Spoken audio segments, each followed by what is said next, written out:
Chapter 97. After the party was over, Sek's friends returned to the Black Bull's HQ, leaving the Bronzaza family behind. Sek then started to clean up after the party, as Zook was pretty much wasted from drinking and there was no way he was gonna let Elaine work after that. He also told her about the girl who would come from now on to help her around the house. And even though she was surprised by the news and was happy that her son was thinking this much about her, she openly tried to reject his offer. Money, while not huge, was always an issue for their family, and she didn't want Sek to spend money on such a trivial thing. Though Sek argued about that and told her not to worry. He also played some emotional cards about her not trusting his capabilities, and all of which in the end made Elaine stop her small argument with Sek. She was a mother. A loving mother. And mothers can't not believe in their children's capabilities.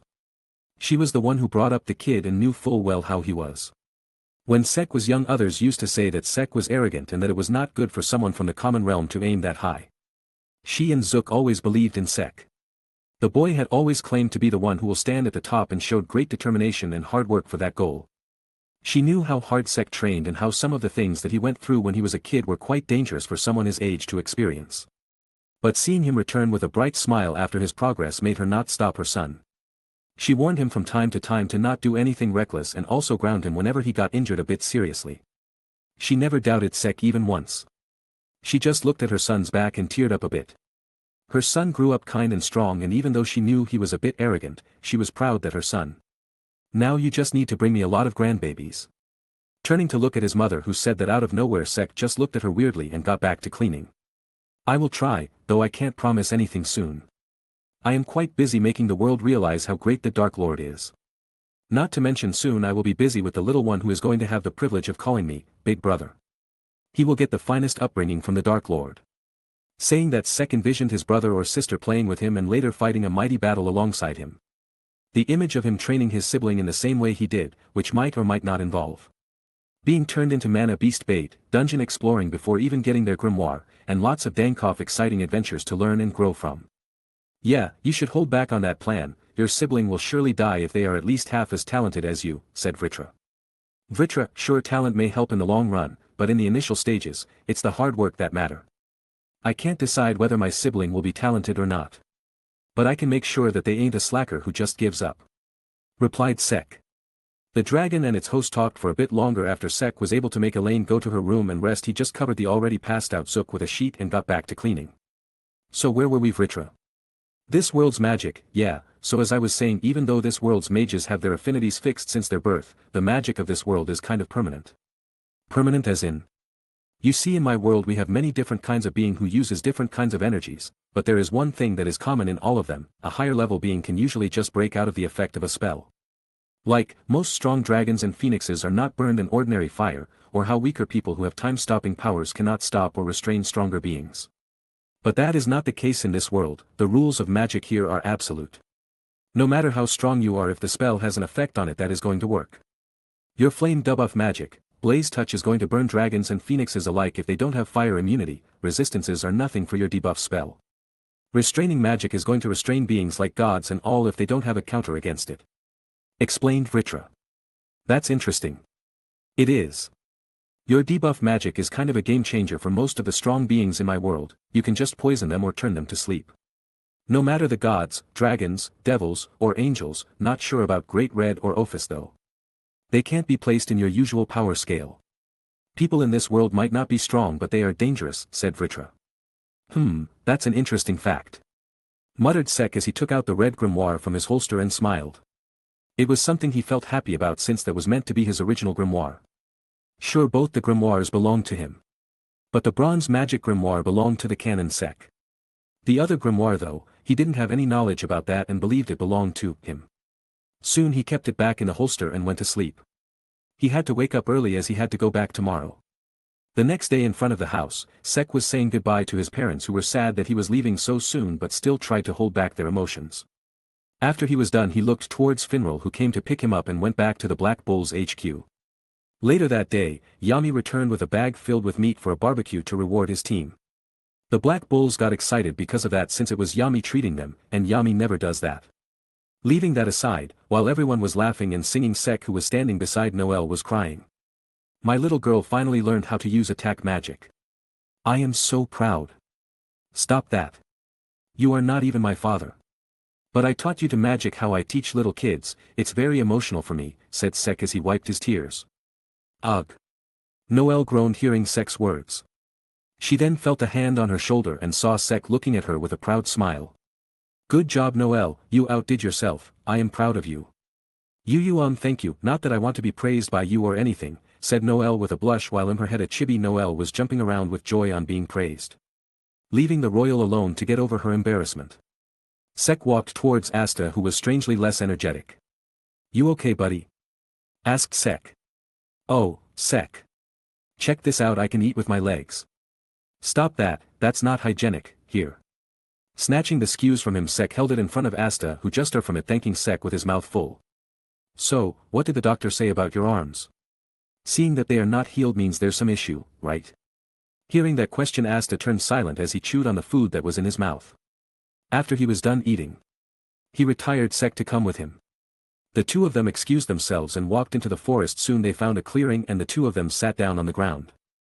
That doctor where Captain Yami took me today told me that an ancient curse is used on my arms, they can't be healed, I won't be able to use my hands from now on, said Asta.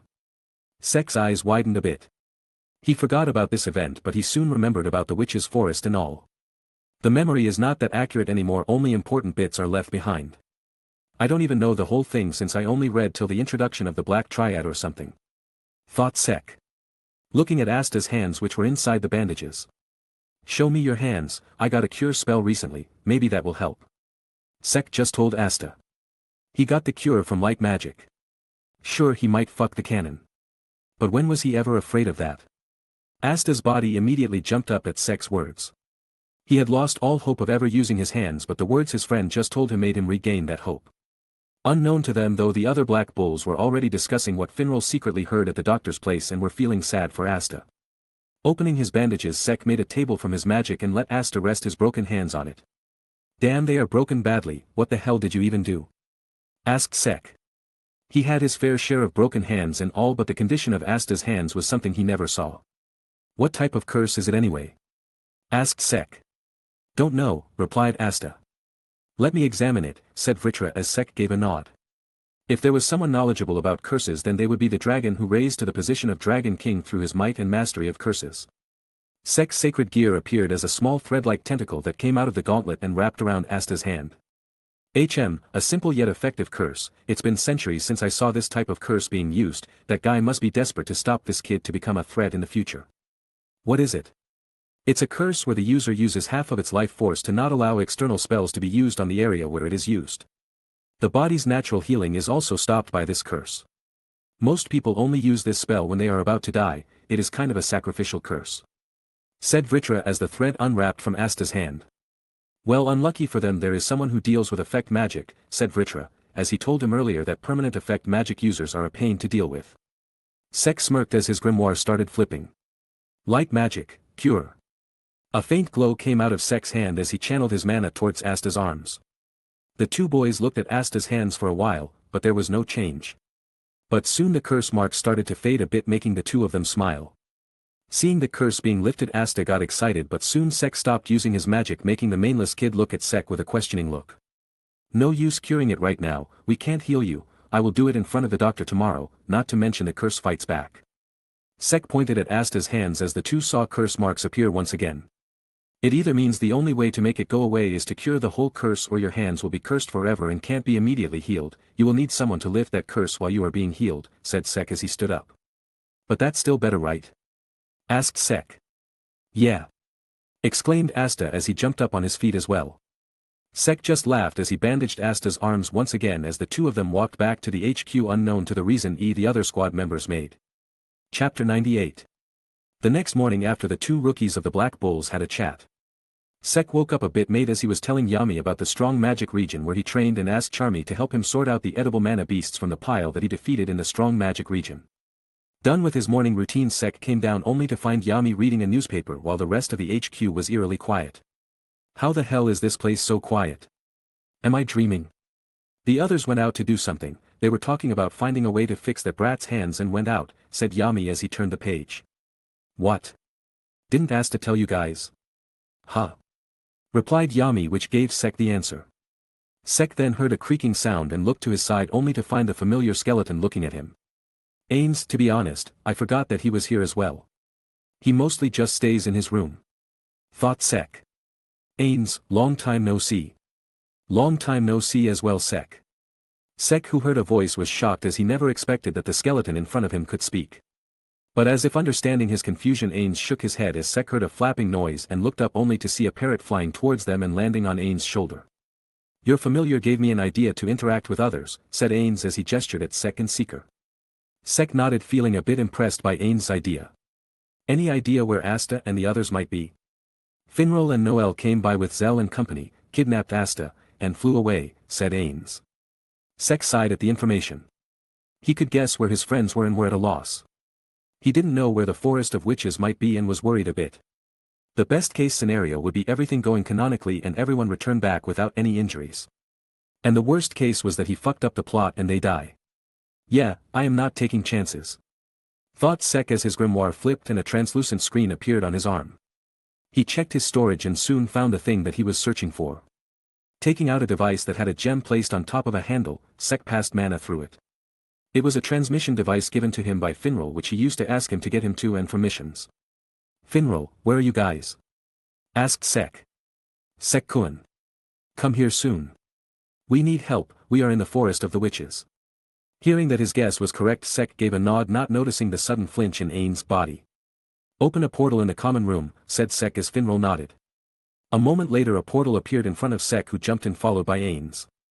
Sek, whose surroundings changed all of a sudden, saw some witch bitch pushing her heel against Vanessa's cheek, Asta, who was fallen on the ground, and panicked looks on others' faces. Sub-exhibitionist, greeted Sek as he looked at the red-haired dude who taught Asta how to wield a sword without any clothes on his upper body. And you, witch bitch, get the hell away from Vanessa-san right now, said Sek in a threatening tone. Another imperfection, much less a man, said the witch bitch as she looked at Sek. Her mana reserves are something else, it's even greater than yours, well, nothing less to be expected from a human who can surpass a century without any signs of visible aging, said Vritra. You can tell her age? Asked Sek. I am a sacred gear, my hosts have mated with all sorts of women, you get experience soon, replied Vritra. Sek just mentally nodded and made sure to find a way to block Vritra when he decides to have sex. Seeing that the witch had no intention of letting go of Vanessa, Sek decided to start acting. Mana gathered around him as Sek's grimoire started flipping. I am still not that good at controlling my new powers, so keep that in mind, warned Sek as the witch continued to look at him impressively. Bronze creation magic, Giant's Fist. The giant fist appeared above Sek and immediately rushed toward the witch, who just jumped up to avoid the attack. Not that Sek was aiming for that, as the giant fist simply grabbed Vanessa and brought it back to him. So with that done. You all came here to heal Asta's arms, right? Yes.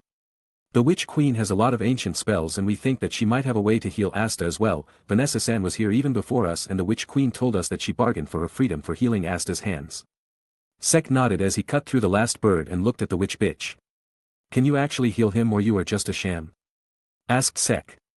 I don't think that I am obligated to answer an imperfect being, but yes, I can heal him, not that I will, said the Witch Queen. Bitch, there isn't a person more perfect than me, and Asta, come here, said Sek as he gestured Asta to come near him. Ains, give us a cover, said Sek, to which the skeleton, who was ignored till now, gave a nod. Sek opened the bandages wrapped around Asta's hands, revealing the curse-ridden broken arms. Like magic, pure. A bright flow appeared around Sek's hands, one far brighter than what he had shown yesterday. Asta closed his eyes because of the bright light but was confused as to what was Sek doing. They didn't have a healer right now, so what was the point of curing the curse? It took a whole minute for Sek to get rid of the curse around his hands as a malicious smirk appeared on his face. He looked towards the witch bitch, who just stood silently at what the imperfect beings in front of her were doing. You said you can heal this, right? Asked Sek as his grimoire started flipping once again. Body debuff magic, damage transfer. A green light enveloped Asta while a red one enveloped the witch bitch. And not even a second later Asta's broken hands were healed. Ah! Screamed the witch bitch as she felt immeasurable pain in her arms, which were now completely broken. There you go, heal yourself when you're done screaming. Oh, better heal Vanessa-san as well, said Sek as he used the same spell on Vanessa. Her injuries disappeared as well and the same injuries appeared on the witch bitch. Nodding at his work, Sek looked back at others who were looking back at him with their eyes wide open in shock. You really are an unpredictable evil man, my other half, said Vritra. He never thought his host would do something like that. Alright, Asta is healed now, let's go home, said Sek, but none responded as they were still processing what the hell just happened. The witch bitch was rolling on the floor, not able to bear the pain at all. Well, it was a case of broken bones even Sek hadn't seen, it sure was painful. Asta on the other hand was flexing his muscles and was happy to be able to work out once again and immediately started doing push-ups. Sek just looked at the chaos around him and shook his head. Well, he can't expect everyone to keep up with his great mind. Seeker just looked at the scene for a while and simply ignored it as her gaze fell on the magic stone that was used as an earring by the witch bitch. Chapter 99. Sek waited for the others to come back to reality as he was sitting on Asta's back while he did push-ups. Stop, take a break before the next set. Asta stopped as Sek got off his back. Asta then wiped the sweat on his forehead and said, arms really are great. He then proceeded to kiss his arms as Asta looked at the witch bitch who was still not done with her screams. He so wanted to tell her that rolling on the ground with broken arms was not the way to go. But he found her suffering funny and just remained quiet. Ugh, what happened? Asked Vanessa as she groaned. She seemed to have got conscious once again. Sek, who was beside her, crouched down and said, you were being an idiot, and I came to fix your mistakes. Vanessa sat up and looked around to see some of her squad mates around her. Sek-kun. What are you all doing here? They came to fix Asta's arms, I came to save them. That's right. Asta, wait for a bit, I will just ask the witch queen to heal you. What the hell are you doing? Vanessa immediately tried to talk to Asta as she realized what she was doing there, only to find the said mana-less shorty doing one-hand push-ups. She then looked towards the witch queen and found her rolling around in pain. Surprised by the scene, she looked at her friends for answers only to see all of them pointing fingers at Sek. Sek, who saw the others pointing at him, nodded and said, yes, I am the awesome one, you can thank me now. What the hell happened here? Asked Vanessa. She was being a bitch, so I just dealt with her accordingly. I used my spell to transfer all the damage you and Asta sustained to her. About that, you two will feel the recoil. Said Sek as immediately both Asta's and Vanessa's eyes widened in shock and both screamed in pain.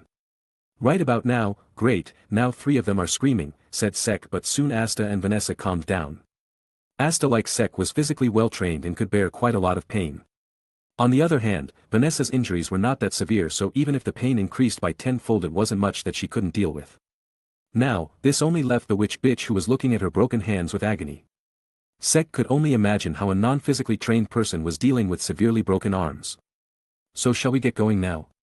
Or are there any more things that you all need to do? The people who were gathered in the room just looked at Sek and thought about how easily the man dealt with all their problems. But before they could even reply, Sek, Seeker, and Ains felt a large amount of mana approaching them. Yeah, like hell could a day pass without trouble? Said Sek as the others just looked at him with confusion. What happened, Sek? Asked Asta.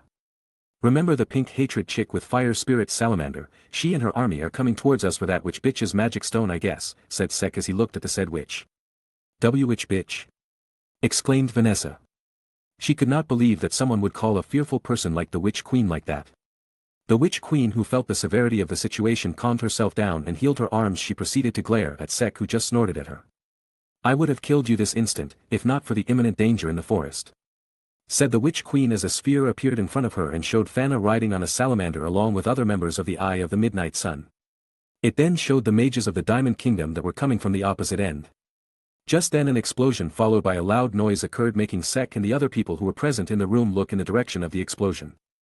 Damn, that's some damage. Spirits are just made for doing AoE damage, commented Sek.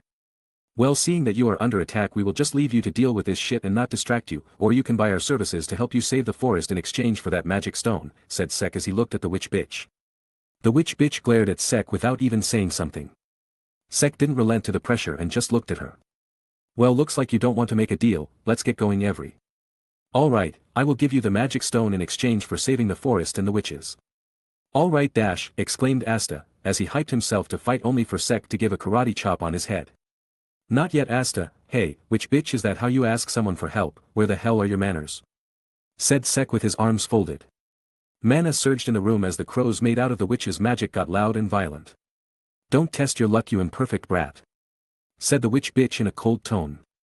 The others except for Sek, Seeker, Asta, and Ains got tense because of the mana radiated by the witch queen.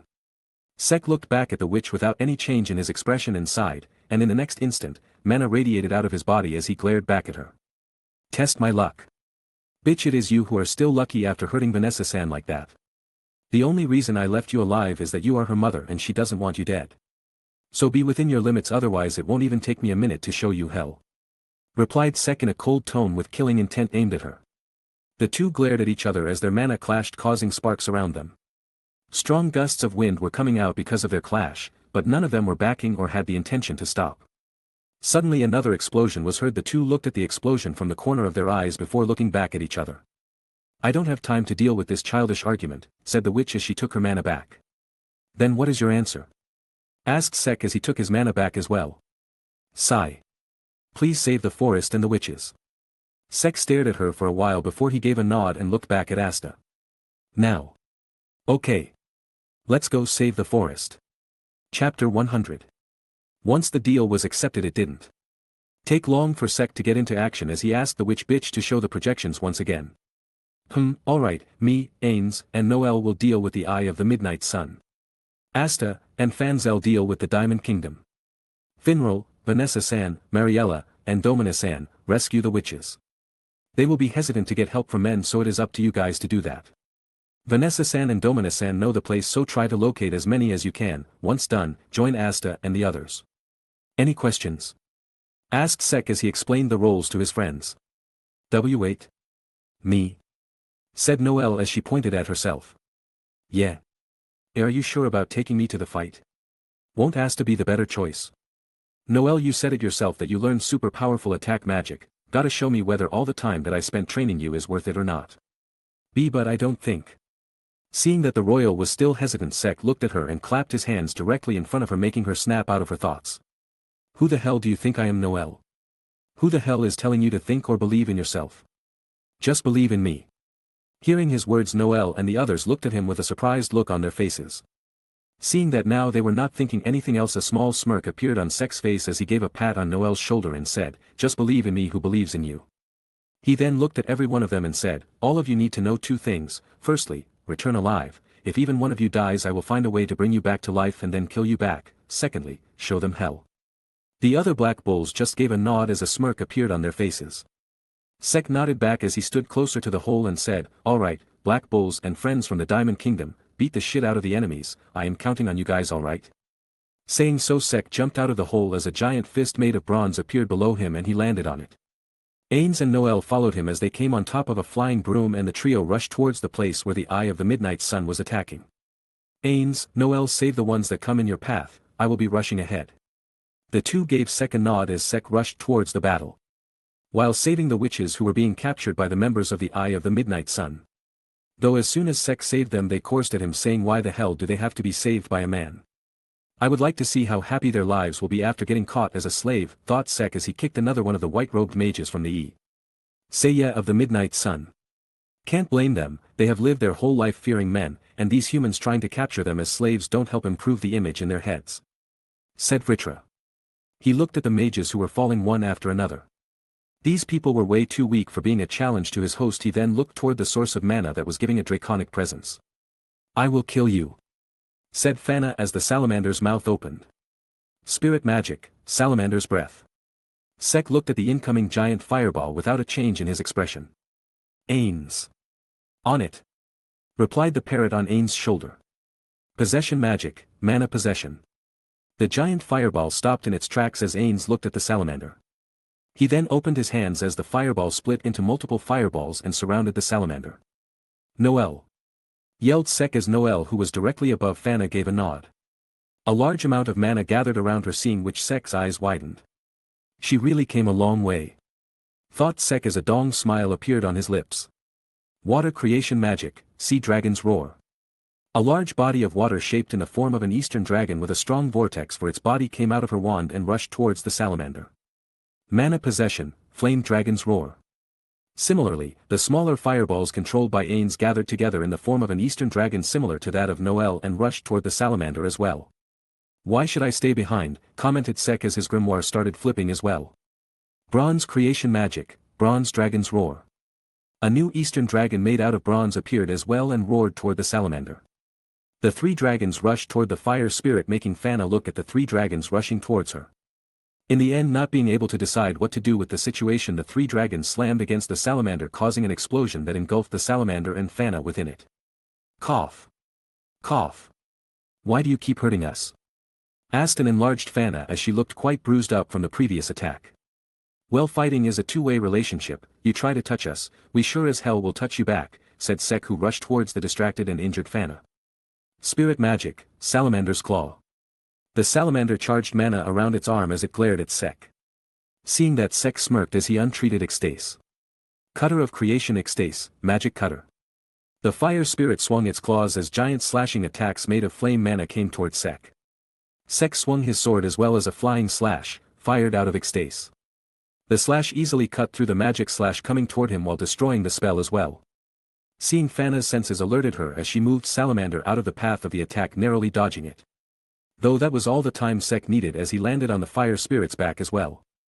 Fana looked at him with her usual expressionless face as Sek rushed towards her and kicked her gut, sending her flying off the salamander's back, which immediately tried to rush toward its master. As for you, big guy, uttered Sek as he raised his hand, and mana started gathering in his palm. Ice debuff mana bullet, massive chilling Rasengan.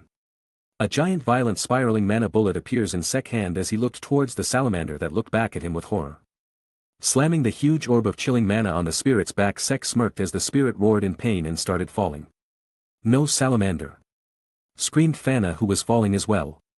She then looked at Sek, who was still on the salamander's back, with hatred as her mana started fluctuating. I will kill you. I will kill you. I will kill you.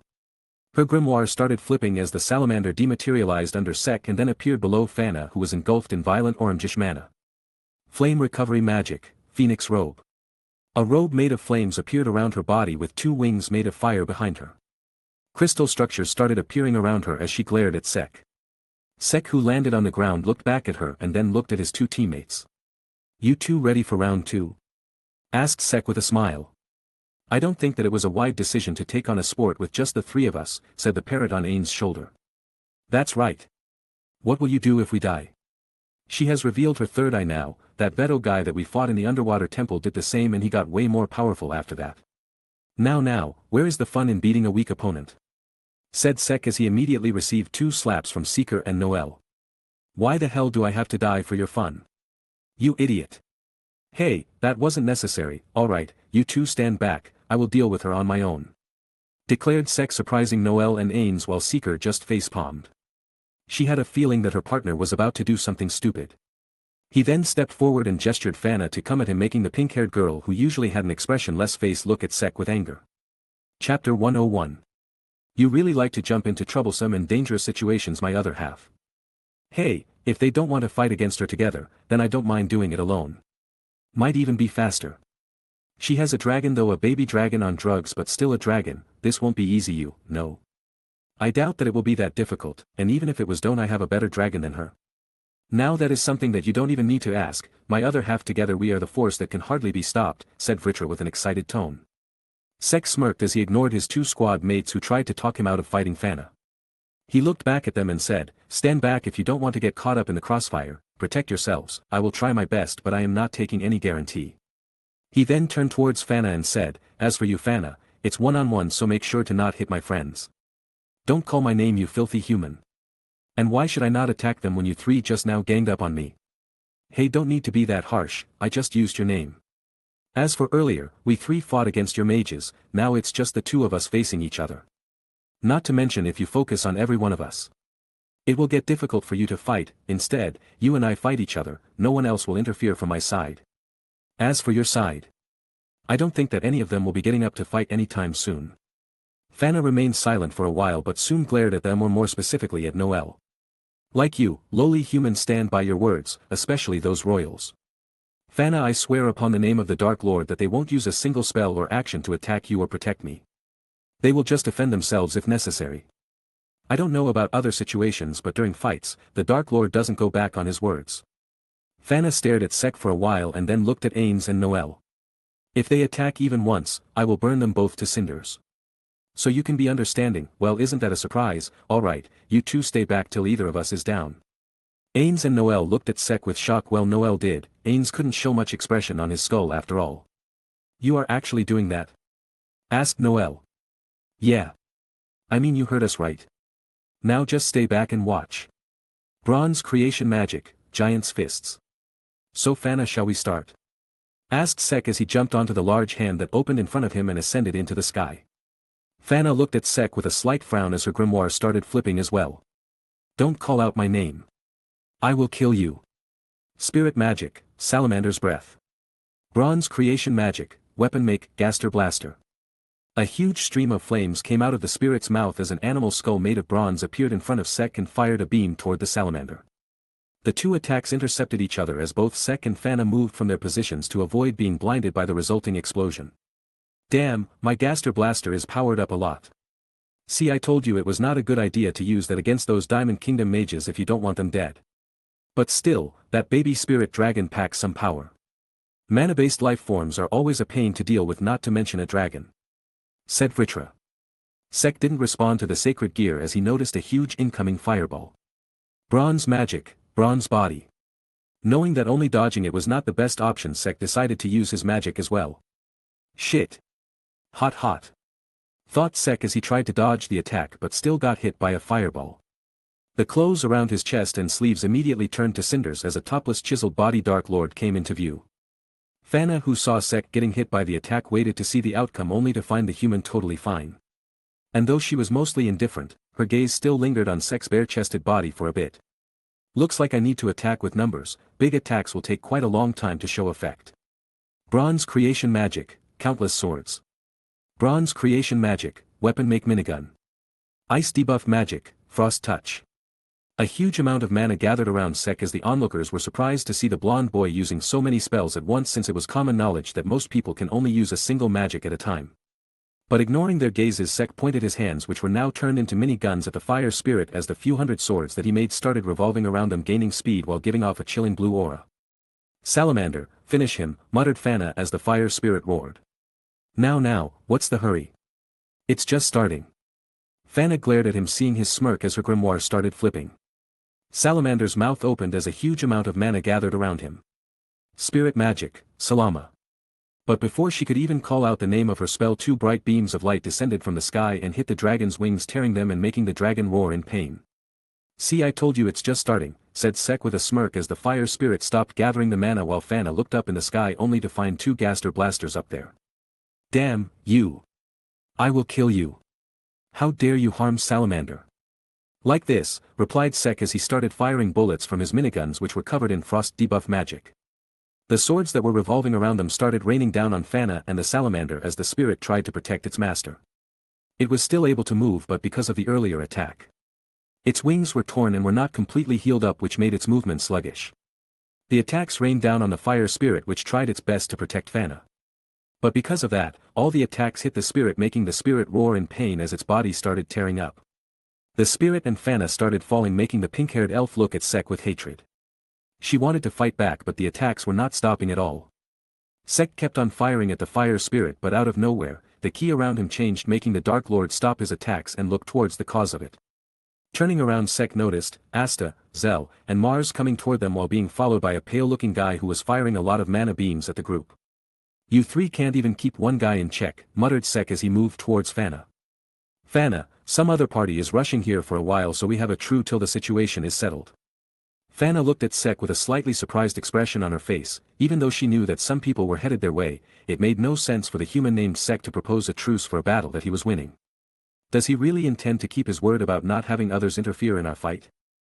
Thought Fana as she looked at the blonde man in front of her. We can't have others interfere in this fight, right? So what do you say? Truce. Fana stared at Sek's face for a while and then looked toward her damaged salamander. Should I believe in his words? But humans are never trustworthy. Thought Fana. Gore. Hearing the noise, Fana looked at Salamander, who was looking back at her. The two stared at each other for a while, before Fana sighed and stood up. Make any suspicious movement in Salamander and I will burn you to a crisp. Hearing her reply, Sek smirked as he looked towards Asta and company. You don't need to worry about that. As I said earlier, the Dark Lord never goes back on his promises during a fight. Now. Breathe in. Asta, you shit. Can't you handle just one man and not interfere with my fight? What the hell did you say, you bastard? I can deal with him. I just need one hit on him. Then Fu King do it. I am trying. Try harder. Alright. Just wait and see. No. Asta. Million laser. Mana gather around Ladros as various concentrated beams of mana burst out of his body and headed in different directions. Asta, who was now in mid-air, was unable to dodge them and just used his broad anti-magic sword to block the attack but still got blown away by it. Sek looked at the scene and then turned toward Ains and Noel and said, "Track him and check if he is fine or not." Ains and Noel nodded as the two ran back into the forest while Sek made a bronze barrier around him and Fana to block the incoming attack. "Sek-kun, Ladros can absorb mana and magic attacks, we need to try and overload his limit," said Fanzel. "No need to say that twice, want to join in on the attack, Fana?" said Sek with a high smile on his face as his grimoire started flipping. "Don't call out my name so casually, human," replied Fana as her grimoire started flipping as well. Mana gathered around Sek and Salamander's mouth as both he and Fana fired their attacks at the Diamond Mage. Bronze Creation Magic, Weapon Make, Gaster Blaster. Spirit Magic, Salamander's Breath. The two attacks used toward the Diamond Mages as Fanzel and Mars immediately got out of the way of the huge attacks. "I just told him to overload him, not turn him to dust," thought Fanzel as he just got shocked at the intensity of the incoming attack. "W8. That's too big. That's what she said," yelled Sek as if responding to Ladros. The two attacks crashed into the Pale Man as he got burnt to crisp by the fire and was then blown away by the Gaster Blaster. "That worked right. I can't feel his mana anymore." "It should have, they were some very strong attacks," replied Fana. Well anyways, so shall we continue where we left off?" asked Sek as he looked toward Fana. "Why are you like this?" asked Fana. "Well, I was born handsome, became awesome, and am totally wholesome, so what can I say?" replied Sek with a smile. Fana and Salamander continued to stare at the weird human in front of them without saying anything, making Sek's smile smaller and smaller the longer they started. "You don't have to be that cold," said Sek with a pout. "Stop joking in front of your enemy and answer my question. Why are you treating your enemy like this? You had an advantage over the fight earlier and just now you could have dealt with that man on your own. So why did you let me recover and had a truce mid-battle?" asked Fana. "Why? Didn't I promise that it will be a one-on-one? So it's only natural to keep my word, you know." "What do you mean it's natural? You humans are not trustworthy beings, you deceive people who trust you and harm them." "Not all of us are like that, some people like me have morals. Being the Dark Lord doesn't just mean that you are the strongest, it means that you are indisputably the strongest. You need no cheap tricks to overcome the challenge. You just need your strength and sheer fu King will to show the world where you stand. So never think of me as someone who will go back on his promise that I did during a fight," replied Sek with a confident look on his face. Fana's eyes widened in shock as she heard Sek's answer. She tried her best to find a lie in Sek's words, but the confident look and tone made it impossible for her to find any lies in his words. She continued to stare at him for a while before she jumped back with Salamander and got ready to fight. "Human, what is your name?" Sek smirked and got ready to fight as well and said, "It's Sek Bronzaza, the Dark Lord, don't forget it." Chapter 102. Sek and Fana got ready to get back into the fight when suddenly they noticed some commotion near them. Fana. Fana. It's me. Don't you recognize me?" Turning toward the source of the commotion, Sek and Fana noticed Mars and Fanzel. Mars was staring at Fana with his eyes wide open in shock. Sek looked towards Fana and asked, "Know him, Fana?" Fana stared at Mars for a while and then all of a sudden held her head, feeling a mild headache. Seeing that Fana might remember something, Sek decided to wait for a bit before they got back to the fight. But soon Fana glared at Mars and said, "I don't remember you, now stop interfering," and focused back on Sek. Sek shrugged his shoulders and then got ready to fight as well. "Fanzel, hold back Mars, if either of you dares to interfere in our fight then be prepared for consequences," warned Sek. Fanzel nodded to Sek's words. There was no way that he was interested to face the attacks like the two fired at Ladros just a few moments ago. But Mars didn't hear what Sek told him and continued to call out to Fana. Hearing her name being called out constantly, Fana's headache surfaced back as her original memories tried to come back. As if wanting to prevent that from happening, dark-colored mana started to come out of the third eye, making her headache even more severe. "Fana!" called out Mars as he noticed that Fana was suffering from pain. "Shut up for a while, Mars. And get away from here. What the hell is happening?" muttered Sek as Used wiped the sweat from his forehead as the temperature near him was getting way too hot. "Judging by her rampant mana, I can presume that she is going to use some sort of sacrificial technique," said Vritra. Hearing the dragon's answer, Sek's eyes widened in shock as he immediately turned towards Fanzel. Fanzel shut Mars's mouth at once and hold him back. "Huh. Just do it. But Fanzel was late to respond as Fana got angered because of the headache and started firing randomly. The salamander fired a few fireballs in various directions, with one of them heading towards Sek and one heading towards Mars. Seeing that, Sek wasted no time and formed a barrier around him. Frost debuff bronze creation magic, chilling dome. A dome made of bronze magic giving off a chilling aura appeared around him as the fireball crashed into it, making it explode and give off some steam around him. Sek then looked toward Mars and Fanzel and noticed that they were not able to react on time and were about to use his magic to protect them. But before he did that, two portals appeared near them as Asta and the other black bulls that came with them jumped out of it. Water creation magic, sea dragon's lair. Noel immediately erected a water barrier around them as the fireballs crashed into it. Sek sighed seeing that as he looked towards Noel with a proud expression on his face. My little girl that I raised is finally able to control her magic instantly, it's making me cry, said Sek as he wiped off a tear that came out of his eye. I am not your little girl, yelled Noel with a blush on her cheeks, feeling embarrassed.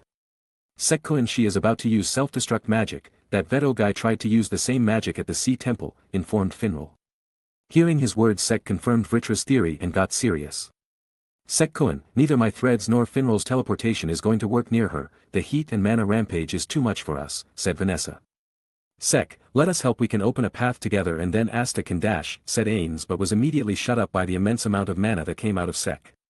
Listen to this, you all, as I said earlier, don't dare interfere, this is my fight, said Sek as an excited expression appeared on his face. All of them turned silent as they felt his mana, and even Asta, who could not feel it, felt the sudden change in Sek's ki and knew that Sek was getting serious. But how are you going to stop her from self-destruction? Only Asta's anti-magic will work on that. Never underestimate the Dark Lord Noel, I don't need Asta to finish my fights, I can do that on my own, said Sek as the sum around him dematerialized. Vritra, muttered Sek as his sacred gear appeared. Let's get this show on the road, Vritra, Fana. Ready or not, here I come. Our first fight against a dragon, now that's exciting, let's show them the difference between us, my other half. All right, declared Sek as he rushed towards the elf and salamander. Don't come near me, yelled Fana as she fired at Sek, who didn't even slow down a bit. Absorption line, spiral devour. Sek pumped his sister forward as the absorption line came out of its gauntlets and formed a funnel-like spiral in front of him. The fireballs that came in contact with the spiral immediately started to get absorbed by them and soon vanished from existence. Sek smirked seeing the results of his new move as he just continued to absorb the incoming fireballs. Seeing her attacks not even making Sek flinch, Fana got angrier and so did Salamander. The mana around them got even wilder as Sek just smirked. Time to end this, said Sek as he fired the absorption line at Fana and tied her up. Holding the elf tightly, Sek pulled Fana away from Salamander, making the fire spirit roar in anger. Just stay put for a bit. But Salamander just ignored Sek and tried to get Fana back from him. I don't like using this ability much because it feels like cheating, delete field, said Sek as caught Fana, who was wrapped in absorption line. A faint glow came out of her as she immediately felt weak and Salamander disappeared in an instant. The rampaging mana around her calmed down as well, but the self-destruction magic of the third eye didn't vanish. So the third eye is not directly connected to her, huh? It's more like a parasite, feeding off its host's mana, replied Vritra as he analyzed the third eye. What did you do? Asked Fana. She didn't understand what happened. The moment Sek caught her, she felt weak and was unable to use her mana at all. Even Salamander disappeared without her command. Just won our battle, replied Sek in a calm tone as he looked at the girl who was being held by him while being wrapped up in his sacred gear. There is no way that is going to happen, replied Fana as her anger surged and the dark-colored mana around her third eye radiated even more. Oh, looks like I don't have much time left. Well, Fana, it was a good fight, said Sek as he started absorbing the remaining mana in her body. Fana felt her mana being drained away at a very fast pace, widened her eyes in shock and looked at Sek. Why? Why are you getting in my way? What can I say? Well, if I don't then you might win, and the Dark Lord never loses. That's your reason? Yelled Fana. She was not sure whether Sek was joking or not. But if he was not joking then she was really pissed with his answer. Then you tell me, why should I not get in your way? Asked Sek as he continued to drain mana from her. I hate you, said Fana as she felt weak after most of her mana got drained away. Sek released Fana out of the absorption line bind and caught her after she started falling. Well, I don't hate you, said Sek as he smiled helplessly at the weakened elf. You lie, replied Fana. Why would I lie? I don't have a reason to hate you. Then stop getting in our way. That's too unreasonable, said Sek as he raised his free hand and willed his absorption lime to split into fine threads. The threads then wrapped up around his hand as he placed it over Fana's third eye. Well then, goodbye Fana. Fana, who heard Sek's words, didn't understand why he was saying goodbye to her, but instinctively felt that she was going to disappear and just closed her eyes. You were different from other humans, Sek Bronzaza, you were a good man, said Fana.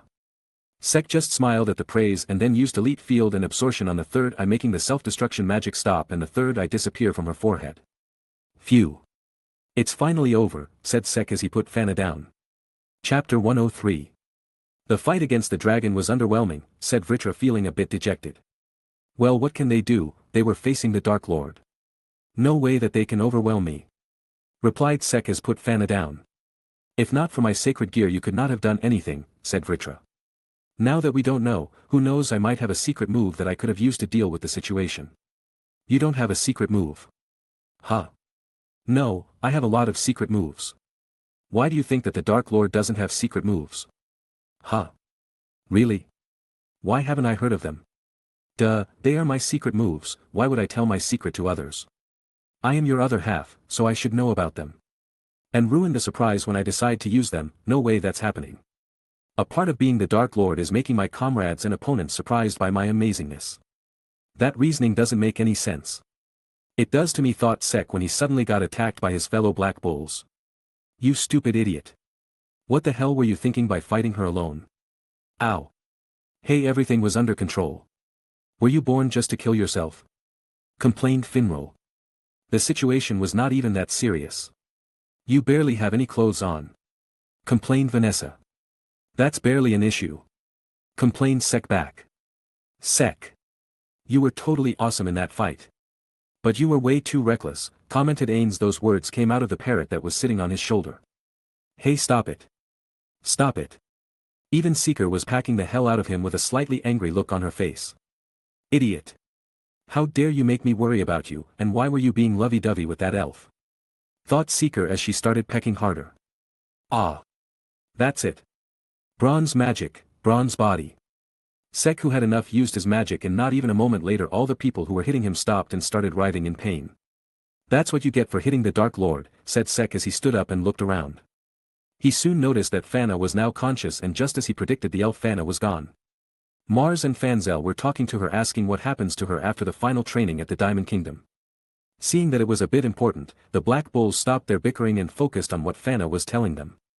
They really are a troublesome bunch. To be able to find Fana, who was under a top-secret project led by the Diamond Kingdom, their intel and spy network are very strong, commented Sek as he sat down on the ground with his legs crossed.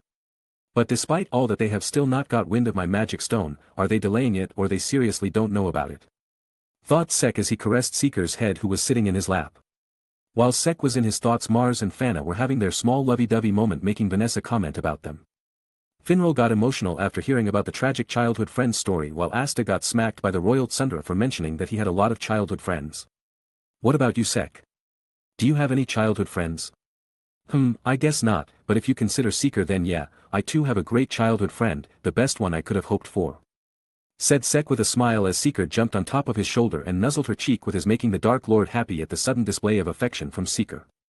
Alright, everyone, the situation here is clear, let's go and help Domina and the other witches. I understand Domina-san and Mariella, but the rest of the witches too, they are going to curse at us for being a man anyway, commented Sek, making the others gave a wry laugh at his words. But all of a sudden the mana and ki around him changed as Sek immediately got up with a serious look on his face. That man really survived that? Asked Sek, feeling a bit amazed at the outcome. Impossible. His magical power should be gone, everyone, run. Seeing that there was not enough time to cast a spell, Sek grabbed Seeker and jumped to the side to protect them from the incoming attack. He took out Ecstase and charged mana into it. Ecstase, magic cutter. He then fired a mana slash at the beams that were coming toward him, cutting them in half as he covered Seeker to shield her from the explosions that were happening near them. The dust covered the surroundings, making Sek close his eyes. Seeker, don't move away from me, ordered Sek, to which the anti-bird nodded her head. She knew that the situation was dangerous and that staying near Sek was the best decision. The dust soon cleared as Sek noticed that all of his friends were not seriously injured but were still down because of the impact of the explosions. Though he could see that Ain's bones were scattered all around the area and that the parrot that he had with him was dead. Don't even think about leaving my side, Seeker, said Sek as he looked toward the bird in his hand with a serious look on his face. Seeker, who looked at the scene, nodded her head once again as they both felt a person with a large amount of mana coming towards them. Seems like it was not a good idea to fire those attacks at a person who can absorb mana from attacks. My mana might have made this situation even more serious, said Sek as he looked at Lajros, who although injured had a smile on his face. Man, that was some intense magic, it even injured me quite a bit and took forever to absorb it all, thanks for the meal.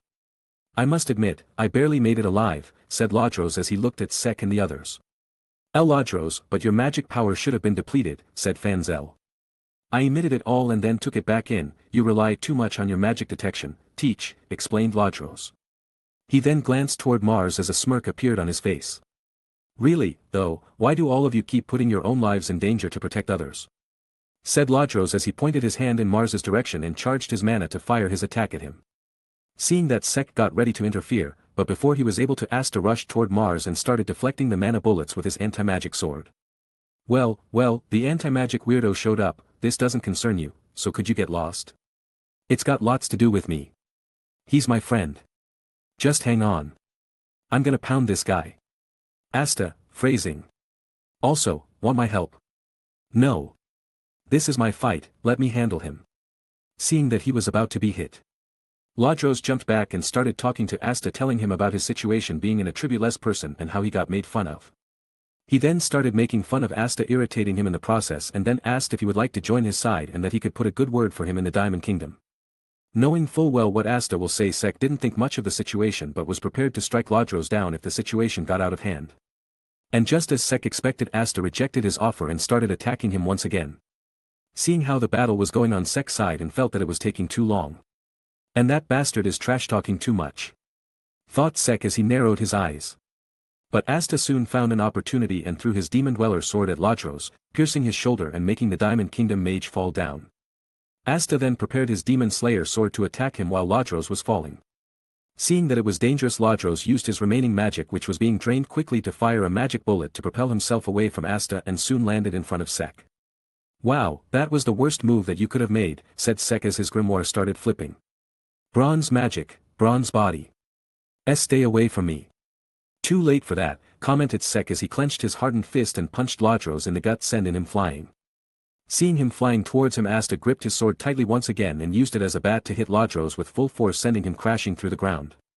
Never use your friends as a stepping stone, said Asta as he glared at Lajros.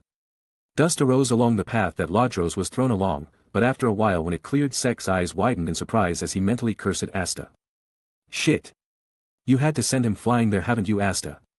Thought Sek as he saw Lajros use reinforcement magic to pull the anti-magic sword out of him and then use his remaining magic to attack Mars and cause Fana to release her magic power. Salamander came out of Fana's body, making Lajros smile as he started absorbing the spirit. This really is getting out of hand, said Sek as he noticed the spirit getting absorbed into the man and soon Lajros, who appeared back to his full health. He then started monologuing about how great the mana he absorbed just now was, making Asta jump back at him to attack, only for Lajros to fire a strong mana bullet at Asta, sending him flying. Sorry Asta, but looks like I need to intervene, but first off, said Sek as his grimoire started flipping. He was about to heal Asta using his body debuff magic, damage transfer. But before he was able to do that, blood-red threads appeared around Asta and entered his body and started healing him. That damn witch bitch, well in a way it's good that he unlock his devil powers, thought Sek as he noticed black sparks coming out of Asta's body. Chapter 104. Sek looked at Asta with a serious look on his face as the black spark that came out of his hand started spreading. Soon the entire sky turned dark as a black layer appeared over Asta's hand. The key around us is going crazy. How the hell is a transformation able to cause such a side effect on the surroundings? Thought Sek as he looked around and made sure that Lajros doesn't try anything funny. My other half, called Vritra with a slightly serious tone. Yes, Vritra, replied Sek. You told me earlier when I asked that there are no devils in this world, said Vritra. Yeah, there aren't. What happened? Asked Sek. Then be sure to look over that boy, cause he using a devil's power, he can go out of control as well, said Vritra, making Sek look towards Asta, who was now standing with a darkened arm and a black wing on his back. There was also a singular black bull-like horn on his forehead as Sek just readied his sword in case something happens. He knew that the chances of Asta going crazy were low as he still remembers the gist of his memories, but he wasn't taking chances. There was no way that he was gonna let some butterfly effect fuck with the Dark Lord. That's quite the transformation, commented Lodros as a smirk appeared on his face as he gathered mana around his hands. But what exactly are you going to do with it? Yelled Lafros as he fired a huge mana laser at Asta. Seeing that Asta just closed his eyes, raised his Demon Slayer sword, swung it at the laser, and nullified it. Seeing that his attack got cancelled, Lodros took up to the sky thinking of grabbing the advantage and fired multiple mana beams at Asta. Asta looked at Lodros and a moment later took up to the skies as well with the help of the wing on his back. He can fly now. Muttered Sek, feeling a bit conflicted as he didn't have a spell that allowed him to fly around freely. He has to use his bronze magic-made constructs if he wants to fight an aerial battle. Devils are notorious for their varied powers, flight is one of them, but how the hell is he flying with one wing? Said Vritra. The hell do I know? You are the expert here. Replied Sek. I don't know about the devil from this world, I cannot feel demonic power from him as well, only his aura is that of a devil, said Vritra. Hey Vritra, do you have an ability that can let me fly fast and freely? Asked Sek as he looked at the battle between the spirit-possessed and the devil-possessed. Unfortunately, I do not have such an ability for the sacred gears that you have, said Vritra, making Sek a bit disappointed. However, we can innovate new ways to use the sacred gear to accomplish that, and if nothing works, we are going to unlock the balance breaker, said Vritra with a confident tone. Does a balance breaker has flight capabilities? Asked Sek. Who knows, none of my past wielders have unlocked it, replied Vritra. Then how the hell can you confidently say that I can fly using the balance breaker? How the hell am I gonna unlock it if you don't even know how it works? Asked Sek. True, I don't know how to unlock the balance breaker, but who says we can't find the way to do it in the future, after all said Vritra as he passed, making a smirk appear on Sek's face as well. There is nothing impossible for the great Dark Lord and the Prison Dragon King. Hearing him say something out of nowhere, Seeker looked at Sek weirdly but soon ignored it as she saw the look on Sek's face. She knew that face. That's the face her monster of a partner makes when he gets a new idea that is going to result in a very powerful move. It's been a while since he made that expression. He is going to get reckless soon to get results. Well. Can't help it, I will have to keep an eye on him and take care of him. Thought Seeker as she started at Sek for a while before her eyes focused back on the battle that was going on. Soon the dark clouds disappeared as the sun shone on the ground brightly. Sek, who now knew that Asta wasn't going crazy, decided to check on the others as he helped the Black Bulls and Fanzel and his friends. Hey, Sek, what the hell happened to Asta? Asked Noel. Frankly speaking, I don't know Noel, that power ain't magic so I can't say what it is, but borrowing the words from a muscle brute, Asta seems to have surpassed his limits, said Sek as he helped her sit up. Noel nodded but still looked at Asta with worry, seeing that Sek just ruffled her hair, making the royal lash at Sek, who just ignored her and said. Don't worry, by the looks of it Asta seems to be in control, and on the off chance he goes crazy, the Dark Lord will personally beat him back to sanity. Hearing his words, Noelle stared at him for a while before she smiled a bit and nodded her head. But as if remembering something, a blush appeared on her face as she looked away and said, it's not like I was worried about him. Humph. Hearing that, Sek just laughed as his grimoire started flipping. Bronze creation magic, giant's hands. Soon a giant hand made of bronze appeared above him. Sek turned around and then curled his fist, which made the hand above him turn into a fist as well as Sekmi got ready to punch something.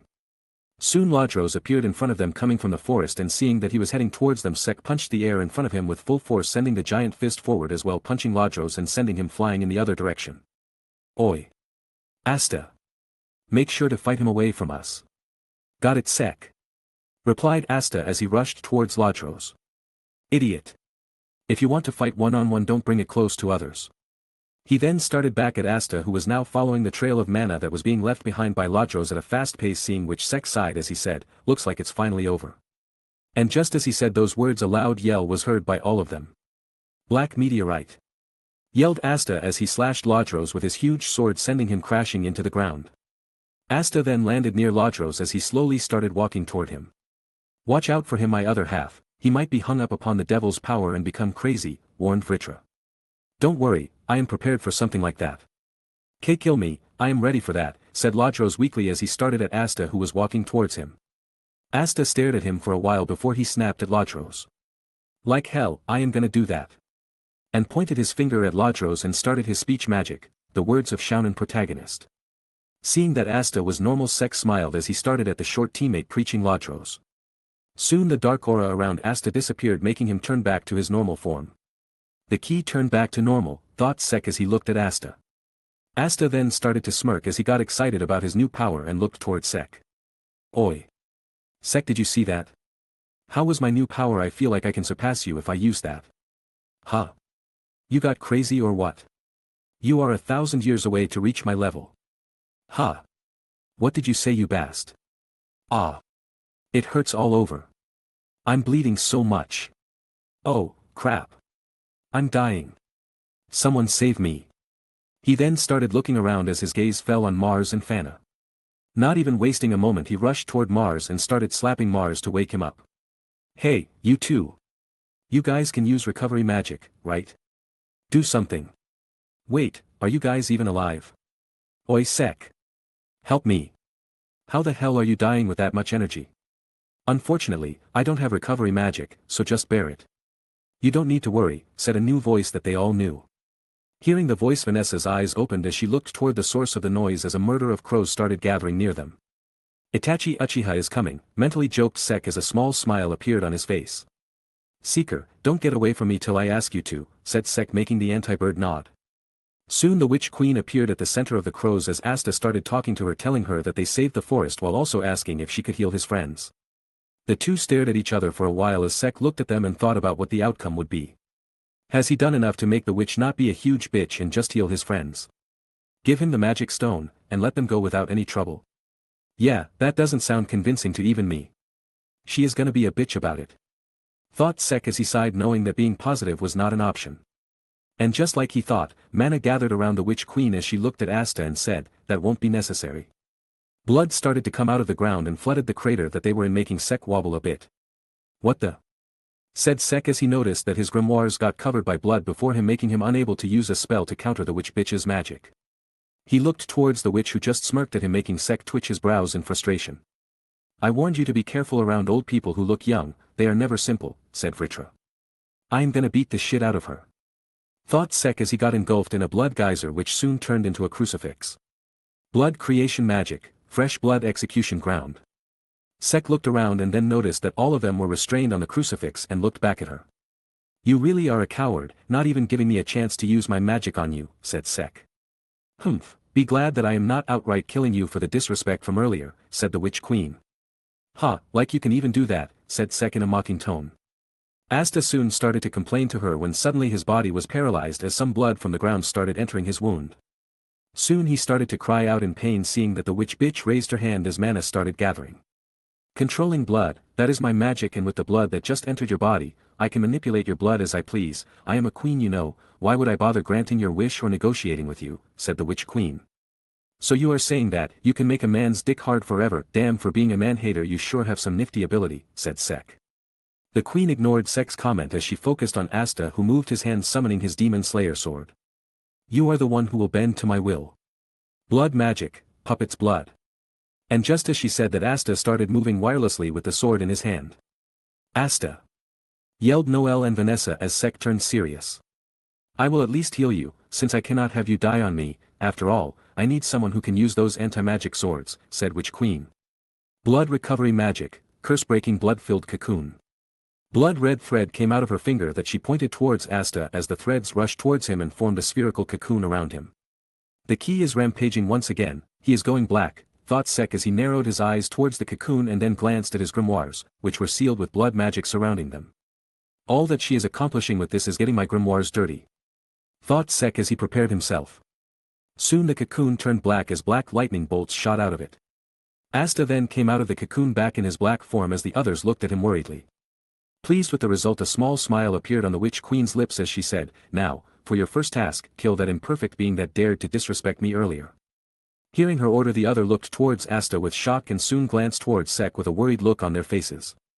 You suck, witch bitch. You coward creep. Humph, still acting like that when you are helpless and restrained. Hearing what she said, Sek looked at her, took a deep breath, and soon a confident expression appeared on his face. Let me tell you something that you should never forget when you are fighting against the Dark Lord, never think that the Dark Lord is helpless. Hearing his words, the Witch Queen frowned as Sek smirked and gathered mana around him. Ixtase. Wait, my other half. What? You are ruining my moment.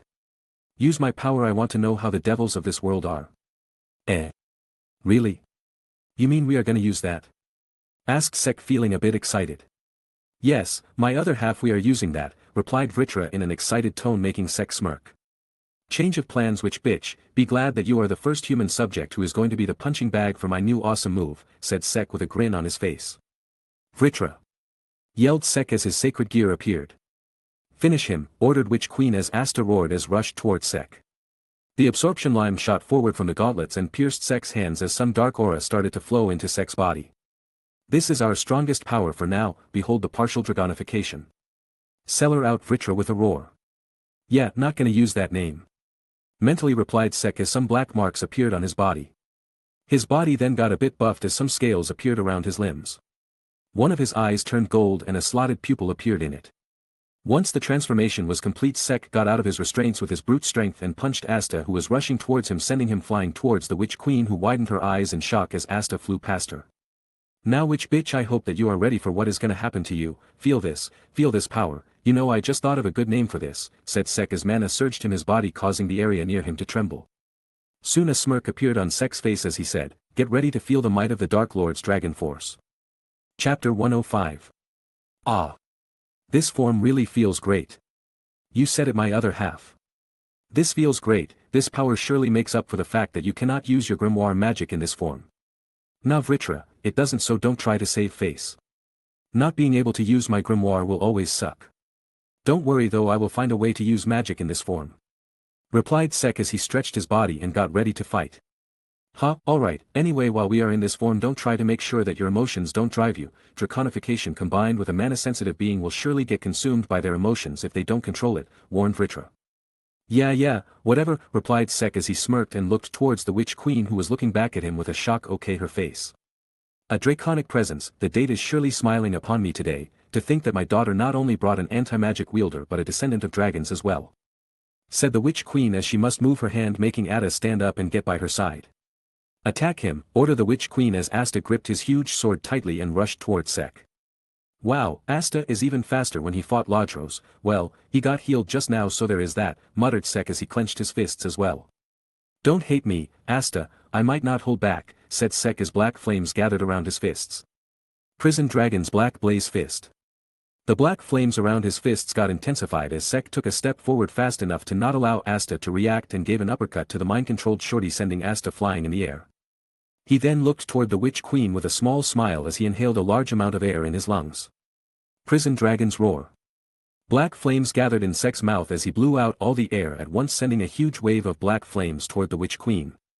Seeing the sea of black flames coming toward her, the Witch Queen's grimoire started flipping as she started gathering mana. Blood Creation Magic, Hardened Blood Barrier. A large wall made of blood appeared in front of the Witch Queen, who just started at the wall with her usual cold expression. But soon her brows twitched a bit as the crows that she was riding upon moved away, and the next instant the black flames broke through the wall. This much power, muttered the Witch Queen as she saw the flames destroying everything in the path and evaporating the blood the instant it made contact with them. Oh, it's too soon to get surprised, witch bitch, said Sek, who was already above the Witch Queen. The Witch Queen looked up and saw Sek, who was looking back at her with a smirk on his face. Sek raised his hands in the air as black flames gathered in the form of a ball and started getting bigger. Prison Dragon's Destruction Flare. A gigantic black fireball appeared in Sek's hands as he threw it toward the Queen and her crows, seeing which a look of surprise appeared on the Queen's face. But the shock lasted only for a second as she pulled her hand back, and in the next instant Asta rushed toward her with his sword. Asta soon jumped into the black flames, much to Sek's shock, and then dispersed the flames with his anti-magic sword. Sek then looked at the sight in front of him with anger as he saw the burnt Asta, who appeared out of the fireball, falling down. You really know how to piss someone off, don't you, witch bitch, said Sek in a cold tone as the mana around him started to get violent. My other half. Calm down. Remember, don't let your emotions lead you, you will fall immediately. Hearing the warning, Sek soon took a deep breath as the violent mana started calming down. Seeing that Sek stopped attacking, the Witch Queen healed Asta back and made him attack Sek once again. Sek, who felt the change in ki, bent backward as the anti-magic sword brushed past his face. Asta is trying to go for a kill, damn. Thought Sek as black flames gathered around his legs. Prison Dragon's Blaze Kick. He then kicked Asta in midair, sending him in another direction as he used the flames to propel himself up in the air, and then opened his hands widely. Prison Dragon's Blaze Whiplash. Two tentacles shot forward from his gauntlets covered in black flames as Sek used those to attack the Witch Queen, who was trying to get away. Seeing the attack coming toward her, the Queen dodged the whip, seeing which Sek smirked much to her confusion. Wrong choice, said Sek as the whips hit the ground. Prison Dragon's Shadow Grab. The black flame whips disappeared and in its place, whips made out of shadows appeared. The Witch Queen and her crows immediately stopped moving, or more correctly were held back by Sek, who just smirked at her and pulled himself toward her.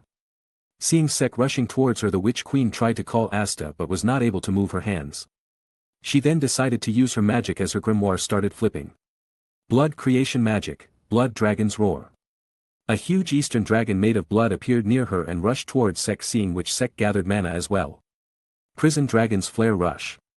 Black flames surrounded Sek and soon a silhouette of a dragon made of black flames appeared around Sek. The two dragons crashed, causing an explosion, but soon Sek's dragon came out victorious and continued rushing towards the Witch Queen. You! The queen tried to first Sek bit before she was able to. The dragon crashed into her and her crows, causing an explosion. Soon Sek appeared out of the explosion and did a superhero landing. Standing up, Sek looked behind him and saw the fallen Witch Queen with wounds across her body. So which bitch ready for round 2? Asked Sek in an amused tone.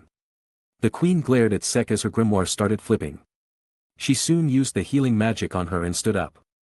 Why, you imperfect being, dare to humiliate me to this extent, said the Witch Queen in anger. Hearing that, Sek snorted and said, oh please, I am just getting started, so be ready, and got ready to beat her once again.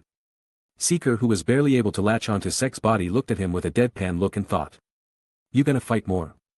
Just finish this already. Do you know how difficult it is to not fall off you? And flew on top of his shoulder to remind her partner that she was still there. Sek looked at the anti-bird and smiled, oh Seeker. Good job hanging on, just wait for a bit and be a good girl, I will finish this soon, said Sek as he patted the bird's head. Seeker sighed and gave a nod before she hopped back and hid behind what was left of his robe. Blood Magic, Lifeblood Scythe. Hearing the name of the spell, Sek looked forward and saw a huge blood scythe in the witch's hands. I will kill you, said the infuriated queen. Keep dreaming, bitch, replied Sek with an excited smile on his face. The witch glared at Sek as she moved her hand, and in an instant, Asta rushed towards Sek from the side. Seeing Asta coming towards him at full speed, Asta raised his hands, which were covered in dragon scales. Tentacles then appeared around his hands and wrapped them around them as Sek caught the incoming sword with a single hand, causing a crater to appear below him as he felt the shock pass through his body. Damn, that was a strong attack, thought Sek, feeling glad that he didn't try to catch the sword barehanded. Feeling another key coming towards him, Sek looked towards his other side and saw the Witch Queen with her huge scythe. He then proceeded to catch her scythe with his free hand and said, now that was totally lame compared to Asta, and then threw the Witch Queen up in the air and inhaled a large amount of air once again. Prison Dragon's Roar. Firing another roar at the Witch Queen, Sek looked toward Asta, who was trying to push through, and then clenched his now free fist and punched him away. You imperfect shit, yelled the Witch Queen, who rushed through the sea of flames and appeared in front of Sek with her clothes mostly burnt, revealing a large amount of skin, though her burnt skin was not something Sek wanted to look at. Prison Dragon's Shadow Shield. And in an instant, Sek's shadow turned darker and shot up, forming a protective dun around him. The Witch Queen's scythe hit the shadow shield but not even made a scratch, making the queen widen her eyes in shock. Sek smirked, seeing the witch directly in front of him totally defenseless, and gathered the flames in his hands. Prison Dragon's Black Blaze Fist. The shield disappeared as the flames around his fists intensified. Not even wasting a second, Sek punched the woman that was in front of him in the face, breaking her jaw in the process. Ah! Screamed the Witch Queen in pain as she got blown away by the attack. She landed quite a bit far away from him and glared at him with anger. Blood dripped down from her mouth and most of her body was burnt by Sek's flames, but the sight of the blonde man without even a scratch on his body infuriated her. Her grimoire started flipping once again as she healed herself and stood up once again, though she didn't notice that her burnt clothes were barely clinging to her body and were not doing a great job of hiding her private parts. Sek looked at her body and could definitely say that despite her age, the Witch Queen was hot. Well, let's end this. I am quite satisfied after that last punch. You imperfect man, fine, looks like I need to do it this way, muttered the Witch Queen as she moved her hand, making Asta move. Kill that royal, said the Witch Queen as Asta gripped his sword tightly and launched toward Noelle at great speed. No. Noelle. Queen, stop this. Shut up and watch this, Vanessa, said the Queen in a cold tone. She was not in the mood of talking with her daughter, as currently she just wanted to kill Sek. That bitch, said Sek as he rushed towards Asta and stopped the sword that was about to hit Noelle with his arms, sending Sek flying. Now attack him once again, ordered the Queen as Asta immediately rushed towards Sek, who was still in the air. Seeing that, Sek prepared to counterattack and gathered mana in his hands. Change the direction and attack that spatial magic user, ordered the witch as Asta immediately ignored Sek and rushed towards Finral ready to slash him down. Wait, Asta! Yelled Sek but immediately looked below him as he felt mana gathering there. The blood below him suddenly shot up in the form of a sharp blade and stabbed his bare torso which was not protected by his dragon scales as Sek winced in pain. Seeing that her attack worked, the witch queen smiled gleefully while Vanessa and Noelle cried in horror. Mana surged from Vanessa as her grimoire now started flipping as new pages started to get filled. Red threads appeared around her and started clustering together, and soon a red cat made of threads appeared near Vanessa, seeing which the queen got even more excited as she finally got all the things that she wanted. But all of a sudden her smile vanished as a huge wave of violent and powerful mana washed over all of them. Sek, who was stabbed by the blood blade just now, broke it and landed on the ground, but instead of attacking he stood still and looked at the thing that was laying down near his feet with horror in his eyes. SEC Seeker. No, this ain't true, this. Sek picked up the anti-bird with his hands as his mana started going rampant. My other half, calm down. Don't, bit. Sek just ignored the dragon's voice.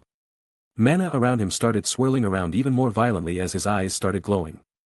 He slowly glanced toward the witch queen with a cold look on his face which soon turned into a look of anger. How dare you! Yelled Sek as his mana sent a shockwave around him, sending everyone around him flying as a black aura appeared around Sek. This? What is happening? But just as she asked that question, Sek appeared in front of her with an angered expression on his face. You made a poor decision and now you are going to pay, said Vritra out loud instead of Sek as Sek just grabbed her shoulder, broke them, and then kicked the queen with all his might. Sek rotated out loud as the mana rumbled around him and the draconic black aura that was going into his body intensified, turning him into an even more draconic form. Sek! Yelled Vanessa as she felt the dangerous power that was coming out of Sek. Vanessa-san, get back! Said Noelle as she pulled her away. She knew what Vanessa wanted to do since she wanted to go and stop Sek herself. But the power that she felt from Sek was dangerous and she instinctively knew that going near him was not safe. Sek's transformation soon stopped as he now appeared to be totally covered in black scales with sharp claws and fangs. Two golden-slitted irises appeared on his face filled with rage as various snake-like appendages appeared out of his body. You will pay, declared Sek in a cold tone as the snake-like appendages shot forward and started absorbing the mana from nature. Sek, who had now lost his rationality, looked towards the witch queen with anger and pointed both of his hands towards her. The gauntlet in his hand started transforming and soon two blasters appeared over his hands. The members of the Black Bulls. Huh? Who is it? I am my host's other half. If you don't want to die, I would advise you all to get as far away from my host, said Vritra out loud. He knew that the Sek right now could not be reasoned with, so he did what all he could to lower the consequences and asked his other half's friends to leave.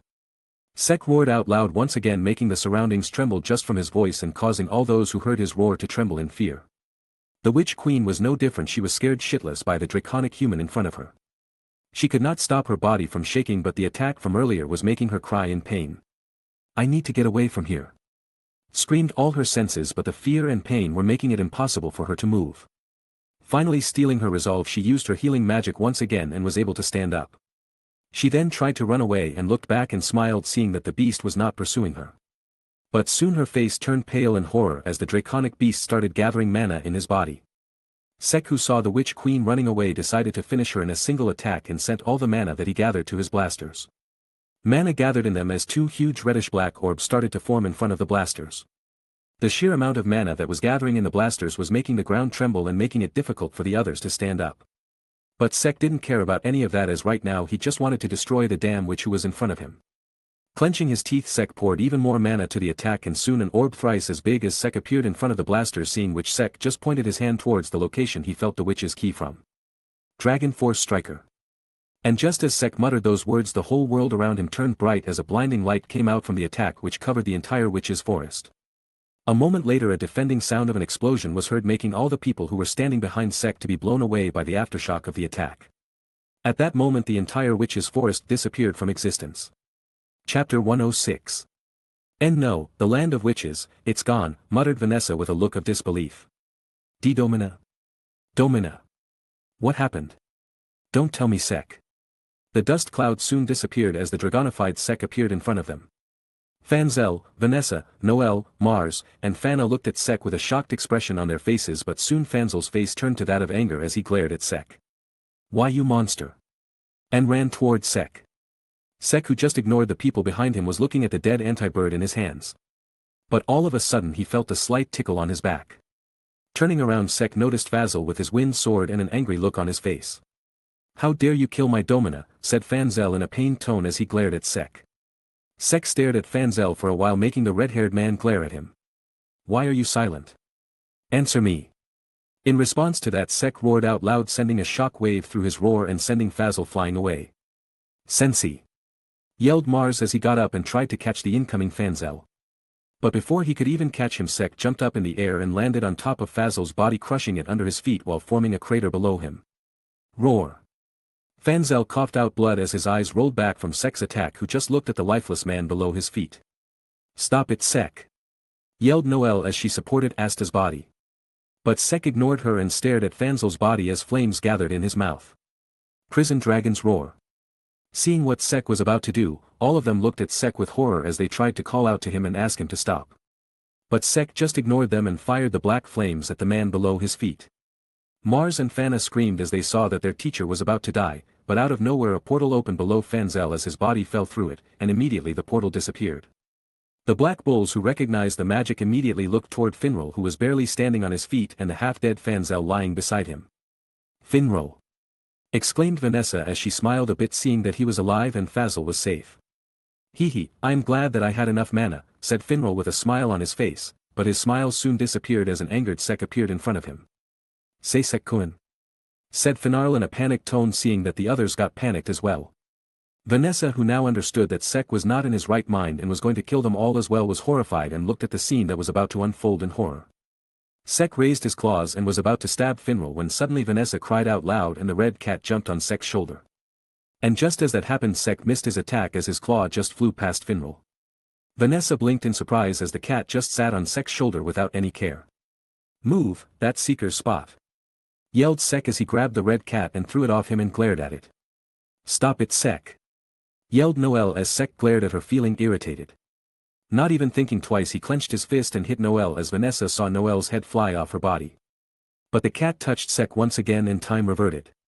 "Move, that's Seeker's spot," yelled Sek as he grabbed the red cat and threw it off him and glared at it once again. But this time Noelle didn't say anything and just stared at Sek. Understanding what just happened, Vanessa blinked in surprise as she remembered what her mother told her about her magic. "Why, you are the red thread of fate, right?" asked Vanessa as she looked at the cat, who turned towards her. "You can change fate, right? Please. I am begging you, please turn everything back to normal." The cat looked at Vanessa and raised its paw and tapped Sek once again. Sek looked at it for a while and then fired one of his absorption lines at it and wrapped the cat's body with it. "Take it," said Sek as he started transferring mana to the cat. The cat glowed and then raised both of its paws and tapped on the ground. In the next instant, time reverted once again as the witch's forest came back and all the destruction that was caused by Sek turned back to normal. Sek, who was now back at the point of time where he was stabbed by the blood blade, widened his eyes in shock and then immediately turned back. "Seeker?" asked Sek in a panicked tone. And responding to the call, the anti-bird appeared on his shoulder and looked at Sek with a panicked look on her face as she saw a blood blade piercing her partner. But contrary to what Seeker was feeling, Sek's eyes teared up as he just pulled himself out of the blood blade and landed on the ground. He then grabbed Seeker off his shoulder and hugged her as tears started to come out of his eyes. "I am sorry. I am sorry. I am glad that you are fine, I am so glad." Hearing his cry, most of the people looked at him in shock except for Vanessa and the Witch Queen. Vanessa sighed and soon some tears of happiness fell down her cheek as she saw her squad mate back to his senses. The Witch Queen, on the other hand, remembered everything that happened before the time reverted and was looking at Sek with horror. Her entire body was shivering from fear and not even a single muscle was able to move after remembering the fate she had in the other timeline. She looked at the red cat that was licking its leg and then at Vanessa, who was crying as well. "It's better to not mess with him. I don't want to experience that once again," thought the Witch Queen as she cancelled all of her magic and healed Sek before he decided to fight her once again. Sek, who was hugging Seeker, noticed the blood cocoon around him and was about to act but stopped after seeing that it was healing him. "Vritra, dispel her magic after she is done healing," said Sek. "Got it, my other half," replied Vritra. "You don't remember?" asked Sek. "Remember what?" asked Vritra, making Sek sigh as he just held Seeker close to his chest, not wanting to let go of her even for an instant. "I will tell you later," said Sek as the cocoon disappeared and Vritra started dispelling the Witch Queen's magic off Sek's body. Sek just held Seeker and brought her in front of his face and soon kissed the bird's head. I won't ever let you get away from me, Seeker, I promise, said Sek and hugged the bird once again. Meanwhile, Seeker's brain couldn't process what just happened, and for the first time, the anti-bird had a shocked expression on her face while imaginary steam started coming out of her head. Chapter 107. Sek soon let go of Seeker but still kept an eye on her. Seeker was confused by the attention she was receiving from Sek but nevertheless, felt happy about it. He said he won't let go of me, thought Seeker as a slight blush appeared on the bird's cheek as she nuzzled her head to Sek's. Vanessa was talking to her mother and explained her reasoning about the red thread of fate to her. But the witch queen just ignored her daughter as she was still recovering from fear. Once she got over it, her usual cold look came back as she told Vanessa that she accepts that she was defeated by them and decided to let her go. She then used her healing magic and covered the whole witch's forest in a cocoon of blood and started healing all the people who were in it, including Sek's friends as well. Sek looked at the witch queen and sighed, seeing that she didn't have any intention to fight. It's finally over, said Sek as he lost some strength and fell to his knees. Huh. Looks like the cat took too much out of me. Seeker panicked seeing her partner fall, and so did the rest of the black bulls who were now conscious as well. They rushed to his side as Sek saw the blurry figure of his friends gather around him. Everyone, I am sorry for what I did, muttered Sek and soon fell asleep. The others got even more worried thinking that Sek was dying and apologizing for any mistakes he caused for them. Vanessa, who knew what Sek was talking about, laughed and just looked at him with a fond smile. I am glad that you are back to normal, Sek-kun, muttered Vanessa. The other black bulls didn't hear Vanessa and continued panicking. Oi! Sek, don't die. I still have to surpass you and show you that I can become the Wizard King. Then I will marry Sister Lily and you have to attend my wedding as my best man. Declared Asta as he continued to cry but immediately got smacked by Noel, who heard him talking about marrying Sister Lily. Sek! You cannot die. I am ordering you to not die. I am a royal, so follow my order. I still haven't shown you that I can control my magic perfectly, so get back up. You still have to teach me and feel proud of me when I can master my mana control. Declared Noel. Oi! Sek-kun, wake up. I still have to set you up on various dates with all sorts of girls as your senpai and invite you to various mixers as well. Who is going to be my wingman if you just die like this? Said Finral as tears came out of his mouth. Clank. Clank. Clank. Clank. Said Ains as he got emotional and forgot that he cannot speak as his teeth just clunked together. Seeker was slapping Sek's cheeks with her wings, trying to bring his partner back to life. Get up, you idiot. You told me that you won't let go of me. How dare you die? I still have to confess to you. Wake up, you bastard. Didn't you say that you will become the Dark Lord? Wake up. Thought Seeker. Just let me sleep for a bit, damn it, roared Sek in frustration, shocking all of them as they looked at Sek. Soon all of them jumped at the Dark Lord and cried in happiness seeing that Sek was alive. Hey, let go of me, you idiots, I am tired, complained Sek as he pushed his friends away from him. UWA. Sek, you are alive. Don't yell when you are this close to me. HMF, it wasn't like I was worried about you or anything, said Noel. I heard everything you said, so don't play the Tsunder's card right now. Sek-kun, I am so glad that you didn't die, said Finral. How can you just assume that I will die? Clank. Clank. Clank. Said Ains. You cannot even speak.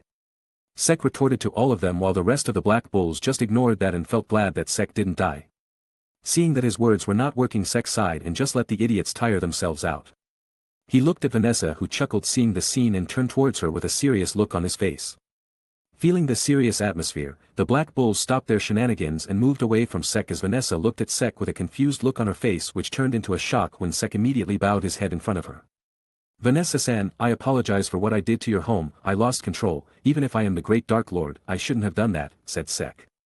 The other black bulls looked at the scene with confusion, not knowing what was going on, but Vanessa, who knew all that, walked towards Sek and bent down to his level, and gestured him to look up. She then continued to hug Sek, surprising the Dark Lord, who was ready to hear some harsh words or even receive a beating from her. I am glad that you are back, Sek. Come, I am glad, don't worry about it, I forgive you, just don't go out of control like that ever again, said Vanessa as she continued to hug Sek. Got it, I promise you that I won't get out of control like that, probably, replied Sek, immediately earning a smack from Vanessa, who stopped hugging him and said. What the hell was that, probably? I mean, I will try my best, but I can't guarantee that it won't happen again. Who knows, the situation might need for the great Dark Lord to go out of control and destroy everything, right? Right, my foot. Complained Vanessa as she smacked Sek once again. Vanessa-san, what is happening here? What are the two of you talking about? Sek and Vanessa looked toward her and then looked back at each other. Sek opened his arms and the red cat jumped towards him as Sek caught it and patted its head. Nothing much, it's just that I went out of control after seeing Seeker die in front of me and erase the whole witch's forest out of existence and tried to kill you all, said Sek as he caressed the cat's chin, making it purr in bliss. The other just started at Sek as they blinked their eyes for a while. But soon all of them snapped out of their trance and widened their eyes in shock. Well, let's get going then, seeing that our job is done. Wait, where is the witch bitch? We still have to take the magic stone. Wait. What the hell was that? Just leave it, Asta, it will go over your head, said Sek. Oi. How dare you? Nothing goes over my head. My reflexes are too fast, I will catch it. The others just stared at the bare-chested muscle shorty with a deadpan look on their faces as Sek started to walk towards the Witch Queen's home to get their payment. Chapter 108. Currently standing inside the Witch Queen's home, Sek and his fellow Black Bulls were looking at the Queen with slightly wary expressions on their faces. We have done our job of dealing with those people who attacked your home, so give us the magic stone just like we talked about, said Sek, still feeling a bit angry towards her. The Witch Queen stared at Sek for a while and then started fiddling with her earring and detached the magic stone from it. Here, take this, I don't need it anyways, said the Witch Queen and threw the magic stone towards Sek, who caught it and stared at it. Why are the Eye of Midnight Sun after these magic some anyways? Do you know about it, Queen? Hearing the question, Sek focused as well and kept the stone in his storage. That magic stone is a magical item that heightens the wearer's powers, but only those of the elf tribe are truly able to use it, answered the Queen. Elves? Asked Asta and Noel in unison. Sek remained silent and thought about whether he could use the magic stone that was in his possession or not. He had never tried using it because, well, he didn't feel the need to. Not to mention he wasn't going to outright give away the location of his magic stone and have the elves target him and his close ones. Forget it. I will deal with it when the time comes, thought Sek as he snapped out of his thoughts. The Queen took a deep breath and then looked back at the kids in front of her. The elves possessed great power. Though, not to the level of legendary dragons' glances towards Sek. They lived in what is now called the Forsaken Realms several centuries ago. Each elf had an extraordinary amount of magical power. But, the humans outnumbered them, and when they fought them, the elves were annihilated, said the Witch Queen as she paused to let the information sink in. That Fana girl's third eye, that is forbidden magic, but that girl wasn't the one who activated that spell, it was someone else. Ordinary humans are unable to meddle with forbidden magic, said the Witch Queen. I am so completely lost, said Asta as his brain started to overheat from the info dump he just received. Activating forbidden magic requires a tremendous amount of mana and some sort of sacrifice. The ancient demon was also a top-level forbidden spell activated by the leader of the elves. And immediately all of them except for Sek widened their eyes in surprise as Asta started thinking about the demon's skull at his village. It could be that the Eye of the Midnight Sun are descendants of the elves. And Asta, the two swords you bear, they are the ruined remains of the magic sword used by the elves' leader. What does that mean? Shouted Asta as imaginary steam burst out of his head and Asta fell unconsciously on the floor. He reached his limit, muttered Sek with a helpless look on his face. The others just looked at Asta and commented on his stupidity. While this was going on, Sek noticed that the Witch Queen got up from her throne and soon floated down and landed in front of him. Sek, are you aware of your heritage? Asked the Witch Queen. What heritage? Your parents, your origins and all. Yes, I know my mom and dad. Why? Are you trying to threaten me? The Witch Queen shook her head and said, I have no intention of doing that, not like I can harm a dragon anyway, that would be just me jumping towards my death, thought the Witch Queen, having a misunderstanding about Sek's parents. Sek, I want to request something from you. You sure are shameless to ask for a request after attacking us like that, said Sek. At least hear me out. Speak, though I will not abide by I. Can you copulate with me? Asked the Witch Queen in a calm tone. The whole room immediately turned silent as all of them just blinked in surprise for a while. Itch. Screamed all of them except for the Witch Queen once they snapped out of trance. Sek was taken aback by her request and immediately took a few steps back and pointed his finger at her. What the hell are you talking about? You pedophile witch. Where the hell did that come from? Oi. What the hell is happening? What is copulate? Shut up, Bacasta. Yelled Noelle as she slapped Asta away. The Witch Queen, who was totally unbothered by the ruckus around her, stepped closer to Sek once again and held the hand that was pointing at her. There are only so many chances that I will get when someone strong and with a great heritage like you exist. I can surely envision that the result of our copulation will be extremely powerful, so Sek, I ask you again, copulate with me. Sek immediately freed his hand and moved away from the Witch Queen, feeling totally grossed out by her. She is giving a crazy amount of Stella vibes. She is a crazy. And Dark Lord or not, don't stick your CK in crazy, thought Sek. Good choice, my other half, said Vritra. Like hell, I am gonna do that. But don't you guys like to have a strong mate? I can confidently say that there are hardly any mates you will find that would be stronger than me. Don't dragons look for strong mates to copulate with and have the urge to leave behind a successor? Thought the Witch Queen. What type of mentality is that? Like hell, I have that kind of preference. Not to mention that you are Vanessa-san's mother, have some shame. Complained Sek. He is right, my queen, why are even you doing this? Asked Vanessa. The Witch Queen looked at Vanessa and asked, I don't think that there is anything wrong with what I am saying. Everyone except for Asta looked at her with a deadpan look on their faces, not knowing what to tell her. Sek sighed and said, sorry, but I am not interested in the offer. I have a lot of things that I have to do and don't have the time to waste. The Witch Queen stared at Sek, who stared back at her. The two locked eyes for a while before the Witch Queen sighed. Well, I tried, and shrugged her shoulders and flew back to her throne, and sat once again. Sek sighed as well and thought, crazy avoided. After that, the Black Bulls left her home, leaving behind Vanessa so that she can talk a bit more with her mother.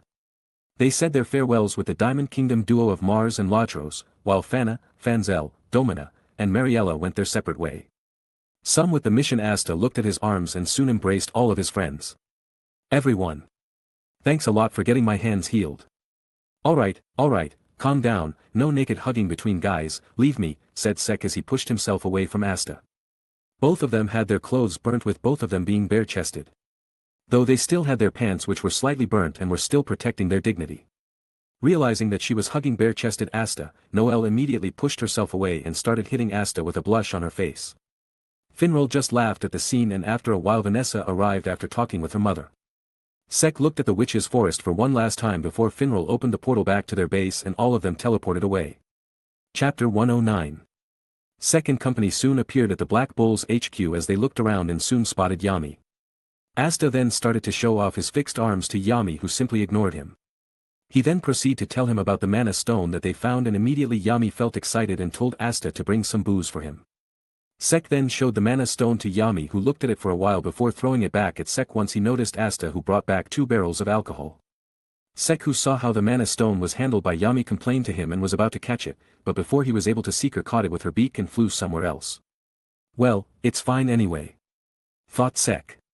He knew that Seeker was collecting mana stones for some reason, which according to him was stopping the revival of elves, reviving the first Wizard King, or both.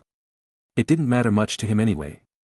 He still had one of the mana stones with him, and he was not going to announce it anyway, so for the time being he was relatively safe. He also didn't care about the change in the plot, since according to him, it's the Dark Lord who directs the plot, not the other way around. Soon the other Black Bulls came back as well and were surprised to see that Asta was healed. Although some were pissed that they wasted their time for him only to find him fine. All of them were glad that Asta was back to his top condition and congratulated him for his recovery. Just like that, a few days passed without much happening. Sek did go out to do some missions, making up for the ones he didn't do during the time he went for his training. He wanted to spar with Yami, wanting to check where he was currently standing when compared to Yami, though the muscle brute ignored his request, saying that he was busy and all. Today is the day, I challenge Yami. Declared Sek as he returned from a mission. His clothes were dirty and he was sweaty. But none of that mattered, he quickly finished his mission so that he can arrive early in the morning and catch Yami before he makes another excuse and run away from the fight. Sek opened the front door of the HQ and entered the common room only to find the room in total chaos. Vanessa passed out only in her underwear. Magna and Luck bleeding from various places. Asta lying down in a pool with his face down and his clothes completely in tatters with bite and claw marks all over his body. Charmy passed out with her face planted in a plate of food. Gauche sitting on the sofa with his head resting against the support and blood dripping down his nose. Gray and Ain sitting in a corner suspiciously staring at Sek. And finally, Gordon, who had a sharp knife covered in a red substance in his hands, looked at Sek with a creepy smile on his face. It's surprising that no one is causing a ruckus in the morning, and yes, Gordon, I would like to have a sandwich, said Sek as he registered everyone in the room as being normal. Gordon nodded and whispered something and started preparing a sandwich for Sek with the same creepy smile on his face. Once he was done, he placed some sandwiches on the table as Sek came back after washing his hands, and the two of them sat down and started having their breakfast. Gordon was happy seeing that Sek was enjoying the sandwiches that he prepared a lot with him. "These are good. By the way, Gordon, do you know where is Yami-san?" asked Sek as he took another bite. Captain Yami? Must be the bathroom, right? I went there to check, but he wasn't there." "That's shocking. I don't know then," said Gordon as he felt mildly surprised after hearing that Yami was not in the toilet. Sek gave a nod and decided to leave the topic. He will find the brute another time and have his battle. He then decided to take a bath and get refreshed and was joined by the rest of the male members of the squad. Once all of them were refreshed, they went on with their antics when suddenly the front door of the HQ slammed open. "All right, all eyes up here." Hearing the familiar voice, Sek and the rest of the squad looked toward the man who called them, and immediately Sek's eyes widened in shock. "What the hell are you wearing?" yelled Sek as he saw Yami wearing a happy coat and a loincloth. Yami stared at Sek for a while but soon ignored him and said, "So, yeah, there's a festival happening." And just as those words left his mouth, Asta got excited and started asking about the festival. So he was busy preparing for the Star Festival, huh? Thought Sek as he started at Yami. In the evening the whole squad went to the festival, and immediately Sek was surprised to see the number of people currently present in the town. "This is awesome," declared Asta. Hearing him, Yami smirked and looked at his squad members. "All right. Go live it up, you dumbass. There's still time before they announce the ranking." "Well, let's blow off some steam," said Sek as Seeker came out of his pocket and landed on his shoulder before she nodded her head as well. Most of the Black Bulls left off to do their things, leaving behind Sek, Asta, and Noel. The rookie trio looked around and then Asta started walking, seeing that Noel and Sek looked at each other before they started following him as well. "Want me to give you two some personal space?" asked Sek as he looked at Noel with a teasing smirk. Noel immediately turned red and started flailing her arms around. What are you talking about?" Seeing that, Sek laughed, making Noel even more riled up. "Hey!"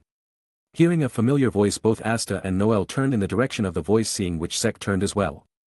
Soon their gaze fell on a boy and girl who seemed to be of their age as well, and Asta and Noel immediately cheered up while Sek just looked at them in confusion. "Kahono! Kyoto!" Asta and Sek followed her, and now the three of them stood in front of the duo. "I've missed you guys," said Noel as she grabbed Kahono's hands, making the said girl smile as well. "Asta! You're looking great. How are you guys here?" asked Noel as Asta explained that he asked Finral to get the two of them. Finral soon showed up and said a line that he thought sounded cool and then left off to flirt with some cuties.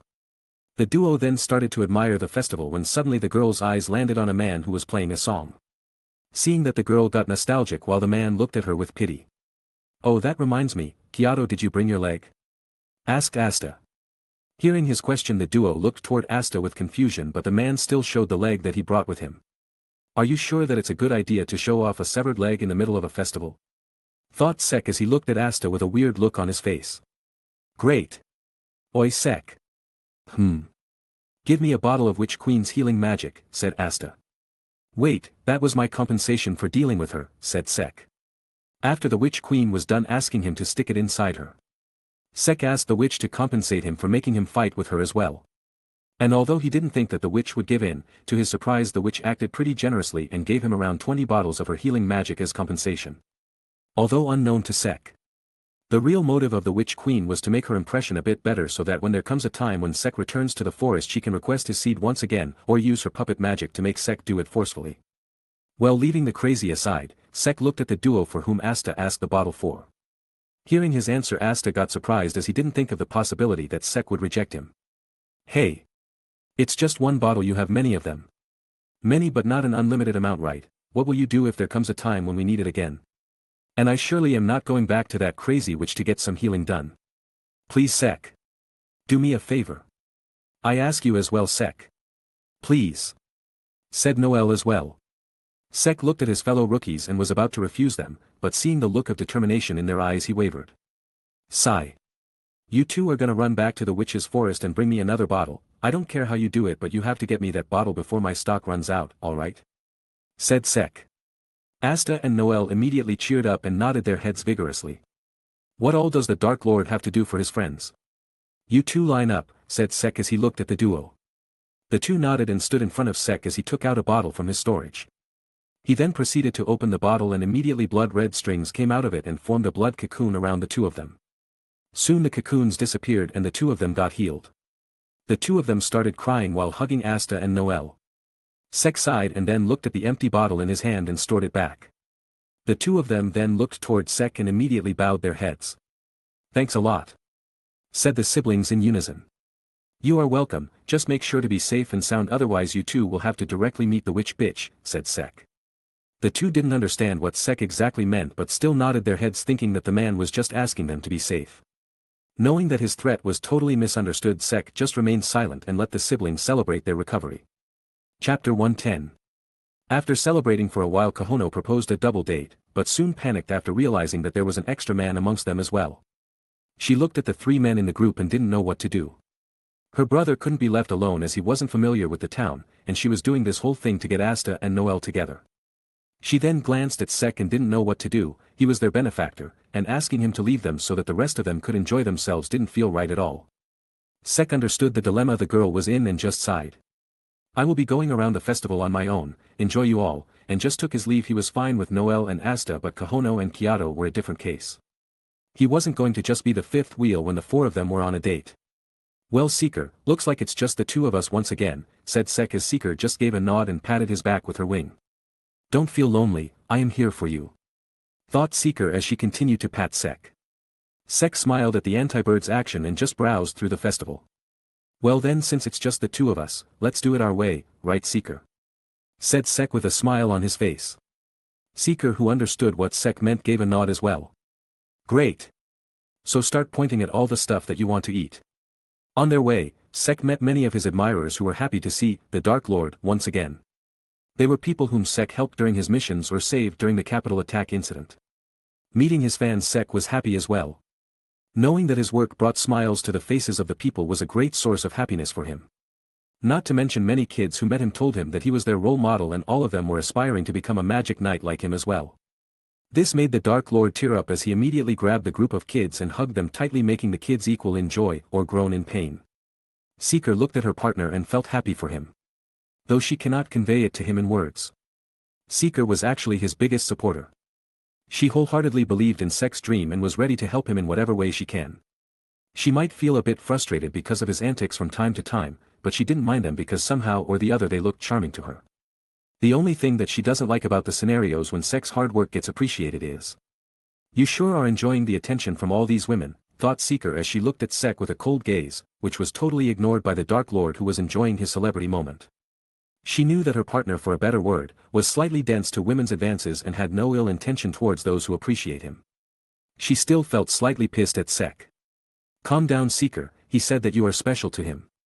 You don't need to worry," thought Seeker as she tried to calm herself down. Sek soon got out of the crowd that was surrounding him and decided to focus back on enjoying. He started buying food items from various stalls as both he and Seeker enjoyed the treats that were being sold during the festival. While having his hands full, Sek's gaze fell on Yami and Captain Jack, who was about to fight with each other. Sek looked towards the anti-bird on his shoulder, who just shrugged and took a bite from the food that Sek offered her. "Yami-san. Something wrong?" "Ha, dumbass, nothing, just trash-talking this green bug and making him remember his place," said Yami as he glared at Jack. "Kakik, yes, which is obviously higher than yours," said Jack as the two of them continued to glare at each other before they snorted and went back to their respective stalls. "Okay, so what are you guys selling?" asked Sek. "Grilled squid," said Yami. "Meat dishes," said Jack. Sek looked at the dishes the two captains cooked and then glanced at the anti-bird on his shoulder. Seeker, who noticed her partner looking at her, gave wings up to him, making Sek nod. "I will take two of both." "Ha! You are buying his shit as well? So you guys gonna sell it or not?" "Of course I am. I will prove that my food is better than that bug's." "Kakik, Yami's squad brat, you are gonna lick your fingers off after eating this," said Jack as he sliced up some meat and started heating it. The two captains cooked for a while and soon they placed the food on the counter. "TCH, here, take it brat, and tell us which of these is better."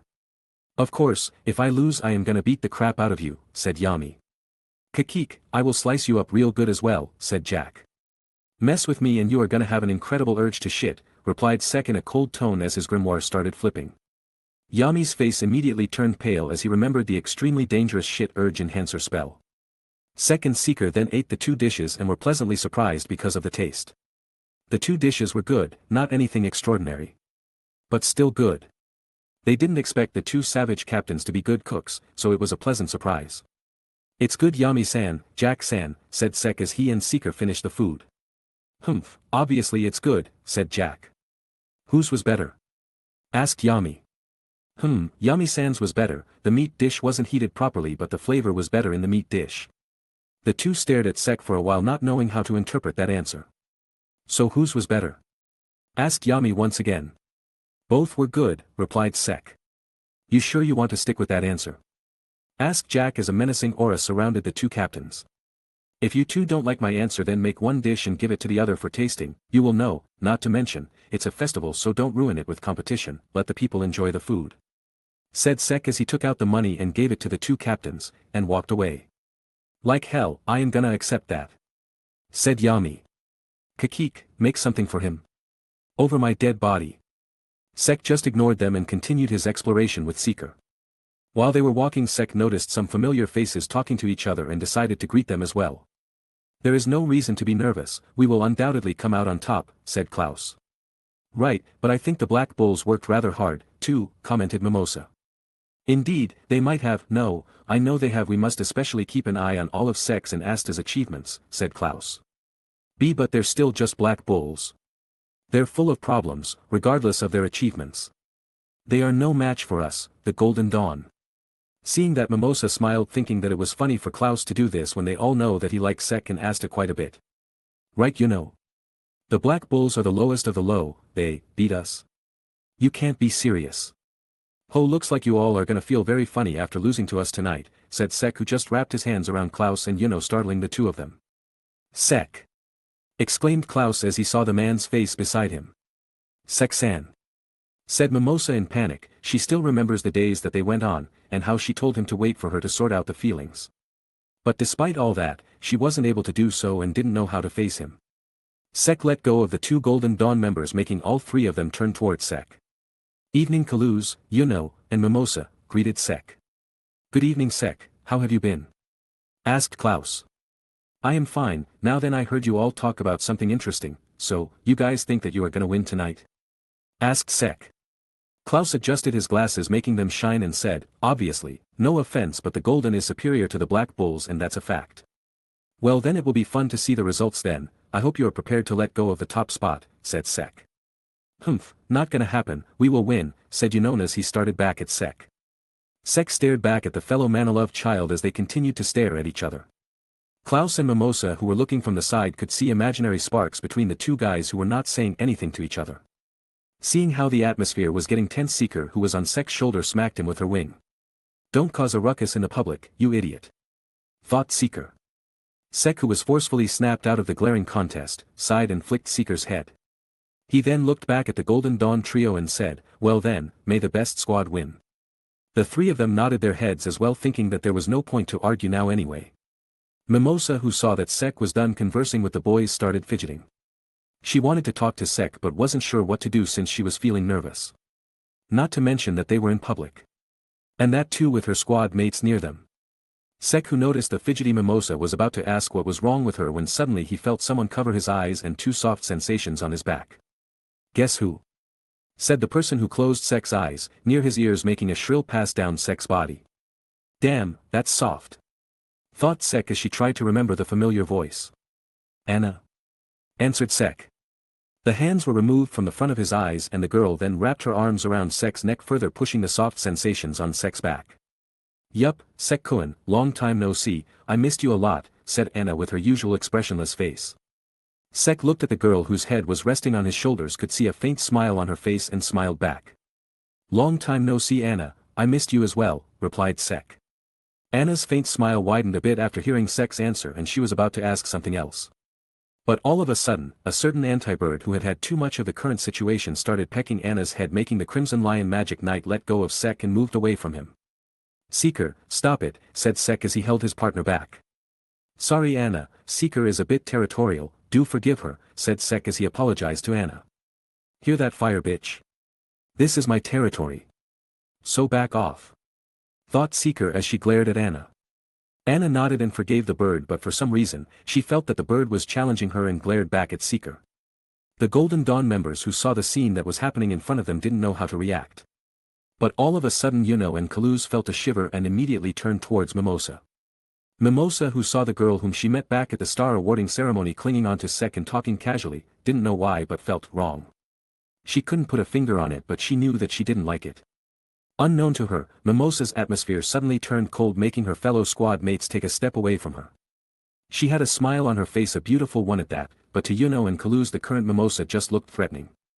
Sek-san. You two seem close. Sek, being the Dark Lord, didn't feel any threat near him and just said, well, I don't know, we have. Yes, I and Sek are close, we even went on a date together, said Anna as she stepped forward and puffed out her chest. Klaus, Yuno, and this time even Sek felt a chill go down their spine. All three of them looked toward Mimosa, who was looking at Anna with a smile on her face. Anna instinctively knew that the girl in front of her was a rival and decided to show the girl her place. The two girls looked at each other with a friendly smile. Oh my, Sek-san, you went on a date with her as well? Asked Mimosa with a pause as she looked at Sek before turning back towards Anna. As well? Thought Anna and Seeker at the same time before a realization hit them, and they both looked at Sek, who just blinked in surprise. Sek, who was put on the spot, blinked but soon calmed himself down. Is something wrong with that? As far as I remember, it was fine for a single man to go on dates. Klaus and Yuno were shocked as well. They were sure that Sek was about to get wrecked by the two girls but were left totally speechless at his answer. No, nothing is wrong, said Anna. Yeah, everything is fine, said Mimosa. Thought Seeker. Sek nodded his head and smiled. Nicely handled, my other half, said Vritra. Thanks. Didn't think that you were able to take calm decisions in these sorts of situations, said Vritra. Oi, that was uncalled for. Retorted Sek. Forgive me, but the last time you interacted with a girl for romantic purposes, you were a dense man, said Vritra. I am not dense. I just don't know very well about these things. Replied Sek. Feeling that the atmosphere turned a bit gloomy, Sek sighed and said, well, I am going to meet with my squad, see you guys later. All of them nodded as Sek went on his way. The two girls stared at his back for a while before they got lost in their thoughts as well. He is right. Sek-kun and I are not in an actual relationship anyway. Thought Anna. I haven't even sorted out my feelings, yet, thought Mimosa. The two remained silent for a while and went over their thoughts when suddenly both of them had a look of determination on their faces. I have already decided to repay my gratitude to him, so what is there to hesitate now? I need to work harder to make Sek-kun look my way. Thought Anna. I don't know my feelings yet. But I know for a fact that I don't like Sek-san acting like that with other girls. I will have to push harder and make Sek-san know how I feel as well. Thought Mimosa. The two then looked at each other for a while before they looked away and went their separate ways. Seeker, who was looking back at the two girls, was annoyed seeing that the two of them were now seriously aiming for her wonderful idiot of a partner. She looked down at Sek's face and got serious as well. I need to find a way to get my body back and make those two realize where they belong. Thought Seeker. The Dark Lord happily walked towards the table where his fellow squad mates were, still unknown of the situations that will happen in the future because of the words that he said today. Chapter 111. Currently enjoying a meal with his squad, Sek was happily talking with all of them when suddenly they heard an announcement. Sek stood up, making the other look at him questioningly. Let's go guys, they are about to start the ceremony, said Sek. The others stared at Sek for a while before they focused back on raiding and talking amongst themselves. You guys are seriously not thinking about missing this, right? Asked Sek. Sek-kun, just sit down and enjoy the festival, we are going to be at the last spot anyways, said Vanessa. The others nodded their heads as well, agreeing with Vanessa. They have been a part of the squad for quite some time and have attended the festival several times as well. Knowing what the outcome of the ranking was, the older members of the Black Bulls didn't feel like going to the center and just decided to continue enjoying the festival. Sek just stared at his squad mates who were present at the table without any expression on his face and then just looked away from them. Never thought that you lot of all people will think of the squad like that. Just so you know, we are gonna win this time, let's go, Seeker, and started moving towards the place where the ceremony was about to start. Seeker soon started following him and landed on his shoulder. The other Black Bulls just stared at Sek's back for a while before they went back to their business. Fuck. I am gonna go too. That bastard, how dare he look down at his senpai like that. Ha ha ha. I am going as well. It seems fun. I am going as well. What kind of friend will I be if I don't trust them? Not to mention that Sek is my best friend. I am going too, said Vanessa. I am gonna kill him if we don't win for disturbing me while I was looking at Marie's photo, said Gauche in anger. La. Wait a minute, let me grab all this, I am coming as well. Grey got up as well and changed to her real form and ran toward Gauche while hiding her face behind her hands. Just like that, all the black bulls except for Asta, Noel, Finral, and Yami soon reached the center where the ceremony was about to start and started looking around. Soon they spotted Sek standing alone with his hands crossed and walked towards him. Sek, who felt their key, glanced at them and smiled. What happened, don't want to enjoy the festival anymore? Asked Sek. Heh. You are gonna need a senpai to take care of you after seeing the results. Hee hee. Sek, let's make a bet. If we win you will fight me. And if we did not I will fight you. I truly believe in your word, Sek. I know that we will win this year, after all, I am your best friend, whispered Gauche. My drink will taste a lot better if we do win, you know, and if we didn't then you can just drink your sorrows away with me, said Vanessa as she showed 2 bottles of alcohol. The others said some words as well, hearing which Sek shook his head helplessly and said, Heh, just you all wait and see, we will win by such a huge margin that all the people who are gathered here will be left speechless. Soon all of them heard a voice making them look up, and all of a sudden a cheer erupted in the crowd. Wizard King. Really? The Wizard King. Julius Sama. The crowd went wild when they noticed the Wizard King standing on top of the stage. Damn, he is popular, said Sek. Well, he is the Wizard King, after all, the whole kingdom looks up to him, said Vanessa as she too was excited after seeing the Wizard King. This year, I'll be announcing the Magic Knight Squad's achievements myself, said Julius as the crowd once again got excited. After the results are announced, the king will also make an appearance, so please look forward to that. But this time the crowd turned silent for a while. Damn, that's harsh, said Sek as clearly felt how excited the people were to see the king. A moment later the crowd once again started cheering for the Wizard King, totally ignoring the announcement that Julius made about the king. Now, then, as you all know, our Clover Kingdom has been battling invasion attempts from both the Diamond and Spade Kingdoms, as well as a new terrorist group called the Eye of the Midnight Sun. The royal capital was attacked, and many lives were lost. I even considered canceling the Star Festival for this year. But it's because of all these events that I wanted to commend the courageous men and women who fought against them, and decided to hold the festival. As Julius said that, the magic lamps that were floating around the stage started to glow, making the stage to now be the main focus. Now, then, let us welcome them, our 9 Magic Knights squad captains, whom we hold in the highest esteem, said Julius. Just as he said that, the captains walked onto the stage, making the crowd's excitement soar through the roof. As expected, our squad captain is not there, muttered Sek. Ha! Ain't your squad captain irresponsible? Hearing the familiar voice, all of them turned around and saw Yami standing near them with a passed-out Charlotte on his shoulder. Yami looked at them and blinked his eyes for a while and continued speaking, which is a great and manly thing to do. It shows that he doesn't get pushed around by others. Seeing the shameless man say all that, the squad stared at him for a while before they focused back on the stage. Julius soon started introducing all the captains that were present on the stage. TCH, that demon lioness is back, said Yami as he puffed his cigarette. You scared of her? Asked Sek. You should be too, replied Yami. This made all of them including Sek widen their eyes in surprise. For the older members, they cannot imagine a scenario where their captain will lose. And as for Sek, he never thought that Yami will actually admit it. Since according to Sek, Yami was a man who even in a situation where he is about to die will just say that he is about to surpass his limit and beat the shit out of the opponent. Though, things might be different now compared to the last time we fought, since I have surpassed my limits several times, said Yami as the thought of provoking a lioness came to his mind. Hearing that, Sek smirked. That's the Yami that he knows and unconsciously respects. Yami tried to test the water and aimed some killing intent at the new Crimson Lion's captain. Ha! Such a pain in the butt. Why the hell did I accept to be the captain? Thought Meroleona Vermilion, as she started at the crowd who was intently looking at her and the other captains. Suddenly she felt some killing intent and she immediately glared in the direction where it came from. She then noticed a familiar face, a foolish man who tried to test his luck and agitated her. So you think that you are better now? Thought Meroleona as she fired back her own killing intent at the man who tried to challenge her. Alright. Challenge accepted. Yami smirked seeing that Meroleona noticed him, but his face immediately turned pale when he saw her glare, which was accompanied by her killing intent. Foo. I am gonna die, said Yami as he immediately stopped releasing his killing intent. So how was it? Asked Sek. Yami looked at Sek with a calm look on his face and breathed out some smoke.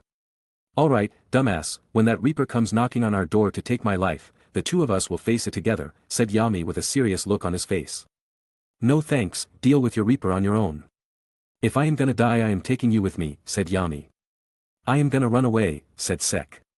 Heh, like you can outrun that lioness, mocked Yami. Who said that I have to outrun her? I only need to outrun you. Stop being a coward and face the challenge like a man, said Yami. Use that on Asta, your words are useless on the great Dark Lord, said Sek as he smirked. You. Shoo, they are starting, said Vanessa making the two of them stop. Well, anyway, let's announce the ranking. Just as those words escaped Julius's mouth the crowd started discussing amongst themselves about who is gonna take the first place. A white glow appeared in front of Julius which made all the people excited. All the black bulls except for Yami were looking at Julius with anticipatory looks. They didn't think much about the competition, but after hearing Sek's words all of them had some hope. Sek was looking intently at the glowing magic screen and despite being quite calm on the outside, he was actually the most nervous one amongst the black bulls. In the first place, said Julius and then paused. Sek and the rest of the black bulls gulped in nervousness while Yami just took a puff of his cigarette. The black bulls, declared Julius. And immediately the whole surrounding turned silent. Everyone's eyes widened not even expecting this outcome, but all of them soon snapped out of their thoughts when they heard a yell. Fuck yeah. Let's fucking go. Hearing their yell the rest of the people glanced at them not sure about what to do. But amongst the crowd, some people who recognized them, or more accurately recognized someone. Soon cheers started to erupt from various places in the crowd making the older members of the squad surprised by the response. Sek however was not surprised. Rather he was excited. There was a reason why most of the missions that he took consisted of helping the people or saving a town or village rather than exterminating magic beasts or doing reconnaissance or protecting the border. Looks like I really did make my name out there amongst the people, thought Sek. Julius smiled after seeing the response. He was prepared for harsher comments to flow around but looks like that was not the case. Some were not sure what to think about this but many people were excited by the outcome as well. The number of stars they accumulated is an astounding 197, declared Julius as the list of their achievements started to show on the magic display. This made the black bulls stop breathing for a moment, as they just looked at the astounding number of stars. CA Captain, weren't we at -50 stars last year? Asked Magna. Holy F. King Hell, said Yami. That's a huge, no unbelievable jump from their record of -50 from last year, declared Julius as the crowd had the same reaction as the rest of the black bulls. Oi. Oi. Oi. Is this for real? I am not high, right? Is that reality? What the hell did the man who made the list smoke while calculating? Are we sure that they didn't pay someone to get this kind of results? Oi. The Dark Lord and his squad don't need to do something like that. Well, it's the Dark Lord's squad, just like him, the results are overwhelming.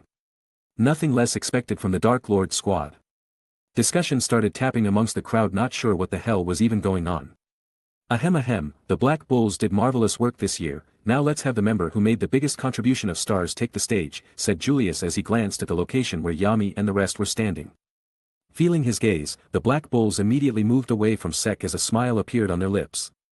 The promising newcomer with 2 grimoires by his side, Sek, declared the Wizard King as the loud cheer was heard once again.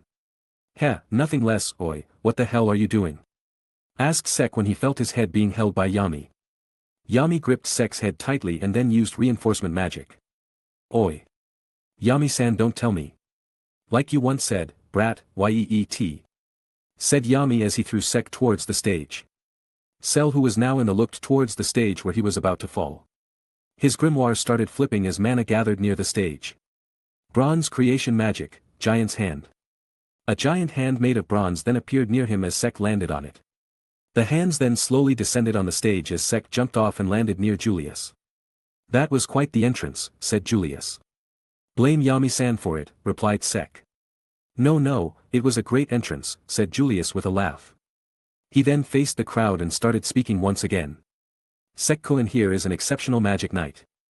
He joined the Black Bulls this year and set the record for the fastest promotion amongst all the magic knights to date, earning the rank of Senior Magic Knight, 3rd class. As of now the total stars earned by him alone is 96. Reverse noise, said Vritra. Toit. Replied Sek. The crowd cheered and congratulated Sek, making the Dark Lord smile widen. His effort was finally recognized in front of such a large crowd, and this made him quite happy and excited. "Great job, my other half," said Vritra. Being his sacred gear, he could feel the waves of happiness that were being released by Sek, and this made him happy for his host as well. "Thanks, Vritra." Thanked Sek, as right now he felt a bit emotional. Sek then continued to stare at the scene in front of him for a while before he closed his eyes with a smile on his face. "Vritra, I don't know how to express this, but I am feeling like I might cry," thought Sek. "Heh, this is the result of your hard work. The unwavering will and a mentality to reach the goals that you set for yourself. All these things made you what you are today. Also, I and that super strong relic sword of yours have a great part to play here, but are you really crying?" Sek, who had a huge smile on his face, had some tears flowing down his cheek. "Sniff. Sniff. No," replied Sek. "Who knew our Dark Lord was such a crybaby," said Vritra as he watched over his host. Leaving the emotional Dark Lord aside, Julius soon listed out the rest of the squad ranks, and the final list was as follows. Black Bulls, 197 stars. Golden Dawn, 120 stars. Crimson Lions, 106 stars. Silver Eagles, 95 stars. Blue Rose, 83 stars. Green Praying Mantises, 69 stars. Coral Peacocks, 67 stars. Purple Orcus, 51 stars. Aqua Deer, 49 stars. Chapter 112. After all the announcements about the Magic Squad's achievements were over, Sek and the captains got off the stage, leaving behind the Wizard King. "Now that the achievement announcements are over, here's the moment you've been waiting for," said Julius. He then gestured towards the entrance of the stage and announced, "The appearance of our beloved king of the Clover Kingdom." Soon a man wearing a crown and holding a scepter in his hand appeared on the stage. He looked at the citizens with an arrogant look on his face and said, "Now revere me." But what welcomed the king was an awkward silence, where the citizens were just looking at the king without doing anything. The king glanced at Julius and said, "Don't stand right next to me, you're in my spotlight." Julius, who was already in an awkward position because of the great response from the citizens, simply took a step away from the king. The king greeted the citizens once again, thinking that the response would be different. Well, he was in for a rude awakening. The response was different, but not in a good way, because this time some soldiers who were disguised as citizens tried to cause hype and cheered for the king, though none of the citizens fell for it, and it just looked like the cheer was forced. This made the king angry, and he started to scream at the citizens to revere him. Sek stared at the joke of a king and then looked at Noel, who was standing beside him. "So, you are royalty like him?" asked Sek with an amused smile on his face. "Don't compare me with him," yelled Noel, making all the people around them look at her weirdly. Seeing that, Noel immediately covered her face to hide her embarrassment, while Sek just laughed at her. Soon the king started speaking once again, but this time he said something which brought everyone's attention to the man. "The Eye of the Midnight Sun's hideout has been located." This made all the citizens who were looking at the king with bored looks widen their eyes in surprise, seeing that the king smiled as well. "Until now, they have attacked us many times, and they had the upper hand in every battle, but things are different now. We are going to launch an all-out attack on the enemy. To that end, I have decided to gather an even more select group from the Magic Knights to form the ultimate hand-picked unit," said the king as he paused to let the information sink in. He then tapped his scepter on the ground and started speaking once again. "They will be called the Royal Knights. A week from now, I will hold an exam for all Magic Knights. Only those who pass this exam will be allowed to join the Royal Knights, and then, we will destroy the Eye of the Midnight Sun." The king then did the Magic Knight salute, seeing which all the gathered Magic Knights saluted as well. "Magic Knights, offer up your grimoires in service to this kingdom," yelled the king as all the non-Magic Knight citizens rose in cheers for the Royal Knights. "He ain't no Erwin Smith, but he sure did a good job raising the morale of the people," thought Sek as he was still standing while doing the salute. The king, who was now satisfied with the response of the citizens, soon released the salute, seeing which the Magic Knights stood at ease as well. The king then announced the festival to be over as he tapped the staff on the ground, and immediately the sky got filled with the fireworks. Later that night at an establishment, the entire Black Bull set except for Asta were celebrating. "All right everyone. Foods and drinks are on me, so just kick back and enjoy." Sek laughed out loud seeing his friends, but he grabbed a drink as well and started drinking. "Good work out there, brat," said Yami, who sat beside Sek with a barrel of alcohol in his hand. "Oh. Yami-san. How does it feel to be the captain of the squad that is at the top?" "It was great. You should have looked at the faces of that scrawny bug and braided bangs, their reaction was just priceless. You seem quite pleased with yourself for climbing the ranks just once." Suddenly hearing a familiar voice, Yami's body stiffened up as his head turned robotically toward the direction of the voice, only to find Marioliona standing there with her arms crossed. Siscolian. Who the hell are you calling Siscolian? Asked Marioliona. Well, you're Fugolian's sister, so that'd make you Siscolian. We siblings are not referred to by such nicknames. Huh, you mean your family is not like Gramscolian, Dadagolian, Mamagolian, and so on? Asked Yami in total seriousness. Damn, Mamagolian got me, said Sek as he started laughing. Marioliona simply ignored Yami's comment and started walking toward Yami.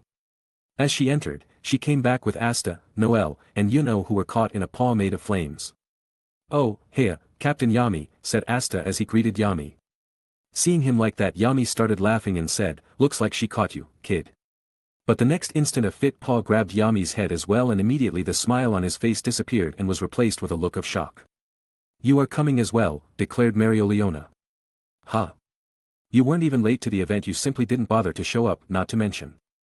Suddenly the aura around her turned threatening as she looked at Yami with a predatory smile on her face. You were trying to challenge me back there, huh? Said Marioliona. Yami looked at the woman in front of her, but to him, she appeared to be a reaper cladded in flames. Not even wasting a moment, Yami's hand moved at incredible speed and he grabbed Sek's head and brought him close. The time to battle the reaper is here, brat, remember if you died after me, I will kill you, said Yami. Huh? What the hell? Let go of me. Siscolian. Take this brat with us as well. Alright. Why, am I included? Asked Sek. You alone earned more stars than the 4th-ranked Silver Eagles, I am very eager to see how strong are you. Said Marioliona with a smile on her face. Ah, you are fucked, you brat, you are on her radar now, said Yami. And just like that, she got out of the establishment with the people hanging on the flame paws behind her. Whoa, this strong magic region is even better than the desert, muttered Sek as he felt the strong rampaging mana around him. Currently, Sek along with all those who were captured by Marioliona were near a volcano. My rival. Called Leopold Vermilion as he ran towards Sek. Oh. Leo. My other rival. Said Leo. Why the hell am I here too? Asked Yuno. My other rival, said Leopold as he glanced at Yuno. That's some great naming sense, muttered Sek as he wiped his sweat. Use this, Sek.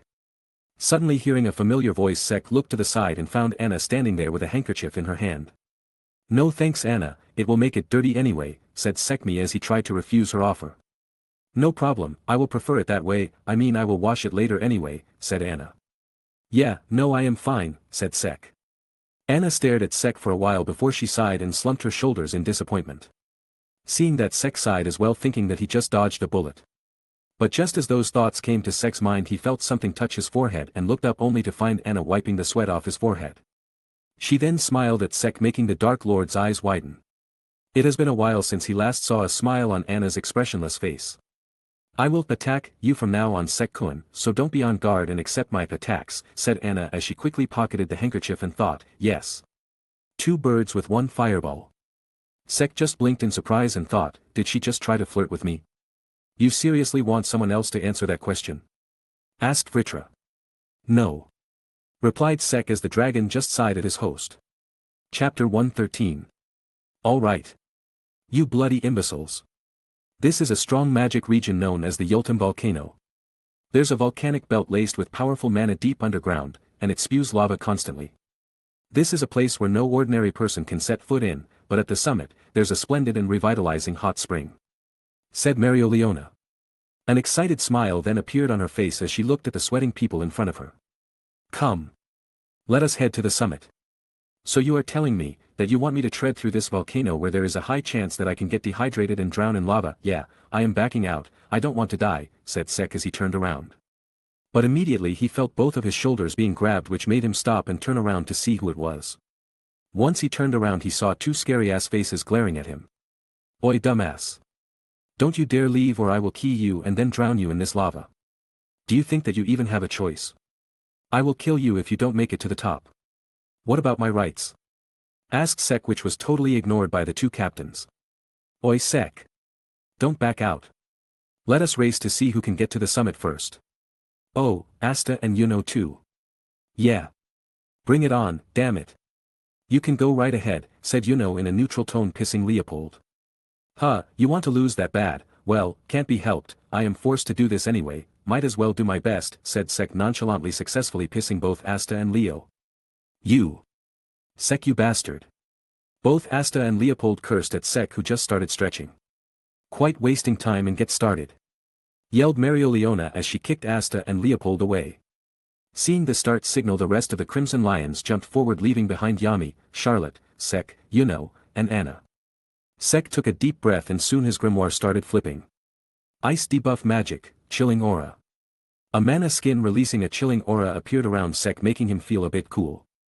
Ah! Now this is better. Bronze creation magic, bronze rider. A motorbike made of bronze appeared and Sek immediately sat on it and covered it in his mana skin as well. He passed the mana into the bike and it made a loud noise. Well then, meet you guys at the top, said Sek as he rotated the accelerator and the motorbike rushed forward. Wait for me, Sek-kun, said Anna as a mana skin appeared around her as well and her grimoire started flipping. Flame magic, flare excel. Flames shot out of Anna's feet as she burst forward at great speed. I am not gonna lose to them, said Yuno as started to concentrate. Yami and Charlotte didn't waste time and soon shot forward as well and started climbing to the top. Sek simply ignored the other participants as he rode through the dangerous volcanic path on his bike at full speed. Bronze creation magic, weapon make, Gaster Blaster. An animal skull made of bronze appeared over Sek's head. Mana started gathering in the skull as any obstacles that came his way were simply destroyed without even a second thought, and just like that Sek continued to climb up the mountain. Sek-kun is very far, muttered Anna in a slightly dissatisfied tone. Ho, that super rookie really has some skills, said Marioliona as she saw Sek being in the lead when even captains were competing. Her gaze then fell on Anna, who was now in fourth position just behind Yami and Charlotte. And that girl from my squad, she is quite strong as well, looks like it will be fun training her, said Marioliona. A fierce smile then appeared on her face as her mana started gathering in her fists. She felt that someone was about to reach the top and decided to test the person as well. Sek, who saw the summit, smirked and looked behind him. Heh, not even close, well, it's hard to compete against the Dark Lord anyway, said Sek, but immediately his danger senses started to kick in as he immediately jumped off his bike. Flame magic, Kaleidos Brachium. A huge explosion occurred that engulfed his bike and destroyed it immediately. Sek's face immediately turned serious as the Gaster Blaster aimed toward the explosion site. Don't attack me out of nowhere, you asshole! Yelled Sek as the mana gathered in the skull fired towards his attacker. Cell then landed at the top of the summit and looked at the attacker to check if they were alive or not. But contrary to his expectation, the mana beam was met with flames that resulted in another explosion. Ho, you dare call me an asshole, huh? Looks like I need to show you your place, rookie. Sek looked at the fiery woman who was glaring at him with a surprised look on his face. I held back my power because I wasn't trying to kill the person, but to think that she destroyed my attack. Soon an equally excited smile appeared on Sek's face as he glared back at the woman. You are really strong. Marioliona, who saw the smile on Sek's face, blinked her eyes in surprise but soon started laughing out loud. To think that a rookie would look back at me with such a challenging expression. Kid! Let me see your full strength, don't tell that attack was the best that you can do. Said Marioliona as mana erupted out of her body. She smirked and looked at Sek as she wanted to see if the kid in front of her would change that excited expression once he faced the might of her rampaging mana. Sek, who heard the woman's words, had a tick mark on his forehead. Did she just try to say that my attack was weak? Thought Sek. Well, her words were not exactly that, replied Vritra as he felt that his host's temper was rising. Alright, you bitch, let me show you one of my strongest attacks, said Sek as his sacred gear appeared. Vritra, Dragon Force. Mana erupted out of Sek's body, sending a shock wave to his surroundings. Ripples started to form in the lava surrounding Sek as a dark aura came out of his body. Black marks appeared on him and the transformation competed with one of his pupils turning golden. Marioliona looked at the scene with a surprised expression on her face. She didn't expect that the boy she was trying to intimidate with her mana had far greater mana in him. Damn, this bastard is making me excited. Thought Marioliona as an excited smirk soon appeared on her face. Mana gathered in her hands as her grimoire started flipping once again. Flame magic, Kaleidos Brachium.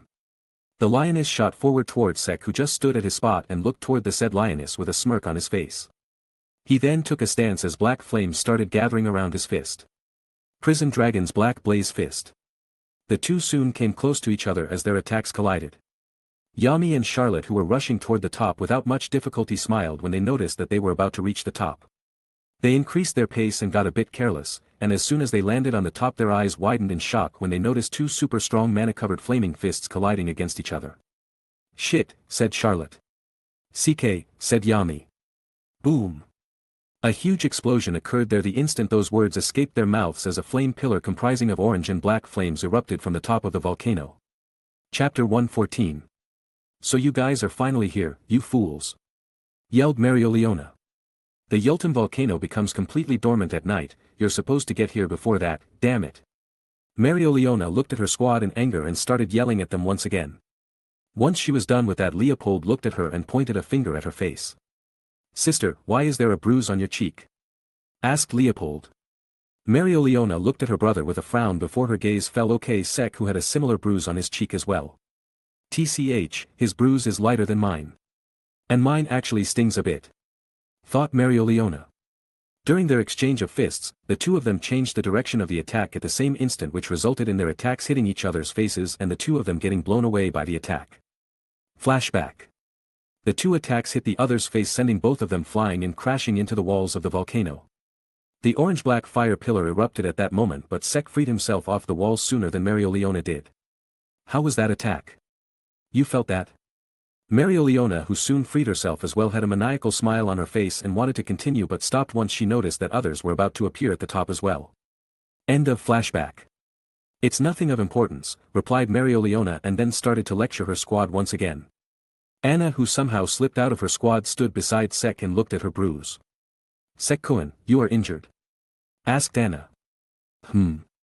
Well, it's not that big of a deal, it will heal over time." But Anna shook her head and said, "Let me heal you," and her grimoire started flipping. Flame magic, Phoenix's feather. A feather made of flames appeared in Anna's hand as she held Sek's face and touched the bruise with the feather. The bruising soon started to fade away as Anna stared at Sek's face. Sek, on the other hand, looked at the feather with curiousness. Once the bruising was gone and Sek was healed, the features disappeared from Anna's hand and she looked at Sek with a smile. "There, you are healed," said Anna as she tapped the area where the bruising occurred and Sek didn't feel any pain. "Thanks, Anna." Anna's smile widened as she said, "Mention not, Sek-kun, I can heal you anytime you want, so don't hesitate to ask, but don't get injured too often as well." Sek nodded absent-mindedly as he was still focused on the smile on her face. "You are very happy today, Anna, any reasons?" asked Sek. Anna stopped smiling after hearing Sek's question and she blinked her eyes in surprise. "My reason to be feeling happy?" thought Anna as she started at Sek. She smiled once again and leaned in towards him and whispered near his ear. "I think that you should be knowing, Sek-kun." And moved away and walked back to merge with her squad, leaving behind a surprised Dark Lord who had a very faint tint of red on his cheeks. "So you can be perceptive on the first try as well," said Vritra. "Vritra. Shut up." Yeah, replied Vritra. Once the discussion amongst the Crimson Lions was over, the people were allowed to soak in the hot spring, which was immediately separated into male and female sections by Soul's Earth magic. "I wanted to enter with Sek-kun," muttered Anna in a whining tone. She got excited about the prospect of seeing Sek's naked body in the hot spring, but Soul poured cold water over her excitement by making a wall to separate the hot spring by gender. "Oi! Why are you sulking so much? Do you not like the hot spring? Marioliona-sama. It's not like that, the hot spring feels great. I know, right? This hot spring is King awesome, so why are you sulking so much?" Anna was about to reply, but suddenly all of them heard a commotion coming from the men's section. Soul's and Noel's eyes immediately turned sharp as they glared at the wall. "Those despicable men," said the man-hater Soul. "Ho, now that's how the Crimson Lions should be, fearless," commented Marioliona as she gulped the alcohol that she brought with her. On the men's side. "Listen here, you all, didn't that demon lioness bring you all here to whip you all back to shape? How the hell will you become fearless if you get scared at every moment? You all are men, and men want to see what is there on the other side of that wall," said Yami as he pointed at the wall. The men from the Crimson Lions who heard Yami's words got excited, steeled their resolve and rushed towards the wall to climb it and peek at the other side. "Ha ha ha, look at them go!" laughed Yami as he pointed at the idiots who wanted to peep at the women's section. Yami then looked at the rookies of his squad and said, "Now then, dumbass 1 and dumbass 2, get up there and make me proud." Sek snorted and just relaxed in the hot water and said, "Shut it, I am not a pervert like you, it is beneath the Dark Lord to do such things." And immediately Yami grabbed Sek's head and started crushing his skull with his reinforcement magic and brute strength. "Ouch ouch ouch. What the hell are you doing?" You bastard, are you saying that you are superior to me? That you aren't a pervert? Hey! I didn't mean that. Yami simply looked towards the wall as his muscles started tightening up. A smile soon appeared on his face as he said, then go out there and show them what men can do, and threw Sek away with full force. Yami-san. If I die, I am gonna kill you. His gaze immediately fell on all the naked ladies that were present there. This is amazing, thought Sek. But he soon snapped out of his thoughts when he felt a huge amount of mana gathering below him. Sek looked down and saw that some of the girls were about to attack him, though he also noticed that many were looking at him with a blush on their cheeks while some even had nosebleeds as well. I feel proud, thought Sek. You should feel scared instead, you are about to be attacked, said Vritra. Sek realized that Vritra was right and wanted to use defensive magic, but soon realized that his grimoires and ecstase were left on the other side of the wall. Fu. K, muttered Sek as various spells started raining down on him. He immediately used the weaker version of his bronze magic, bronze body, as his grimoire was not with him, and covered his little brother with his hands. Not gonna risk any spell even grazing my mighty dragon, thought Sek. Don't call it a dragon, said Vritra. You dick, replied Sek. Don't call me a dick, said Vritra as Sek was bombarded by various spells and he soon landed in the spring. Soft, thought Sek as he felt his face buried in something cushiony. He grabbed what he found nearby and tried to get out, but soon looked up and found himself being sandwiched between Anna's and Marioleona's breasts. Ho, prepared to die? Asked Marioleona as she found Sek groping her other breast. Sek-kun, moaned Anna as Sek groped her other breast as well. First of all, this is Yami-san's fault, secondly. But before Sek could finish, Marilian punched him with full force, knocking that Dark Lord unconscious. I almost regret nothing, thought Sek as he soon fell unconscious. Chapter 115. Sek, who was unconscious, was not that injured thanks to Anna, who scared off all the girls who were trying to harm Sek. Sek regained consciousness a day later and wasted no time using the full power of his shit urge enhancing spell on Yami, making the captain of the Black Bulls spend 1.5 days straight in the toilet. A few days later the guidelines for the Royal Knights exam came and Sek was immediately put at a disadvantage. Rules for the Royal Knights exam. Magic tools are prohibited during the exams. The Magic Knights are only allowed to use their grimoires and one staff if necessary. Killing another Magic Knight during the exam will result in severe punishment, which might range from suspension from the Magic Knight to execution based on the judgments passed on by the court. Any sort of external help during the matches will not be tolerated. Not revering the king of the Clover Kingdom, Augustus Kira Clover 12 will not be left unpunished. Looks like I cannot use Ecstase-chan, said Sek once he was done reading the rules. He picked up his sword and looked at it. Sek knew that Ecstase was by far the strongest thing in his arsenal, so not being able to use it already lowers his strength to around 80. That is really concerning. You just lost your strongest trump card. With that relic, your victory would have been guaranteed, said Vritra. Yeah, it sucks. I am sorry, Ecstase-chan, thought Sek as he held his sword tightly. Well, without your sword you will surely need me to win, so better, my other half. Now, wait a second. Technically I am not allowed to use you as well. Sure, everyone else knows you as my magic. But the Dark Lord is not going to win the exams by cheating, you know, thought Sek. You cannot be serious. Oh, I am very serious. A victory gained through creating dash. That is considering if you will get a victory, my other half, limiting yourself even further by not using my power. You will essentially be at 50 of your prowess. I might not be at the level of that relic yet, but I am certainly your trump card as well, said Vritra. Are you doubting me, Vritra? Asked Sek. It's not about that, my other half, I am saying that there is a far greater chance of our victory if you use my powers as well, said Vritra. Sounds to me that you are doubting my power. My other half, think logically. I certainly know that you are powerful, I have seen you train and know how strong your spells can be. But you have to accept the fact that dealing with situations that require more than just brute strength is not your forte. You cannot deal with that anti-magic wielder without your relic. Not to mention, your base form is weaker than his black form, you will need the Dragon Force or Delete Field to deal with him since you cannot overpower him as well. Just like that, there might be other scenarios as well, said Vritra. Sek fell silent after hearing Vritra's words, making the dragon think that his host was thinking about what he just told him. Soon Sek took a deep breath and stood up from his seat and put Ecstase back in its sheath. Looks like there is one more person who I need to show the true might of the Dark Lord, thought Sek. My other half. Vritra, thank you for reminding me that I was over-relying on you too. Ecstase can't speak unlike you, so I didn't notice that I had stopped mastering new spells. Thought Sek as his grimoires started floating and appeared in front of him. Sek held his 2 grimoires in his hands and smiled. Sorry, I have been neglecting you too. I was blinded by easy and fast improvement, said Sek in an apologetic tone. As if trying to respond to his words, the grimoires gave a bright glow, seeing which Sek's smile widened. Soon a determined expression appeared on his face as he gripped his grimoires tightly. Let's do this the old way, said Sek, making the grimoire glow once again. My other half, don't do things recklessly, said Vritra as he tried to make Sek change his mind once again. You can stop, Vritra. I am not changing my mind.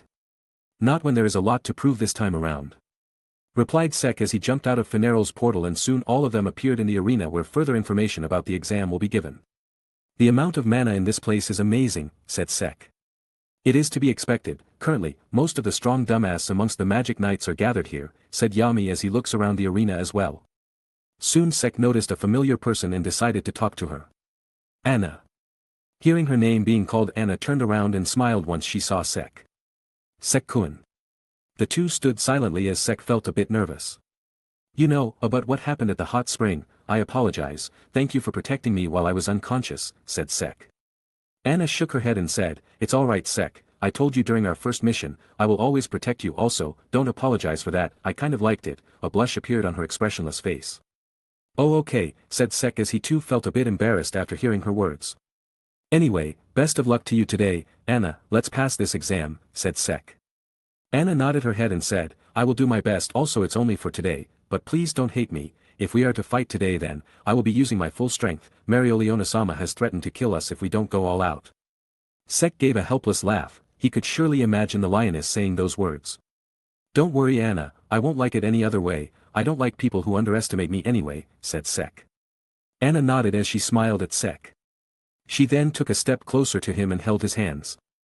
Also, I would like to ask you if it will be fine to invite you just like last time, asked Anna. Sek, whose hands were held by Anna, looked at the girl who was looking at him with a serious look on his face. Sure, if I got the time, replied Sek, to which Anna smiled brightly once again. She then glanced at the bird who was sitting on top of Sek's head and felt that the bird was glaring at her. She started at Seeker for a while before a slight victorious smirk appeared on her face. She didn't know why she was provoking a bird, but for some reason, she wanted to do that. Seeker, who clearly understood the intentions behind Anna's smirk, got pissed. This fire bitch, and what the hell are you doing, you idiot? How can you accept it just like that? Thought Seeker as she glared at her partner and smacked him with her wing. Ow, why? Asked Sek as he looked at his partner, who just looked away from him with a huff. Well, see you later Anna, said Sek as he walked away with an annoyed Seeker. Anna looked at her hands with a small smile when she suddenly felt an ominous gaze on her. She followed it and soon spotted the royal girl who was after Sek as well, looking at her with a smile. Anna stared at her for a while before she smiled back at her and walked away. Soon Julius and Marx appeared on the floor above and looked down at them from the balcony. Thank you all for gathering here today. Just as he said that, all the commotion inside the arena stopped as the Magic Knights took their positions and saluted to the Wizard King. Now, let us begin the Royal Knights selection exam. Once Julius declared that, the people cheered in excitement. The king then came out as well and stood beside Julius. Let me explain the details about the exam. After all, I am a royal and this is the Royal Knights selection test, said the king as he twirled his mustache. The exam will consist of a team completion, a magic crystal destruction battle tournament, declared the king as a magic display appeared above them showing the image of the crystal. Curious comments started to arise amongst the Magic Knights as Sek just prayed that his teammates were not someone whom he needs to eliminate before the opponents. The rules are simple. Protect your own team's crystal, which will be placed in your area, and destroy the other team's crystal. The first team to do this wins. If no team can destroy a crystal within the 30-minute time limit, the one that has done the most damage to its target wins. We have chosen this format because... The king started to stutter towards the end, seeing that Julius decided to take over.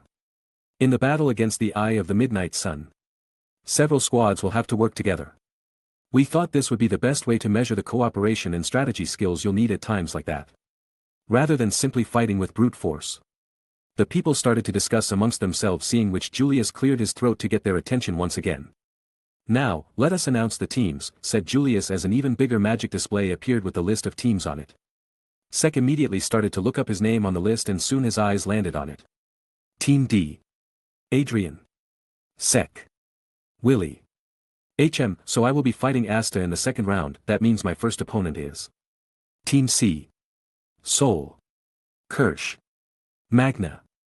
Sek looked at his delinquent squad mate who looked back at him with a smile on his face. Sek, he looks like you the two of us will be having a blast in the first match itself, said Magna. Don't hold back Magna-san, you will not even notice when you lost, said Sek as sparks started to fly between the two of them. Chapter 116. While Sek and Magna were having their stare off, a red-haired man suddenly jumped off from the top of the arena and landed beside Julius. Sek and Magna stopped what they were doing and looked at the red-haired man who was casually talking with the Wizard King, much to the annoyance of the other Magic Knights. Soon he revealed himself to be Zerk Slugner, one of Asta's teammates. A commotion started to happen because of the stunt he pulled, and soon all the focus was on the red-haired dude. As far as I remember he used trap magic. Well, let's see how he fares and then plan accordingly. Thought Sek as he focused on the man as well. Now, we're all Magic Knights here, so let's get along. Alright, everyone, have you confirmed your teams? Said Julius, making all the Magic Knights look around and spot their teammates. Is there an Adrian and Willie here? Asked Sek as he looked around the arena. Soon two men walked toward him, one belonging to the purple orcas while the other belonging to the green praying mantises. Looks like it's my bad luck to be paired up with a black bull and a green mantis, said Adrian, the man from the purple orca. I am Willie, let's get along. I am Sek, let's get along as well. The fellow commoners immediately bonded, leaving behind the noble from the purple orca who started fuming in rage. The others soon found out their teammates as well, seeing which Julius decided to go on to the next step. Alright, let's head over to the main stage. Cobb, I'm counting on you, said Julius as the mage named Cobb nodded. Yes, sir. Soon a door appeared out of nowhere and opened, revealing a spatial portal to the other Magic Knights. Sek and the rest of the Magic Knights soon walked through the door and saw the main stage, which consisted of a vast landscape. It's huge! Yelled Asta. That's what she said, replied Sek as he looked at his fellow rookie squad mate. The battlefield has a wide range of different areas, use them to display your powers to the fullest, said Julius. And here's the tournament chart, which we determined by lottery in advance. A new magic display appeared above Julius's head with the chart of the tournament on it. Battle wins and losses won't directly affect whether you pass or fail. That being said, the more you win, the more you'll be able to show your true skills. Since you have the chance, I hope you all strive to win, said Julius.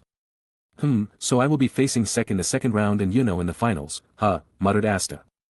Or you can even lose in round 1, although I hope that you win, said Sek as he placed his hand around Asta's neck. Oh. Sek. You bet I will win the first round, so if you want to fight me, win your match as well. Sek smiled upon hearing Asta's response and immediately looked to his side. Hear that, Magna-san?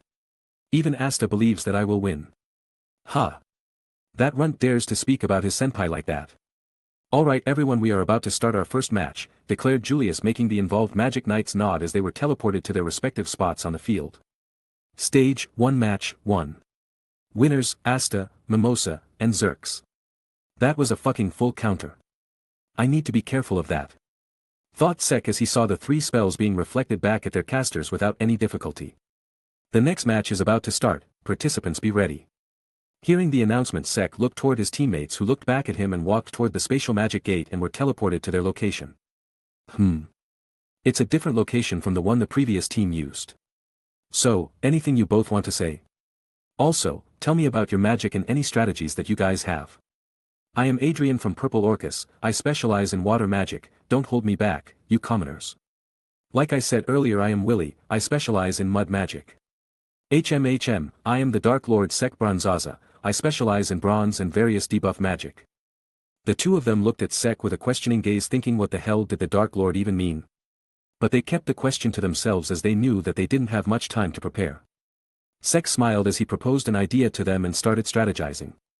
On the other side of the field, Magna, Sol, and Mimosa's brother Kirsch were talking to Asta and his team. Mimosa, did you come to admire my beauty, my beloved little sister? Don't let my beauty cause your heart to stop. Various tick marks appeared on Mimosa's face, but still, her smile never disappeared. I wouldn't say you're beautiful, you are so narcissistic that it's creepy, learn a bit from Sek-san, said Mimosa. And immediately a shocked look appeared on Kirsch's face. What? You can't tell how beautiful I am. And who is this Sek-san? Are you sick? Let me cure you. You are the one that's sick, brother, I actually want you to lose this upcoming round, said Mimosa. You were never good at telling jokes, me losing, that's really a bad joke. Is that so? I hope Sek can beat you so badly that your brain starts working properly once again, said Mimosa. I am hearing this name again and again, but who is this Sek-san? You remember the boy that we met when we went to the Forsaken Realm? Yes, that not-so-ugly commoner. Don't tell me I am fighting him. You believe that he can beat me? A commoner? Said Kirsch as he started laughing out loud. And for the first time, Mimosa's ever-present smile twitched a bit in anger. Sek-san, please slaughter my brother in this match, thought Mimosa as she and Asta left the field. Soon the Wizard King declared the start of the match. All right then, let the second match begin. Now let me show you how truly BA. Before Krish could even finish his sentence, a mana beam appears above them, immediately destroying half of the crystal. Bronze creation magic, weapon make, Gaster Blaster. What? Said Kirsch in disbelief. TCH, Sek, you bastard. Cursed Magna as he recognized the attack immediately. Oi, you two defend the crystal, declared Magna as his grimoire started flipping and a bat made out of fire appeared in his hands. All three of them soon noticed a flying animal skull very far away from them and widened their eyes in shock. He attacked us from such a distance, said Soul as her grimoire started flipping. Earth magic, mud wall partition. Phew, that should hold them for a while, said Soul. So you specialize in earth attributes as well, too bad though you are late now, said Willy, whose head peeked out of the wall while the rest of his body was merged with it. The three of them nodded their heads in surprise, not expecting that their opponents would already be so close to them. Mud magic, mud shot. Various orbs made out of mud appeared around Willy and soon shot forward toward Kirsch and his team. Magna gritted his teeth as his grimoire started flipping as well. Flame creation magic, Grand Slam. Various fireballs shot forward and intercepted the incoming mud shots. Kirsch's mind immediately focused on the battle once again as he flew up in the air along with the crystal. Ha! You left yourself open. Water creation magic, climbing Coelcanth. A huge fish made of water appeared out of the water body and rushed towards the crystal. Kirsch, who saw the spell, just smiled and said, "It's true that you all took us by surprise, but that doesn't mean that we will not be able to retaliate at all." His grimoire then started flipping as a large amount of mana spread across the field. You're already captives of my beautiful magic. Cherry Blossom magic, magic Cherry Blossom Storm of Petal plus my beautiful illusion. The whole field immediately got covered by the cherry blossoms, making all the spectators look at the scene with awe. I cannot see anything, complained Adrian, while Willy thought the same and hid under the ground to protect himself from any incoming attack. Haha, now you two, let me lead you to the beautiful path of victory, declared Kirsch. Are you sure about that? Suddenly hearing a voice, Kirsch looked up only to see his cherry blossoms, but his eyes narrowed as he felt a large amount of mana gathering behind the wall of cherry blossoms. He turned serious and immediately moved the cherry blossoms out of his path, only to find Sek riding on top of a giant bronze hand and rushing toward him.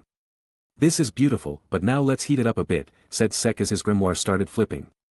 You. Yeah. The great Dark Lord in person. Now feel the power. Sek raised his hand as mana started gathering over it. Flame Debug Mana Bullet, Massive Blaze Rasengan. A huge mass of spiraling mana covered in flames appeared over Sek's hand, burning any cherry blossom that came his way. It's beautiful, said Kirsch in a trance as he saw the huge spiraling fire mana bullet coming towards him. Sek smirked and jumped off the giant bronze hand after seeing the scene in front of him and smashed the huge Rasengan into the crystal, breaking it apart in an instant. Hell yeah! Declared Sek as all the cherry blossoms around the field caught fire and got burnt out of existence. Winner, Team D. Declared the announcer as Sek landed on the ground and showed a victory sign to his squad mates, who started cheering out loud. Heh, this is just the start, thought Sek as he clenched his fists. Chapter 117. Sek and his team soon returned to the stage and immediately the Black Bulls surrounded him. That was awesome, Sek Cohen, but didn't you finish that fight way too soon, said Vanessa. The condition of the battlefield was totally in our favor, there was no point in delaying the outcome, replied Sek with a shrug. He knew that his team crushed their opponents way too soon, but the terrain was in their favor, and taking the opponents by surprise and not revealing much of the cards that they had from the beginning was better. Mimosa and Asta soon came near him. Asta then looked at Sek with a smirk on his face. Looks like we will be fighting in the next round, Sek. We sure will be, prepared to lose. Ha! Like hell I am gonna lose to you, bastard, you will be the one who will be pummeled to the ground after our battle. Seems like you are telling the future the other way around, replied Sek as the two of them continued to glare at each other. Soon they broke their eye contact as they noticed Magna and his team coming back as well. Say Sek-san, that was a great battle, I was impressed by your attacks, said Mimosa as she finally found herself alone with Sek. Really, then that's great, the Dark Lord lives to impress after all. Mimosa smiled as well and was about to say something but felt someone coming towards them. She looked toward the person who was approaching them and saw her brother Kirsch and immediately got annoyed. She was about to say something to him but the guy simply ignored her and stood directly in front of Sek. Sek was confused by his action and just looked at the narcissist. Sek, was it? Yes. Kirsch nodded his head and then immediately went on one of his knees and held Sek's hand. All the people who were around them blinked their eyes in surprise but soon all of them freaked out and moved away from the two of them. Although not as beautiful as me, you were not lagging behind, Sek-kun, I am in love with you, huge and magnify. Stay away from me, you creep. Yelled Sek as he immediately punched Kirsch away with full force, sending him flying. Sek immediately looked at his hand which was held by Kirsch with disgust and then looked towards Noel. Noel, clean my hand of all that filth. And held a shaky hand in front of Noel. Even Noel was looking at Sek's hand with disgust and immediately formed a water ball for Sek to clean his hands. Sek immediately started scrubbing his hands inside the water ball and once he was done he looked back towards Kirsch who was now back on his feet. Kirsch, who had a nosebleed because of Sek's punch, looked even more like a pervert to Sek as he started to back off. Sek-kun, show me the hugeness and magnificence of your mana, show it to me once again. Said Kirsch once again with a blush on his cheeks. Mimosa, shall I kill him? Asked Sek as he looked at Mimosa. I would have done that long ago, but it will cause a lot of problems so please don't, said Mimosa as she looked towards her brother in disgust. Kirsch was soon subdued as he was causing too much ruckus and the next match was started. Stage 1 Match 3. Winners, Leopold, Finral, Hammond. They finished even faster than us, thought Sek as his appreciation for Finral went up. Finral is amazing in his own way, said Sek when suddenly a portal appeared beside him and Finral came out of it along with his team. Thank you Sek-kun, said Finral feeling a bit shy at the sudden praise. He felt happy that his junior was really appreciative of him. Sek-kun. Hearing his name, Sek turned around and saw Anna. Anna? What happened? It's my turn now, so please watch me, said Anna in a determined tone. She wanted to show Sek that she was strong and that he can rely on her whenever he needed. Unknown to her thought, Sek smiled and nodded his head. Sure, I will watch you, best of luck, said Sek, hearing which Anna smiled and nodded her head. She then went to meet her team and Sek widened his eyes when he saw the team she belonged to. She replaced the place of Kanonmi, thought Sek as he saw Anna talk with Langris and the girl from Aqua Deer. Sek looked toward the field to see the match as he thought that this fight was going to be exciting. Stage 1 Match 4. Winners, Langris, Anna, Frogil. This match was even faster than Finral's. That Langris guy sure is dangerous, he single-handedly defeated the opposing side immediately, though he made Anna hella pissed because of that. Thought Sek as he looked towards Anna who was looking at Langris with an expressionless pissed expression on her face. This fucking noble. And after I told Sekkin to watch me, I will burn him to cinders. Thought Anna. Langris simply ignored Anna and walked towards Finral to mock him. Seeing that he was unrelated to their discussion, Sek decided to focus back on the field since as of now, his priority was to win. He was checking out all the candidates, making a mental note of their strengths and weaknesses. A large number of scenarios were going through his head with various scenarios that could happen during their battle and how he would get out of those scenarios in the coolest ways possible. He is the Dark Lord. So according to him, it was unacceptable if he didn't look cool while dealing with his foes. Vritra wanted to know of the strategies that were going through his host's head, but Sek had not allowed the dragon to look at his thought, which made the Dragon King even more curious. Stage 1 Match 5. Winners, Nils, Ruben, X-Ril. He surely is a captain level, it will be difficult to deal with him, thought Sek as he looked at Ril with determination. And just like that the next round started as well. Stage 1 Match 6. Winners, Klaus, Luck, Pulley. Well, it is Luck we are talking about, no way in hell, he is gonna lose at this level. Thought Sek with a smile on his face. Luck was his go-to sore buddy after all. Stage 1 Match 7. Winners, Ben, Brad, Eric. And the final match of the first stage took place soon after that. Stage 1 Match 8. Winners, N, Noel. Once their match was over, Sek had tears in his eyes, making all the people around him look at him in confusion. Sek looked back at them and pointed towards Noel. I raised that girl, you know. Chapter 118. The first stage was great, so why don't we jump right into stage 2? But before that, I'm counting on you guys. It's easier to judge your abilities when you're forced in a variety of situations, said Julius as the Magic Knights admired the new field. Now, then, for stage 2 you'll be fighting upon this terrain, declared Julius as Sex and Asta immediately looked at each other. Ready to lose, Sek? Looks like you need a thorough whooping, replied Sek as the two rookies smirked. The two teams were soon sent to their respective location. Sek immediately looked at his teammates and said, our strategy is not yet known, we are doing it like the last round. Be wary of Asta, his anti-magic is troublesome to deal with, and about that Zerx guy, if possible try not to use your strongest spells near him, we don't know if he can reflect them back at us. Willie nodded his head in approval. He agreed with Sek's strategy and also thought that his words were reasonable. Adrian on the other hand looked at Sek with disgust and clicked his tongue and said, don't order me around you shitty commoner, just make sure that you two don't hold me back. Sek just smiled at the guy after hearing his words. He was very close to beating the crap out of him but stopped himself from doing so since he didn't want to take any chances of getting disqualified for having a non-functioning teammate.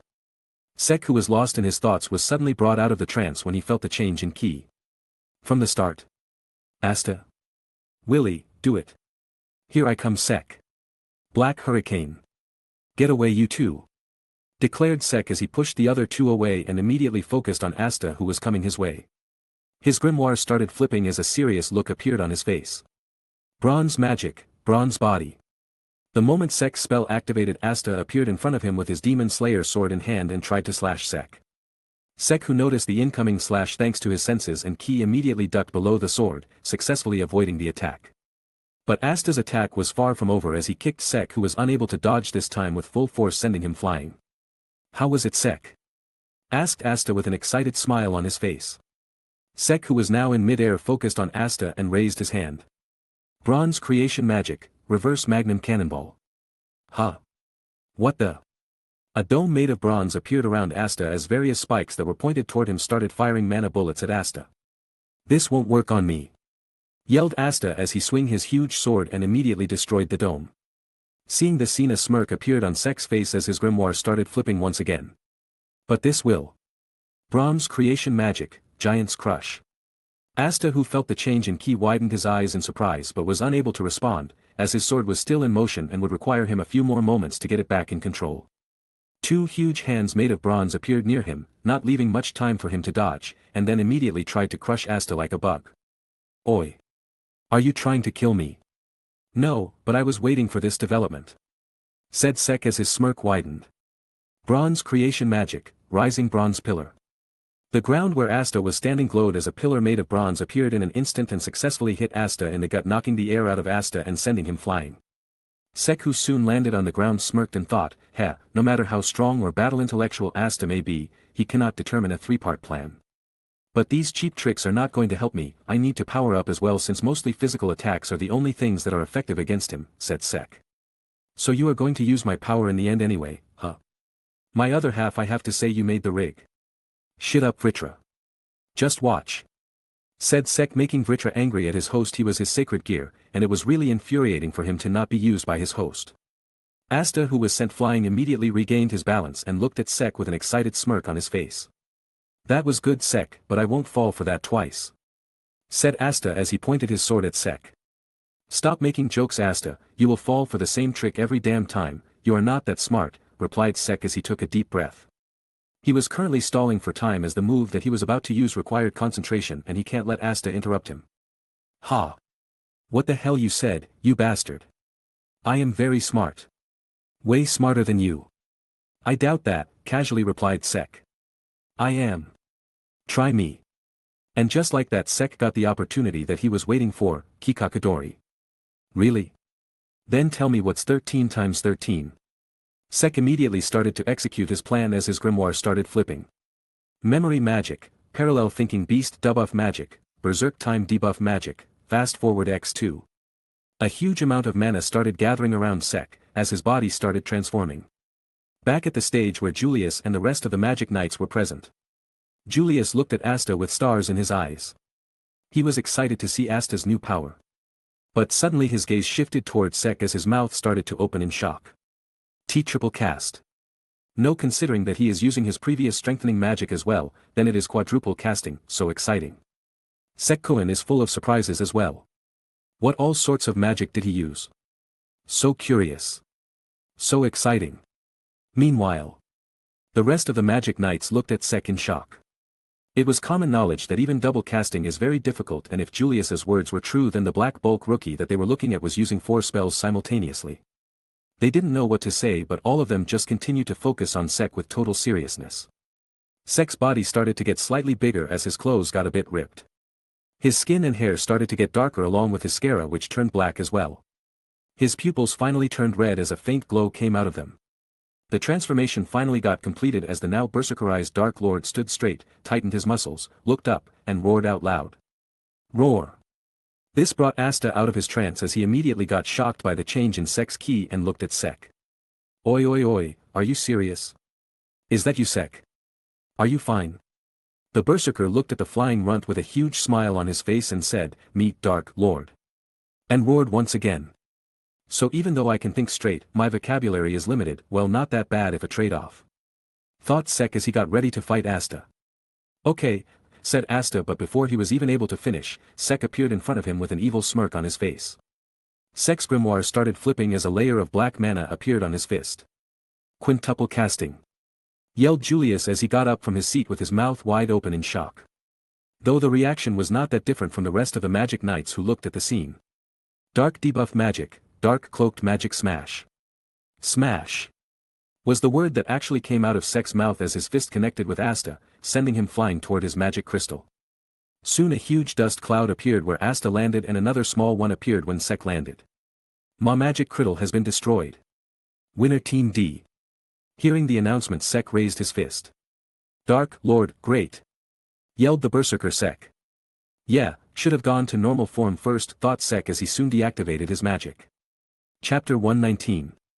Returning to the stage, Sek looked around curiously since all the eyes were currently on him.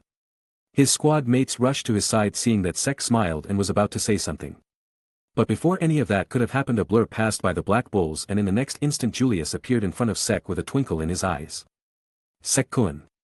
Sek-kun. Quintuple chanting. Quintuple chanting. Show me again. Show me again. Ah. Did you like my magic? How did you do it? How did you learn it? How did I do it? Well, I am built simply different. Also, you need to dedicate yourself to grind. I see, you are built simply differently, and grind? What do you grind? Asked Julius. My great body, mind, and mana, said Sek as he flexed his muscles. I understand the mind, but why the body? How is your body gonna be able to bear the effects of multiple spells if you ain't gonna make it learn how to bear it, said Sek as Julius's eyes widened. Right, it's not like you will start to be able to multicast out of nowhere, you need to work hard to be able to do it, said Julius. And should be built simply different, added Sek. Huh, yeah, that too. Anyway, I am looking forward to your next match, Sek-kun, said Julius as he walked back to his seat. Once Julius was gone, the Black Bulls gathered around Sek and looked at him in awe. The Wizard King was so impressed with you. Well, you did use quintuple casting, so it should not be that much of a surprise. Anyway, great match, Sek-kun, said Vanessa while the others nodded. Hey! Sek-kun, fight me in that form too. You will lose immediately. I don't think so, I am super duper fast, you know, said Luck. Sek, you bastard. Hearing a familiar loud voice, Sek simply sidestepped, avoiding the muscular shorty who was coming toward him. Ah! If it isn't the muscular runt who just lost. TCH, you. Shut up, I only lost because you punched me toward the crystal. I was not defeated since I was still able to fight. Ah. The excuses. They are not excuses. Sounds like an excuse to me. It's not. It is. Asta continued to glare at Sek and grit his teeth, but soon he calmed down and looked at Sek seriously. Seeing that, Sek stopped as well and just looked at Asta with a small smile. Well, whatever it might be, you still won, so make sure to win the whole thing, alright? Said Asta as he raised his fist in front of Sek. Heh, you don't need to say it, that was the plan from the start, replied Sek as he first bumped Asta. Soon the announcement for the next match came, asking for the participants to be prepared. Sek looked toward Anna and gave her a thumbs up, who nodded with a determined expression on her face. Heh, Sek-kun is supporting his girlfriend's team instead of his senpai's. I am so sad. Whoa, Seeker, why are you attacking me? Stop. Said Finro, making the anti-bird who was sitting on Sek's shoulder start pecking him. She is not his girlfriend. Don't misunderstand. Knock it off Seeker, he has a match right now, said Sek as he caught Seeker. Even Seeker-chan hates me, said Finral. Now don't feel down Finral-san, so how are you feeling? You are about to fight your brother now, right? Hearing that Finral laughed wryly and said, to be honest, I don't know what to do, earlier I told him that I am gonna win today, but looking at things objectively. Then do you want to win? Asked Sek as he interrupted Finral before he could finish his words. Finral looked at Sek with a surprised look on his face. Like I said. I am not asking you how you think, I am asking you whether you want to win or not. Asked Sek once again. What do I want? Yes. Do you want to make that little brother of yours know his place? Do you for the first time want to make your brother understand that you are done being stepped down upon? Do you for the first time want to beat the shit out of him? Asked Sek with a serious look on his face. Finral stared at Sek as his eyes widened a bit. He soon clenched his fist and a determined look appeared on his face. Sek-kun, I want to win this. Hearing his words Sek smiled and said, great, if that's what you want, then let me share some of my Dark Lord knowledge with you. He then grabbed Finral and took him to the side and started giving him some ideas. Oi. Sek-kun, this strategy is not very Magic Knight-like. Who the hell is asking you that you should fight Magic Knightly?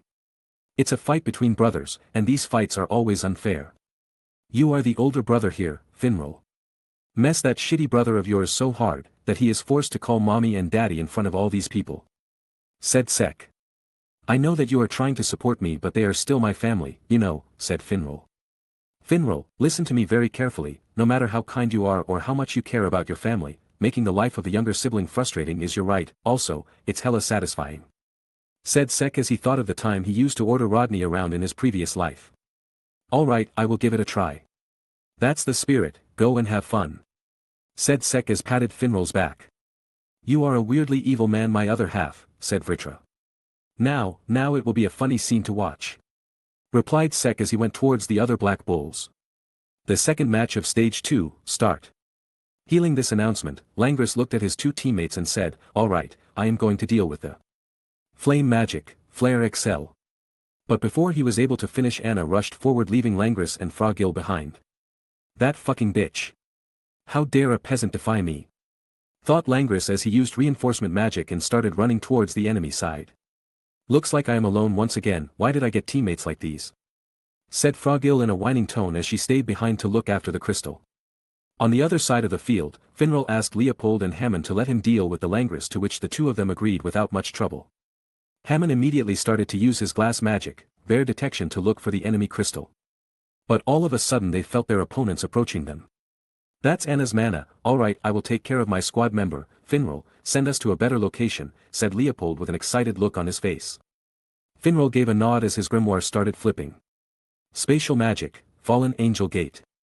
Two portals appeared, one below Anna and the other one below Leopold.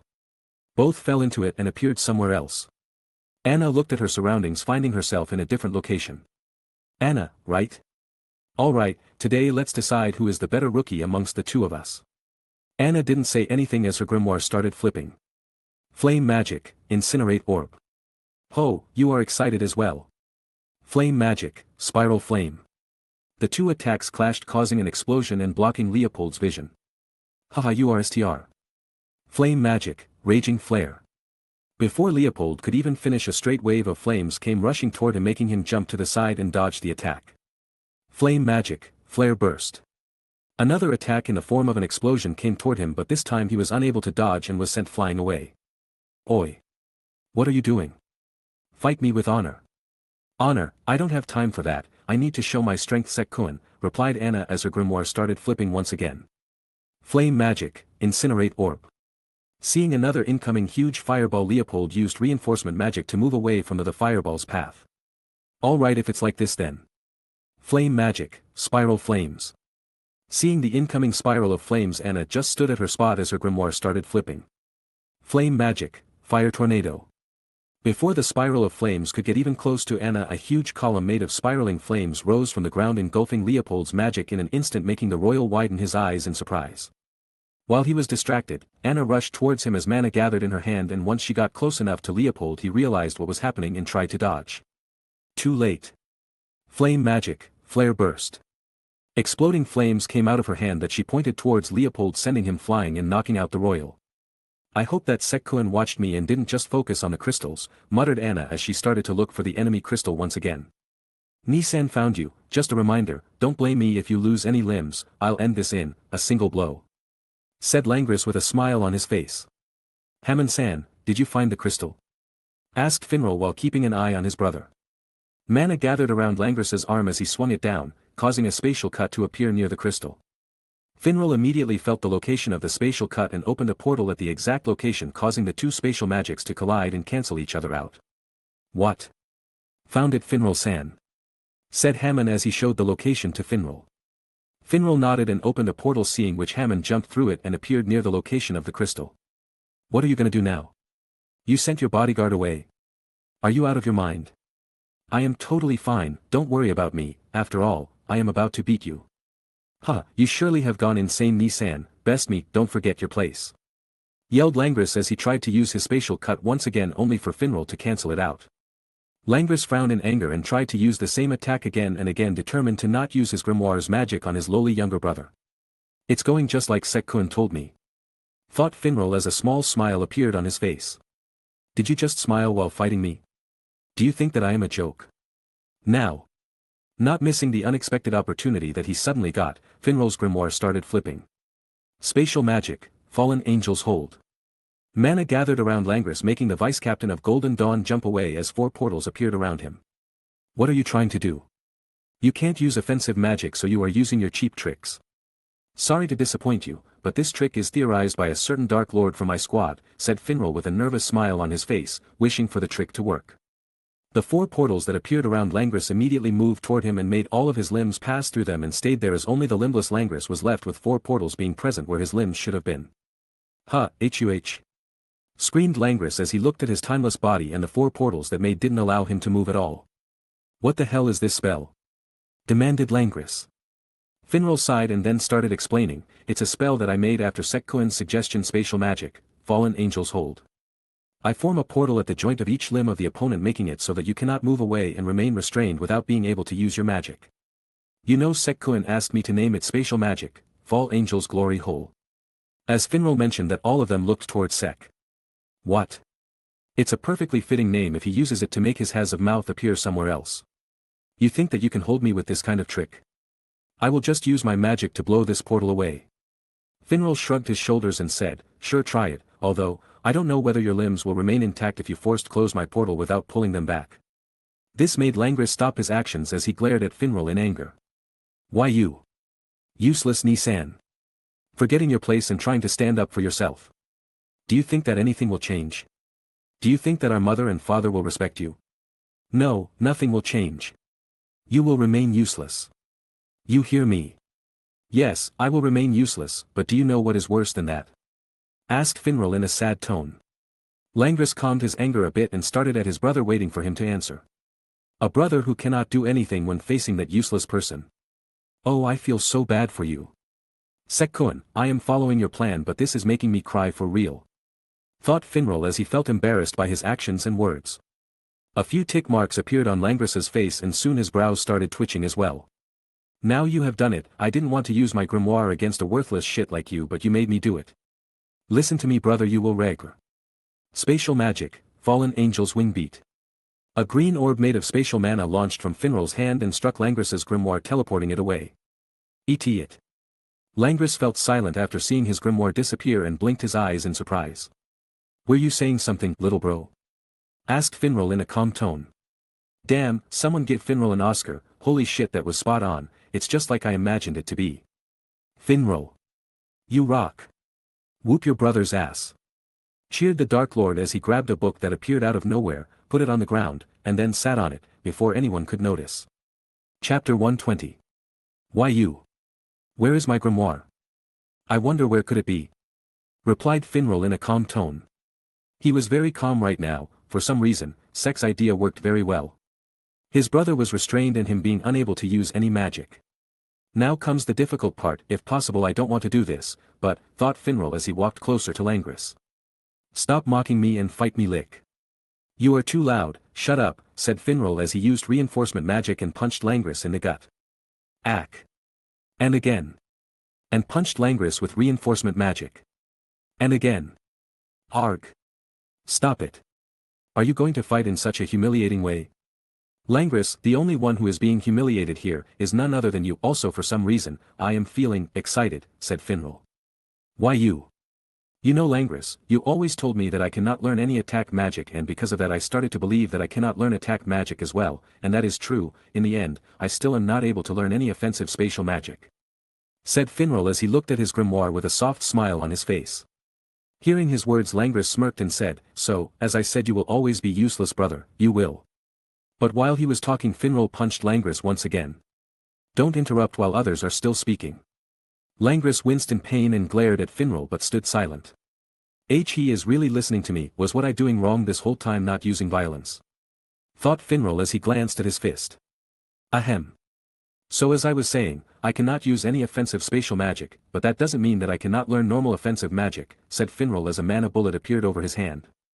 Langris's eyes widened as he stared at the mana bullet. So Langris, let's see how you fare against this useless brother of yours, said Finral with a smirk on his face. Ni-san.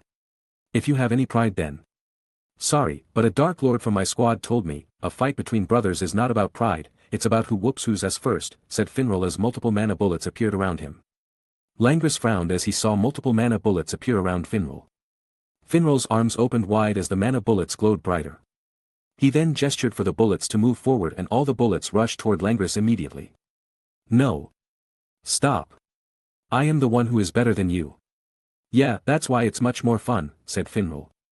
All the bullets then hit Langris, causing small explosions all over his exposed body, and once the explosion stopped, an unconscious Langris whose body was held in place by the portal appeared. I did it. I defeated Langris. I defeated Langris. Sek-kun, I defeated Langris. See, I won. Sek smiled as his grimoire started flipping. Soon a giant hand made of bronze appeared above them, giving a thumbs up, seeing which Finral raised his hand in a thumbs up as well. But all of a sudden a fireball appeared in front of him, making the spatial mage duck down to dodge it. Crystal spotted, said Anna with her arms outstretched. The fireball struck the crystal, causing cracks to lower in it. I forgot that the match still wasn't over, muttered Finral as he looked at his damaged crystal. He then looked at Anna, who had multiple large fireballs around her preparing to destroy the crystal. Why can't this world let me be happy for once, said Finral in a dejected tone as he stood up and got ready to protect their crystal. Stand out of the way, my only goal is to destroy the crystal.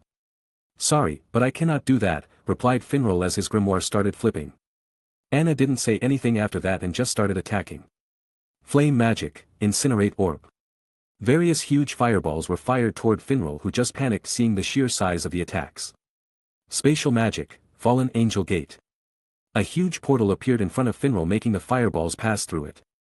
The other end of the portal soon appeared above Anna as her attack rained down on her. Anna, who saw the incoming fireballs, immediately used her magic to dodge them. Flame magic, flare excel. She immediately moved away from her spot as the fireballs struck the ground, causing the flames to spread around. Your magic is annoying, said Anna as she glared slightly at Finral. Well, then why not back off then? Asked Finral, hoping that the girl would back off. He saw her attacks just now, and he for sure didn't want to be on the receiving end. Not happening. Flame magic, incinerate orb. And once again more big fireballs were fired by Anna. Finral used the same trick once again to make the fireballs attack her, but this time he made it such that the portal surrounded her, making the fireballs attack her from different directions. Seeing the fireballs coming from different directions, Anna's grimoire started flipping once again. Flame magic, all direction rage and flare. Anna struck the ground with her feet, causing a wave of flames to appear around her in a circle. The circle soon started getting bigger and bigger and soon intercepted all the fireballs, making them explode away from her. She is using one strong spell after another. My mana will not last that long. I need to send her away and just pray that Hammond-san finishes the job soon. Spatial magic, fallen angel's wing beat. Various green-colored orbs appeared around Finral, seeing which Anna focused back on him. I am sorry that even though you are a cutie, I need to do this, said Finral as he fired one of his orbs at Anna. Flame magic, burst bullet. A small fireball appeared in front of Anna's hand and shot forward at a fast speed and intercepted the green spatial magic orb, making the spatial magic orb teleported away. So you were planning that, you really are annoying, said Anna as various similar fireballs appeared around her. Seeing that, Finral got tensed and made more orbs around him. Flame magic, burst bullet. Spatial magic, fallen angel's wing beat. The two fired their attack at each other continuously. Finral's magic teleported most of Anna's attack away, but still, some managed to pass through and let hitting the crystal behind him. The crystal won't last long, thought Finral as he gritted his teeth. Spatial magic, fallen angel gate. The free orbs disappeared and instead, a huge portal appeared that engulfed all the incoming fireballs. The other end of the portal appeared while pointing towards Anna, making the fireballs attack her instead. Seeing the incoming fireballs, Anna's grimoire started flipping. Flame magic, fire tornado. A huge column of flames appeared as it sucked in all the incoming fireballs, after which Anna made the tornado disappear. To use up all of your mana in that last move, you must have been confident in your plan. Well, frankly speaking, I am, said Finral as a green orb that he hid behind his body came out and launched toward Anna. Anna widened her eyes seeing the orb and frowned since she didn't have time to cast a spell. She immediately used reinforcement magic and jumped to dodge. But just as jumped, the orb changed its trajectory and followed her. Homing. Shit. Thought Anna as the orb hit her and teleported her away. Seeing that Anna was gone, Finral gave a relieved sigh. I really hate people with such high levels of mana. I am totally empty now, said Finral as he wiped the sweat on his forehead. Oh my, so bad for you, Nisan. Hearing a familiar voice, Finral widened his eyes in shock and turned around and saw Langry's twitching body lying on the ground. Looks like I am free now because you depleted all your mana on a peasant, said Langrys as he stood up with difficulty. His body was in a bit of pain because of the attacks that Finral landed on him earlier. So, shall we continue our brotherly spar? Asked Langrys with a crazed expression on his face as a huge amount of mana started to gather around him. It became so huge that sky turned dark and pressure started to press everyone around him. This is similar to those elves we fought, but how? Thought Finral as he looked at Langrys with a shocked expression on his face. Langrys? Stop it, if you continue any further then I believe you won't remain your true self. Are you scared now, when it is my turn to fight? Shut up. You. The useless brother who dared to punch me when I was unable to move, take this, and feel a punch with real offensive magic feels like. Yelled Langrys as spatial magic appeared around his fist that he thrusted forward. And a moment later a hole appeared in Finral's stomach and the crystal behind him, making the crystal break apart in the process. Magic crystal has been destroyed. Winner Team G. Finral fell as blood spilled from his mouth and wound. Seeing his fallen brother, Langrys started to launch like crazy. How do you like that? I even punch better than you. There's nothing you can beat me at. He then raised his hand and started preparing for another attack. But before he could even make a move, a huge mana burst occurred around the stage. And in the next instant Sek, Asta, Luck and Magna surrounded Langrys. Oi! Said Asta in a threatening tone. Just try and do something else, threatened Magna. Forget the match, we'll kill you. And don't think that we are joking, it will only take me a second to blow away your head, said Sek. A Gaster blaster already charged with mana came close to Langrys's face, ready to be fired in an instant. Vanessa, Gauche, Gray, and Gordon were behind them covering Finral while Noel checked his injuries. Langrys glared at the four people who had their attacks ready and said in a cold tone. Maybe you've been on a roll lately, but you're still Black Bull flunkies. What do you think you'll do against the vice-captain of Golden Dawn? As he said that, Asta was about to answer, but suddenly a huge amount of mana gathered around as a dozen of Gaster blasters appeared and surrounded Langrys while four blades directly aimed at his neck materialized as well. Fuck around and find out, but be prepared to have a bad time, replied Sek as he unsheathed Ixtace and pointed it at Langrys. Chapter 121. You dare. That's enough. Said Julius, who appeared on the field to neutralize the scenario. Seeing the Wizard King, Langrys eased up a bit, though Sek was still focused on him, ready to blast him at any moment.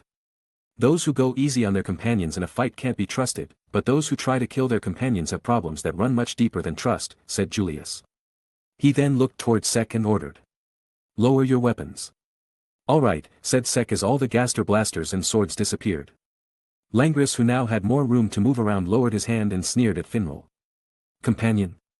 That useless fool, bright shame upon the Magic Knights. Let's kill him already, said Luck as lightning cracked around his gloves. Believe me, Luck, I would have if you were not a Magic Knight, said Sek as Ixtace vibrated, feeling Sek's emotions. Finral's nicer than anybody. That's what makes him a true Magic Knight. No matter how tough you are, you're no Magic Knight. Lang frowned after hearing Asta's words.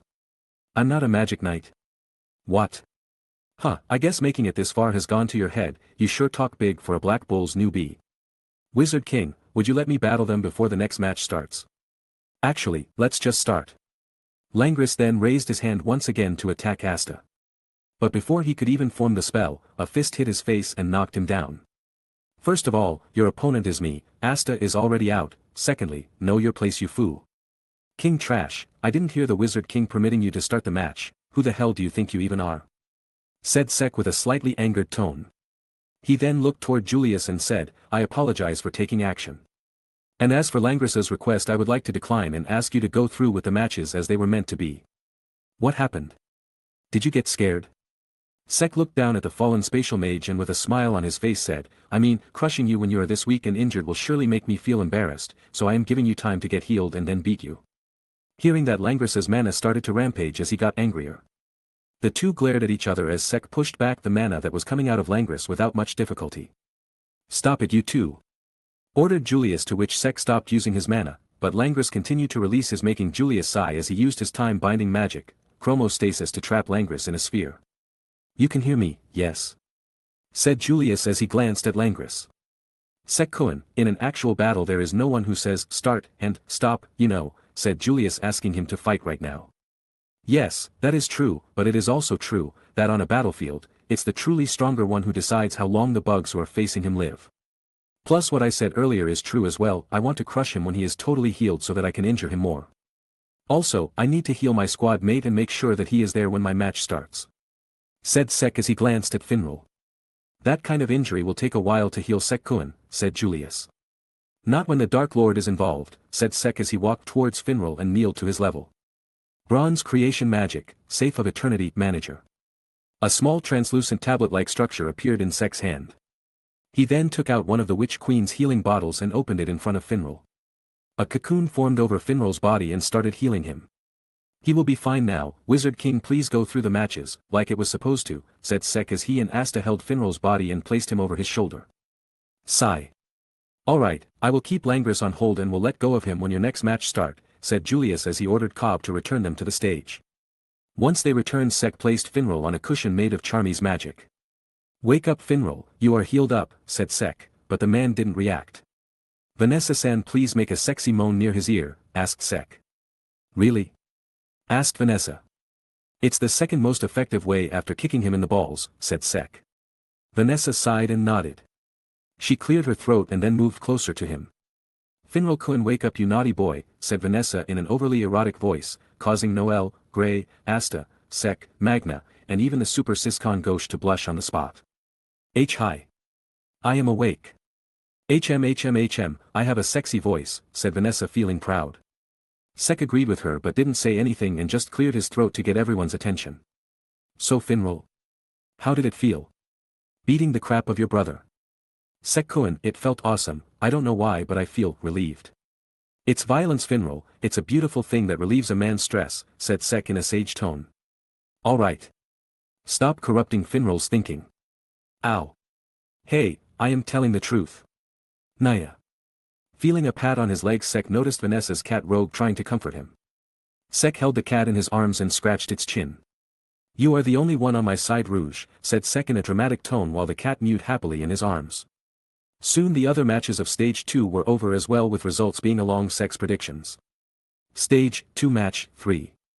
Winner, Xril, Nils, Ruben. Stage 2 Match 4. Winner, Noel. Alright, with this, Stage 2 is complete, now let's move on to Stage 3, declared Julius. Hearing the announcement, Sek stood up and stretched his body. Sek-kun, please be safe, Langris is not acting normally, you can feel his magic power as well, right? Finral, I will say this in advance, don't ask me to go easy on him, because I am not planning to do that, he may be your brother, but the one who is my friend is you, not him, said Sek. Finral, who heard Sek's words, nodded as his fists clenched. Sek-kun, knock some sense into my idiot brother's head, said Finral as he raised his fist forward. A smile appeared on Sek's face as he fist bumped Finral and got ready for his fight. Currently, on the battlefield, Sek and his team just teleported to their spot. Adrian, who saw Sek, immediately grabbed him by the collar. You commoner. Why do you have to anger the vice-captain of Golden Dawn? Sek looked at the man who was grabbing his collar, held his hands, and started crushing them with his strength. First of all, be within your limits, I am not taking action against you because I somewhat need you in the team to participate in the match. Secondly, he pissed me off, said Sek as he threw the purple Orca mage off him. Willie, the same strategy, said Sek. Willie nodded and started doing his work. Don't get in the way, Adrian. I have given you full freedom to do whatever the hell you like without worrying about the crystal, so just don't piss me off, said Sek. You. How dare you talk to a noble like that? Meh, I had this gift from the day I was born, what can I say? Replied Sek while shrugging his shoulders. Soon Willie returned and looked at the fallen Adrian but just ignored him. He too didn't like how the noble was being an ass, but he decided to not retaliate since he was a commoner and not a strong one at that. Preparation is done, Sek, said Willie as Sek responded with a nod. Alright, guys, not wanna lower the morale or anything. But this fight is gonna be difficult, both Anna and that bitch Langris are strong. You two have an advantage against Anna, at least in element-wise. So, I will suggest if you want to take somebody on then go for her. I don't know about that Froggill chick though. And if any of you are planning to deal with Langris, well, do as you want. Just don't get in my way. The two remained silent and heard Sek's words attentively. They knew by now though Sek had some uniqueness, he was someone strong and had great battle knowledge. They also knew that if they had any shot of beating Langris then it was the black bulk who was standing in front of them.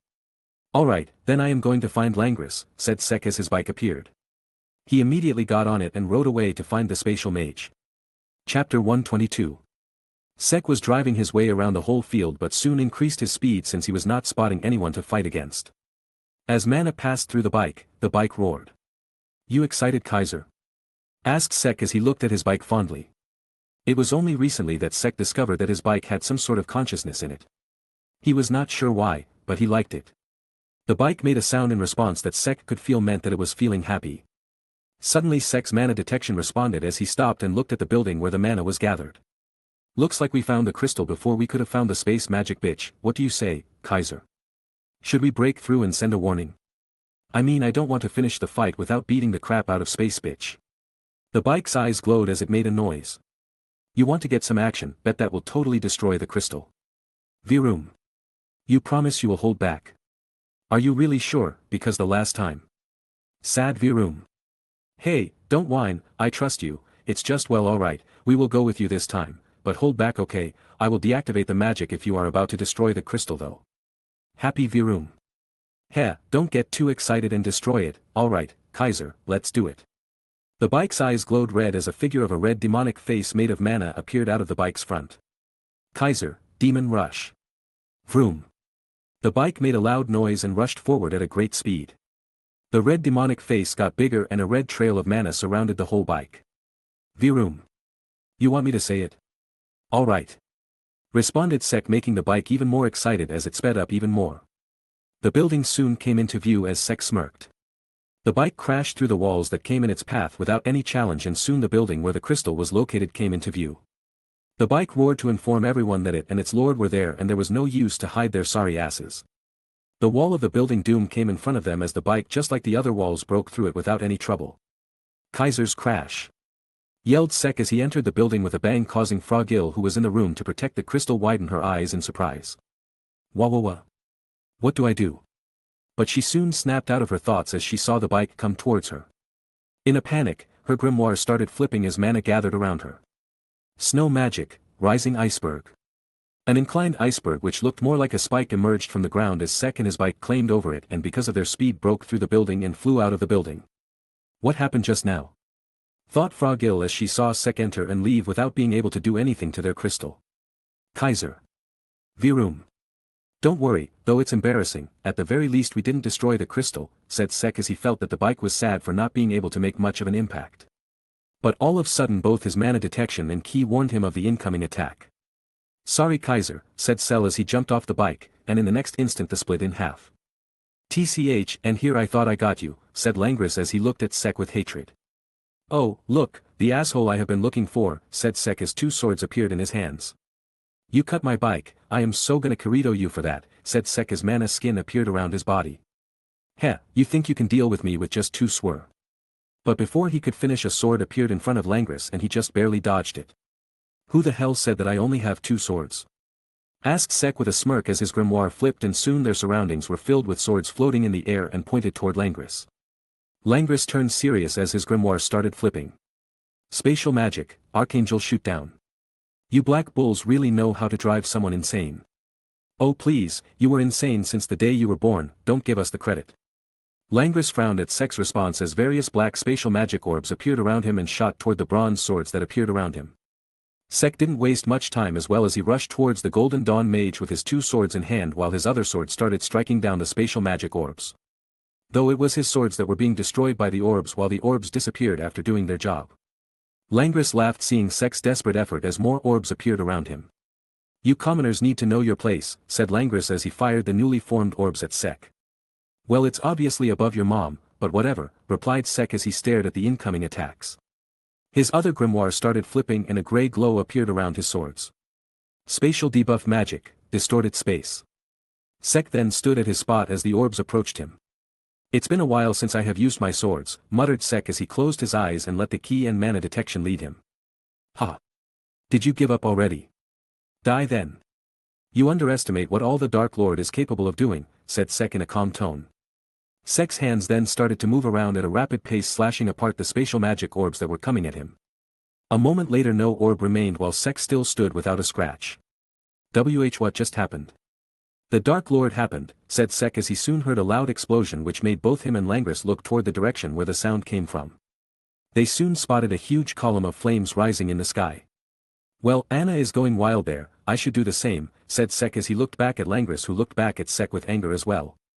"Take this!"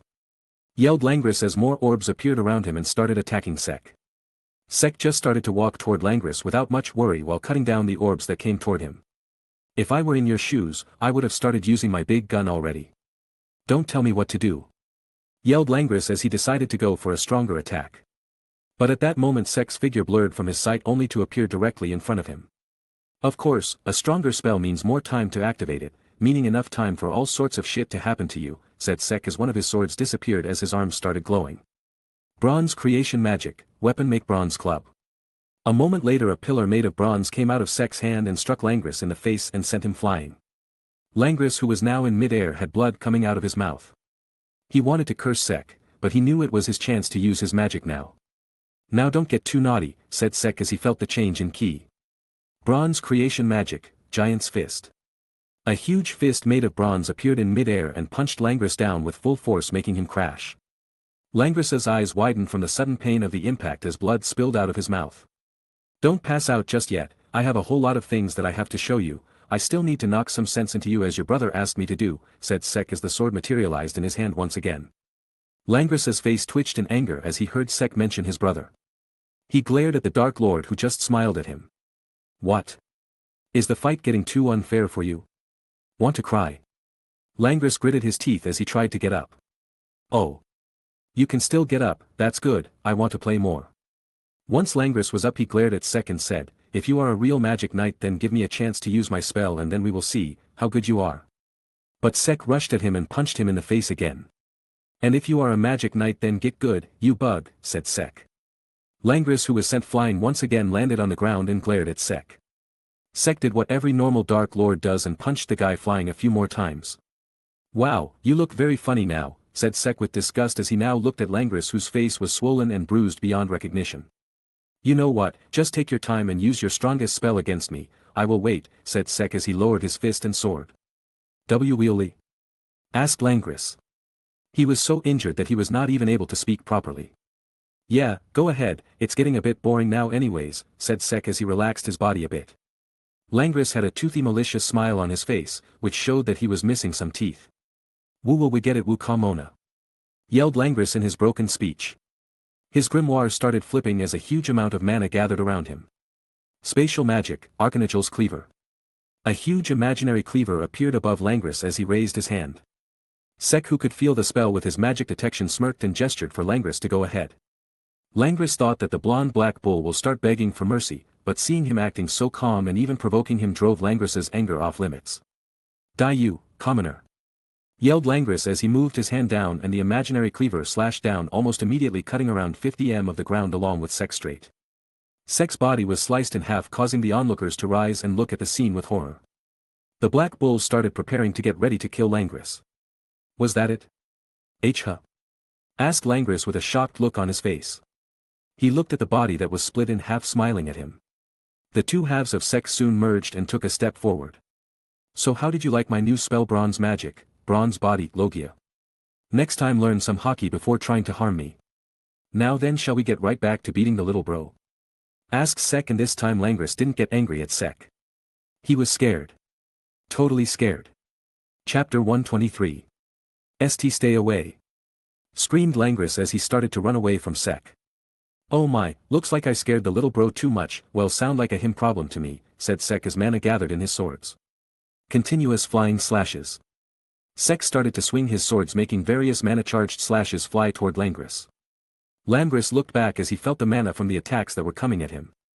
He didn't have the time to use his grimoire, so he just gathered mana in his hand and swiped it toward the flying slashes, easily destroying them, and focused back on running away. What do you know, he was not that scared of me, then I gotta make him, said Sek, totally forgetting that he was on a timer to destroy the other team's crystal. Langris-san, called Frogil as she came running towards him with the crystal covered in a dome made of ice. She felt the huge amount of mana from Langris's attack earlier and came to check if everything was fine or not, but after she saw Langris's bruised and swollen, she knew that it was far from fine. Why are you here? And why did you bring the crystal here as well? Langris-san, you are injured, let me heal you, said Frogil in panic. Hearing that she could heal him, Langris got a bit hopeful and was about to smile. She is right, lil bro, let her heal you, I still have a lot to show you, so heal up so we can play again, said Sek in an excited tone. Langris's face immediately paled and he immediately swatted Fragil's hand away when she started to use recovery magic on him. Don't heal me at all. Wather. We'll with him, I will weep the crystal safe. Eh. What? Deal with him? Be but. Eh. Finding behind a girl. Not very magic knightly or manly in my opinion, Lilbro. Woo, shut up. Yelled Langris. Sek shrugged his shoulders and waited for the two of them to finish their discussion. He was here to bully the Lilbro, not everyone. After discussing it for a while, a determined expression appeared on Fragil's face as she faced Sek. Langris-san, I will try to hold him back for as long as I can, you find and destroy their crystal and deal with the other two members, said Frogil. No need for that. Hearing the new voice, Sek turned back and saw Anna standing there with some minor injuries. Hi Anna, greeted Sek. Hello, Sek-kun, greeted Anna back. The two smiled at each before Sek changed his position to look at both sides. Anna focused back as well and said, I have dealt with the other two, but the crystal wasn't with them, they have hidden it well. Sek smirked after hearing that, making Frogil and Langris even more nervous. Langris-san, you go and find it, I and Anna will hold Sek-san back, said Frogil, making Langris nod and run away along with the crystal without even looking back. The two girls stared at Sek, who just looked back at them. So, you two versus the Dark Lord, I will fight seriously, so keep that in mind, said Sek as he got ready to attack. The two girls stared at Sek as their grimoires started flipping immediately. Flame magic, incinerate orb. Snow magic, snowman's rage. Anna shot a giant fireball at Sek while a giant snowman appeared near Frogil and it rushed towards Sek. Sek's grimoire started flipping as well as mana gathered around him. Bronze creation magic, weapon make, Gaster Blaster. Two Gaster Blasters materialized in front of his hands and charged mana. Once charging was done, they fired a mana beam toward the incoming attacks, causing them to be destroyed immediately and continue forward without any trouble. The two girls who saw the incoming attack immediately used reinforcement magic to jump away from their spots as the mana beam destroyed everything in its path. That wasn't your best, right? If you have any big spells left, then it's time to use them now, I don't think that much time is low. 15 minutes left. Declared the announcer, informing them about the halftime mark. Well, they said it, said Sek, making the two girls frown.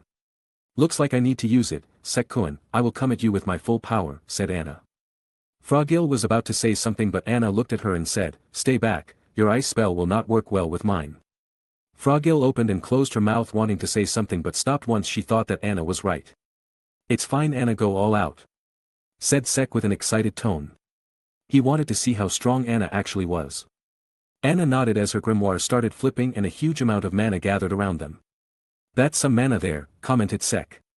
Yeah, it's really too much, you know what could handle this situation with ease? My absorb. I am not gonna use you today, Vritra. Why?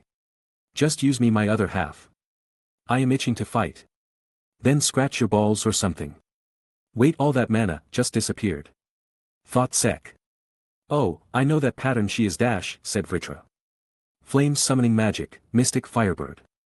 Gonna summon something, completed Vritra.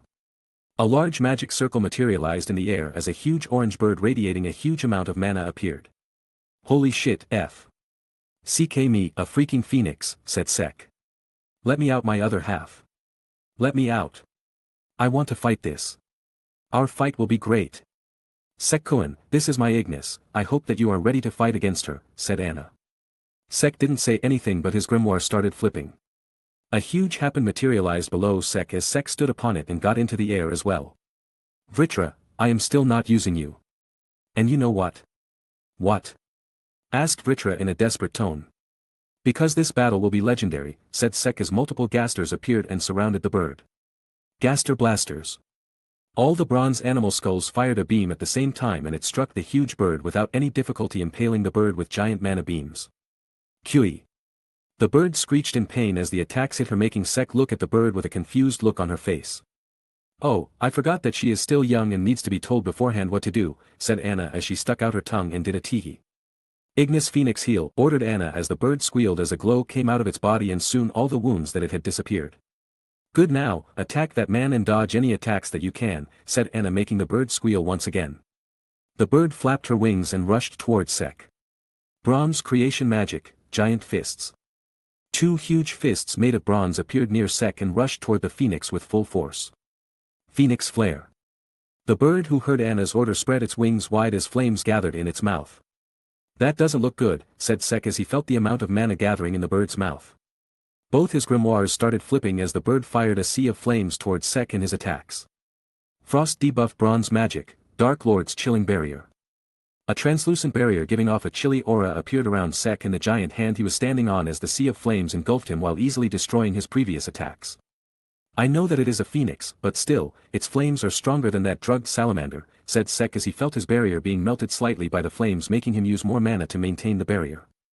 "It shouldn't be a surprise, the spirit dragon was only a year or two old, while this phoenix is around 100 years old," answered Vritra. "Didn't Anna just say that it is still young?" "It's a very young age for the phoenixes," said Vritra, making Sek look at it with a serious look on his face. The flames soon stopped as the phoenix looked at its target and got serious once again, seeing that the target was still there. "Looks like I need to use fire countermeasures," said Sek as Gaster blasters started to charge mana once again. The phoenix, who noticed the mana gathering around it, looked around and wanted to attack. "Stay still, you huge flaming chicken," said Sek as his arm transformed to a minimum. Paralyze touch bronze creation magic, paralyzing minigun. Firing the bullets at the phoenix that reached it before it could react, the bird's movements got restrained as a few electric sparks came out of its body. Now for the big attack. The Gaster blasters moved closer to the phoenix. Frost debuff, chilling Gaster blaster. All the Gaster blasters that were around the phoenix gave off a chilling aura and fired a strong beam of mana at it, piercing the bird's immovable and making shriek in pain. Thin layers of ice started to form on the bird's body, slowly, but surely freezing the phoenix.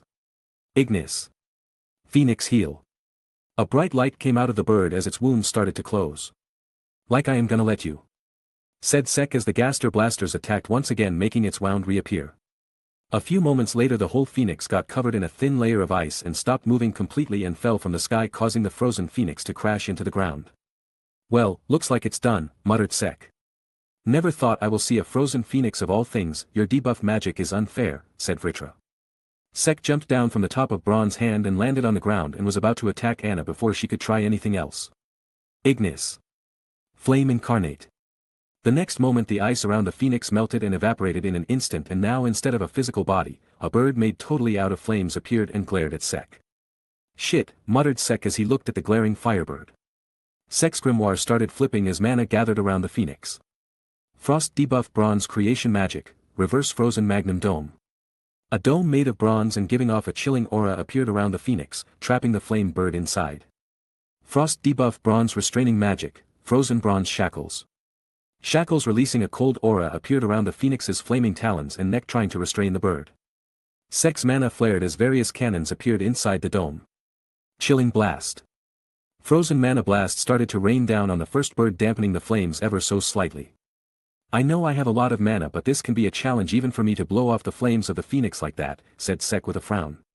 Though the two girls didn't know about that and they started panicking. 10 minutes remaining, declared the announcer, making Sek frown even more. "Looks like I need to destroy the crystal to finish all this," muttered Sek as he stood up on top of another giant bronze hand and got into the air to get a better look. Soon he spotted Langris, who had the crystal with him, running around trying to find their crystal. Not saying anything, his grimoire flipped as a new Gaster blaster materialized in front of him and he fired the attack towards the crystal. Langris, who felt a large amount of mana coming towards him, immediately used his magic to split apart Sek's attack. You! Where is your crystal? I have searched the whole area. Sek smirked hearing that and said, Mother Earth swallowed it. You are a frustrating man, said Langris in anger. Thank you, said Sek as the hand he was standing on started to move toward the spatial mage. Seeing him coming towards him, Langris flinched and started to run away. You can run but you cannot hide, lil bro, said Sek as he sped up. This is bad, said Anna as she focused back on the phoenix that was trapped inside the dome.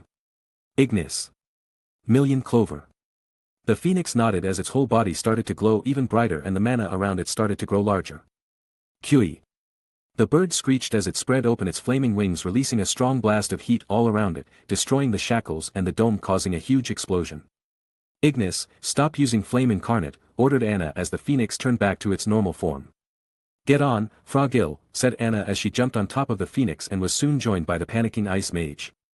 The bird soon took off and followed Sek, who soon noticed it and sighed and fired another paralyzing bullet at the phoenix, and he fired another one at Anna. Both of their movements got restrained as the phoenix started to descend. Soon Sek landed near Langris, who looked at the Dark Lord with a frightened expression on his face and started to attack him recklessly. Sek didn't do anything and let the attacks cut or make holes in him as he soon regenerated thanks to his bronze magic, bronze body logia. Lil bro, let's end this, we don't have much time left anyway, said Sek as he started walking towards him. But all of a sudden his vision was blocked as his surrounding turned dark. What the hell? Asked Sek as he looked around only to see darkness and felt cold. Snow magic, eternal ice prison. Frogil, who looked quite roughed up because of the fall, used the last bits of her mana to trap Sek and soon fell to her knees. Find the crystal. Yelled Frogil as she glared at Langris. Langris, who saw the huge ice orb, blinked in surprise but decided to not test his luck and ran away. I need to torture the other two and ask them where the crystal is. So, I am trapped inside an ice ball, no problem, just need to break it, said Sek as he used his mana to make a temporary light source. Mana gathered around Sek's first as he punched the dome with full force, making cracks appear on the walls. Seeing that, Sek smiled, but that soon vanished when he saw the cracks repair in an instant. Looks like I need to melt it, said Sek as his grimoire started flipping. Flame debuff magic, blaze touch. The surroundings started to get warmed as the ice started to melt, but Sek soon noticed that more ice kept on forming. That's some exceptional magic, it heals up any damage caused to it. Looks like it's finally time for you to use my sacred gear, said Vritra, feeling hopeful. No, Vritra, it's time to use that, said Sek with a serious look on his face. What? No, use me. Use me. Use me. Vritra, don't you want to see one of my secret techniques that I told you about? Asked Sek. The secret techniques that you didn't even tell me about. Yes, those, though I would have liked to be on the other side of the wall to use that one. Said Sek as he sighed. Why? What will happen if you have used it on the other side of the wall? Nothing, it would have been just aesthetically pleasing for me. Well, whatever, can't be helped, said Sek. What are you planning to do anyway? This wall repairs itself from any damage, you know, so if you don't have a way to break it in one go, then your plan won't work. Don't worry Vritra, I know that much. Meanwhile, outside the ice prison, Frogil was taking care of Anna, who was able to move slightly as the effects of Sek's spell started wearing off. Sekkoin is really strong, muttered Anna. She has already sent Ignis back as she was running low on mana. Frogil looked at the girl and asked, is he someone close to you? Not yet, but I want to be the one who is closest to him and help him, said Anna with a straight face. Wawawa, so bold. I mean, he is strong and good looking and got the highest number of stars this year, isn't he too perfect? He is, although those things don't matter to me, even if Sekkoin wasn't that strong or not a magic knight, I still would have the same thoughts, replied Anna. But soon she glared at Frogil and said, keep your hands away from Sekkoin or I will burn you to cinders. Hearing her threat, Frogil raised her hands and said, don't worry, I have no such feelings. Anna stared at her for a while before she focused back on the ice prison. What type of spell is that? Sekkoin is still trapped there. Don't worry, no matter how strong your Sekkoin might be, he cannot break through it, said Frogil with a confident look on her face. I thought the same about my Ignis, said Anna, making Fragil's confident look falter for a bit. Don't worry Anna-chan, it's very difficult to break through the prison and Langris-san is searching for the crystal, he should be destroying it any moment now, said Frogil, raising a huge red flag. Langris was holding a beaten-up Adrian by the collar with a smirk on his face. So that's where it is. Yes. said Adrian in a pleading tone. Langris threw Adrian away and looked at the ground. So that commoner wasn't lying when he said that Mother Earth swallowed it, said Langris. From what he got out of Adrian, the crystal was hidden underground by the mud magic user Willy, and that was the reason why he couldn't find their crystal. No problem, I still have enough time to brute force my way and find it, said Langris as his grimoire started flipping. But out of nowhere, an oppressive force started pushing him down as a look of horror appeared on his face since he recognized the mana of the person who released that said pressure. That's too much mana that you are using for a single spell, commented Vritra. It's a secret technique. But what will this spell even do? Asked Vritra. Hearing his question, Sek smiled since he felt that he has gathered enough mana. Vritra, have you heard of a man named? And immediately a blinding light came out of Sek's body. Frogil and Anna, who felt the amount of mana coming out of the prison, walked away and stared at it in horror. Sekkuin's mana, said Anna with a blissful expression on her face. Monster, he is a monster. Yelled Frogil, and in the next instant, cracks appeared on the outside prison walls as they burst open, revealing a blinding light, making the onlookers shut their eyes close. Eren Yeager. Hearing the roar, all of them opened their eyes and soon their faces paled as they saw a literal titan made of bronze standing in front of them. Bronze magic, bronze body titan. Everyone's eyes opened wide as they saw the bronze giant. Sek ignored them though, as he soon felt the key of the spatial mage. Found you, lil bro, said the titan in a deep voice, making Langris shudder in fear. He wasn't sure what was going on anymore, or how can he deal with the monster. Titan Sek raised his hand as a giant piece of bronze formed over it. Grabbing it with both hands, Sek crushed the bronze into smaller pieces and took a stance. W8. Don't tell me he is gonna throw that at me. Try to block the ones coming your way, lil bro, or you can even die, said Sek as he threw the fragments of bronze which were still the size of a giant rock. Langris immediately made a spatial wave in front of him to protect himself but forgot something. CC Criddle destroyed. Winner Team D. Hell yeah. And immediately the titan disappeared as Sek started falling on the ground. Once he landed, he looked at the nearby girls and said, sorry if I scared you, that was a good ice prison. But the girls didn't reply and continued to stare at him. Soon Sek noticed blood dripping down their noses and both of them glanced at his lower half. Oh, my clothes got destroyed as well, said Sek as he looked at his little brother. Meanwhile, Langris, who was attacked just now, had a warm liquid flowing down his legs as he soon fell from the shock. Chapter 124. So you are saying that I cannot participate in the finals because my teammates are in no condition to fight? Now this is bullshit, said Sek as he looked at Marks with his arms crossed. Please wear some clothes before we discuss more of this, said Marks with a sigh. How can it be that big? Thought Marks, feeling a bit inferior.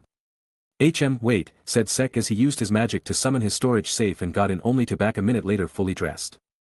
Ah, said multiple women in disappointment, with one of them being Anna. Mimosa didn't say anything but she too felt a bit disappointed. So as I was saying, let me fight in the finals. But your teammates are down. Yes, and? Look, I don't want to boast about it or anything, the only one who was even useful amongst the two of them was Willy. Adrian was just being an asshat. Marks knew what Sek was saying was true since he monitored all the matches. Sorry, Sek-kun, but rules are rules. This exam was held to choose the best magic knights among all of you. And you all were split up into different teams to monitor your teamwork capabilities. If there is no team, then how are we gonna judge your teamwork? Said Marks. Sek stood silent for a moment before he started speaking once again. It's true that strength and teamwork are important for the magic knights that you are selecting, but a magic knight should have the mindset for finishing the task given to them even if their comrades are unable to fight. You really gonna play the morals card now? Said Marks. Oh, I sure as hell am, replied Sek. The two stared at each other for a while before Marks looked at Julius, who was looking at Marks with twinkling eyes. And this magic-crazed idiot is definitely on your side since he wants to see more of your magic. Alright, you can participate in the finals, said Marks with a sigh. Hell yeah, said both Sek and Julius simultaneously as they high-fived. Good job, Sek-kun. To be able to handle Marks like that, you really are amazing. Teach me your ways. Heh, it was nothing. Why, you idiots, yelled Marks as he was the two blonde idiots jumping around in joy. It's time to start the second match of stage 3. You two calm down, yelled Marks once again, showing that the two idiots were not stopping. The two immediately stopped as Julius went back to his seat to witness the next match. Sek as well decided to take a little rest before the finals. Are you sure it will be fine, my other half? You don't have much mana left. That last stunt took a lot out of you. How much exactly? Around 30 left. Of course, it's a different case if you absorb mana with my help, said Vritra trying to tempt Sek. It should be enough, though that mostly depends on how much the other party is prepared to face me. Thought Sek. Stage 3 Match 2. Winners, Noel. Are you sure you can beat him with only 30 of your mana? Asked Vritra in a hesitant tone. That Spirit Storm attack was stronger than any of my base form attacks. Thought Sek. That's a spirit for you, 100 output rate, not to mention that man is a mana-sensitive being just like you, answered Vritra. Looks like I need to stop holding back. Thought Sek. You will burn through your remaining mana very soon if you did that. Low output spells aren't gonna work, though debuff is a different case. I will only debuff him if things are going to get grim. After all, I am not holding back in this round. You sure don't like to do things easily. Easy is efficient, but being a Dark Lord I need to do things with more oomph. I need to make it very clear that there was no chance of them winning anyway. To set your position at the top of the pecking order, that's so dragon-like, I like that. Alright, let's do this together, my other half. No action for you, Vritra. Why? Please let me do it. Sek ignored the dragon and focused on the wind spirit user who was still present on the field. So, Sek-kun, still, want to fight 3 versus 1? Asked Julius. It is 1 versus 3, Wizard King, and yes, I still want to, how can I not after seeing such a fight? Said Sek with an excited smile on his face. Julius smiled seeing the excited look on Sek's face and ordered mages to fix the field immediately. Yuno and his team soon returned to the stage for the mages to start maintaining the field. Yuno, who was being congratulated by Klaus and Mimosa, immediately looked towards Sek, and so did Noel and N. Even though you have a disadvantage, I won't be holding back, said Yuno. Disadvantage? More like it's now a bit more balanced, hold back. Don't even think about that if you want to survive for a while. Sek, are you sure you want to do this? Asked Noel. Thinking about your teacher Noel, start worrying after you can successfully land an attack on me.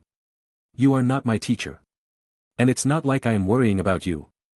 It's just that it is below royalty to bully someone like this. Ho, bully me, be prepared, Noel, said Sek with a smile on his face. I have done it now, thought Noel with a slight fear as she noticed the smile on Sek's face. Be prepared, me and my Yuno-kun are gonna beat you so bad that you will stop being so arrogant. Try as hard as you can, Tinkerbell, you and your Yuno-kun will face the bitter truth then, replied Sek. Sparks flew between Bell and Sek as they glared at each other. Yuno. Beat the crap out of that bastard. I will win, declared Sek. That's a nice delusion, try your best Yuno, said Sek with a smile as he gave a thumbs up. Yuno's brows twitched at his words. He knew that Sek was strong. But he believed that he can beat him now since he has improved. He also wanted to pay him back from the Star Festival, since it was Sek's squad that won and he got the most stars this time as well. I will prove that I am stronger than you. Thought Yuno as he clenched his fist and walked away. Let's hope all this trash talk doesn't come to bite you back, said Vritra. It won't, I guess. Replied Sek. So even the Dark Lord is somewhat hesitating about victory. Now that's a first for me. Oh, don't worry. I will win one way or another. I ain't losing, that's for sure. I just hope that my victory is great. Replied Sek. Ha, you and your pride, said Vritra with a sigh. Sek didn't say anything and got ready as Julius called both teams. Alright. The final match of the Royal Knights selection exam. Begin. Sek's grimoire immediately started flipping and a giant hand made of bronze appeared below him as Sek took off to the sky. Yuno, Noel, and N saw Sek riding on top of a giant hand coming toward them.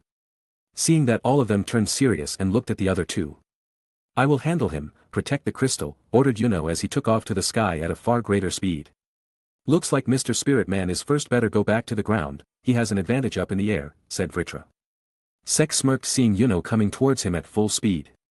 His grimoire started flipping as mana gathered near him, making Yuno stop as he thought that Sek was about to attack. Bronze creation magic, Bronze Rider.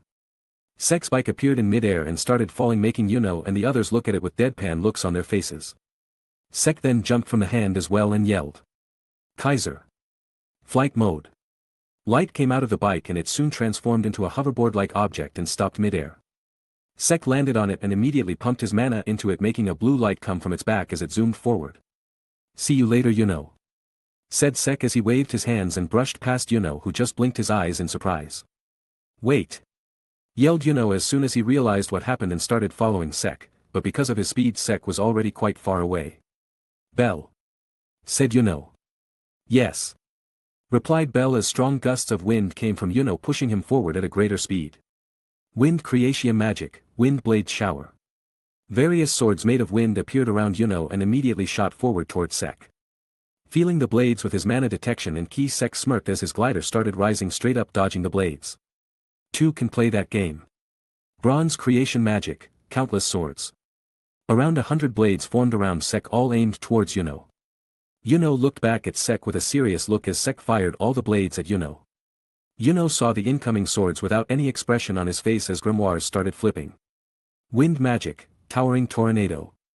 Swift wind started to gather and started forming a tornado. But out of nowhere the wind slowed down and the tornado disappeared. Time debuff magic, slow x4. Yuno's eyes widened in surprise as he saw his spell disappear because the winds were not fast enough to form a tornado. But soon he turned serious as he saw the incoming swords. Bell, said Yuno in a calm tone. You got it, said the spirit as she blew toward the incoming swords. Spirit magic, Sylph's breath. A huge twister immediately appeared, destroying the incoming swords as Bell stood with a proud look on her face. Heh, that's good, said Sek as he saw the giant mass of mana twister. His grimoire started flipping as mana gathered in his arm. Bronze creation magic, Giga drill breaker. A huge drill appeared above his arm and started spinning rapidly. Kaiser. Full speed. Sek pointed the drill toward the twister and once they collided the winds dissipated instantly, revealing a shocked Yuno and Bell. Seeing that, Sek smirked as he continued to rush towards the two of them. Yuno frowned and immediately moved away from the path of the attack. But before even Sek reached close to him, Sek changed his direction. He is heading toward the crystal. Realized Yuno as he saw Sek heading toward the crystal at full speed. Bell. Spirit assimilation. You got it. Both Yuno and Bell's bodies glowed and soon Yuno's appearance changed. Spirit assimilation, spirit dive. The transformed Yuno was now the faster one as he immediately overtook Sek and stopped a bit far away from him and started gathering mana. Spirit magic, spirit storm. A huge beam made of mana shot forward from Yuno's hand toward the incoming Dark Lord's attack. Seeing the attack, Sek smirked and the drill got bigger and started spinning faster as it emitted a blue glow. The two attacks collided and the drill started to slow down but still kept on penetrating the mana beam. You won't beat me, said Yuno as he increased the output, making the beam larger as well and slowing down the generation speed. Lucky for me I don't need to, said Sek, who appeared beside Yuno on his hoverboard and waved him goodbye as he rushed toward the crystal once again. Yuno blinked in surprise but soon realized what happened. Heh, I really like it when people think I cannot leave my attacks which are attached to my body active after letting go of them, said Sek, and soon he got close to the crystal. Hello Noel. Said Sek as his grimoire started flipping. Water creation magic, sea dragon's roar. A huge dragon made of rapidly flowing water appeared out of Noel's wand and roared at Sek before it launched toward him. Bronze creation magic, weapon make Gaseer blaster. A gate blaster appeared in front of Sek and started charging mana and soon fired a beam at the incoming water dragon, destroying it in the process. Noel's face paled as she saw the incoming attack and her grimoire started flipping once again. Water creation magic, sea dragon's lair. A dome of water appeared around her, and the crystal, and just as it appeared the mana beam hit it, causing an explosion. Boom. Once the explosion died down, Noel sighed, seeing that her magic was able to stop the attack. Don't feel relieved yet, said Sek as he jumped from the hoverboard and headed towards the water barrier. Bronze magic, bronze body logia. Sek jumped into the dome and immediately the strong force of the water current started to push him out and cracks started to appear in his body. Heh, trying to stop me, that's cute, said Sek as he started to move forward one step at a time. What should we do? He is not stopping at all. Prepare your attack magic Noel-chan, said N as his grimoire started flipping. Fungus magic, towering Mr. Mushroom. A giant mushroom with limbs and a face appeared in front of Sek and tried to push him out of the dome but soon started to get damaged by the strong water waves inside the water wall. Noticing what N was doing, Noel turned serious and started gathering mana once again. Water creation magic, sea dragon's roar. The water dragon appeared once again and rushed towards Sek and soon joined forces with the giant mushroom to push Sek out. Well, Noel finally landed a spell on me properly, said Sek in a calm tone as his hand started glowing and soon turned gigantic. Sek then held the giant mushroom with one of his hands and threw him away while the sea dragon continued to push Sek. Sek's legs glowed as he dug them into the ground, preventing the dragon to push him back. Feeling the key and mana detection, Sek smirked and said, Yuno-kun is back, better give him your greeting. Sek's body started to change into a giant hole appeared in him and the dragon passed through him and headed toward Yuno who got hit by it since he didn't expect that. Noelle frowned in horror as she saw the scene. She was hopeful since she saw Yuno coming but Sek just crushed her hopes with her own attack. What to do now? Asked Noelle as she looked at N who fell silent. Wait for the Dark Lord's victory, said Sek as his body got normal once again as he started moving forward again. Noelle-chan, take the crystal to the other end of the wall and stand behind me, I will try to stop him, said N as he took a step forward. Noelle wanted to protest but one look at Sek and she realized that she didn't have any plan that could stop him and decided to follow N's idea. So Mr. Mushroom wants to face me, alright, said Sek as he finally entered the barrier. You really are hard to stop, said N. The Dark Lord is unstoppable, now then, Mushroom Man, I hope that you are ready, said Sek as he smirked. N's mana gathered as his grimoire started flipping. Fungus magic, Mr. Mushroom Bomb Squad. 4 giant humanoid mushrooms appeared around Sek, making him smirk as 2 swords appeared in his hands. Noelle-chan, release your defensive magic and move away, said N. Noelle nodded and stopped using her magic and moved back along with the crystal. Seeing the dome disappear, Sek got ready to attack since he realized that Noelle was running away with crystal and Yuno was coming close as well. Mana gathered in his swords as Sek's hand moved rapidly slicing the giant humanoid mushrooms and immediately the mushrooms died releasing their spores. Was that it? Not even a challenge, and where is the bomb part? Here it is, said N as mushrooms appeared all over Sek's body. Gross, muttered Sek in disgust as he saw the mushrooms all over his body. But soon he widened his eyes in shock and started to pull the mushrooms off his body. Too late, said N as Sek got engulfed in an explosion that sent him flying. Whoa. That worked. You are amazing, N. Soon Yuno appeared and landed near them with a surprised look on his face. His mana. Sek, who landed away from Soon, stood up with smoke still around his body. That bastard really did it, said Sek with a frown. Fungus magic, Mr. Mushroom Bomb Squad releases spores that make mushrooms grow up on the target, those mushrooms then explode after absorbing mana from the target, so in simple terms. I cannot use magic, for a while now, said Sek as he walked closer to them with 2 swords in his hands and barely any clothes on his chest while his pants were destroyed a bit as well. Vritra, how much mana do I have? Asked Sek. Less than 2 my other half, that was a really impressive attack, replied Vritra. Sek frowned after hearing that. He could feel that his mana reserves were low, but he didn't expect them to be that low. Sek stopped as he sighed and looked down. Wait, does that mean he cannot use magic? Like at all? Said Noelle with surprise and looked at N. Yuno looked at N as well for answers, wanting to know if there was a catch as well since this made things too convenient for them.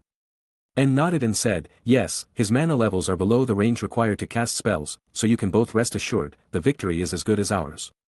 And looked at the 2 of his teammates with a confident look on his face. Yuno and Noelle were surprised but were starting to get excited.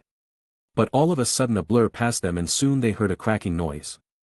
They looked toward the direction where the blur went and saw a sword stuck in their crystal with a few cracks around it and some of its pieces on the ground. The victory is as good as yours, now who decided that? Chapter 125. The victory is as good as yours, now who decided that? All of them looked toward the source of the voice and saw Sek standing in the throwing position, realizing that the sword belonged to him. The match ain't over, bitches, said Sek in a provocative tone. Oi. Sek. What the hell are you doing? The match is as good as over, don't stretch it. I don't know what you mean, I haven't lost yet, have I? Seeing his face, Noelle flinched and took a step back. You all really are thinking too much of yourselves when facing me, just because you successfully landed a spell on me, said Sek as he started to walk toward them. I cannot win now, just because you thought so, man, you guys are arrogant, and that's coming from me, said Sek as he appeared near them in an instant and simply walked past the shocked group and pulled out his sword from the crystal. And look here, so shocked that cannot even stop me from taking it, said Sek as he attacked the crystal once again, breaking it more. This snapped them out of their thoughts and Yuma immediately looked at him with a glare and immediately used his wind magic to blow Sek away from the crystal. You guys, the fight ain't over yet, said Yuno with a serious look on his face. Damn right, it's not, said Sek as he gripped both his swords and got ready to fight once again. What was that? How can he move like that, without mana? Maybe you all forgot it since I mostly use my magic in battle, but physically me and Asta are around the same level, these muscles aren't there for a show, you know, said Sek answering Noelle. Realization hit her as she remembered that both he and Bakasta were physical monsters amongst the magic knights. Hearing Asta's name and Yuno got serious. If the man in front of him was as strong as Asta, then the fight was far from over. And fixed his glasses and said, "Don't worry you two, Kun, take our crystal and find and destroy his crystal. I and Noel-chan will hold him back. He may be strong but he can't use magic, so we will manage." Yuno nodded and flew up in the air to look around for the crystal. Sex ignored Yuno, not even a bit worried about it, and said, "Sure, I have low mana now, but I cannot use magic now." Who decided that? Sex stabbed one of his swords into the ground and then used his other sword to make an incision on his palm. Seeing that, Noel and N widened their eyes in surprise, thinking that the man in front of them was mad. Seeing their surprised look, Sex smirked and launched towards N. "Never forget this, mushroom man, never judge a man's limit who is built simply differently," said Sek as he appeared in front of N and pointed his blood-covered palm at him. Blood debuff magic, bloody impact. Out of nowhere, mana gathered in front of Sek's palm, and a red glow appeared over it. A strong energy blast occurred, causing the defenseless N to be sent flying and knocked out cold. Sek looked at the scene with an excited smile on his face and then looked at his blood-covered palm. What was that? How did you use magic? "Heh, I am the Dark Lord, your limits are not the same as mine," said Sek with a confident smile on his face. "My other half? What was that? You have nowhere close to the mana that you just used for that spell. So how?" "Well, Noel, seeing the surprised look okay your face, let me explain it to you. It's a spell of mine called Blood Debuff Magic, Bloody Impact. It uses the target's blood instead of mana to cause blasts like that. A simple yet threatening spell," explained Sek. "So you are using sacrificial magic, my other half. It's harmful to you, so stop it before it causes you much harm," warned Vritra. "Sorry Vritra, but that's not happening. I am gonna win today. No matter what," replied Sek as he narrowed his eyes. "So Noel, be prepared, cause there is no one here who can stop me," said Sek as tightened his muscles preparing for an attack. Noel's grimoire immediately started flipping as mana gathered over her wand. Sek, who was now severely low on mana, was unable to use mana detection, but the change in Noel's ki warned him about the incoming spell. Not wanting to risk it, Sek jumped back and started running around her. "So, you have the insight to attack me, got to say, Noel, you have improved," said Sek with a smile on his face. "Shut up. I will hold you back till Asta's friend destroy yours." "Heh, sure, good luck with that," replied Sek with a smirk.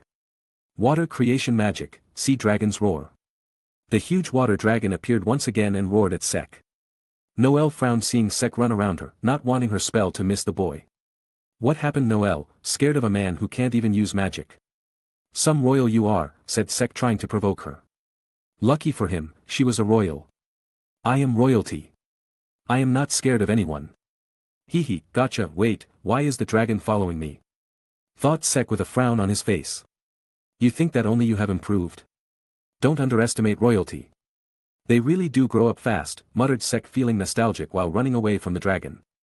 "Alright, gotta test my might against it," said Sek, seeing that there was no escaping from the dragon. He stopped running and turned around as the dragon approached him. Pointing his arm at the dragon, Sek took a deep breath. The dragon opened its mouth as it got closer to Sek, planning to crush him in the violent torrents inside it. "Even spells are underestimating me now," said Sek as blood started to come out of his wound. Bloody impact. The water dragon, who was about to eat Sek, glowed red, and in an instant it burst open, spilling water everywhere and causing a rain shower. "I am really liking this spell," said Sek. "You are losing blood, my other half." "Meh, not a big deal for me. You can die." "We don't know about that now, do we?" "Oh yeah, sure, how long do humans survive without blood?" "Not long," yelled Vritra, not knowing how his host's mind even work. "It's for the greater good, Vritra. Don't sweat it," said Sek as he wiped the water from his face and set his hair back since it got wet and obstructed his vision. "Even without mana, he is annoying," said Noel in a frustrated tone as she saw her strongest attack getting destroyed. Wind magic, Crescent Kamitachi. Not even looking back, Sek's hand moved as he intercepted the huge wind blade with his sword, destroying it in the process.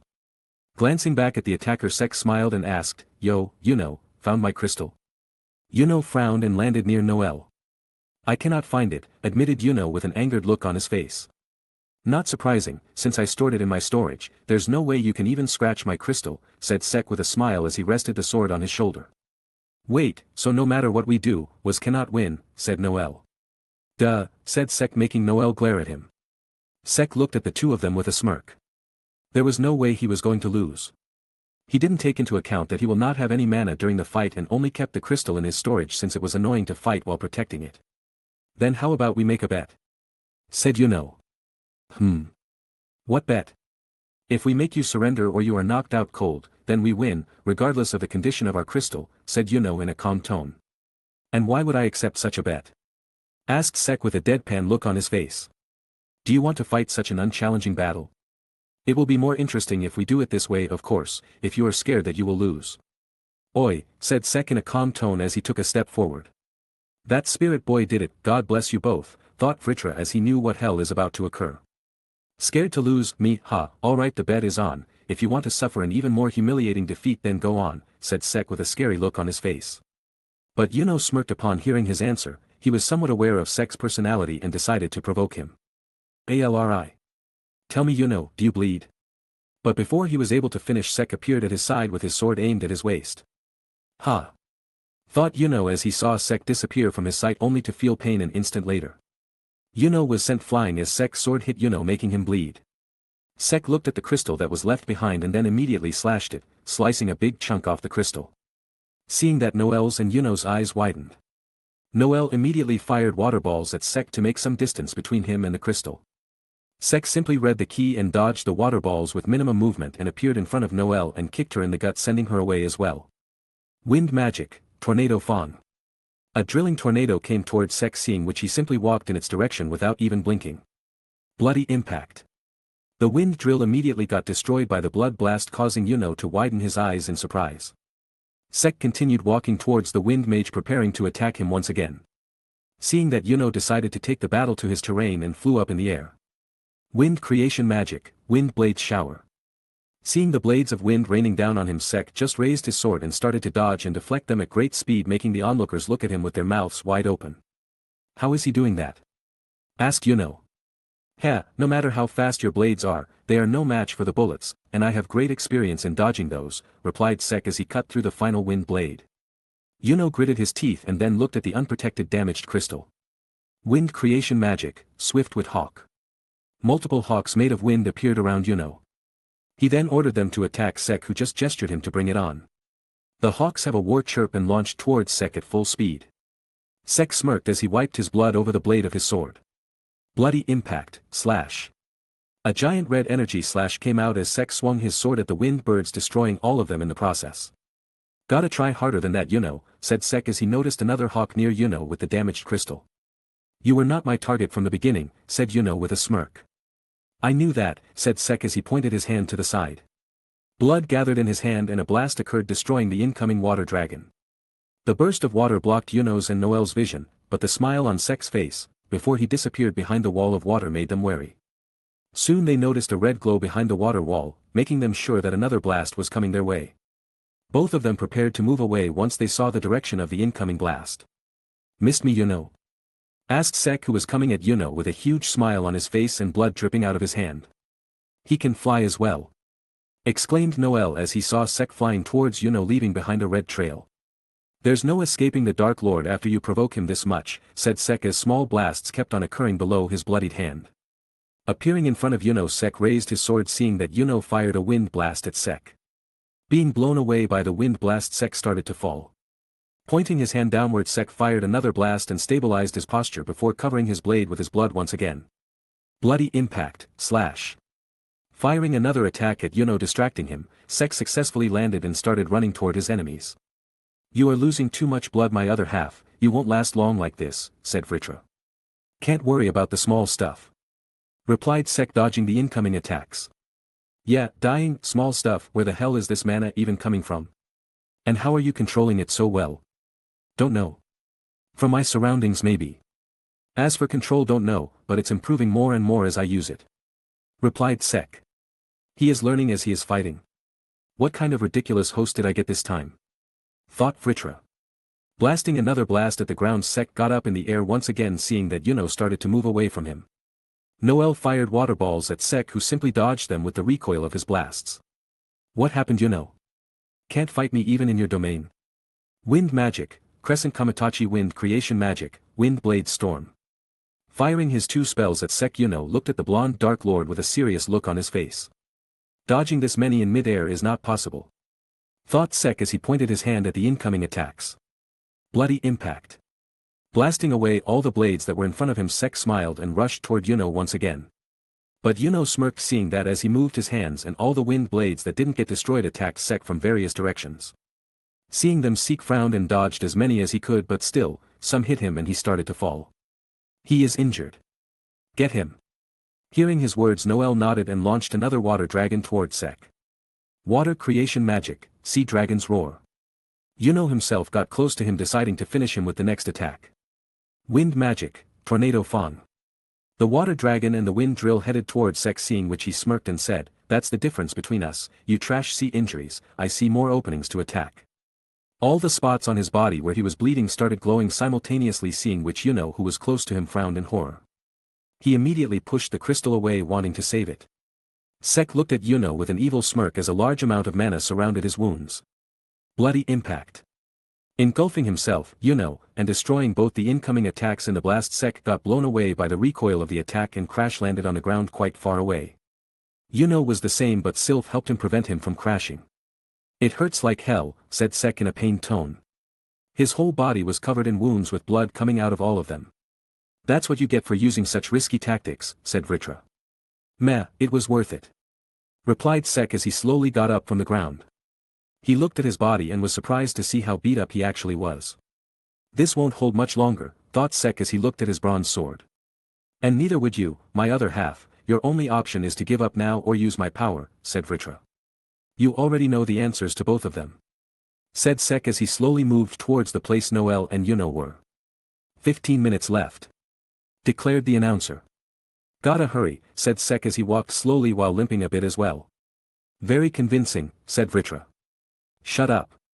Soon he saw Noel and Yuno with their crystals standing away from him. Noel looked fine, but her mana was quite low now, only 2 more dragons at best. Yuno on the other hand looked quite roughed up after the last attack, but still had a considerable amount of mana left. "Let's continue," said Sek as he pointed his sword at them. "Sek. Look at yourself. You are in no condition to fight. Just give up. This idiot on my team is not budging as well." Noel glared at Yuno, who was quite injured. She had asked him to give up since she was scared that either of the two of them would be injured beyond recovery. But the idiot spirit user ignores her and told her to be prepared for the fight. She looked back at Sek feeling hopeful since she knew Sek was smarter than the idiot beside her. "Give up? Me? Yeah, not happening, I am about to win soon anyway. Just look at yourself. You can't even walk. And why do you want to win so badly that you get injured so much? You have already proved yourself." But her glare soon disappeared when Sek glared back at her. "Why do I want to win so badly? Is there a need for a reason to not want to lose? Knowing about where you stand and not letting others knock you off your spot, show others that I am superior to all of them and they cannot beat me no matter how hard they try because I am the best," said Sek. "Is there a reason to not want all that?" asked Sek once again while taking a step forward. Noel gulped in fear as she stared at Sek's serious yet slightly scary face. "I ain't giving up, so if you want to end this match, just give up on your own," said Sek in a cold tone, only for him to fall on his knees. "What the dash? You lost too much blood, my other half, it's the expected side effect," said Vritra. Gritting his teeth, Sek stabbed the sword into the ground and stood up once again with a bit of difficulty. He then looked at Yuno and Noel and pointed his hand forward. "So giving up?" asked Sek with a small smile on his face. In response, both their primaries started flipping, seeing which Sek sighed and held his sword up with both hands. Spirit magic, spirit storm. Water creation magic, sea dragon's roar. The two fired the strongest spells in their arsenal at him, seeing which Sek took a deep breath. Blood started to move up to his sword's blade and gather around it as a red glow appeared around the blade. The incoming water dragon and mana beam soon combined and transformed into a giant glowing green sea dragon that headed toward its target with full force. The glow around Sek's sword got even brighter as the whole surrounding illuminated in red color. Seeing that the dragon was just a few moments away from him, Sek's muscles tightened as a maniacal grin appeared on his face. "Here you go, the strongest move of the manaless Dark Lord, Bloody Impact, Dark Lord's Blood Sword." Mana erupted out of the sword as a giant red mana beam came out of it. "That's some mana," said Vritra. "Told you I was getting better at controlling it," replied Sek.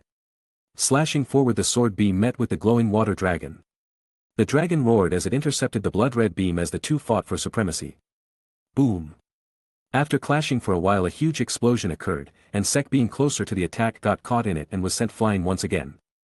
Landing not that far away from where he was, Sek coughed up blood as his body roared in pain. Sek looked forward and saw Yuno and Noel coming toward him with their grimoires open. Seeing that, Sek smiled, which made the two of them stop a bit far away from them. "Give up, Sek, you are in no condition to fight," said Noel. Sek sat up and then looked at his sword. It was destroyed by his last attack and a weak smile came on his lips. "You did well," said Sek in a weak tone. "Give up," said Yuno in a serious tone. He didn't want to continue. He realized how formidable Sek was, and didn't want to take any risks. He had prepared a spell to attack him but was not willing to attack unless Sek shows any suspicious moves. Sek looked at his body and weakly laughed. "Huh, you both really did a number on the Dark Lord," said Sek while laughing in pain. Bell came out of Yuno's body and glared at Sek. "Oi! You mad idiot! Just give up and give Yuno his victory." Sek looked up at the three of them and asked, "You three, can you hear it?" "Hear what?" asked Yuno as he tried to focus but didn't hear anything. "He is just stalling for time, Yuno. Just finish him." "No, seriously, just focus. Can't you all hear the boss music?" asked Sek with his eyes closed as a smirk appeared on his face and strong mana immediately filled the surroundings. "Mana reserves at 10, said Vritra with a sigh. He didn't know what to say anymore. It was then that the three of them widened their eyes in surprise and Yuno fired his attack at Sek. Wind magic, Tornado Fang. Strong winds gathered around Yuno's hands as he pointed them towards Sek and fired it at him. The tornado drill got close to Sek but before it could have made contact it disintegrated into mana and disappeared. Sek opened his eyes revealing a blue glow in them and an excited smile on his face said, "It's my win." Mana Zone, Bronze Age. A bright dome of light appeared for an instant around Sek and immediately the whole area inside the sum along with Yuno, Noel, Bell, and the damaged crystal, turned into bronze. Seeing that, Sek sighed and laid back on the ground and said, "How can I be this badass?" He then raised his hand and snapped his fingers making the damaged crystal that was now made of bronze disintegrate into mana. CC Crystal destroyed. Winner Sek Brunzaza. Chapter 126. A few days passed by since the Royal Knight selection exam was over. Currently, Sek was resting in the common room lying on the sofa. He still had some minor injuries left on his body. Since he decided not to use the Witch Queen's blood magic bottle and just went to the Magic Knight's hospital to get himself treated. Though while he was unconscious there seemed to have been a fight between Anna and Mimosa who both wanted to treat Sek's injuries but because of their quarrel was making it worse for him, so Julius ordered On, the head of the Magic Knight's healers, to take Sek to the HQ. Sek, who gained back consciousness after 2 days, felt sore and decided to get discharged to not be rusty during the Royal Knight's mission if he got selected, which he was pretty sure he would be. "Sek. Train with me. I am in rehab, ask luck," said Sek. "What happened? Want to fight to the death?" "Yeah, Asta wants to, take him." "Haha, let's go, Asta, let's kill each other," said Luck with a smile on his face. "No no no," replied Asta as he shook his head vigorously. "Hey, I think it's about time," said Luck gathering everyone's attention in the room. "For what?" "The results of the Royal Knight selection exam. I'm sure the messenger owl will be by any minute." "Oh, right," said Asta realizing what Luck said was true. "But I don't know if I will pass or not though, I mean, I got defeated pretty early on," said Asta.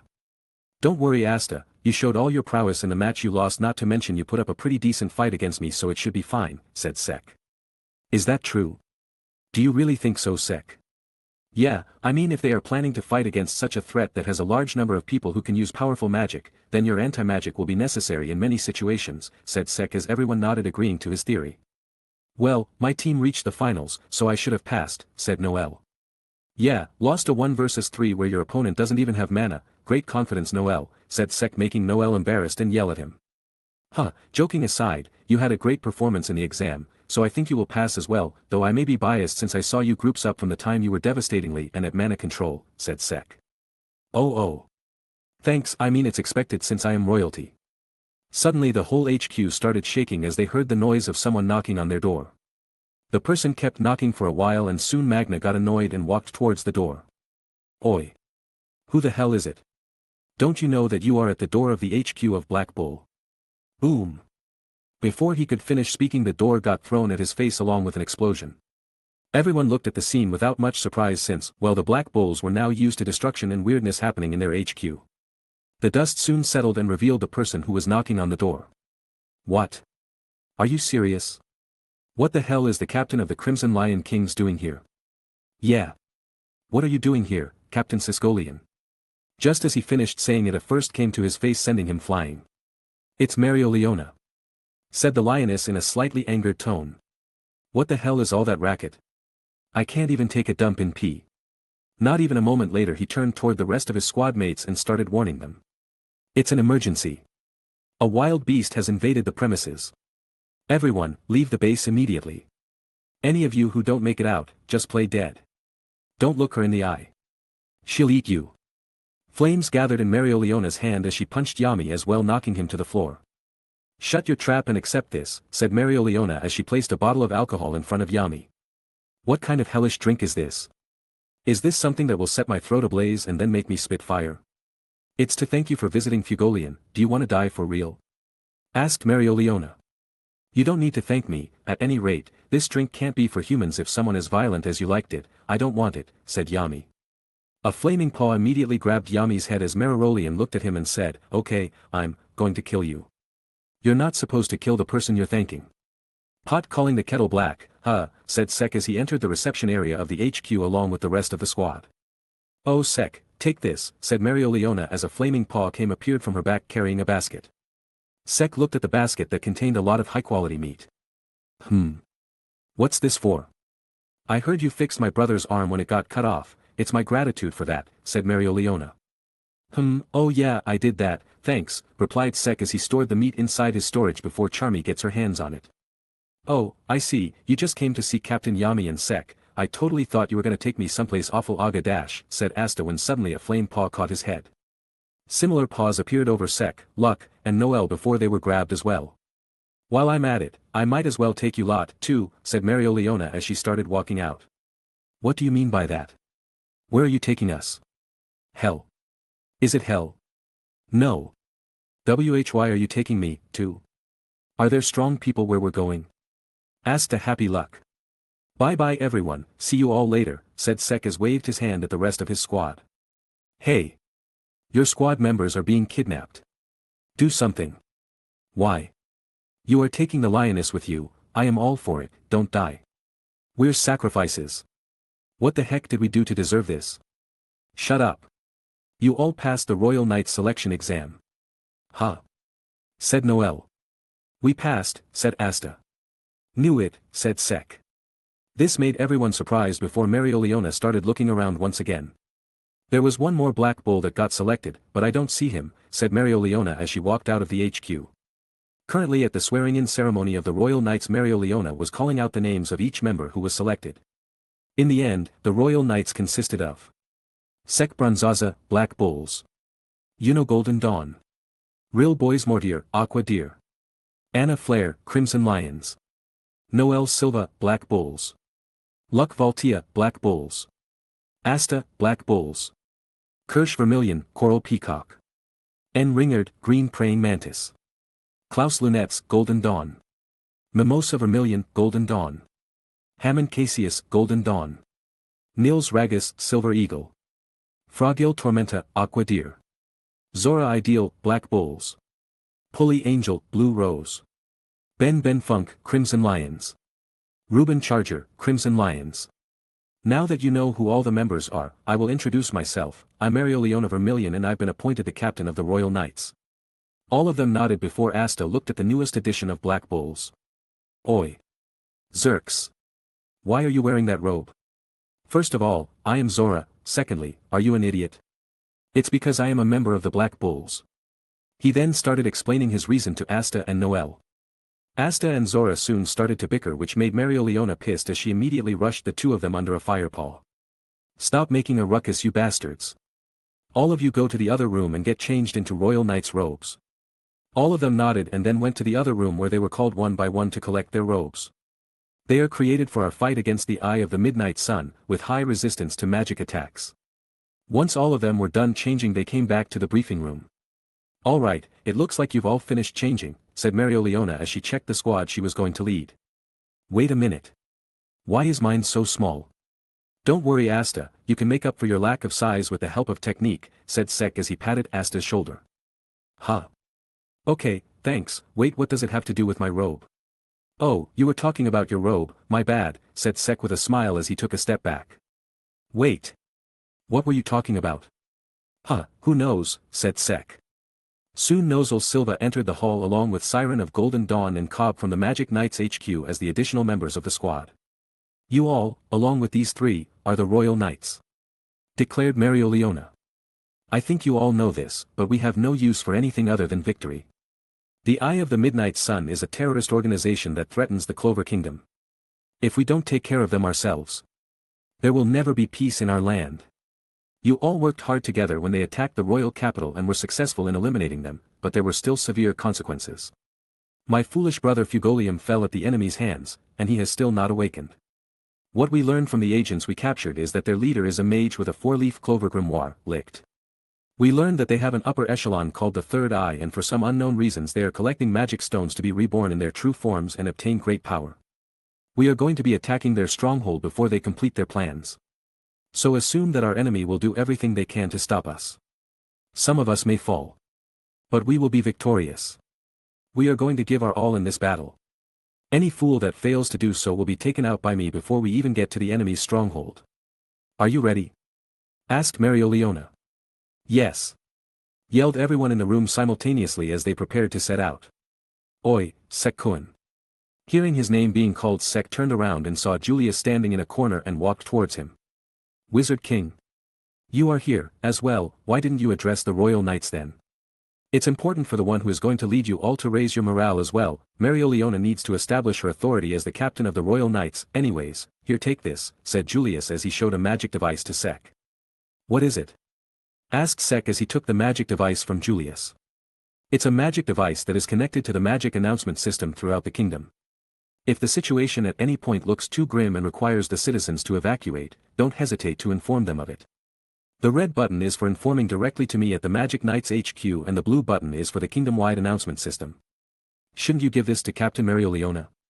Knowing her, she might destroy this in a fit of rage. I am entrusting it to you since you have your storage magic, and I believe that you know when to make the call for evacuation, said Julius with a smile. I will not let you down, said Sek with a serious tone as he saluted. I know, and the ones whom you should not be letting down are the citizens, said Julius as he patted Sek's shoulder before he sent him off. Chapter 127. Sek soon came out of the briefing hall as well and saw that most of the people were already gone. Where were you? Asked Marioliona. A black cat crossed my path, so I had to take a detour. Sorry, said Sek as he ran up to her. A cat inside the hall? Yes.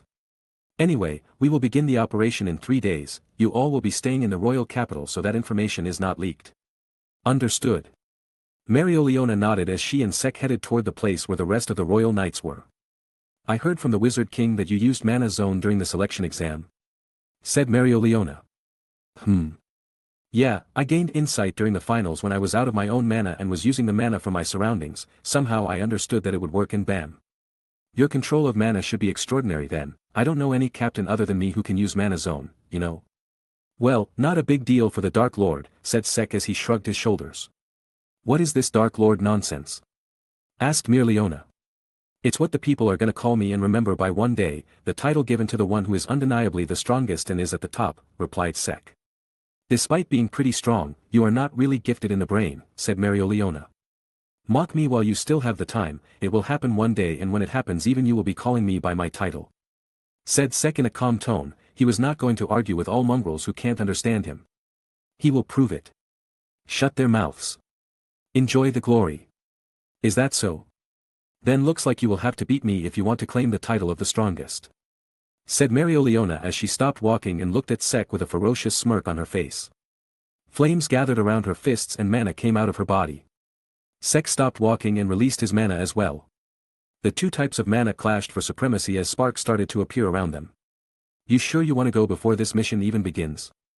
Asked Sek as he released more of his mana, trying to push Marioliona's mana back. Her smirk widened even more when she felt Sek's mana grow even more and push hers away. She also released more mana and the shocks occurring from their mana clash became even stronger. He really is a fearless kid. When was the last time someone took my mana pressure head on? I don't mind, but we can't have you broken before the mission starts, replied Marioliona as her mana started to take the shape of a lioness. Oh, I won't be the one who will be broken, that's for sure, said Sek as black marks appeared on his body along with his sacred gear and his mana took the form of Vritra. Cracks started to appear on the ground just from their mana clash and the nearby building started to shake. People started to panic and gathered around them, although still at a safe distance away from them, to see what was going on. Noticing the commotion around them, the two retracted their mana and Mereoleona said, "Let's do it after we beat the crap out of the Eye of the Midnight Sun. I am very interested to kick your ass." "Deal, gotta assert dominance whenever I can," said Sek as he nodded. The two apologized to the people for the commotion and started walking once again. "By the way, how old are you?" asked Mereoleona. "So, half my age, I am 32. Sek nodded, not thinking much about it, and just continued walking. "Too young for a marriage candidate," thought Mereoleona without much change in her expression. Soon they reached the establishment where the royal knights were supposed to stay and entered their respective rooms.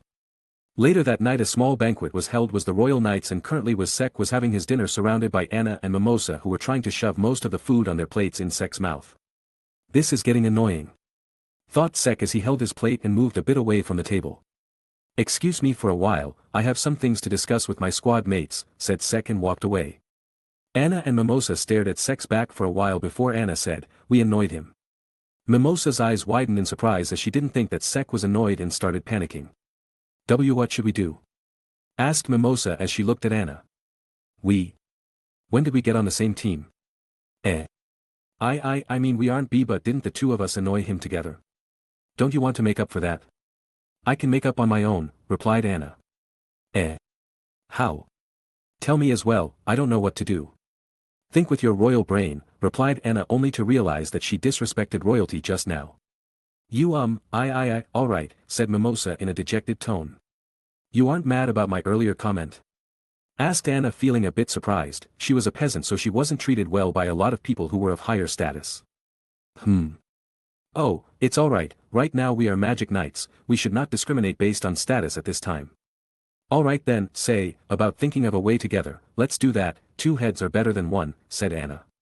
Mimosa's eyes twinkled as she fiercely nodded her head and immediately agreed to the proposal without thinking much. Sek was now standing away from the crowd because Asta kept arguing with Yuno, making him even more annoyed than he already was. Sitting silently in a corner, Sek read his grimoires to check for the spells that were in there to refresh his memory. Suddenly the door was kicked open and Mereoleona and Nozel entered the hall along with a beaten-up man. "All of you, focus here," said Mereoleona as she showed the beaten-up man to them. "I caught this spy without killing him and interrogated him." "Huh? A spy?" Voices arose from amongst the magic knights as Sek closed his grimoires and stood up, and joined the crowd as well. "Silence. Our enemy hasn't noticed any of our movements, therefore, we will be moving up the operation start time. We strike the Eye of the Midnight Sun's hideout tomorrow morning," said Mereoleona, making all the people in the room surprised by the sudden decision. "Make sure you all get plenty of rest tonight, that is all," said Mereoleona as she walked out of the hall along with the spy and Nozel. Do they really not know about the plan, or Padley planted an ignorant spy to make others think that? Thought Sek as he turned serious. Well, she has already made a decision. Have to follow that. 2 days won't make that much of a difference, I guess. Even if it's a trap, then they can trap us after 3 days as well. Thought Sek. Sek then looked around and then headed to the washroom. "Vritra, check my shadow to see if there are any spies on me," asked Sek. "Don't worry, my other half, there is no one on you," replied Vritra. Sek nodded as his grimoire started flipping and the interface of his storage safe appeared over his hand. Taking out the magic device that Julius gave him earlier, Sek contacted him and told him about his theory. "That can be a possibility as well," said Julius. "Should I discuss it with Captain Mereoleona?" asked Sek. Inform her about it and ask her to just warn the other royal knights so that they don't get overconfident after knowing that the enemy doesn't know about the plan. We are attacking them anyway, sooner or later we have to do it." "Understood, Wizard King." "Good thinking, Sek-kun, keep up the good work and good luck for tomorrow," said Julius as he ended the call. Sek then went to find Mereoleona and informed her and Nozel about his thinking as well before informing them about what Julius told him. Mereoleona and Nozel nodded as they too agreed with Sek's words, plus it was an order from Julius, so there was no way they were going to doubt it. Sek then left the two of them as they discussed the strategy for tomorrow and then headed to his room and get some rest. Chapter 128. Currently in a strong magic region Gravito Rock Zone, Sek, and the rest of the royal knights led by Mereoleona, were gathered. Holy crap! There's a castle floating in the sky. That's the Eye of the Midnight Sun's hideout. Well, there aren't many who would set foot in the strong magic regions, and since it's hidden by this magical fog, it's even harder to spot. Anyone would have difficulty finding it. said Marioliona and then glanced at Nozel with an amused smile on her face. You figured all that out, and that's why you had people search this area. You've gotten better, Captain of the Silver Eagles. I just happened to have people searching dungeons, and we coincidentally found out it was their hideout. Oh. So what brought the Captain of the Silver Eagles himself here, then? That's enough idle chatter, Siren. I guess you can use your spell from this distance. Asked Nozel.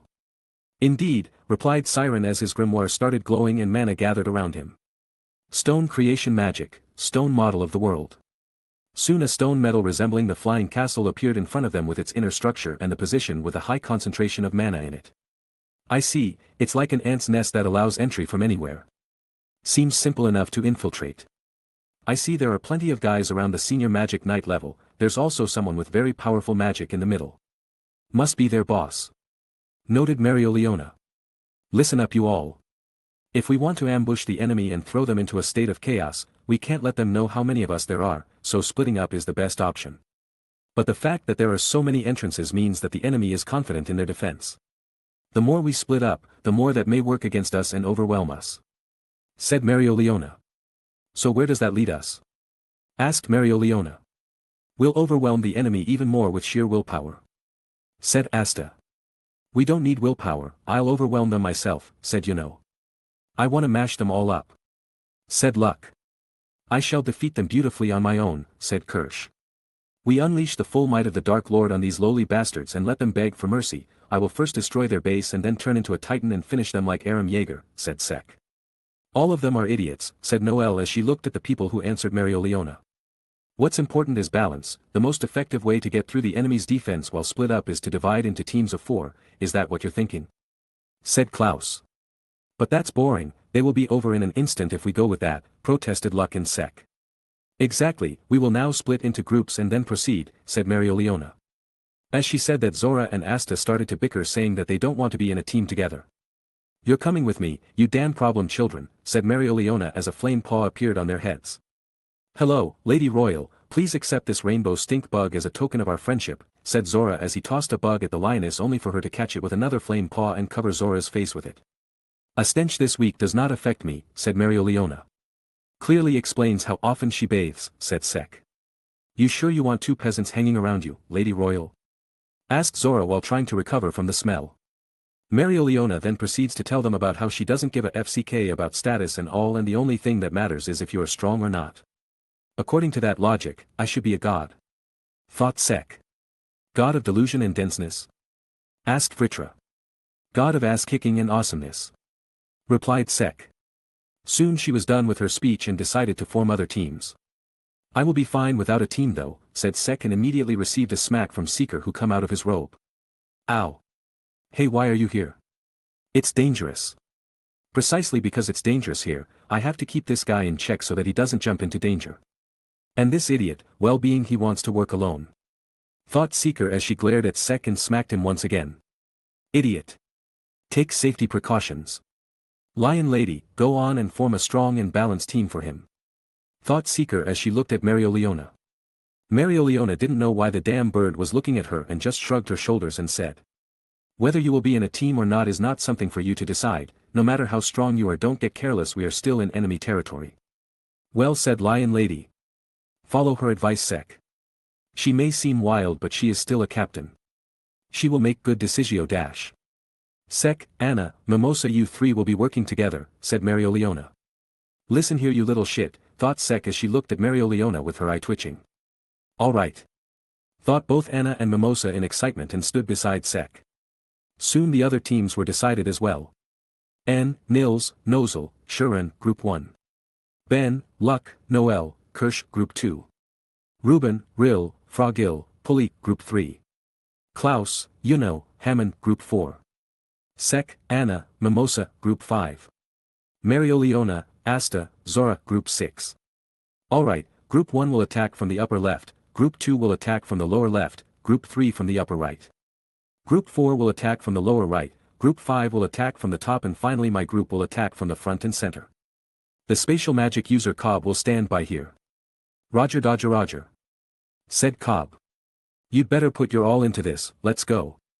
Take down any enemy you encounter as you proceed toward the center, you may do it however you prefer. Sek, who appeared at the top of the flying castle along with Anna and Mimosa, stretched his body and got ready to fight.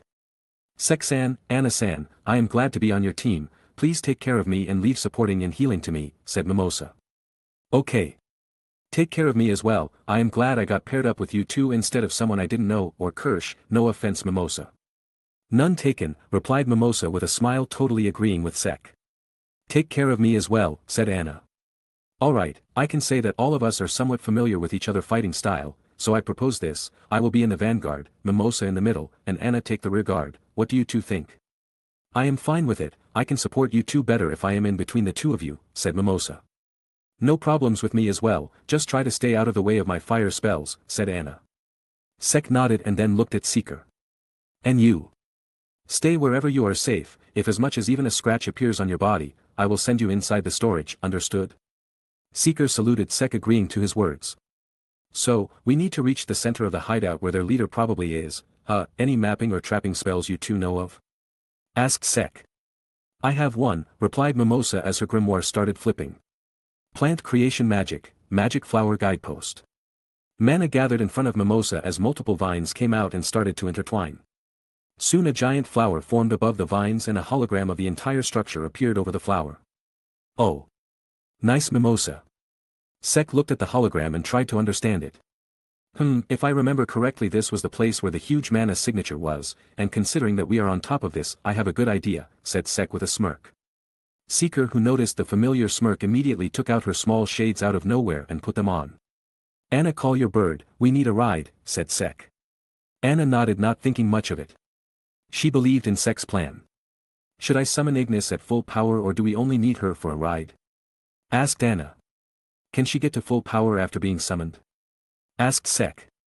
She can, summoning her at full power takes more mana, replied Anna. Then preserve mana, for now, we just need a ride. Anna nodded as her grimoire started flipping. Flames summoning magic, mystic firebird. Soon a small firebird appeared above Anna and landed on her shoulder.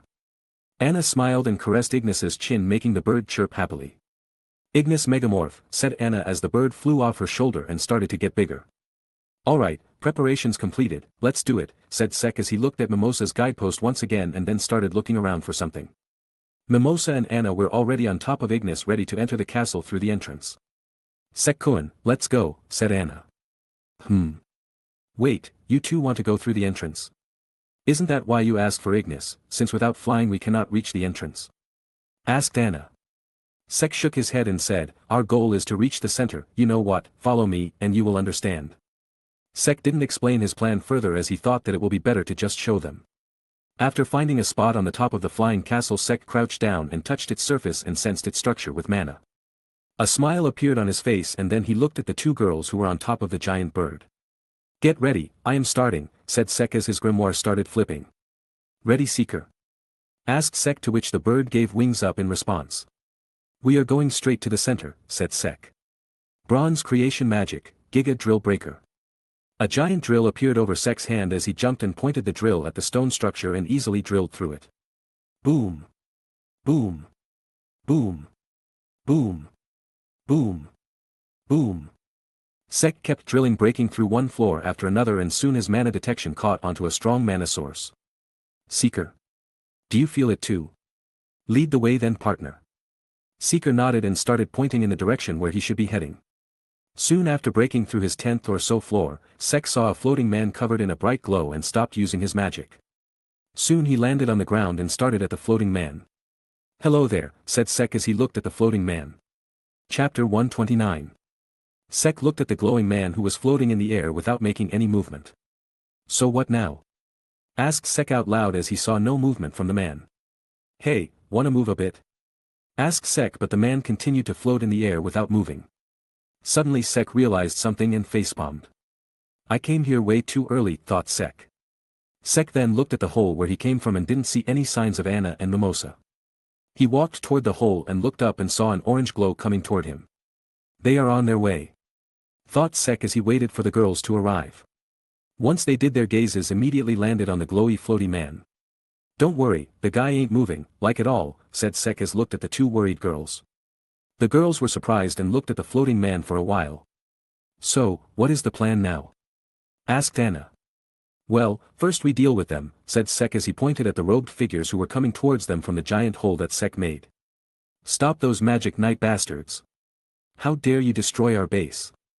We'll kill you. Hearing their threats, Sek yawned while Mimosa and Anna got serious as they noticed the spells that were coming their way. All of their grimoires started flipping as mana gathered around them. Well then ladies, show them hell, said Sek as Anna and Mimosa nodded. Flame magic, incinerate orb. Plant magic, magic flower cannon.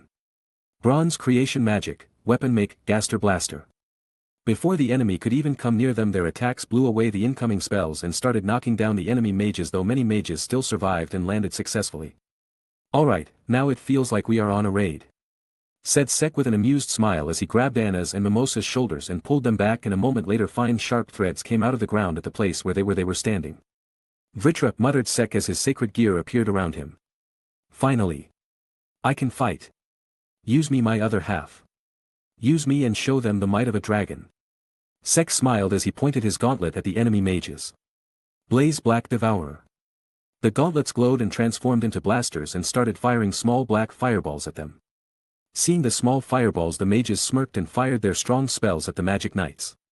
But the moment the black fireballs came in contact with the enemy attacks, they started to get bigger while the enemy spells started to lose mana. Soon the enemy spells disappeared as the now large fireballs rained down on the enemies. The enemy mages started to back away as they saw the large fireballs, while some wind and water mages tried to blow away or put off them, only for their spells to power up the fireballs as well. It's really a great attack. Though it's only effective against not that strong attacks, thought Sek.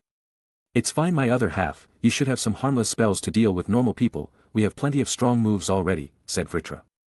A man can never have enough strong moves, Vritra.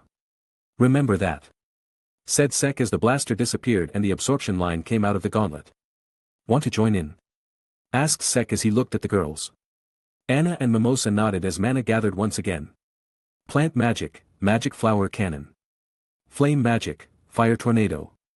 Vines appeared around Mimosa as a giant flower came out of it and started gathering mana and soon fired a beam.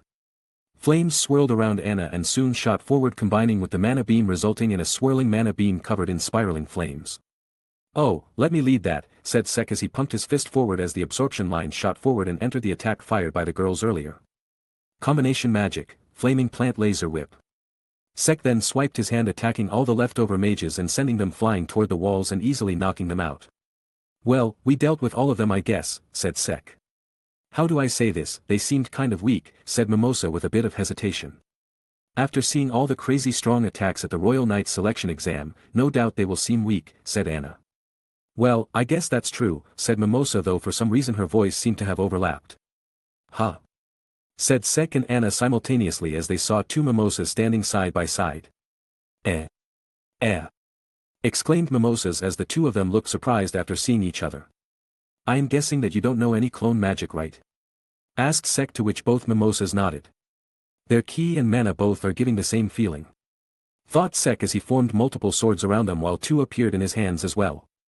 So which is the real one? Asked Anna as flames gathered in her palms and Ignis's beak. Me. I am the real one. Why are you copying me? We can't get anywhere with this, oi. You two move away from each other. Sek-san, I am the real one, believe me, said the left Mimosa. No. She is lying, I am the real one. I will decide that later, for now, move away from each other, said Sek as the absorption line shot forward from both of his gauntlets and he separated the two of them. I have an idea, Sek-kun, said Anna. I mean, I can already tell now since I grabbed them with my sacred gear. But, let's see what she got, thought Sek as he gave a nod. Anna nodded and then looked at the two Mimosas. If you are the real Mimosa, tell me your breast size, asked Anna with a straight face. Sek immediately started coughing while the two Mimosas blushed in embarrassment. Wawa, what are you asking all of a sudden? And that too in front of Sek-san. As if I will reveal that publicly. Sek-san in here as well. Oi. Anna. What are you doing? Even if she answers, how will you know if it's correct or not? And you pervert. Stop feeling her boobs, yelled Sek as he smashed the right Mimosa, who was trying to guess the size by feeling her breasts, into the ground and then threw her away. He immediately pulled the real Mimosa towards him and caught her in his embrace. You alright, Mimosa? Asked Sek as he looked at the girl who was in his hands. Wallowa Sek-san is holding me. I mean, yes, I am alright. Thank you, Sek-san. Oi. Get away from him. Ow, ow, ow. That's not how you treat girls, you know. Not necessarily, I believe in gender equality, said Sek. So he says, girls keep that in mind before doing anything reckless. Well, if you're into something kinky then it's something to look after, I guess, said Raya. I don't have a problem if Sek-kun is into that sort of play, said Anna in her usual calm tone. I don't mind as well, said Mimosa with a slight blush as she glanced at Sek. He doesn't have that kink, though I don't mind trying it. Thought Seeker. Can you guys stop talking about my kinks and get down to business? Long time no see, Raya. Last time we met I kicked your and your friends but quite easily. Copy magic, healing ray of light. Well, what can I say, I was feeling lazy at that time, but right now I am quite motivated. Said Raya as a smirk appeared on his face and the whole ground got covered in mana as a giant black portal appeared teleporting him along with the trio and the defeated mages. Sek and the others were now falling as he noticed Raya preparing an attack. Copy magic, dark cloaked black blade. Ecstase magic cutter. The two slashes collided as the dark magic slash got easily destroyed and headed toward Raya. Ignis, said Anna as the bird got huge and let Anna and the other two land on its back. So, that's where you kept it, a decoration for your sword, said Raya as he appeared in front of Sek using light magic. He knows about the magic stone. Thought Sek and kicked him away. Hey, kicking the face is off limits, said Raya as he moved away after using light magic. You already have your third eye open. And you have something that I need, said Raya as various portals appeared around them. Spatial magic, myriad black light magic, heaven-splitting flash. Raya got enveloped in light and moved around them at full speed through the portal, making his destination quite unpredictable for them. Ecstase, key blade. Sek pointed his sword forward as its blade glowed and extended like a snake and started moving around. Sek read Raya's key and let Ecstase move around accordingly. That's an annoying sword. Let's not bring it into the battle. His grimoire then started flipping as he held out his hand. Copy magic, apport. Suddenly Ecstase vanished from Sek's hand and appeared in Raya's. Ha, that was annoying, said Raya as he looked at the sword, or more specifically at the magic stone embedded in it. You shouldn't have done that, Ecstase-chan, said Sek as he held out his hand. Immediately Ecstase that was in Raya's hand tried to leave it and fly back to Sek. Whoa, won't. Calm down. Resistance and going back to host. Scanning problem analyzed, deploying countermeasures. An electronic voice started speaking inside Sek's head and soon Ecstase glowed and an explosion occurred at Raya's hand, making him let go of the sword that came flying back towards Sek. Host found. Hearing the electronic voice once again, Sek smiled and caressed the blade of the sword. Good girl Ecstase-chan, now let's get ready for round 2, said Sek as he gripped his sword tightly. Copy magic, light healing particles. Sorry, but I have a delivery to make, see you guys later, said Raya as he entered a portal and teleported away. Delivery? Wait a sec. He played you quite easily. My other half, was that a magic stone? Asked Vritra. Yeah. That's concerning then, replied Vritra. Yeah, it is. Sek looked at Anna and Mimosa who were near him and said, let's deal with other enemy mages in the meantime. Mimosa and Anna nodded as they got serious as well. Chapter 130. Sek and his team were riding on Ignis and going through the hideout. Mimosa, use your tracking spell and show the enemy positions. Also, can you take the areas around the flying castle? We need to find Raya soon. Leave your protection to me and Anna. Got it, Sek-san, replied Mimosa as her grimoire started flipping. Plant creation magic, magic flower guidepost. Sek-kun, what did that man take? You have been anxious since then. Remember the stone that you gave me when we were kids? That's a magic stone. You still kept it with you. I mean, how do they know about it? Asked Anna with a slight smile on her face. They were able to pinpoint the locations of all magic stones, so it doesn't surprise me much. What surprises me more is that they were able to take it out of Ecstase. It was stuck deep inside it, not just stuck to it. They couldn't just take it out of it. Said Sek. Maybe he used the spell that he used to teleport the relic out of your hand.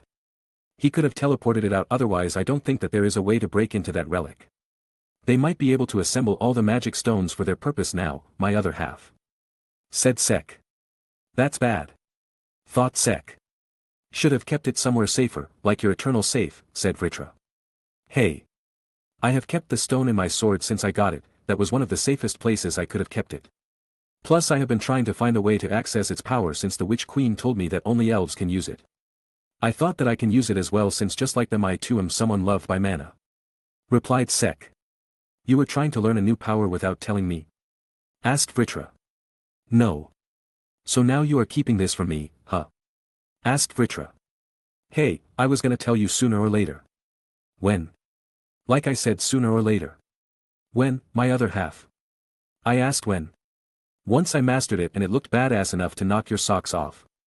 Replied Sek. I am very displeased, my other half. I know you like your privacy but not even telling me something like this.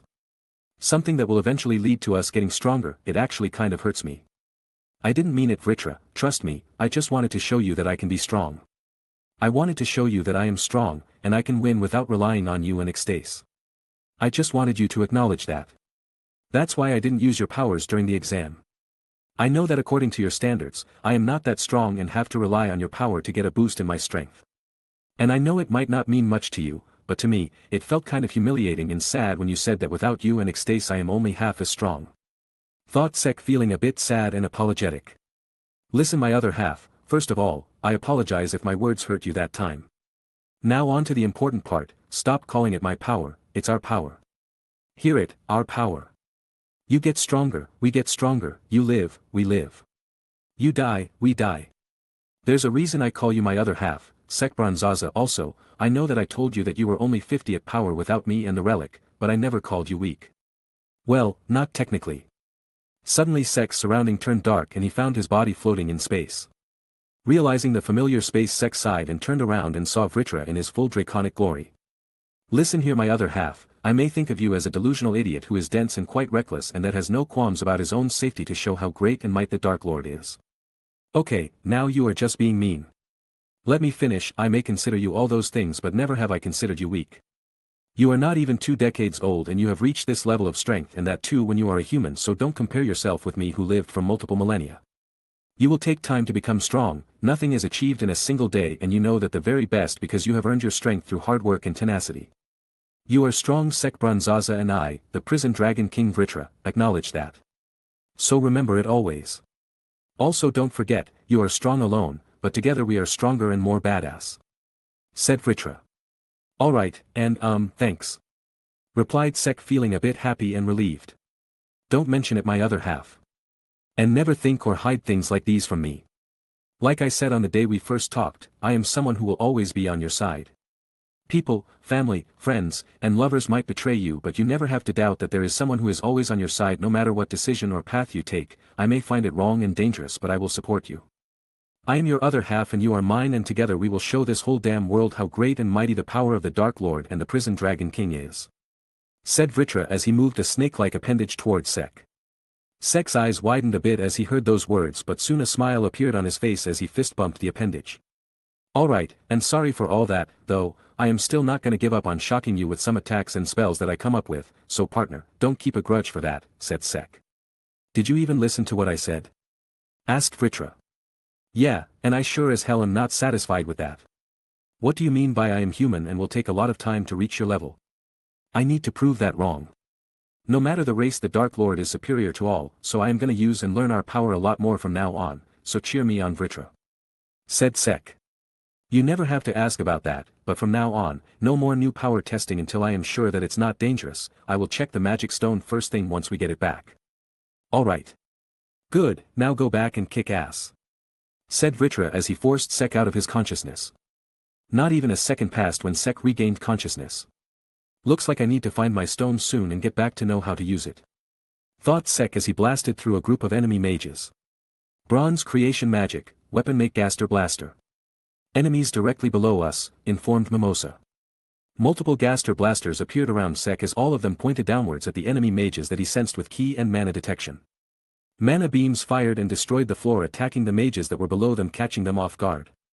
The Firebird flew through the hole that he just broke through and landed on the ground. Sek and Anna looked at the enemies that were on either side. They then looked at each other and gave a nod and then stood with their backs facing each other. Ignis Phoenix Flare. Sacred Bronze Magic Gear, Prison Dragon's Roar. Flames gathered in Ignis's mouth while a draconic helmet appeared on Sek's head with the absorption line connected to it. Soon 2 types of flaming seas were released by the 2 of them, burning through the entire floor and then breaking through the castle walls, killing every enemy mage on the floor. Mimosa looked at her two partners with her mouth wide open, totally shocked by how effortlessly the two cleared the entire floor of enemies. Floors cleared, Mimosa, where to next? Asked Anna. We need to find Raya soon as well, said Sek. Mimosa snapped out of her thoughts and checked her guidepost and then directed them to the place where more enemies were located. Chapter 131. Currently going through the whole base, Sek, Anna, and Mimosa were on a purge. Crushing any Eye of the Midnight Sun mage that came into sight without any warning. Mimosa was leading them, making any enemy that doesn't possess magic that can camouflage their magic signature come the next target for the purge. Seriously, how many of these are there? Asked Anna in a slightly annoyed tone. Don't know, didn't bother counting these small fries, replied Sek. Anna-san, Sek-san, you have been fighting for hours now, rest for a while, said Mimosa in a slightly worried tone. It's fine, I can do this all day, no need to a dash, said Sek when his gaze fell on the two girls. Though it was only slight, Sek could notice that the girls were physically exhausted, and as for their mana levels, they had depleted quite a lot because of the constant spell usage. Anna, send Ignis back, you two must be tired, I apologize for not noticing sooner, said Sek as he looked at the two girls with an apologetic expression on his face. No, it's fine, if you want I can continue, said Anna. Anna, just rest for a bit, don't tire yourself before fighting the big shots, well if they don't get defeated by me in the first place that is, said Sek as he patted Anna's shoulder. Anna stared at Sek for a while wondering if she should rest or not, but after seeing his soft gaze Anna smiled and nodded. Thanks, Ignis, see you soon, summon cancel. Ignis gave a happy chirp and then turned into flames before she disappeared from their sight. All of them started falling as Sek caught the two of them and landed safely. Letting the two of them go, Sek's grimoire started flipping as multiple swords appeared around them and floated away. What are you doing, Sek-kun? Asked Anna. Preparing for an emergency, replied Sek. He then looked at the two girls and made two huge blocks of bronze for them to sit on. Rest for about 10-15 minutes, we will continue after that. Anna and Mimosa nodded and sat down. Sek then looked at the bird, resting on his shoulder and asked, felt him yet? Seeker shook her head in denial, making Sek sigh as he made a block for himself and sat down as well. What are you worried about, Sek-san? You have been in a hurry for quite a while now. The magic stone that Raya guy took from me, I kept it with me rather than handing it to the magic knights because I thought it would be safer with me. I don't want to know what the Eye of the Midnight Sun's great plan might be. If they are this big of a nuisance without the stones. I just don't want to see what they can do when they collect all and execute their plans. I am strong, and I can protect those who are close to me, but I cannot save everyone. My family, my town, this kingdom, I just don't want any harm to fall upon them when I am here. Said Sek with a slightly sad smile. He knew that he was not omnipotent, he had limitations. And he cannot do everything. He cared about his family and his town and thus wanted to protect them from the invasion of the reincarnation elves, but now knowing that they could activate their plan, made him slightly scared of the worst-case scenario. Seeker, who was sitting on his shoulder, jumped closer and patted his face with her wing, trying to comfort her partner. Sek smiled at her act of affection and patted her head. Don't worry, Sek-san, we will definitely find that stone before they could start whatever they are planning, said Mimosa with a determined look on her face. You just raised a flag, Mimosa, said Sek with a helpless smile on his face. Let's get going, we should not dash, said Anna as she stood up but stopped all of a sudden. Sek and Mimosa looked at Anna curiously, wanting to know why she stopped all of a sudden and found her looking emotionlessly into space. Anna? Are you alright? A bright golden aura surrounded Anna as Sek's eyes widened in shock. Vritra. Activating his sacred gear, Sek didn't wait even for a second to take action and fired absorption mines at Mimosa and Anna. Both were lifted at the same time as Anna was moved away from them while Mimosa was pulled towards him as he hid the royal behind his back. This shit ain't funny, Mimosa, try to stick close and away from the line of attack, said Sek. What is happening, Sek-san? Asked Mimosa in a panicked tone. She could feel the huge amount of mana that was coming out of Anna and she was scared of the maliciousness that was mixed in it. The flag that you raised started waving, said Sek as he focused on Anna. Pointed ears, red tattoo, huge boobs, already high mana going through the roofs, or Scion elf. Thought Sek as he got ready to fight. Don't know if you noticed it yet, but Anna is turning into an elf, make sure to be safe, Mimosa, said Sek. What? She is. But why? Probably the magic stones, not able to guess any other thing making it possible, replied Sek. Era looks like I have gotten younger, said Anna as she looked at her body and started to feel it as well. Okay, that's surely not Anna, somehow it was hot. Thought Sek. Mind out of the gutter, my other half, focus on her, not her breasts, said Vritra. Yeah, I will, but seriously wasn't that hot? Asked Sek. Vritra just sighed at his host's question and decided to remain silent. The elf Anna, who was now an era type, had a slight smile on her face as she felt her chest, but then her gaze fell on Sek and Mimosa. Anna? Asked Sek. Yes. Wait, why does a human know my name? Who are you, kid? Such magnificent mana at such young age despite being a human, and that girl behind you, this mana, royal. She looked at Sek with a curious yet sultry look on her face, but once her gaze fell on Mimosa, her eyes widened a bit and a menacing smirk appeared on her face. Wait, your name is Anna too? Asked Sek. What do you mean by too? Does the original owner have the same name? Well, didn't she have a pretty name? Now, my insignificant lowly human sweetheart, won't you move aside and let Wani-san play with the girl that is hiding behind you? Asked the elf Anna with a small smile as her grimoire started flipping. First of all, stop talking like that. Seeing my Anna talking like that is giving me the willies. Secondly, no, I won't move. Thirdly, return the body back to Anna, the human one, said Sek. Not gonna happen. Next, my Anna, don't tell me a lowly human like you had some relations with me, the human one, and had your way with my body. No, we don't, we are just friends. Now, is there a way for you to return my friend's body back? Asked Sek, knowing full well what the answer was going to be. Thank God, just imagine doing it with an insignificant human like you. Actually, can you remove your cloak and show me your body? I would like to form a better picture. On second thought, leave it. I am gonna burn you both to ashes anyway, said Anna as mana gathered around her. Flame magic, incinerate wave. Flames gathered around her and started circling her. Those flames are hotter and stronger than our Anna's. Well, time to take action, said Sek as his grimoire started flipping. Burn down to cinders, you humans. Nah, not feeling like it. Ice debuff magic, ice cloaked chilling smash. A bluish layer of mana appeared around Sek's fist as a chilling aura came out of it. Flames blasted forward in all directions, leaving no place for Sek and Mimosa to dodge. Not thinking much about it, Sek increased the mana in his spell and punched forward, sending a cold mana shockwave blasted forward, dispersing the flames. Seeing her flames getting dispersed without any difficulty, Elf Anna widened her eyes in surprise and soon got hit by the cold mana shockwave that sent her flying. Ack! Groaning in pain because of the impact, Anna soon landed and looked at Sek with anger. She looked at her body and noticed a thin layer of ice around her arms and torso. Ice magic. Looks like you got a bad matchup. Sure, bad matchup. By the way, is that ice melting? Asked Sek with a smile.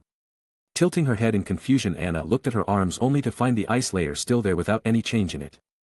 Widening her eyes in surprise, she stopped using her flames and focused on the ice. This is not some simple spell, need to prevent them from hitting me, thought Anna as she stood up and got ready to fight again. Sek stood silently as his grimoire flipped and he got ready to attack. You sure know some nasty spells, said Anna as her grimoire flipped. Hey, that was a cool spell, pun intended, said Sek with a smile as he looked at her arms. Flame magic, Explosio Flame Pillar. A flaming circle appeared below Sek and Mimosa and mana started gathering in it. But Sek, who already felt the key change, simply grabbed Mimosa and jumped away, doing the explosion that occurred at the spot where the two of them were standing. Flames summoning magic, Mystic Firebird. Feeling the familiar presence of Ignis, Sek looked at the phoenix that just appeared. Ignis, she ain't the real Anna, said Sek. But the phoenix ignored Sek and happily caressed Anna's cheek. Ah, ain't you a cutie? So your name is Ignis, alright, my adorable partner, wants to help me in exterminating these pests. Cui. The bird chirped in response and glared at Sek and Mimosa. My other half, I would like to fight the phoenix, said Vritra in an excited tone. Okay. Sek's sacred gear appeared and soon black marks started spreading on his body. Dragon Force. Oh, a transformation, and your mana, it's more primal, I like it wild too, said Anna in a sultry tone. Useless info but okay, replied Sek. Ignis, Phoenix Flare. Flame magic, Raging Flare. The two of them gathered mana as flames started to form in front of them. Mimosa, focus on defending yourself, it is going to be very hot here, said Sek. Mimosa nodded as some vines and flowers appeared around her. Sek focused back on the fight as mana gathered in his body as well. Prison Dragon's Roar. The elf and the phoenix fired their orange flames at Sek while a sea of black flames blasted out of Sek's mouth and clashed. But soon the orange flames got pushed back as Sek put a bit of effort into his attack. Seeing their combined attack being pushed back, Anna frowned and ordered Ignis to cover her. Ignis and Anna stopped attacking as the firebird stood in front of Anna like a shield protecting her from the black flames. Knowing that the bird was a phoenix, Anna didn't worry much about the flames since phoenixes had great fire resistance. But the moment the black flames hit Ignis, the bird screeched in pain, making Anna shocked by the scene in front of her. Ignis's feathers started to burn and turn to ashes by Sek's flames. The flames stopped after a while since Sek didn't want to destroy Anna's body, and soon Ignis lowered her wings and an angry Anna came into their view. Damn humans! Ignis Phoenix heal. Ignis's body glowed, and a moment later a perfectly fine Ignis appeared in front of them. That's why I find these things annoying, said Vritra. Well, it can't be helped, replied Sek as he saw the phoenix coming toward him at full speed. Anna jumped on the phoenix's back as various giant fireballs appeared around them. Sek looked at the scene with a calm look on his face, making the elf angrier. Flame magic, phoenix incinerating burst. Ignis flapped her wings as the fireballs got bigger and stronger and launched them toward Sek and Mimosa. Prison dragon spiral devourer. Absorption limes shot forward from his sacred gear and formed a spiral in front of him, catching all the incoming fireballs and absorbing them. Seeing her attacks being nullified like that, Anna ordered Ignis to crash into Sek and deal with him physically. Flame magic, flare excel. Flames shot forward behind Ignis as the phoenix sped up and crashed into the absorption line spiral and then pushed through, colliding into Sek and dragging him away. How's that? Human. Not bad, replied Sek as he retracted his absorption line and then grabbed Ignis's wings. He then started to push back, slowing himself down, and soon both the bird and Sek came to a stop. This one's gonna hurt, said Sek as he used his full strength and tore Ignis's wings off her body, making the phoenix screech out in pain as flames appeared around the injured area. Black flames gathered around Sek's mouth, seeing which Anna frowned and attacked. Flame magic, incinerating blaze edge. A semi-solid flame blade came out of the ground and tried to stab Sek's torso. Already predicting that, the dragon scales around Sek's arms hardened as he crossed his arms and blocked the attack, but was still blown away by the flame blade's impact. Phoenix, he'll keep that pest busy. I will kill the royal first, said Anna as she glared at Mimosa. She was already pissed at her because she was a royal, but because of Sek, she was even angrier. Shit. Anna's grimoire flipped as she walked towards Mimosa. Plant magic, magic cannon flower. Really, plant magic against me? Asked Anna with a smirk on her face as she saw the giant flower and vines that appeared around Mimosa. Flame magic, explosive flame pillar. A force circle appeared around Mimosa as flames and mana started gathering around her. Distracted by the huge amount of mana around her, she didn't notice that her plant was already burning because of the heat. Well then, bye-bye Miss Royal, said Anna with a smile as she waved her hand. But just as she said that, a figure went past her, making her surprised, and soon she saw Sek propelling himself forward using his flames. Sek didn't even bother looking at the attacks that were coming from behind and simply focused on Mimosa, who was about to go boom.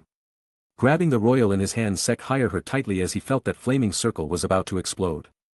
Snake-like appendages appeared around him and covered his and Mimosa's body. His dragon scales hardened while he continued to move away from the explosion that was about to occur. Boom! A loud explosion accompanied by phoenix flames attacked Sek, blowing the Dark Lord and the royal away. Sek frowned a bit as he felt the flames scorch his skin for a bit, but he gritted his teeth and endured it. Yup, these flames are hotter than the time Anna used them, thought Sek. This place is confined, my other half, change location. Fighting while protecting is not going to last long if you don't plan on killing her, said Vritra. Got it, replied Sek as he soon changed his position to protect Mimosa from the fall. You alright, Mimosa? Asked Sek with a small smirk on his face. Sek-san, said Mimosa in a panic. She couldn't see the attack because Sek shielded her from it and covered her up, but she felt the mana from the attack, and that was too much for anyone to get out of without injuries. Sek stood up and moved her aside as he got ready to fight again. Mimosa looked at Sek's back and saw the burnt skin and blood. Widening her eyes in horror, Mimosa covered her mouth. She was glad that Sek saved her, but she didn't want to see him getting this injured because of her. No, this is not the time to get scared. I have to heal him, thought Mimosa as she walked behind Sek. Sek-san, I will heal you, but I don't think she will allow me to do that, so please make sure that I can heal you, said Mimosa. You want me to make sure that you heal me? Not gonna lie, never thought I will hear such a weird request from you of all people, said Sek. But Mimosa didn't answer and focused on healing Sek. Plant healing magic, princess healing flower robe.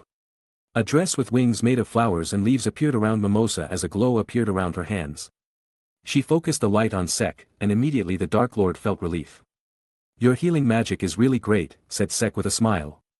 Mimosa smiled at the compliment, but soon her smile disappeared when she felt a large amount of mana gathering near Anna. Stop getting in my way, yelled an enraged Anna as she and Ignis began glowing. That spell is not gonna be a good one, Mimosa, focus on healing, said Sek as the snake-like appendages came out of him and wrapped around Mimosa. Soon Mimosa was stuck with Sek as Sek stood up and got ready to attack. Sek-san.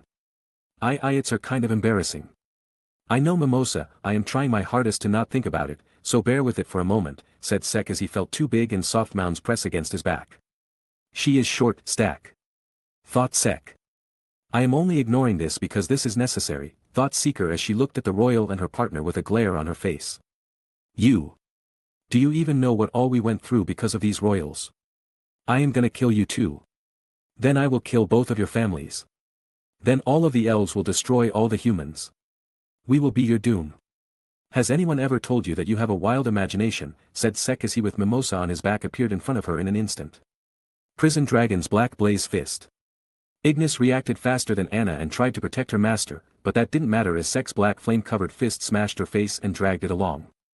The fire fist and fire chicken then hit Anna's face as he smashed both of them on the floor, breaking it in an instant and continued breaking through several floors.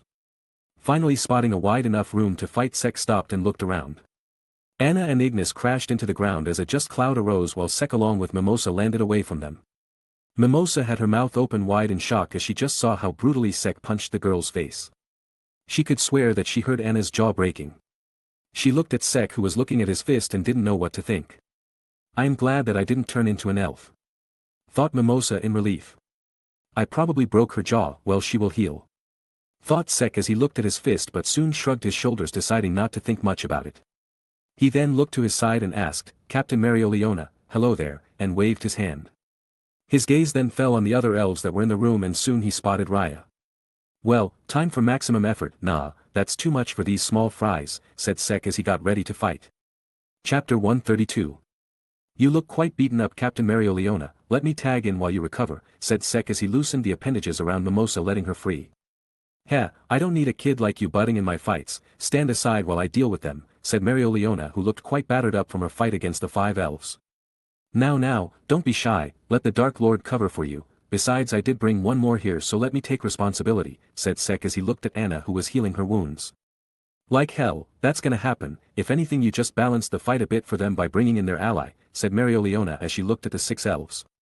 Sek sighed and then looked at the 6 elves who were now looking at them with anger. He then walked towards Marioliona and said, heal up, and then we will beat the shit out of them sooner and then get done with the mission. There might be more of them who turned into elves back in the kingdom. This made Marioliona serious as she didn't think of this possibility. She looked at the 6 elves with a frown and then said, try not to die before I step back in. Sek smirked and said, just hope that they are capable enough to last long enough for you to rejoin the battle. Mimosa, start fixing her up. Mimosa nodded and then got behind Marioliona and started healing her. As for you, well, try not to die, we need those bodies after all, said Sek as black flames gathered around his fists. When even a royal couldn't deal with us. How are you gonna survive when there is one more person on our side? Sek just smiled at the elf as he breathed in some air. Be wary of him, that man is not simple, said Anna, who was finally done healing herself. She still felt pain in her jaw but decided to join the fight. Nice joke, Anna, everyone let's show this human what us elves are capable of, said Elf Rill. Wing magic, angel flapping. Picture magic, subterranean Jinnet's iron arm. Snow magic, glacial shard strike. Sandstone magic, rock storm. Copy magic, light sword of judgment. Flame magic, raging flare. All the elves fired their attacks at Sek as he just continued to suck in the air. After breathing until his limit, Sek faced the incoming attack and blew hard. Prison Dragon's roar. Black flames came out of his mouth wide enough to cover all the incoming attacks. All the attacks collided with the black flames only to be destroyed immediately without any resistance at all. Even the iron and sandstone magic were easily destroyed by the black flames. Damn, I realized again why I hold back these flames, thought Sek. Don't hold back much this time, my other half, it's 6 versus 1 and all of them are pretty powerful, said Vritra. Don't worry, I know, replied Sek as he felt the change in ki behind him. Raya, who saw their attacks being destroyed, easily moved away to dodge the black flames. He then opened a portal behind Sek and take him off guard. Copy magic, dark claw. Prison Dragon's black blaze fist. Before Raya could complete the spell, a dark flaming fist came in front of him, punching him in the face and sending him back through the portal. Raya, who was sent away with a punch to the face, soon crashed into a wall as blood spilled out of his mouth. That's for touching my ecstase-chan, said Sek as he looked at Raya but soon turned to his right as his mana detection warned him about the incoming attack. Painting magic, Phantom Dragon Vuivre's shout. A highly powerful and concentrated mana beam attack was launched by elf-possessed Rill who had a dragon-like creature with a human face and boobs. So you are a man of culture as well huh, but why boobs on a creature like that? Asked Sek as he saw the huge boobs that Rill painted on his creation. Prison Dragon's Spiral Devourer. Pointing his hand forward, Sek fired the absorption line which took the shape of a spiral, and started absorbing the mana out of the mana beam. Seeing that his attack was not reaching Sek, Elf Rill increased the output as the size of the mana beam increased.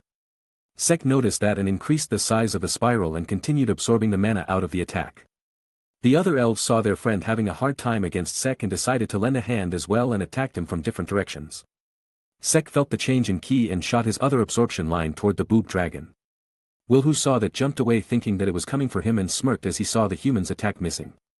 But the absorption line continued moving and struck the boob dragon's shadow. Prison Dragon's Shadow Kurohitsuji. Shadows erupted around the creature as a dark cube appeared around it. A moment later shadow blades appeared on the sides of the cube that pierced the creature from all sides destroying it in a moment. Sek retracted both absorption lines as powerful spells came from all sides. Flames from the left, ice from the right, and feathers from my back, all right. Thought Sek as turned around and fired absorption lines to his left and right. Prison Dragon's Spiral Devourer. The flames and ice started getting absorbed by the lines as black flames gathered in his mouth. Prison Dragon's Roar. Firing the black flames at the incoming feathers, Sek easily burned through them and hit the elf Pulley with the flames. Ah! Screamed Pulley in pain as the flames burned her. Seeing their comrade in pain Elf Anna and Elf Froggill stopped attacking him and went to save Pulley. Sek retracted his absorption lines as he felt two people coming toward him.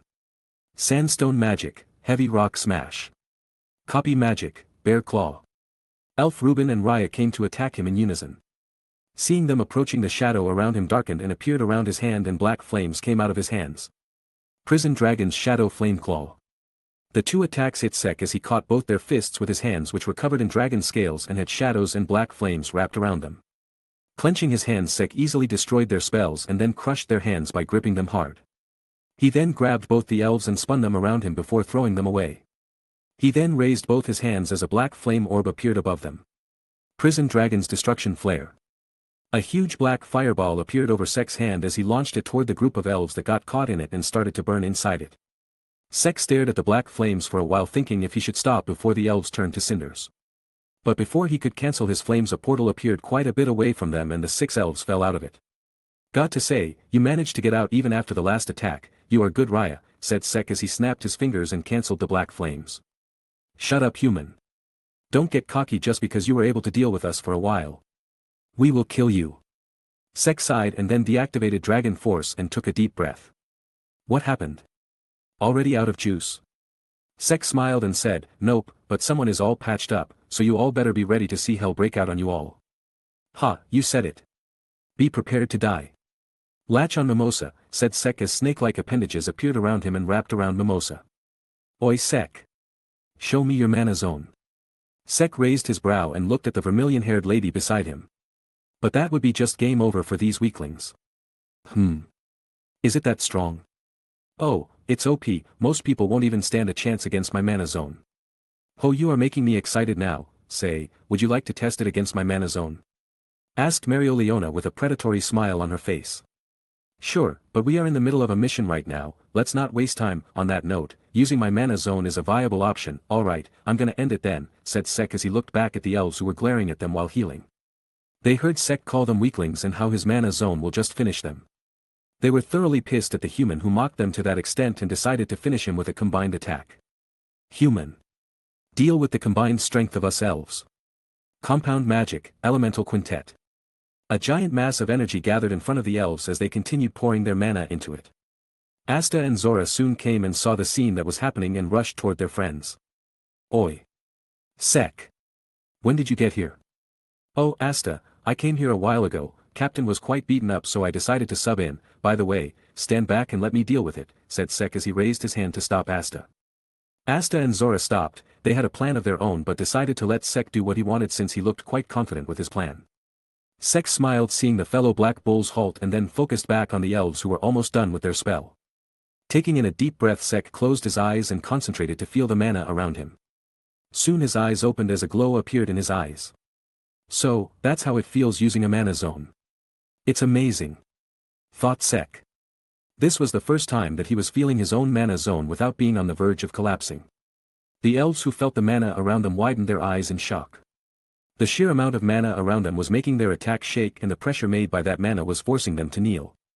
It's just like Licht, the mana loves this human way too much, just like Licht, thought Raya. But all the elves persevered and fired their combination attack at the humans. Take this and die, yelled the elves simultaneously. Sek just smirked as he raised his hand forward. This fight is already over, said Sek as he clenched his fist. Just when he did that, the combined attack of the elves started to disintegrate into raw mana and started dispensing out. Mana zone, Bronze Age. The whole surrounding turned into bronze as the combined enemy spell also started to turn into bronze and break down. The attack continued to move towards Sek and his group, but by the time it reached them the spell got so small that the impact didn't even make Sek tickle. I impossible, our combined power. Just like that. To a mere human. Sek, who heard their words, shook his head and said, "Don't think bad about yourself, you were against the Dark Lord after all, now then it's my turn to attack." Sek pointed his hand at the elves and opened his hand once again. Mana gathered around the elves, making them panic as their grimoires started flipping. But before they could even gather mana, their bodies started turning into bronze, and a moment later 6 unmoving elvish bronze statues appeared. Sek sighed and cancelled his mana zone before he turned towards Mereoleona. "So, what do you think of it? Impressed?" asked Sek. "Heh, it was alright," said Mereoleona with a smirk on her face. "Huh, alright? I dare you to take that back. It wasn't anything below awesome." "Humph, I can easily beat your mana zone, so it looked alright to me," said Mereoleona. "Is that so? Wanna have a go then? I can say you will be a pretty beautiful bronze statue. You wanna have a go? Alright, come at me. I will punch that manly face of yours and make it even more manlier with a scar." The two continued to glare at each other and were now standing close to each other with their foreheads touching and pushing each other away. Their mana started to come out as they continued to bicker, but all of a sudden a smack hit Sek's head, making him stop. "Ow! What the hell, Seeker?" Seeker just pointed at the elves, making him realize that they were still on a mission. "Oh, sorry about that. Alright, let's get going to the center room, we need to deal with the boss as well," said Sek, making others serious and nod at his words. Chapter 133. Sek, Asta, Mimosa, Mereoleona, and Zora decided to rush toward the center of the room where Licht was present. "So you are saying that you guys went straight to the leader's room, but that guy didn't do anything?" said Mereoleona. Sek had Mimosa on his back as she was not able to keep up with the great of them while they ran towards their destination. "We did, many of their mages followed us as well, we did deal with them, but that Raya guy teleported all of us away," said Sek while keeping an eye on Seeker, who was leading the group towards Licht. "So you are saying that right now, that shit is just a motionless punching bag?" asked Mereoleona. "I don't know about that, that might be plausible. That just took most of the fun out of beating the shit out of someone," said Mereoleona in a slightly disappointed tone. The others just looked at her and thought if their leader remembered what the mission don't was. Not talking much after that, the group soon arrived in the room where Licht's floating body was. "Great, more elves," said Zora as his gaze fell on the elf's Golden Dawn trio, Klaus, Hammond, and Yuno. "Asta, your friend is there as well, want to knock some sense in him before I knock him out?" asked Sek. "Huh? Oi. You fought the last time, it's my turn now." "Go ahead, I will take the leader then," said Sek, but soon felt the flaming paw tighten up. "You sure know how to piss off your superior." "Superior is my middle name, Sek Superior Bronzaza the Dark Lord." While the two of them were arguing, the three elves focused on the enemies that just came inside the room. "Humans and 2 royals amongst them," said the elf Klaus. "They sure came running towards their deaths, let's show these weaklings the power that we possess," said the elf Hammond. Sek and Mereoleona stopped bickering and looked at the elves that said that. "Oi, did you shits just call me a weakling?" asked Mereoleona. "You guys have eyes but cannot see empty, Tai?" asked Sek. The two elves decided to ignore the humans and started to use their magic. Mereoleona let Sek go as she saw that the fight was about to start. She was about to fight back, but before she could do anything, Asta took a step forward. "Klaus, please don't." But the elves ignored Asta and started attacking him with their magic. Seeing the incoming attacks, Asta took out his anti-magic swords and started destroying the projectiles that were heading his way.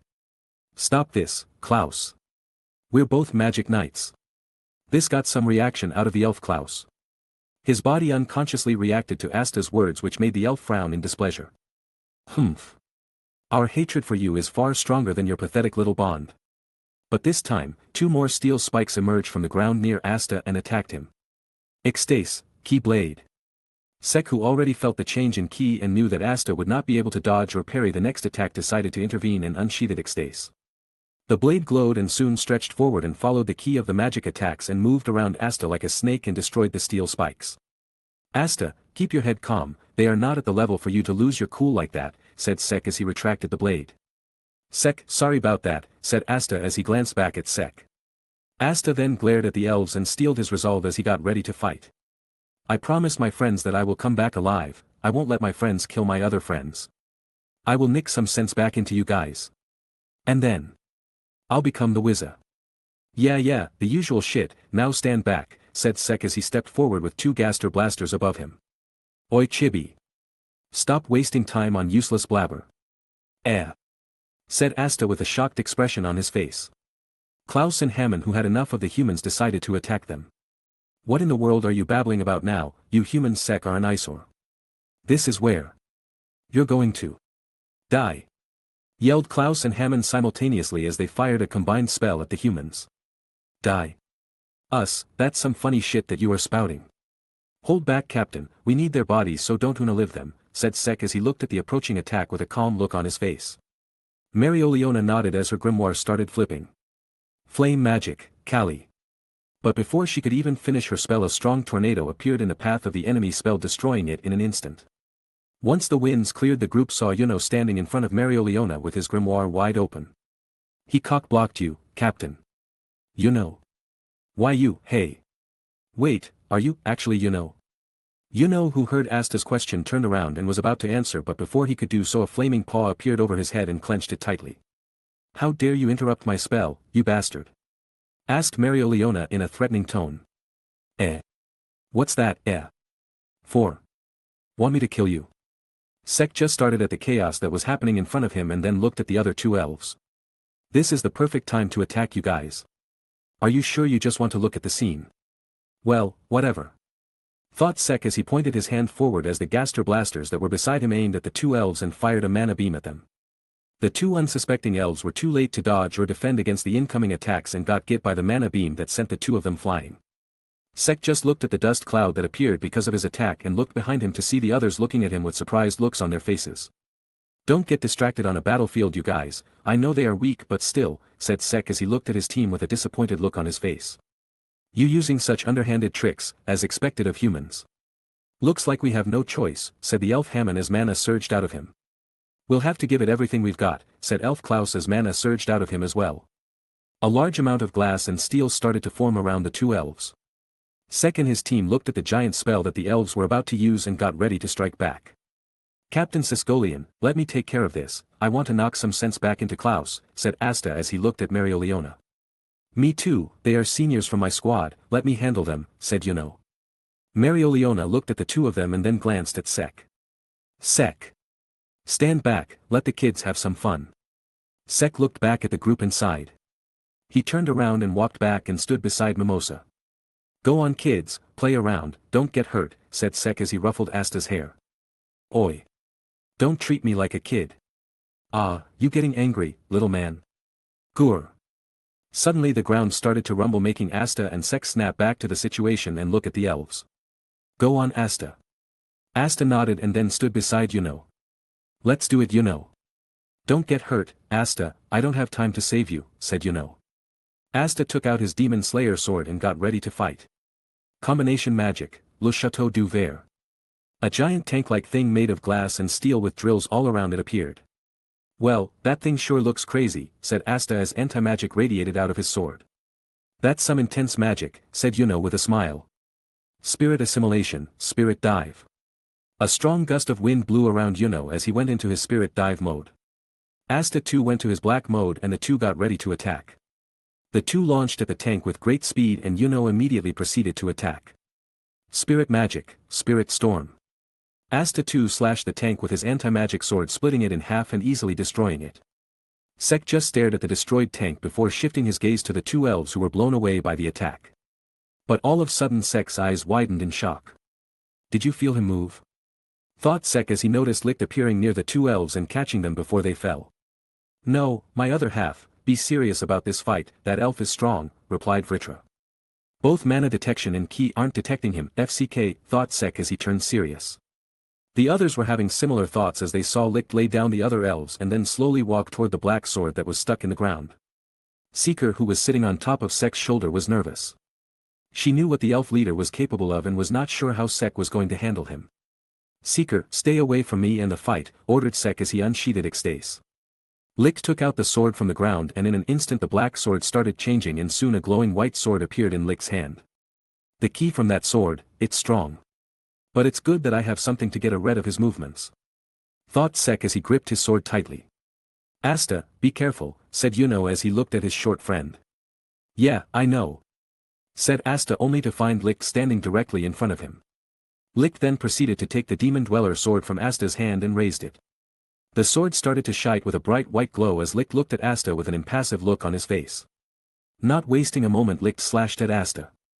But Asta and Yuno immediately flew back, dodging the sword attacks. Sek looked at Mereoleona and entered his Dragon Force mode. Playtime over, right? Asked Sek.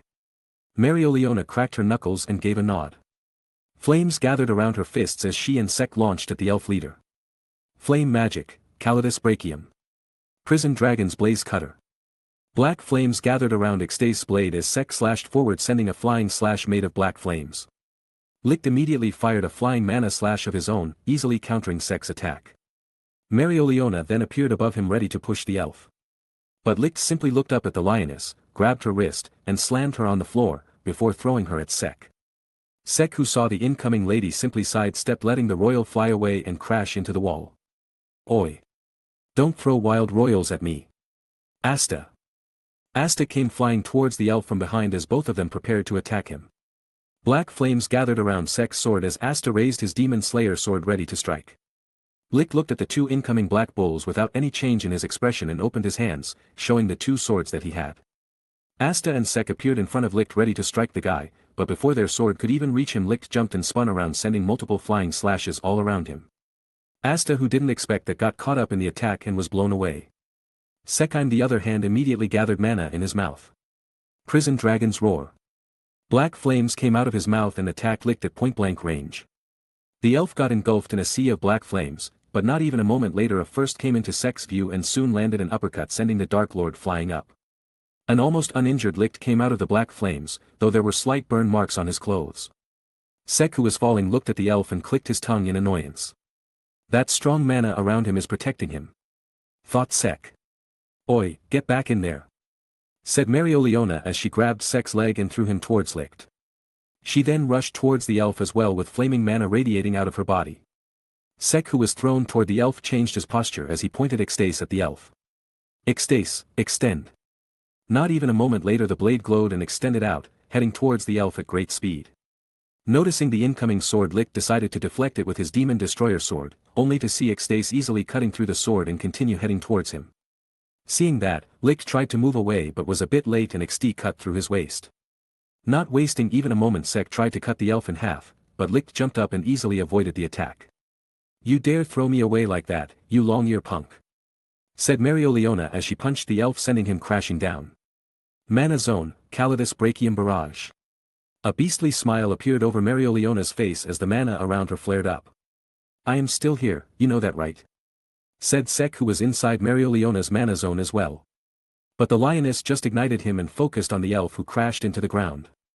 CK. And immediately after that various glowing spots appeared around him. Prison Dragon's Shadow Shield. Sek's shadow turned dark and soon an orb made of those shadows surrounded him, protecting him from the flaming punches that rained down on the area around him. I would have died if I was even a second late. Complained Sek as he maintained the barrier from breaking apart.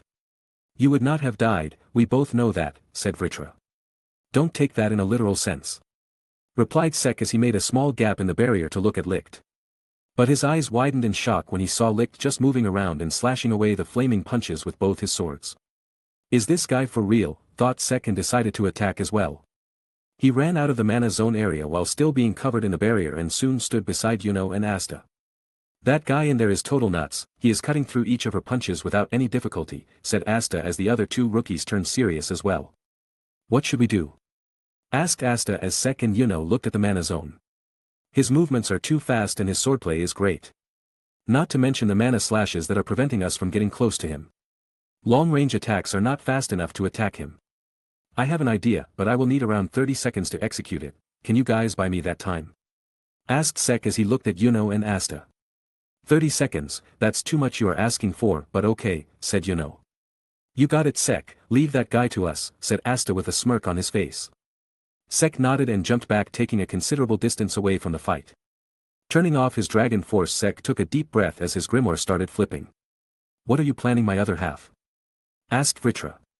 Something quite crazy. Thought Sek. Crazier than usual crazy?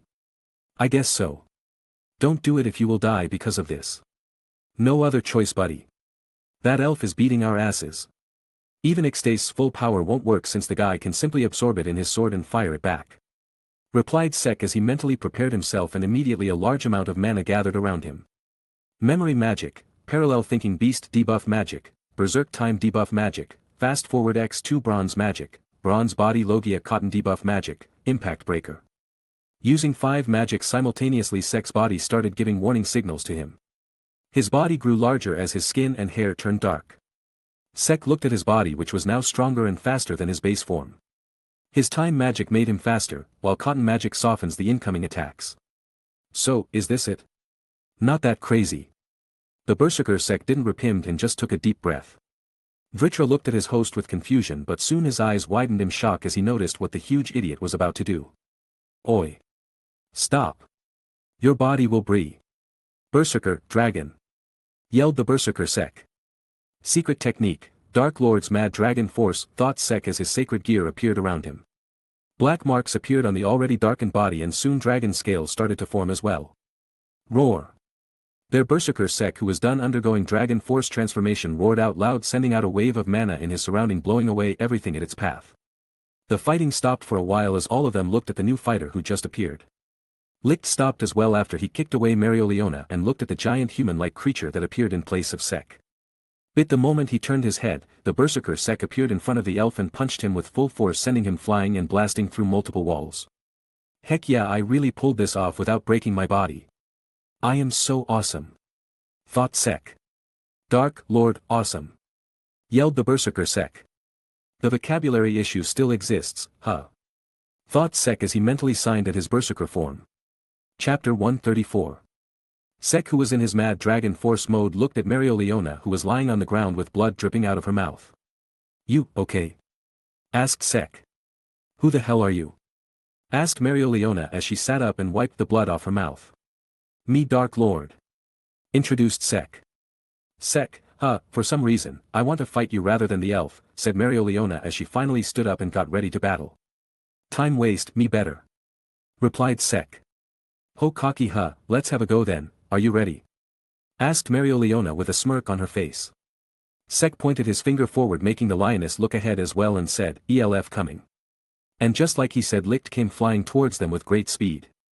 He was so fast that by the time Marioliona realized it, Licht was only a meter away from them. Licht focused on the new threat and immediately slashed Sek with full force, and causing Marioliona to be blown away by the shockwave of the attack. Licht looked at the giant whom he attacked and made a deep wound in its chest. It was a fatal wound. Learn HAKI. Yelled Sek as he punched Licht, causing him to crash through multiple walls once again. The wound on Sek's body started closing up rapidly without even a single drop of blood falling out of his body. He then got ready and tightened his muscles. Putting force in his legs, Sek blasted forward at great speed and headed towards Licht. Licht, who looked quite battered, was flying towards Sek as well. The two stared at each other as Licht changed directions and started firing flying slashes at Sek. Seeing the flying slashes, Sek raised his fist as a black flame enveloped it. Mad Dragon's Black Blaze Fist. A stream of black flames launched from Sek's fist, burning away the incoming flying slashes and causing an explosion. This blocked Sek's vision, but he just followed the sword's key and jumped through the explosion, only to find Licht standing there with his swords prepared and in a stance. Sek, who was in the air, was not able to dodge Licht's swift slash and got thrown up by the elf. Sek soon fixed his posture and then used the ceiling as the platform and launched toward Licht at full speed.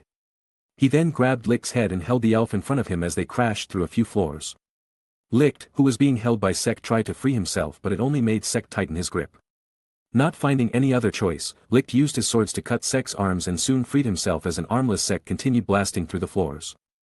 Once Sek stopped breaking through the floors, he regenerated his arms and then jumped up to get back into the fight.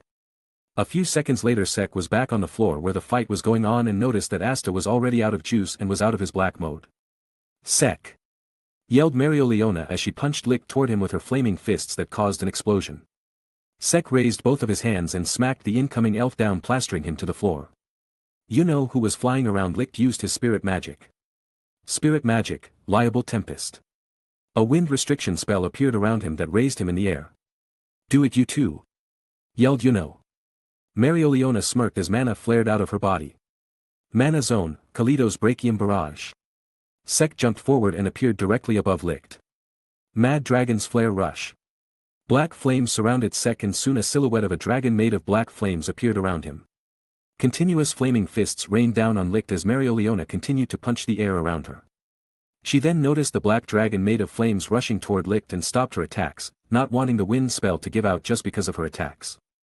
The giant black dragon opened its mouth as it ate Licht and burned him inside him. Soon Sek came near Licht and punched the elf with full force, breaking the wind restraint and sending the elf crashing through the floor. Boom! An explosion occurred as Licht's body continued to fall while breaking through the floors. Sek landed as the flames around him disappeared. "This castle will break apart before we finish Licht," thought Sek as he looked at the broken walls, floor, and ceiling. Sek then focused back on the situation as he felt the surge in mana below him. He jumped up as the floor below him cracked up because of his strength, and a moment later multiple flying slashes ripped through the floor and headed toward Yuno, Mereoleona, and Sek. Yuno immediately took flight as he dodged the slashes while Mereoleona just punched the mana slashes and burnt them on the spot. Sek followed a similar approach as black flames burst out of his body and destroyed the mana slashes. "This long-eared punk is seriously getting on my nerves," said Mereoleona as she saw Licht appear. Mana gathered around her and a large number of flames started to gather around her fist. Flame magic, Kalido's Brachium, Lion's Charge. Roar! A giant lion face made of flames appeared in front of Mereoleona's fist. Licht briefly glanced at her before shifting his gaze back at Sek since he was the greatest threat for now. This made various tick marks appear on Mereoleona's face as she pumped even more mana into her attack. The lion's head got even bigger and roared louder. "Take this you shit!" yelled Mereoleona as she punched forward, sending the giant lion's head toward Licht. Licht glanced at the large mass of mana heading toward him and simply flew away, easily dodging the flames. "You are not getting away," said Mereoleona as the lion's head changed directions and followed Licht. "A homing spell," thought Sek as he landed on the ground and saw the elf fly away from the giant flaming lion. Licht understood that as well and increased his speed. Mereoleona smirked seeing that as the lion's speed increased as well. Licht glanced back at Lion's head as mana gathered inside his Demon Dweller sword. Licht sped up and in an instant appeared quite far away from the attack. The lion changed directions and rushed toward Licht. Licht saw the lion and pointed his sword at Lion's head as a mana beam launched out of it, easily destroying the flame lion. But all of a sudden Licht's and Sek's eyes widened and both of them vanished from their spot. The beam continued moving after destroying Mereoleona's attack and was heading towards Asta, who was being healed by Mimosa. "Tesha," muttered Licht as he and Sek appeared in front of the royal and the manaless twerp. Sek immediately shielded the two while Licht simply used his sword to absorb back the attack. Licht stared at the royal who was behind Sek and then looked at the human-like monster, protecting her. Sek looked at the two who were behind him and yelled, "Move!" But just as he yelled that, a kick landed on his face sending him away. Licht looked at Mimosa one more time before he focused back on Sek and rushed toward him. Sek planted his feet on the ground and soon stopped moving after sliding for a bit longer. He looked at the incoming elf and raised his fist and slammed it into the elf's back before slamming the elf on the ground and breaking the floor and falling along with him. Licht broke through several floors once again as Sek stared at the elf whom he punched. He then straightened his body mid-air as he saw the ground approaching and landed without much difficulty. He then looked around the room and soon realized that it was the same room where he fought against the 6 elves. And to further prove his theory, he saw the bronze elf statues present in the room with Licht lying on the ground and looking at his friends. Lifting his body, Licht slowly moved toward his friends after firing a mana beam at Sek, who simply sidestepped and dodged the attack. "Let's finish this," thought Sek as mana gathered in his body and got ready to strike the elf. But Licht didn't react to Sek's mana in the slightest and simply walked towards the statues. He then pointed the demon destroyer sword at the bronze statues as a glow came out of his sword. Not thinking much of it, Sek pounced toward Licht with black flames and shadows clad around his fist. Mad Dragon's Shadow Blaze Smash. Smash! Yelled the berserker as he appeared behind Licht in an instant and punched Licht. But suddenly a portal appeared in front of Licht's head and Sek's fist passed through it while another portal appeared near Sek's head and his fist came right back at him. Stop hitting yourself. Hearing the familiar voice, Sek, who was sent flying because of his own attack, looked in the direction of the voice and saw Raya and the rest of the elves that he bronzed standing free. Licht Kun, called Raya as he saw the quite badly injured Licht. Licht Kun, why are you this injured? Who did this to you? The other elves got worried about Licht, but the elf in question just looked back at them with an expressionless look on his face. He is not fully awakened yet, said Raya as he walked closer to Licht.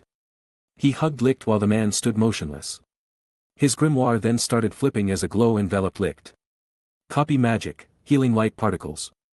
Oi, everyone with healing magic, do your job, said Raya. The other elves nodded as Elf Anna, Frogil, and Rill stepped forward. Flame magic, Phoenix's feathers. Snow magic, Snow Angel's embrace. Painting magic, Saint's blessing. 4 types of healing magic surrounded Licht and his wounds started to heal up rapidly. Roar. Hearing the roar, all of them looked to their side as Sek came running towards them at great speed. Focus on Licht, we will dash, said the elf pulley, but before she could finish Sek appeared in front of her. Sek didn't even look at her and backslapped the elf, sending her flying and plastered to the walls. Elf Reuben was handled similarly and was plastered to the opposite wall. The other elves were not able to realize what happened, but Sek was already in front of them. He punched forward with full force, sending a shock wave and blowing away the elves whom Licht just freed and thus stopping their healing magic. But Licht, who has now healed up quite a bit, stabbed one of his swords in the ground and held onto his spot, and used the other sword to cut Sek's arm in a swift motion. Sek, who lost one of his arms, once again faltered and took a step back, deciding to regenerate it again. But in that short moment, Licht appeared directly in front of him and stabbed him in the chest with his Demon Dweller sword and used his other sword to cut Sek's other arm. Mana passed through the Demon Dweller sword as Sek glared at the elf. His arms regenerated and he slammed the elf into the ground, breaking the sword's mana charging. The sword also came out of Sek's chest as Licht kept holding onto it. Sek was about to crush Licht under his legs when he felt multiple mana surges around him. Copy magic, heaven-splitting flash. Raya appeared in front of him at full speed and glared at Sek. Get away from Licht, you monster! Yelled Raya as his grimoire started flipping once again. Copy magic, bear claw. Punching Sek's face with full force, Raya continued glaring at him. But Sek didn't even flinch at Raya's attack. Huh! Muttered Raya as he saw his fist connecting with the monster's face and the monster glancing at his fist. The monster then glanced at Raya as he grabbed his arm. Sure. Before even finishing what he was about to say, his body got pulled by his arm as the monster smashed him around like a rag on the ground before throwing him away. Puny elf, said the berserker as he glared at Raya. But suddenly a glow appeared below him, making Sek look down only to see a fist coming towards him and hitting him in the face and sending him flying up through the ceiling. Licht, who attacked, punched Sek with full force and looked at the arm that he used and how badly broken it looked. Bent from various places and blood coming out of some tears in it. He then stood up and walked towards Raya, who was injured quite badly by Sek, and then glanced at the rest of his friends to help him. Chapter 135. Sek, who was blasted through the ceiling, continued to break through all of them when finally he saw that he was out of the castle. That was some punch. How the hell is this castle still intact? Thought Sek as he looked at the sky around him. His gaze then fell on the hole in his chest because of Licht's sword and closed it. He then focused back on the flying castle that was getting further and further away from him and decided to get back to work. Pointing his hands forward, absorption lines shot forward and headed toward the flying castle. Penetrating through the walls, Sek willed the lines to pull him toward them. He soon stopped flying away and was now moving towards the flying castle. Once he was done fixing his posture, the absorption lines retracted back as Sek continued to fall. Getting closer, let's do it with style. Thought Sek as he tightened his muscles. Once he got close enough to the castle wall, Sek punched the wall with full force. Boom! A strong tremor passed through the whole castle as Sek's fist collided with the wall. The flying castle even moved a few meters from its spot as Sek held onto the wall with his fist pierced into it. He then used his other hand to pierce through the walls once again and tore an opening for him before entering the castle once again. Fight, where? Said the berserker as he looked around. Where the hell was the room where the fight was going on? No choice, I guess. Maximum effort till I feel the mana signature. Launching forward at great speed, Sek broke through the walls on the same floor to look for the room where the fight was going on. Once he was done checking the floor, he looked at the ground. "Next floor!" yelled the berserker and stomped his leg on the floor and broke through it and landed on the floor below. Since he did catch any mana signature, he blasted through and broke the walls once again. Not finding the fight anywhere, he looked at the floor once again. "Next!" yelled the berserk and stomped the ground once again and continued the same process 5 more times. Finally, he felt a mana signature, but instead of what he was expecting, the mana where he was about to go was way more chaotic. A large-scale battle, please don't be dead, thought Sek as he used reinforcement magic to power up even more and increased his speed. "My other half, you are destroying yourself. Don't use any more spells." "This important, Dark Lord." "Fine," said the berserker as he punched open yet another wall and finally arrived at the hall where the fight was going on. Roar. The fight stopped for a while because of Sek's roar, who glared at the elves in the room. 3, 6, 12 elves, thought Sek as he looked at all the elves who were present in the room. Additionally, only Mereoleona was still standing while Asta, Yuno, and Zora were being healed by Mimosa. Though Mereoleona was not in a good state as well. Blood was coming out from all her limbs and her mana was nearly empty. "Oh yeah. A monster? Human, you must be their friend, let me give my greeting." An electric spark cracked as Luck disappeared from his spot and appeared above Sek, ready to kick him. Sek didn't even look at him and headbutt the short elf, sending him sliding through the ground. "Huh, you are finally here, huh, I was just about to finish them," said Mereoleona in a weak tone and a smile on her face. But just as she uttered those words, her body wobbled a bit. Seeing that, Sek slowly walked toward her without any hurry. He just simply glared at elves who were looking at him, wondering what he was about to do. Sek soon stood in front of Mereoleona, who was barely able to stand, and tapped her forehead with his finger, making the lioness fall back from the negligible force that Sek used. "Huh!" called Mereoleona as she felt her body falling, but instead of hitting the ground, she felt her body being held up. "You weak now, go away," said Berserker Sek, who was holding Mereoleona in his arms. He then walked toward the rest of his friends with the lioness in his hands. "Let go, I can still fight," said Mereoleona as she glared at the giant who was holding her. "Good, fight and save people, this battle, mine," said Sek as he placed her inside Mimosa's healing space. "Oi! Don't you dare run into a suicide battle. Unhand me this instant. I need to beat the crap out of them." "No need, me more than enough, get better, fight, injured, stand back." Sek then looked at the rest of them and said, "Get out, I deal with them." "Oi, muscle brain. Are you asking us to abandon you and run away?" "No, me asking to not get in the Dark Lord's way, you all hinder me," said Sek as he looked at all of them. "I will stay back as well. I am not going to leave you behind. I won't give up. Don't underestimate me. After all, not giving up is my magic." Asta smirked as he finally stood up and looked at Sek. Sek stared at the smirking twerp and simply tapped Asta's hand. "Ah!" screamed Asta in pain as he fell once again. He had already used his black mode to the limit his body could handle. There was no way his body wasn't in pain, and Sek knew that. Sek looked at all of them once again and said, "You all strong, get better and save people, kingdom needs you more." All of them stared at Sek for a while, but soon Mereoleona clicked her tongue as a flaming paw came out of her and stopped in front of Sek in the form of a fist. "You better come back alive so that I can beat the crap out of you for saying that I am a hindrance," said Mereoleona. Sek fist bumped the flaming paw and gave a nod. "Get away now," said Sek as he made all of them stand up. They nodded as Yuno's grimoire flipped and a wind platform appeared under all of them and carried them up. "Do you think that we will let you get away? Don't even think about that, Evrio." "Don't move," said the berserker in a cold tone as he glared at the elves, and a large amount of mana burst out of him, pressuring them and warning them to stay away. All the elves except for Licht fell on the floor once Sek glared at them because of the mama pressure. The ground started to tremble and shockwaves appeared around them. Licht, who was staring emotionlessly at him, released his mana to protect his friends, and once he did, the pressure from the rest of the elves eased up a bit. Yuno and the others were shocked to see the elves stand back because of Sek. They were not experiencing the mana pressure, but the sheer amount of mana that Sek was giving off was felt by them. "He still has that much mana left, we really will hold him back if he has to fight while protecting others as well," thought Yuno as he carried others and flew away to escape the elves. "Good luck," thought Seeker as she looked at Sek while sitting on top of Mimosa's head. She wanted to stay back but knew that situation was too dangerous there.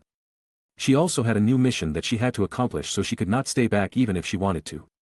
Sek stood straight and got ready to fight once he felt that his friends were quite far away from them.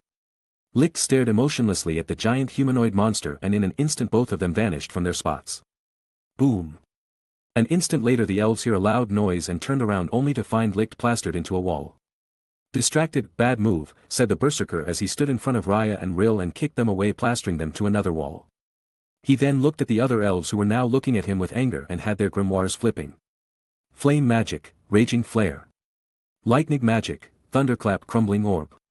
Glass creation magic, canon de verre. Steel magic, blazing spiral lance. 4 spells came towards Sek from different directions. Sek just gave a glance at the incoming attacks before he clenched his fists and gathered his black flames around them. He first dodged the lightning orbs without much effort before punching the glass cannonball and breaking it in an instant. He then started at the incoming flames and clapped his hands with full force, sending a shock wave that blew away the flames effortlessly, which was followed by a burst of black flames that shot out of his hands and attacked Elf Anna. Sek then caught the tail lance in his hand, which was trying to drill through, and then used it as a weapon to smack away Licht, who appeared behind him ready to stab his back.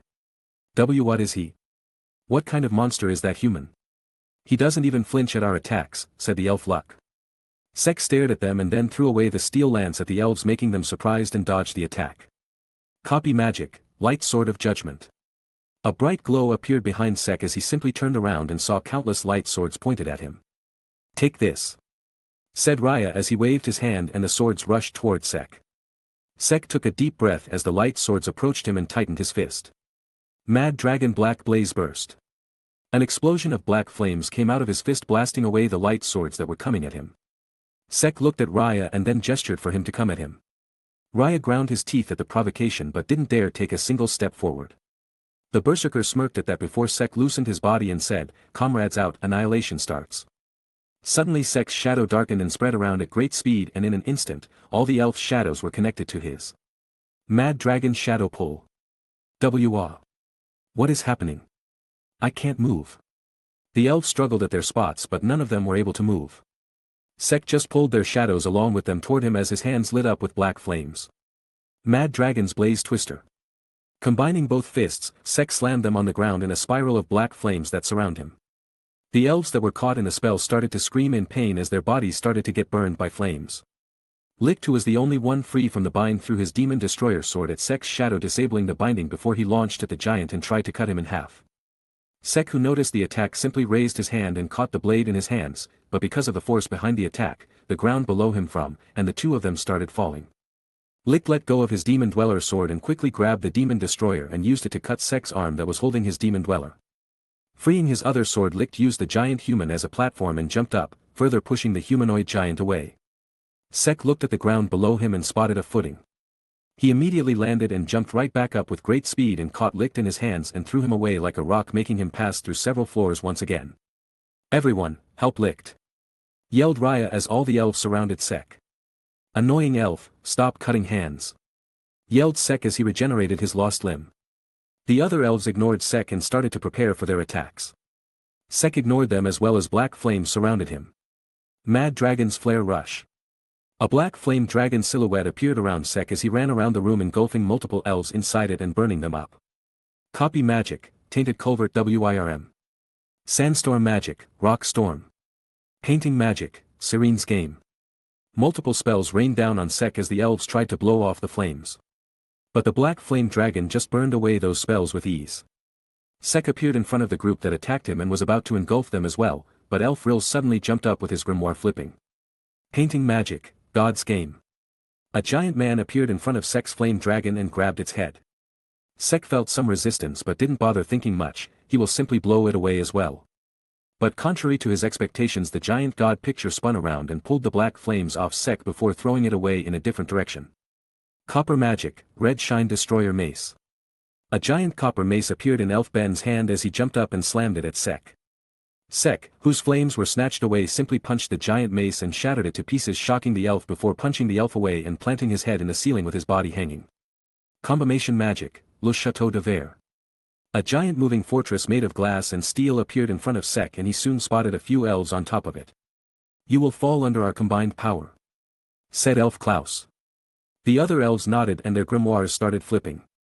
Flame summoning magic, Mystic Firebird Phoenix Flare. Copy magic, Salamander's Breath. Glass creation magic, Canon de Verre. Combination magic, thunder arrow. A large amount of mana gathered around the fortress. A phoenix, a fire spirit, a magic cannon, and a rail gun. They really do want to kill me, thought Sek. Sek mentally sighed but soon turned determined as he focused on the attacks that will be heading his way. Hee, you won't even know what hit you, said Elf Luck as he punched the lighting arrow railgun, sending it flying towards Sek at great speed. The other elves followed after that, but the railgun was much faster than their spells, so it reached Sek first. Sek, who saw the railgun appear in front of him in an instant, followed it with his eyes before he grabbed it with his hand and threw it back at the elves. The lightning arrow tore through the salamander's body and hit the fortress. But the flames and the glass cannon were still coming at him. Sek was about to blast them away with his roar attack, but suddenly he felt something stab him in the back. Turning around, Sek saw Licht with his dweller sword stabbing Sek's back. Give him even a tiny opening and he stabs. Are you a Yandra, Licht Kuan? Thought Sek as he saw the emotionless elf. Sek then looked back at the incoming attacks and then looked at Licht. Not thinking much, Sek turned around as it was now Licht who was about to receive the attacks. 2 flame spells fired by the strongest spirit and a mythical creature were now heading toward Licht. Licht looked at the incoming attacks and stabbed Sek with his demon destroyer sword and pulled the demon dweller out of him and pointed it at the incoming attacks and started absorbing them. Sek looked at the new hole in his chest and the new sword that was poking out of him. His brows twitched in annoyance. Sure. He didn't get hurt when the sword pierced him because of his bronze body, Logia spell, but who the hell likes his body to be stabbed over and over again? Your sword's annoying, said the berserker as he saw Licht easily absorb the magic his friends fired. Licht looked at Sek with an emotionless look, to which Sek stared back. He was about to grab him and smack him around like a rag, but before he could even move a muscle, a severe pain passed through his body. You fought well, said Licht as the demon destroyer sword that was still inside Sek glowed. Cough. Blood came out of Sek's mouth as the pain increased. My other half. Get away from this elfin sword. Not thinking much, Sek grabbed Licht off him and threw him away along with the sword that was pierced in his back. What is happening? Thought Sek. It's his sword. That sword destroys spell effects, replied Vritra. FCK, thought Sek as his body transformed back to its normal form with 2 sizable holes in his back and chest and blood spilling out of them. Damn, it seriously hurts like a bitch, muttered Sek as he touched the holes in his chest. Ha. That's what you get for not knowing your position, you despicable human. Sek looked at the elves who were now coming towards him with a smile on their faces. They were now going to relive their frustrations on the human who was acting very high and mighty for a while. Is it just me, or are they looking at me like a predator? Vritra, these elves are not going to do questionable things to my body, right?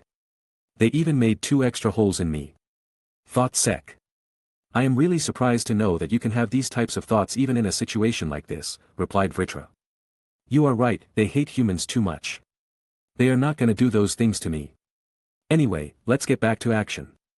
Thought Sek as his grimoire started flipping. Body debuff magic, damage transfer. And in an instant, Sek's body was back to its top condition while the damage got transferred to Ignis. Simply because he didn't want to kill the elves since he needed their bodies. Qi. The phoenix screeched in pain as 2 holes appeared on its body. Phew, back to full HP, now then, back to ass-kicking, I suppose, said Sek as his grimoire started flipping once again. Mana gathered around him as Sek tried to go into his berserker form. The elves frowned once again, feeling the large amount of mana that the human was releasing, and could only guess that he was about to fire a large spell. But even after a few seconds passed, nothing happened. What is happening? Asked Sek as he looked at his grimoire. Too much debuff magic that your body couldn't handle. You also just used that damage transfer spell. You won't be able to use debuff spells on yourself for a while, said Vritra. Tell me it's a joke, Vritra, said Sek. Unfortunately, it's not. Is your power down? Asked Raya as he looked at Sek. Probably some spell effect. Or some side effect of his own spell. But he is looking confused. Probably the human didn't know about it himself, as expected of the incompetent race. Then does that mean we can kill him without much effort? Asked Elf Luck with a crazed expression on his face. Hearing his comment, the rest of the elves smirked as well and their grimoire started flipping. Things are going a bit bad, said Sek as he looked at the elves. It's far from a bit, but we can handle it, right? Asked Vritra. That we can, replied Sek with a smirk as his grimoires started flipping. Bronze magic, bronze body logia memory magic, parallel thinking. Dragon force. Black markings appeared on Sek's body as he successfully transformed. First is mana refilling, said Sek as various snake-like appendages shot out of his back and latched onto the elves. What are you doing? Late afternoon snack, thanks for the meal in advance, replied Sek as mana started to drain out of the elves' bodies. Feeling the mana drain, the elves panicked and tried to cut off the line that was draining their mana, but no matter what type of spell they used, not a single scratch appeared on the absorption lines. Don't try, it's no use, I am about to fill up anyway, so wait for a bit, said Sek as he saw the futile attempts of the elves. If the magic isn't breaking, then break the caster, said Luck as his grimoire flipped. Lightning magic, Thunder Fiend. Luck's whole body got covered in lighting as he rushed towards Sek at great speed. You will die before you can even realize what happened, said Luck with a smile on his face. Prison Dragon's Black Blaze Fist. Black flames gathered around his hands as Sek punched the incoming elf in the gut, sending him flying. I fight Luck in my base form, you bitch, you shitty elf ain't fast for me, said Sek as he looked at Luck. All of them looked at Luck, the fastest one among them, beaten at his own game. All of them focused back at Sek, who looked at them with a smile. Just wait for a while, I am about to be full, said Sek once again. He is treating us like food, thought all of them, and decided to finish him before he regains his maximum mana. Copy magic, Light Swords of Judgment. Flame magic, Phoenix Flare. Snow magic, Snowstorm. And just like that, all the remaining elves started gathering mana to fire their attacks. You guys are trying so hard, how cute, delete field. And just like that, in a single move, Sek shut down their spells from even activating. The elves looked at the spells that they were preparing to vanish in an instant and then looked at Sek with horror. Honestly, this is way easier than how we were fighting earlier, why did you even bother going to that berserker mode, my other half? Asked Vritra. The elf leader licked. Remember, we were not making much progress against him in our dragon force form. He can't be stopped by this. Wait, where is he? Thought Sek as he and Vritra suddenly remembered the stabby elf. And just in an instant, as if answering Sek's thoughts, Licht appeared above him with his sword ready to split Sek in half. FCK, thought Sek as he immediately retracted his absorption lines and dodged the attack that broke the floor even before it could make contact with it. Prison Dragon's Roar. Black flames launched out of Sek's mouth and headed toward Licht. Licht pointed the demon dweller at the flames and fired a mana beam at the flames, causing an explosion that blew both him and Sek away. Both of them soon landed, and Licht immediately rushed towards Sek. Sek too got ready as black flames and shadows gathered around his arms. We will help you, Licht. Count us in as well. Raya and Elf Luck joined Licht as well, and the three elves rushed towards Sek. Copy magic, Heaven-splitting flash, Dark Cloak Davidya slash. Lightning magic, Thunder Fiend. Sek turned serious. The situation was now really dangerous. The others weren't a problem. But adding the shabby elf with even one more elf was difficult, not to mention two. Prison Dragon's Shadow Flare Blast. Pointing both his hands forward, an energy blast made of black flames and shadows came out of Sek's hands. A huge attack blasted forward from Sek's side, and the elves looked at it in amazement, wondering how the hell a worthless human got this much power. Licht, however, didn't bother and simply pushed Raya and Luck out of the attack's path and flew up, successfully dodging the attack and firing multiple flying mana slashes at Sek. Prison Dragon's Blazing Claw. Claws made of black flames appeared around Sek's hands as he destroyed the slashes. Don't ignore me, said Luck, who appeared below near him while he was dealing with Licht's attacks, and kicked him up with full force, sending Sek flying. I'm here too, said Raya, who appeared above Sek out of a portal and fired the dark magic slash at the human, sending him back to the ground. Ignis. Finish him. The bird chirped loudly and grew up in size and opened her beak to eat Sek alive and burn him inside her body. Catching Sek in its mouth, Ignis continued to fly up, but Sek caught her beak and stopped the bird from eating him. The bird got angry as her eyes glowed with flames, and soon flames gathered in its mouth. Blasting its prey with her strongest flames, Ignis continued to fly up to not let others get caught in her attack. These elves are really trying to make me, the Dark Lord, a freaking bird food? That's it, gotta beat them to the brink of death. Soon both his pupils turned golden with a slit in them, and the black marking around him increased. Dragon scales appeared on his whole body, and soon his hands turned into claws. Sek, who was now done transforming, once again used his claws to pierce through the beak and rip the bird in half with his full strength, making the phoenix disintegrate into mana particles. Once he did, his body started to fall, but the snake-like appendages appeared behind him and formed makeshift wings. Sek looked at the elves, who were glowing with mana, and soon pointed both his arms at them, and soon a giant blaster formed over them. You all better just be half dead after my attack, understand, said Sek as the appendages started to absorb the mana in the surroundings. A mana sphere started to form in front of the blasters and started to get bigger. That doesn't look good, commented Raya as he felt the amount of mana packed inside the sphere. What is he? How could a human have so much power? What should we do? asked Froggill in a slight panic. All of them turned speechless at that. They had no spell that was capable of even budging the amount of mana that the human was packing in his attack. Give me your mana, said Licht as he raised his Demon Dweller sword. Licht-Kun, what are you guys waiting for? Just do it, said Raya as he placed his hand over the Demon Dweller sword. The other elves nodded and placed their hands over the sword as well and started channeling their mana to the sword. What are those guys doing? Asked Sek. Probably combining their power to counter our attack, replied Vritra. You mean, the power of friendship in a Shounen world? This might be bad, gotta finish this soon, said Sek as he channeled his own mana into the orbs as well, speeding up the process. The elves however were faster than the Dark Lord and Licht pointed his sword at Sek. The sword was glowing so bright that the whole flying castle was shining under its light. Do it, Licht. Finish that human. We believe in you. Just do it. Don't worry about us, we will be standing right here beside you. The elves encouraged their leader to not worry about them and just fire the attack.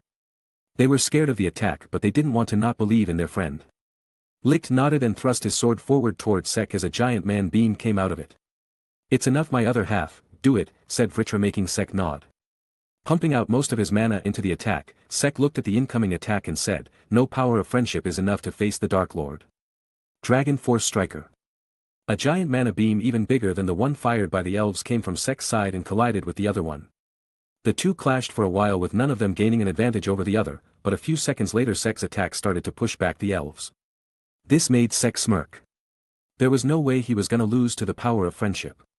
But all of a sudden Sek felt a familiar feeling in his chest. Looking down, Sek saw a glowing white blade coming out of his chest and looked back only to see Raya's portal with Licht's hand coming out of it. UF. King Stabby Yandra Elf.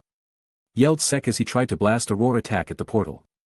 But before he could do that, Licht retracted his hand and the portal disappeared. Sek soon pulled the sword out of his chest, but it was too late as his body glowed and in an instant, he turned back to his base form. Shit, muttered Sek as his body started to fall down and soon the elf's attack broke through Sek since he stopped powering it and headed straight towards Sek.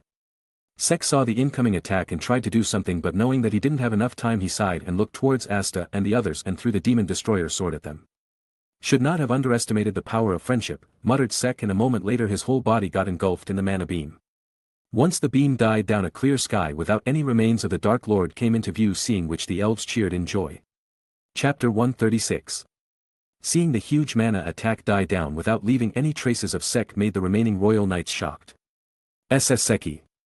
Yelled Asta as he saw his friend die in front of his eyes. Sek-san, muttered Mimosa with a dark expression on her face. She continued to stare at the sky for a while when out of nowhere she fainted and fell on the ground. Mimosa. Called Noelle as she caught her fellow royal. She had tears in her eyes as she caught the ginger head. She looked back at the sky and started to cry out loud once she realized that Sek was actually gone. That bastard, how dare you call yourself the Dark Lord and just go like that, muttered Mereoleona as she looked down with a pissed look on her face. Her fists were tightened so strongly that blood started to drip down from them. Sitting on one of the trees, Seeker looked at the sky with tears as well. You idiot. Why do you have to jump into dangerous situations like these? Think about how your mom and dad will feel. Think about your unborn sibling. Think about me. Thought Seeker as she just silently cried at her partner's death. The other royal knights were silent at the loss of one of their comrades as well, but all of them turned serious when the elf hideout started glowing out of nowhere and started to move. After a while the royal knights that were separated started to gather together and soon started explaining how the situation went on their end. Just because I wasn't strong enough, Sek, said Asta. He felt pissed at his weakness which resulted in the death of his friend. Asta, said Yuno as he saw his childhood friend and rival blaming himself. He too felt frustrated at his inability to do anything at that moment. For the time being, get healed, seeing that Mimosa is unconscious, use this, said Nozel as he brought out a cylinder out of his robe. Magic item, Ilia's booth. An area of healing magic appeared around Asta and Yuno, seeing which the other people who were injured got inside as well. Suddenly Nozel's communication magic tool started making noises, making the squad captain pick up the call. Captain Nozel. Thank goodness. I finally got through to you. A number of our squad members suddenly went berserk and started saying strange things like, they have way more magic than usual. We can't handle them on our own. Apparently, similar incidents are happening with all the squads. Something is going on all over the king, HH. Before the man could even finish the report, a scream was heard, and the call got disconnected. The same thing is happening all over the kingdom. Just like Sek predicted. Let's get going, that bastard did ask us to get healed and save the kingdom's ass, said Mereoleona with wounds all over her body. She took a step forward but immediately fell unconscious. She was too injured to even stay conscious at the moment. The others looked at her before Nozel ordered Noel to get her inside the healing area. We are magic knights, we must save the Clover Kingdom, no matter what happens. I know one of our comrades has fallen while trying to save some others, but don't forget your duty, don't let his sacrifice be in vain. He did his best to injure most of them including their leader. It is now our job to carry it through and defeat them, said Nozel getting back into his captain mode.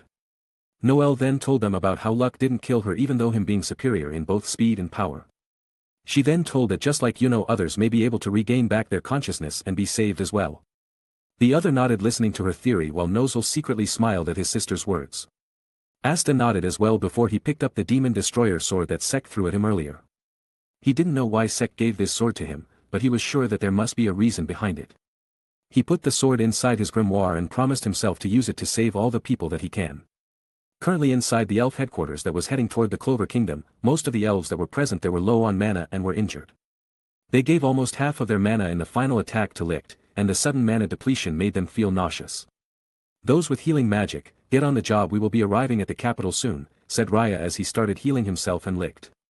Despite being the strongest, Licht was the one who was injured the most, several broken bones, quite a few wounds, and running low on blood. Seriously, what even was that brat? Even the combined mana of 12 elves was not enough to stop him. It's a good thing that we had Licht with us, otherwise that kid could have been quite a big hindrance to our plan, thought Raya as he continued to heal Licht and himself. A few hours passed by as the elf hideout continued to move toward the capital. The elves were now healed up and were stocking up on mana as they waited to let their wrath out on the people of the Clover Kingdom. In one of the chambers of the HQ, Raya was looking at 2 huge glass tubes filled with green liquid and 2 people inside them. Suddenly the mana inside the tubes started acting up and soon they shattered, making the liquid spill out. Oh, you are up, how are you two feeling? Remember your previous reincarnations, Fana, Veto? The two smiled and started talking to Raya about what they remembered and all. After they were dressed, the 3 elves came out of the lab and Fana and Veto started looking around. The castle is highly damaged, looks like a huge battle took place, said Veto. Don't ask, if not for Licht we would have been defeated, it was terrible, that Sek Bronzaza kid was a menace, replied Raya. Wait. Sek. As in the one whom I fought. Blonde hair, green eyes, great muscles. Yeah, that one, though I am surprised that you paid such close attention to him that you even remember his eyes. Fana-chan, don't tell me that you two did something inappropriate during TH. Before Raya could even finish, a punch welcomed his grinning face, shutting the elf's mouth. Don't speak nonsense, it's just that, he was different from other humans, he kept his word, he was honest with me. And at the end of the battle, even after I was defeated and was about to use self-destruct magic, he saved me and told me that he doesn't hate me, he was kind of cool for a human, said Fana. Raya got up from the ground and started healing himself. He and Veto stared at the pink hair elf for a while before they got close to each other. Veto, I am not mistaking it, right? Are you thinking what I am thinking? I guess, but to think Fana, the one with the most hate, this is surprising, replied Veto with a slight dilemma. Raya looked at Veto and understood what was going through his mind inside. Be that as it may, that kid is dead, now, said Raya and started moving once again. They were far too into their plan for Fana to have a crush on a human. Their mission was to eradicate all humans and he didn't want Fana to have second thoughts. Veto looked at Raya with a surprised look on his face before he glanced at Fana with worry, and just as he thought, Fana too was shocked by the news. He sighed and gave a pat on Fana's shoulder before he followed Raya. Don't you think that was harsh? Asked Veto. We are far too into the hell hole for Fana to have second thoughts, she needs to get her thoughts back on track, although it's a bit regrettable to not tease her more about this, replied Raya. The two talked for a bit before they joined the other elves. Fana soon joined them as well and the elves started preparing for the attack. Meanwhile, the royal knights decided to split up since Asta and wanted to save their village and Nozel wanted to hurry back to the capital. Noel also decided to drop off Mereoleona at the shelter to get her healed up while the rest of the royals along with Zora and N continued to head to the capital. Once their village was saved, Asta realized what the sword that Sek threw at him could do and was grateful to him for giving him a way to bring his friends back on his side. The 2 Hage village rookies along with Seeker, who went to see the first Wizard King, then got back on their way to the capital, but soon split up once again when they saw reincarnated elves causing chaos in the different towns. It was there that Asta met Magna and Vanessa, who were fighting elf luck. They fought for a while and the three of them were finally able to bring luck back. "Oi, Asta, what the hell is that sword?" asked Magna as he looked at the sword that brought luck back to human form. "I don't know how it actually works, but this sword can what do you call it, release effects of magic or something. It's something Sek gave me before he died," said Asta in a sad tone. "Wait, what? SS Sek?" The three of them were shocked after hearing the news about Sek's death. Magana outright denied believing it, while Vanessa was shocked beyond belief. Luck stayed silent since his elf form was also responsible for this. He didn't know what to say. Asta remained silent for a while but soon started to use his Shaonan magic, protagonist talk on his squad mates, and soon they cheered up and decided to save the kingdom for Sek's sake. The four of them then headed toward the Black Bulls HQ to regroup with their squad and get more hands for the upcoming battle. At the capital, Nozel and his group surprisingly reached before the elves. Mimosa was now conscious but had a slightly lifeless look on her face. She knew that she has to help others and save them, but seeing Sek die was quite a shock for her. Noelle was worried about the ginger head but didn't know how to do so. She was about to ask her to focus on the job, but before she could, Nozel asked her to come along with him and head towards the Silva Castle to save the people who were in there. Thereafter, Nozel, Noelle, and Zora headed toward the Silva Castle, while Kirsch, Mimosa, and then headed toward the Vermilion Castle. Once they were done saving the royals and the workers inside the castle, they spotted the HQ that was flying towards the capital. The top of the castle was gone and now a platform with some inscriptions written on it appeared.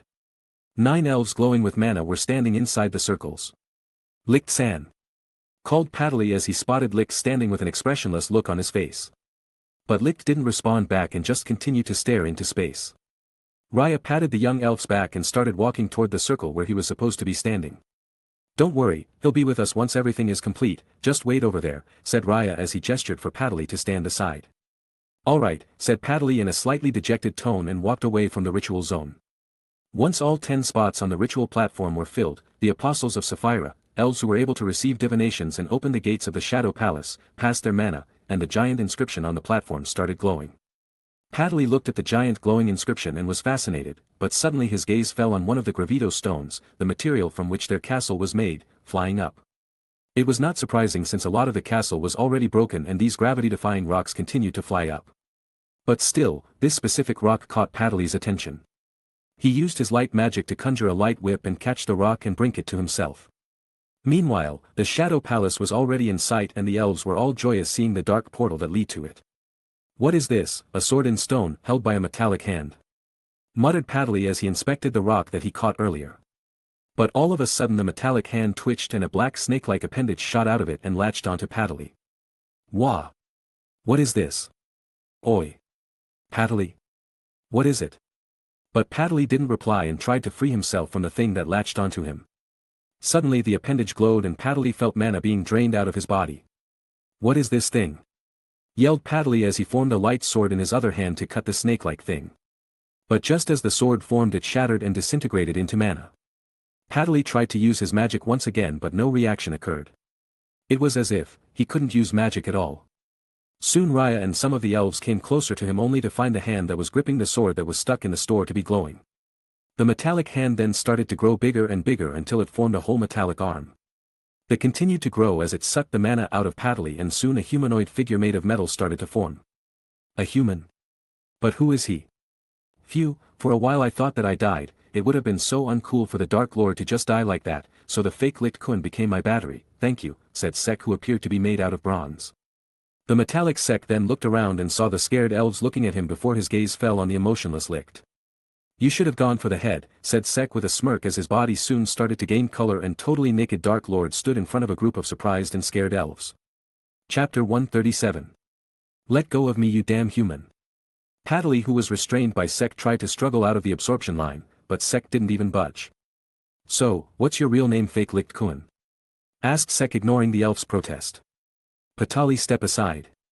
Yelled Raya as his grimoire started flipping. Copy magic, light swords of judgment. Ho, so your name is Paddley, long time no see, the last time we met it was in a cave where I beat the crap out of you, remember that, such fond memories. Sek had a nostalgic look on his face as he ignored the mana gathering near him. Right now, he was totally out of mana, so there was no way that he could use even a single spell. Thinking the same, Raya decided to deal with the damn human who revived back from death. Multiple light swords were launched at Sek, who simply removed Ecstase from the sword and destroyed the attack in a single stroke. Raya-san, hello, do you have some clothes that I can borrow? It's very windy down there. Anna and Fana stared at Sek's chiseled body and inevitably their gaze fell on his little bro. A bright blush appeared on their faces as their gazes got fixated on him. For some reason, I am feeling like someone is mentally violating me. Thought Sek. You really have some screws loose to think like that in enemy territory without mana at my other half, said Vritra with a sigh. Oh, Vritra. Thank you for saving back there. I owe it to you. Mention not, but I have to say your brain worked way too fast in such a situation. Well, I am the Dark Lord. It would have been uncool if I had died like that.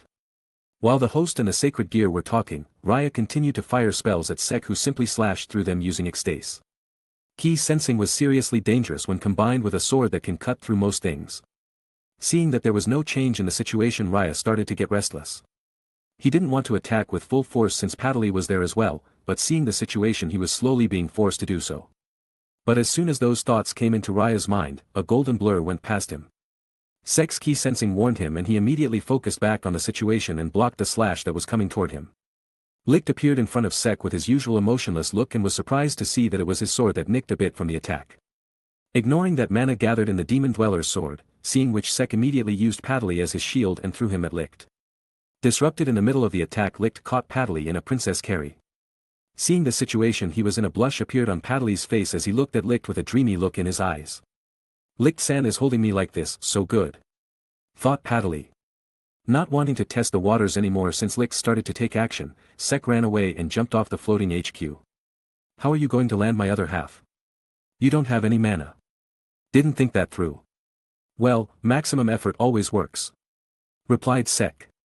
Sek's gaze then fell on the two people who were looking up at the flying HQ. Yami-san. Save me. I'm out of mana. Sek yelled at Yami who was standing along with Jack. Oi meathead, a flashing pervert is asking you to save him. Who is he? Asked Jack as he pointed at Sek. Oi. Flashing pervert. Don't talk this familiarly to me. Die. Dark magic, dark cloak Tgthegood slash. Seeing the dark magic slash coming at him, Sek's body moved as he prepared to strike it. You brute.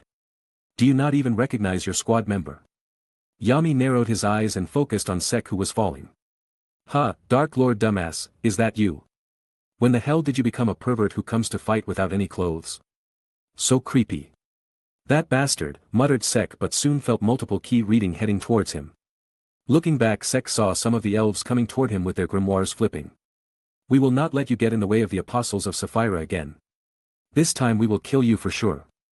If you are gonna use your maximum effort, now is the time, my other half, said Vritra. It's really a hectic day, I will rebel if they don't give me a huge bonus after the mission, said Sek as he flipped his body over and got ready to deal with the incoming attacks.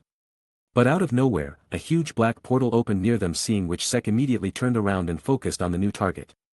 Though instead of attacking him, a huge fist made of rock struck the elves, sending them away and making Sek widen his eyes in surprise. A surprise attack not aimed at me for the first time today, it strangely doesn't feel right. Thought Sek. Soon a giant humanoid bull made of walls and windows came out of the portal and stood in the middle of the chaos.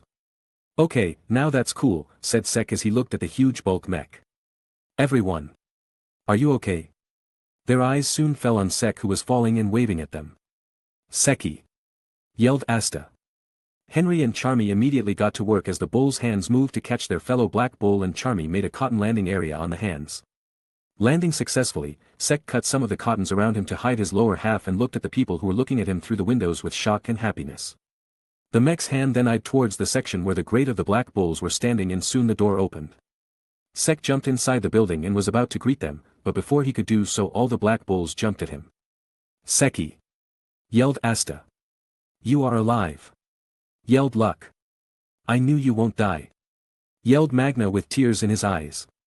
My best friend, I am so glad that you are alive. I got so depressed when Asta and the others told me that you died fighting the elves to protect your friends. I would have done the same for my friends, and I am proud of you that you took such a dangerous step, but please don't throw away your life like that. Gordon, your best friend, will protect you the next time something like this happens. Whispered Gordon. Thank God you are alive, I am so glad. It's so embarrassing. Mao, you made Wani-san and Rogue worried sick. Hit him, Rogue. Said Vanessa.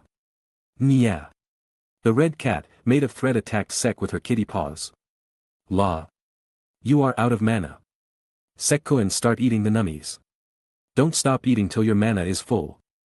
Sekkoen, long time no see, I am glad that you are back. WL, come home, said Henry. Clank. Clank. Clank. Clank. Said Ains as he tried to speak out loud, forgetting once again that he was a skeleton. Sek gulped down the food that was in his mouth and looked at the pile of bodies that were on top of him. You all thought that I died. Heh, you seriously underestimate the might of the Dark Lord. I just nearly died, not a big deal. Don't brag about narrowly escaping death, you idiot. Yelled Vanessa as she smacked Sek.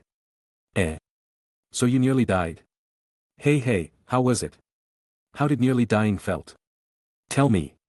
Oi. What the hell are you asking, you bastard? Let me wear some clothes first, you perverts. Pushing down a naked man as soon as he entered the room. Who the hell are you calling a pervert, you bastard? Yelled Vanessa as she smacked Sek once again. Outside the base, everyone was hearing what was happening inside and were wondering when the hell the idiots who just arrived were going to be serious, and looked at the huge bull with weird looks. Sek, who was finally freed from the pile of bodies that were on top of him, took a deep breath and looked around. All his squad mates were happily looking at him, feeling glad that he was still alive. Everyone, IMBA, ouch ouch ouch. Before Sek could finish, a blur rushed past everyone and landed on Sek's head before it started attacking him with full speed. You idiot. How dare you make me worry that much about you? Take this and repent. How dare you die and leave me behind? Repent. Repent. Repent. Oi. Seeker. Stop it. Stop. Catching his familiar that was pecking him at full speed, Sek brought Seeker in front of him and looked at her sternly. The anti-bird glared back at Sek and pecked the hand that was holding her and freed herself. Ow. Winced Sek and immediately received a wing smack from Seeker. Seeker then landed on Sek's shoulder and stared at him for a while before she hopped closer to his face and hugged him the best she could with her bird body. I am so glad that you are alive. Don't leave me. Thought Seeker as she nuzzled her cheek with Sek's as tears started falling off her bird cheeks. Sek saw the scene and simply patted the bird, trying to reassure her. I am back, everyone, replied Sek with a reassuring tone as he looked at Seeker and his friends. All of them, even Luck, had tears in their eyes as they gave a nod back in reply. Chapter 138. The others soon got back to their jobs since the fight was still going on. Henry brought Sek's room close to their location, and Sek along with Seeker went there to get some clothes for himself. Once suited up, Sek came back to the room where everyone else was and sat down beside Charmy. Keep the food coming, I am out of mana. Declared Sek as he picked up a plate and started devouring it at full speed. La. Leave it to me.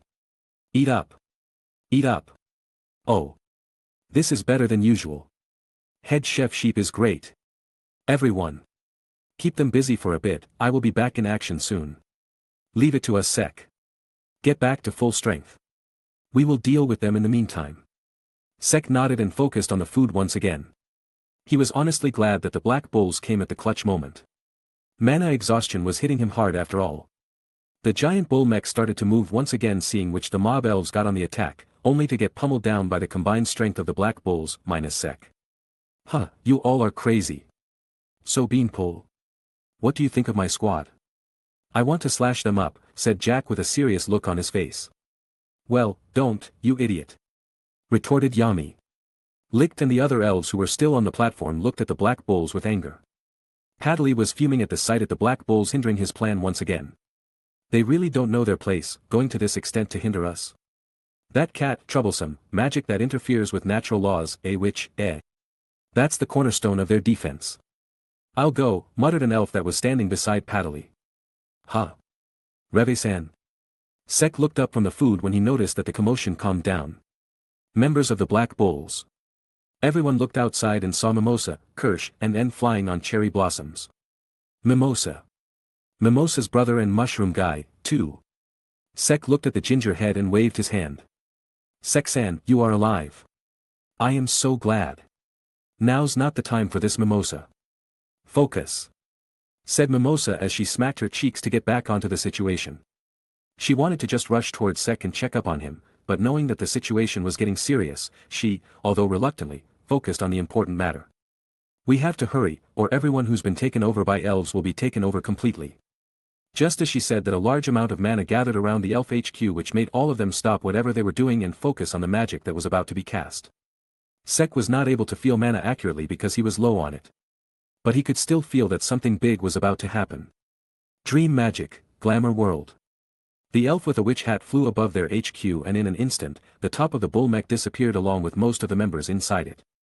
Sek and the others who were transported away looked around with curious looks on their faces. This place, a different dimension, muttered Sek. Wow. Where are we? Aren't you from Eye of the Midnight Sun? Hello. Hello. I was betrayed by them, so I joined you guys since Asta said I can do anything to his body after the fight is over. Very misleading, but okay. This must be the magic of the captain of the Coral Peacocks, explained Vanessa. This place is full of magic, better get started, muttered Sek as his sacred gear appeared around him. Multiple absorption lines shot out of him and started to absorb the mana around him. Luck spread his mana detection to check the surroundings, but soon a slightly surprised look appeared on his face. This place goes on forever, I don't think there's an end to it, explained Luck. Huh. Like that's even possible, Luck, you dumbass. It's a different dimension, Magna, it's highly possible, said Sek as he looked up at where the elf was floating. Making the impossible possible is what happens here in the glamour world, explained the elf version of Dorothy Unsworth, the captain of Coral Peacocks. Welcome to the world where I control everything, said the elf, and a moment later the bed they were all standing upon turned into magical ropes that entangled themselves around them, restraining Sek and the others successfully. Everything is just as I wish it to be, said the elf as smoke gathered around her and a giant creature appeared. Some kind of strange creature just appeared, said Magna in panic. And it just keeps getting bigger, said Luck. I wonder if it tastes good, said Charmy with a drooling expression on her face. You guys have no chance of winning, said the elf, and a moment later the creature's mouth opened, revealing a whole cosmos inside it, and it chopped down the bed in one go. You can sleep forever now. Nya, purred Rogue as she played with Sek's hair. Good kitty, nice job, said Sek as he raised his palm in front of the thread cat who hypawed him. How dare you eat us instead? Complained Charmy. I thought we died, damn it, yelled Magna in anger as a fireball appeared in his hand before he threw it at the creature with full force, destroying it immediately. Did you get stronger, Magna? Heh, like hell I won't get stronger, be prepared Sek, you will be left in the dust in no time, said Magna, feeling great that his squad mates could tell that he got stronger in a short amount of time. Now that's just a delusion, replied Sek. Nice joke, Magna, replied Luck. Oi. You bastards. I will kill you too. That cat is amazing, said Sally in excitement while the said cat just laid peacefully in Sek's lap, who was patting her. Oi. You aren't a black bull, so don't stray too far, her magic won't affect you if that happens. I see. So it just works on your teammates. Charmy immediately got onto her job and started preparing mana-increasing food for Vanessa and Sek. Plates lined up in front of both of them, and Sek and Vanessa immediately started devouring the food. Thanks a bunch, Charmy. If I get fat because of all this food, then you all are busted. Don't worry, Vanessa-san. Knowing you, it will only make your boobs bigger. Bonk. As soon as those words escaped Sek's mouth, a smack came from Vanessa's side. Think before you speak, said Vanessa as she started eating once again. Sek nodded before he looked at the cat on his lap. Couldn't you change the outcome for that? Nya. What do you mean that I deserved it? Nya. You F. King Kitty, if not for you being cute, I would have sliced you once. Are you able to talk with Rogue? Asked Vanessa as she looked at Sek and the cat with a weird look on her face. The Thread Cat and the Dark Lord looked at Vanessa and then back at each other, then at Vanessa and then back at each other. Naya. Why the hell are you two surprised? Yelled Vanessa. While this was going on, Luck and Magna got on the offense and started firing spells at the elf. Sally started to focus on the attacks and soon theorized some aspects of the elf's magic and used Magna and Luck to try that out. But while that was happening, a yawn escaped Sek's mouth. Huh. I am suddenly feeling sleepy. It appears you couldn't evade the drowsiness. Everything that exists in Glamour World will eventually get drowsy, and those who fall asleep will never awaken again. Hearing the elf's words, the Black Bulls started to use various methods to stay awake. Sink slowly into the sleep of death, unable to do anything within this space. Ah, everything that was already blurry is getting even blurrier, said Sally. Oi, Rogue, don't you dare sleep, said Sek as he set the Thread Cat's tail on fire, immediately warming the cat, who changed the outcome and made the fire disappear. Hey. Do you know what these are? The answer is Sally suddenly realized something and formed a gesture around her eyes. Glasses. Oi, what the hell are you doing? It's not the time for doing something. Yay! Cheered Sally as she put the glasses on. Huh? What the hell was that? Vanessa and Magna were surprised by what just happened and asked Sally to explain what was going on. Everything in this world happens as she sees fit, so things that she visualized in her head appeared. I need to try something, said Sek as he placed Rogue on his head and stood up. Luck, do you remember the hand signals that I taught you once? Asked Sek. Which one? Asked Luck back. Alright, MS Elf, focus on this, said Sek as everyone focused on Sek and Luck. A smile appeared on Sek's face as he stood straight and started doing the hand gestures. Hands clap. Victory sign. Okay, hand gesture. Pretending to look. Ah. I remember this. Right? Answered Luck. Yeah. Exclaimed Sek as he and Luck high-fived. And an instant later a white panty with a year print appeared out of thin air. Wadash, exclaimed the elf with a slight blush on her cheeks. HM, not that unexpected. Alright, everyone, Sally's theory works and so does my JoJo's reference, said Sek as he nodded sagely. Stop fooling around. Yelled Vanessa as she tried to snack on Sek once again, but this time he stepped aside and let Vanessa's attack miss. Oh, nice. You tested my theory immediately, you will be a good assistant. Anyway, what this world needs is an exit. Make one, please. The elf's eyes widened and an instant later various doors appeared around them with a burst of smoke. Ha! It's hard to not think of something once your mind has already visualized it. Hell yeah. She's only invincible in this world. If we can escape it, we can figure something out. Exclaimed Vanessa. Sek stayed silent as he simply took a cup of coffee from the sheep-head chef and slowly sipped on it to ease his drowsiness. The other black bulls immediately got into the action as Luck jumped up and started pulling the cotton cloud towards one of the doors. The elf tried to attack but Rouge was there to make that useless. Seeing no other way, the elf made chains appear on the doors locking them and making an escape through them impossible. If I can't make them disappear, I just have to seal them up. Hearing that the black bulls except for Sek and Luck started to panic and feel drowsy. Luck was overexcited and was not scared at all while Sek was, well Sek, he believed in himself a tad bit too much.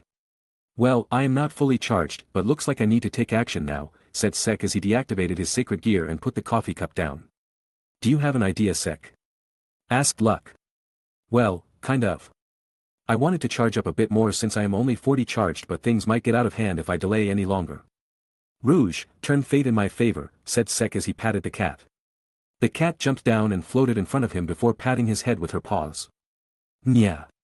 Thank you, now stay back and enjoy the show, said Sek as Rogue got back to Vanessa. Sek took a few steps forward and stared at the elf Dorothy. The elf stared back at the human who hasn't taken any action from the beginning except for making her think about her underwear. What are you planning, you despicable human? Just so you know, I won't fall for your tricks a second time. Oh, don't worry, I don't like winning with tricks anyway, without making my opponents understand the difference in abilities, it ain't fun, replied Sek as he took out Ecstase. All of them looked at Sek wondering what Sek was planning to do, but a moment later the space around them started to rumble as a large amount of mana gathered around him. I asked Yami-san to show me his latest move, this is based on that, explained Sek as Ecstase's blade started glowing. Ecstase, extend. At his command, the blade of the sword grew taller and the light coming out of it got stronger as well. Not good, that's dangerous. Oh, hell yeah it is, don't get in its way, I want you alive you know, said Sek with a smirk as he increased the mana output making the space around him tremble even stronger. Let's do this Ecstase-chan. It's been a while since I swung you seriously.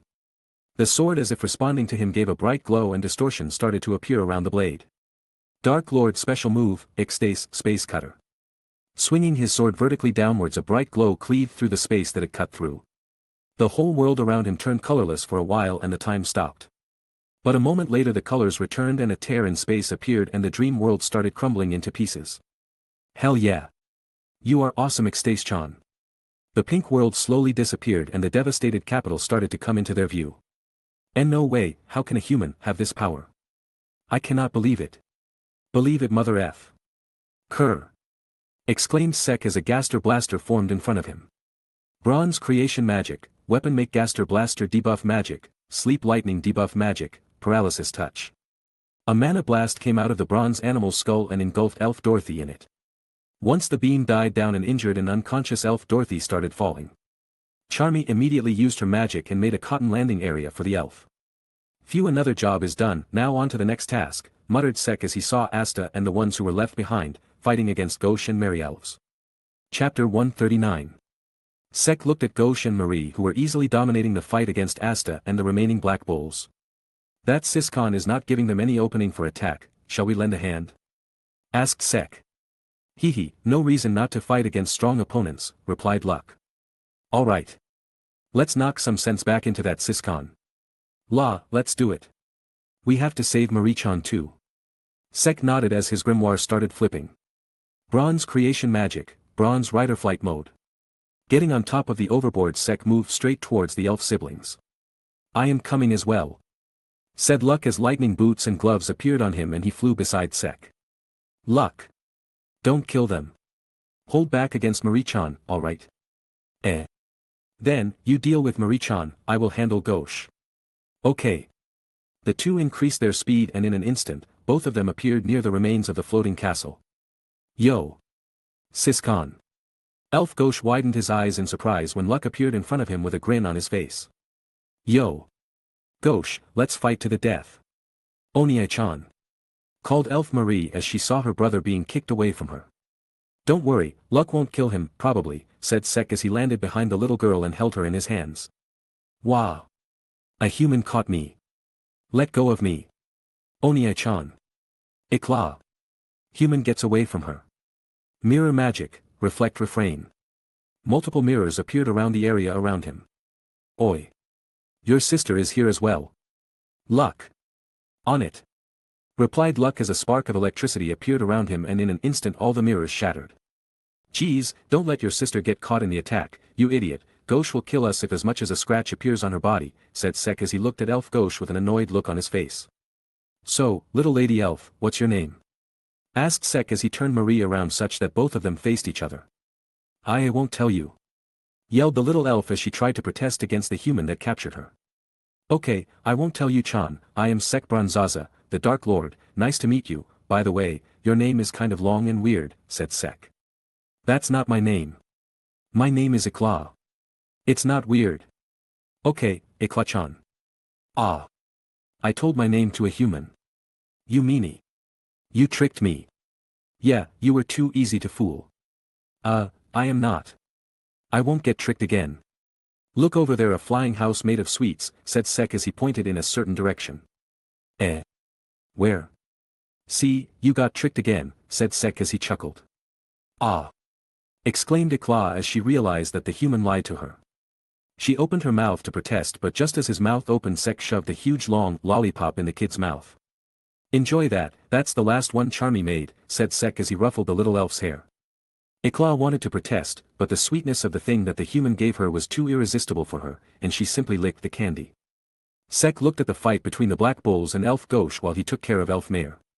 He wanted to join them as well but knew that the elf would try to get close to his sister and this might injure the real Marie as well. So what's your brother's name, Ikla-chan? Asked Sek. Drawa, why are you fighting against us? Asked Ikla. Mostly for self-defense, if we don't fight back, we will lose quite a lot of things that we hold dear, our kingdom, family, and friends, replied Sek. Self-defense, but wasn't it humans that attacked us elves who were living peacefully? Asked Ikla. She was a bit calmer now since she didn't feel any malice from the human named Sek Bronzaza, though most of it was because of the lollipop. That's something, which happened 500 years ago or something, don't know what were the circumstances then, but in this era, we didn't instigate the attack. 500 years, why do people still fight after so long? Asked Ikla, feeling a bit sad. Well. The first fight starts with the person who wants to show that they are superior and stronger. After that, it's a series of revenge until one side perishes or gives up. Not all people are satisfied with peace. Some do it because they are threatened by something and want to exterminate that, while some do it just for fun and wanting to prove they are superior. Though because of the ones who instigate it, the whole community gets involved. It's confusing, said Ikla with a frown as she tried to wrap her head around what Sek said. Well, just think of it as the way how living creatures who can think are, it's kind of in their nature to fight, replied Sek as he smiled at the kid's words. Does that mean we will continue to fight? Unless both sides make up, then yes. That's sad.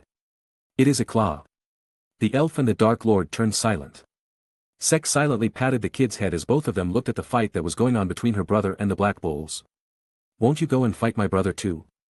Your friends might get injured. I would like to, but I have to keep the little lady Eclaw safe, besides I believe in my friends, they can take care of themselves. Why are you saving me? And from what? Well, the body that you and your brother are possessing right now, belongs to our friends, and since he is strong, some of us might not be able to hold back well enough and might get you injured during the fight, replied Sek. So you want to protect the human whom this body actually belongs to? Well, there is that. But I personally won't like to see a kid like you get injured. It doesn't matter if you are human or elf as long as you are not trying to kill, that is. If you do that, then I might need to punish you for being a bad girl, said Sek as he teased Eclaw. I won't do that. I just want to be with my brother. Is that so? Well, that's good then. I will take you where your brother is soon, though I can't let you two be in these bodies. I will make sure that you and your brother are together in the end. Thank you Sekanai-chan. Mention not. Sigh. If only most people were not stuck-up idiots and be more like Eclaw-chan, the situation might have been different, said Sek. Different? Asked Eclaw. Yeah, if there wasn't a grudge between humans and elves we might have been coexisting together, the two of us might have been friends too since elves live for a long time, replied Sek. It would have been fun, I know, let's be friends now Sekanai-chan. Exclaimed Eclaw as she looked at Sek with a smile. Huh, really, alright, Sek Bronzaza, the great Dark Lord give you the honor of being my friend. Humph, then I, the great elf Eclaw, give you the honor of being my friend, accept it or I will take the offer back. Ho ho, so the great elf Eclaw-sama is such a petty little lady, alright, looks like I have to accept it before she changes her mind. The Dark Lord accepts your proposal my little lady great elf Eclaw-chan-sama. That's too long. Call me Eclaw-chan, like you were doing earlier. You are weird.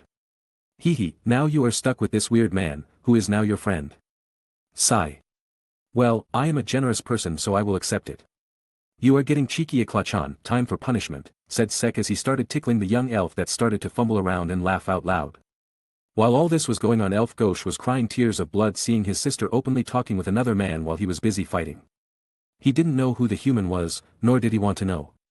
The only thing that mattered to him was that he will make sure to give the despicable human a horrible death. Ha, stop it. I give up. I give up. Sek stopped tickling the girl seeing that she had slight tears in her eyes because of excessive laughing. You are a mean friend. Humph. Complained Eclaw with a pout. But still a friend, replied Sek as he poked her inflated cheek. The two stared at each other for a while but soon they heard a loud shattering noise which made them look at the source of the sound. Looks like your brother's been defeated, let's go then. Okay, Sekanai-chan, are you strong? Raya and the others said so. One, if not the strongest, why? Can you please stop this battle between the elves and humans? I don't want kids like me to get injured. You will feel bad too, right? I will feel bad, alright, I will try my best to stop this, I promise you. Thank you. Replied Eclaw cheerfully as Sek slowly walked towards Elf Gauche. By the way Eclaw-chan, you were using magic earlier to fight my friends, right? Why didn't you use it on me? Just as he said that Eclaw's eyes widened in shock as she held her head dramatically. I forgot. Ugh. I am a big dum-dum. Oh my, such a big dum-dum. Hey. Don't make fun of me, I will use my eye magic on you otherwise. Ah, so scary Eclaw-chan, by the way do show me your magic, asked Sek. Huh, really? Okay, replied Eclaw as her eyes glowed and Sek's body stopped moving for a while. But soon the magic was released and Sek got control of his body. That was strong magic considering that you still don't have a grimoire. Fufu, I am great, you know, replied Eclaw as she puffed up her chest in pride. Mighty Eclaw-chan-sama, here enjoy this, one final offering from your human friend, said Sek as he gave her a bunch of cookies from his storage.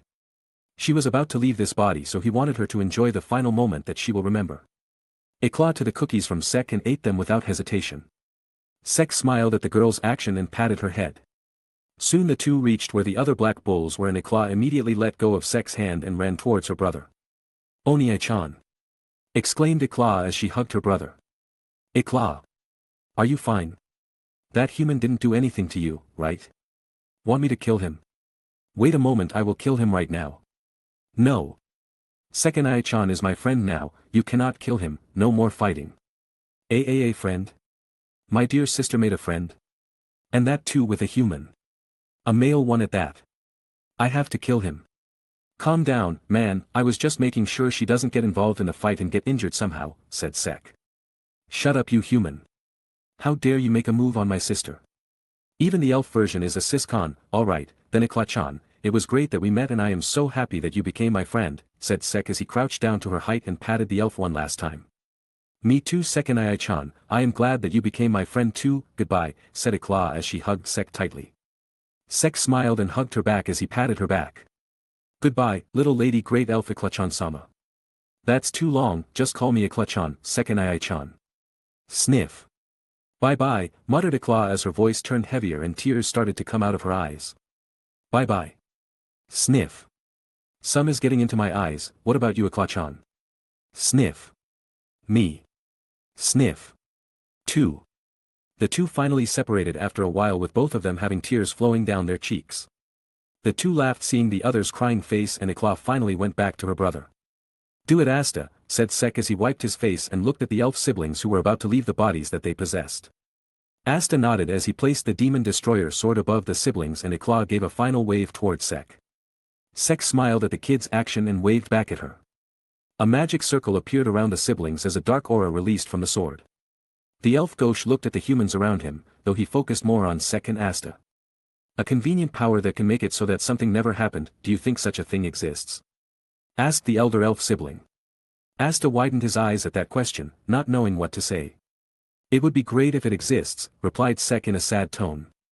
Yeah, it would have been great, I could have made sure that you never met my sister, sadly, it doesn't, remember this well, humans' actions come with consequences, you can't escape that. As those words escaped his mouth, the elf marks around the siblings' faces started to disappear and soon the mana in their bodies got back to normal. Sek looked up at the sky for a while before a sigh escaped his lips. You alright, my other half? Asked Vritra.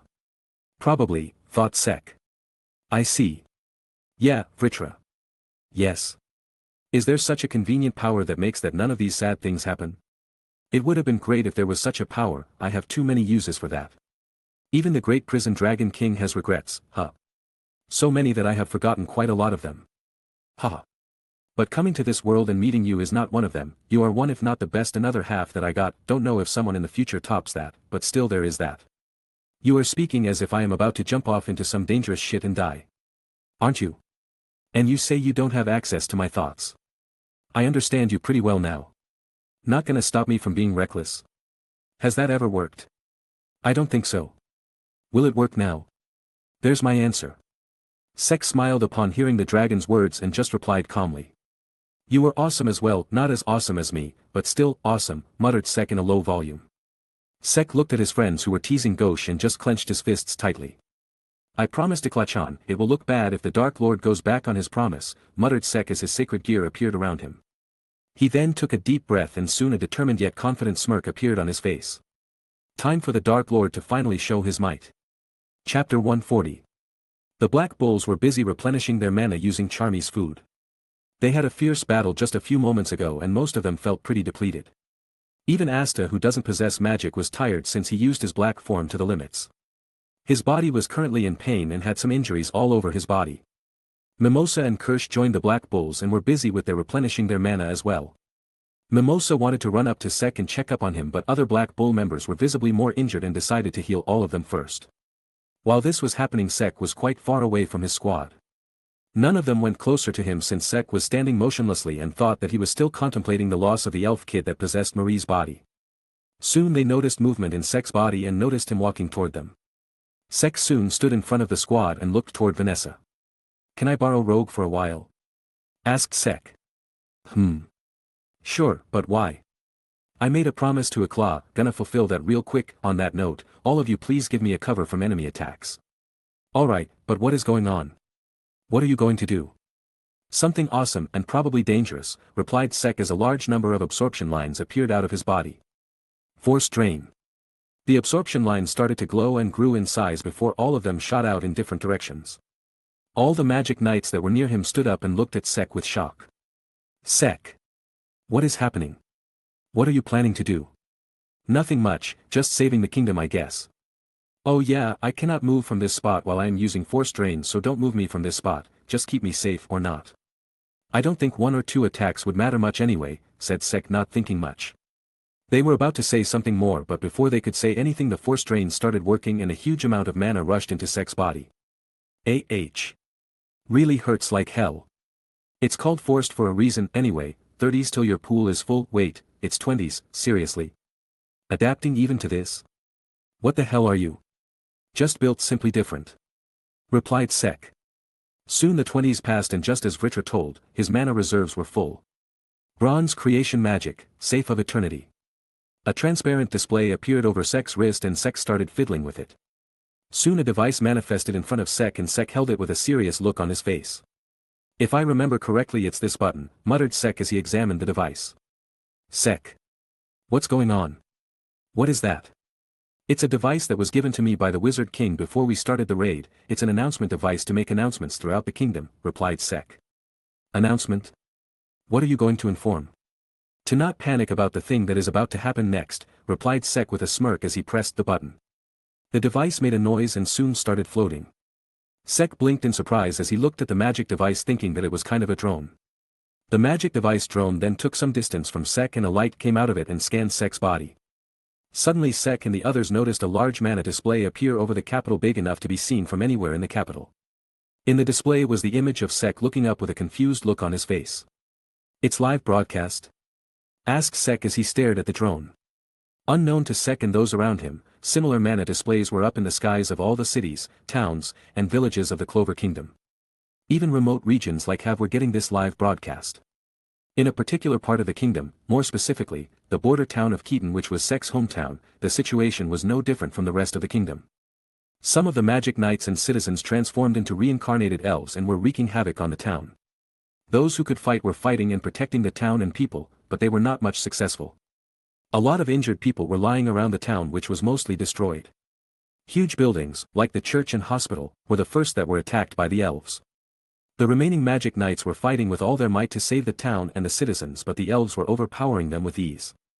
Suddenly, a bright light appeared in the sky which made both the citizens and the elves alike look up. What's that? An announcement? From the capital, I prez, is that Sek? Huh.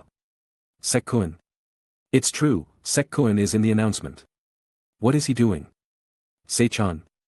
Baha Sek. It's a live broadcast, well, whatever. I am hoping that everyone in the kingdom is seeing this, alright, ahem. The Sek inside the magic display spoke those words and finally cleared his throat. Citizens of the Clover Kingdom, I am Sek Bronzaza of the Back Bulls. The Dark Lord, if you know me by that title. Anyway. You all might or might not know, depending if your place is being attacked or not. Our kingdom is under attack by elves. You might recognize them as people with golden aura thingy and pointed ears. They hate humans to the bone. I will be dealing with all of them in one full sweep, so don't panic if you see a bright light blind your vision. Close your eyes to protect your eyes and be safe. Also, once they are subdued, don't kill the elves. We are also on a mission to bring our friends back since their bodies are simply taken over by the elves. Thank you. After giving his message, Sek stopped speaking as the citizens and elves from all over the kingdom just blinked their eyes. Honey, has our son finally lost it, Baha? Don't doubt him, or as Sei-chan says, so you are questioning the might of the Dark Lord. Baha. But did you even hear? Before Zook could finish what he was saying, Sek's figure inside the magic display moved. Leaving the mana gathering to you, Vritra. On it, my other half. Phew, let's do this. Bronze magic, bronze body logia. A metallic sheen appeared around Sek's body, but soon his body color turned back to normal. Rouge, you are on, said Sek as he glanced at the red cat sitting on top of his head. Nya, replied Rouge as she patted Sek's head with her paws. Sek has a nod as the mana inside his body came out in a burst, sending all the nearby rubble flying. The Black Bulls along with Mimosa and Kirsch who were near him immediately used their magic to not get blown away by Sek's mana pressure, and all of them had a shocked expressions on their faces. This much mana? Muttered Noel. So beautiful, said Kirsch in admiration. Oi oi oi. Is this for real? He has more mana than all these royals combined, how does that make any sense? I cannot feel the mana, but Seek is awesome. Said Asta. All of them agreed with Asta on that. They didn't know what the self-proclaimed Dark Lord was planning, but they knew for better that he means it when he said that he was going to save the whole kingdom. Alright, people, here it comes, close your eyes, warned Sek as an excited smirk appeared on his face. Mana Zone, Bronze Age. A large amount of mana filled the atmosphere of the Clover Kingdom. The whole kingdom felt the wave of mana descend upon them, and unconsciously all of them followed Sek's warning to close their eyes. A bright light filled the whole Clover kingdom, and the moment it did, Sek's mind overloaded with all the mana that he was able to control and feel. Shit, this is overwhelming. Memory magic, parallel thinking. The situation eased up a bit, but still, the amount of mana readings that he was getting from all over the kingdom was too much for him. Hurry up, my other half, 10 seconds till your mana drains. More than enough. Sek closed his eyes as he concentrated solely on mana detection. He pinpointed all the elves around the kingdom. And a moment later his eyes opened, revealing a bluish glow in them. There, done. With 2 seconds to spare, great job. The mana zone disappeared as the 2 seconds passed up, and Sek's body immediately lost all his strength and he fell on his knees. I hope it worked, said Sek before drowsiness took over him and Sek fell unconscious. Since the live broadcast was still going on, the citizens from all over the kingdom heard his words, and opened their eyes. Most of them didn't notice the change, but the smart ones and the ones who were in the middle of the fight or those who were witnessing the fight from afar immediately widened their eyes in shock. The elves that all of them were struggling against were now just immovable bronze statues. Soon the others started to realize what was going on since the sounds of attack stopped. The citizens started to ask around what happened, and the magic knights relayed the information to calm the citizens down.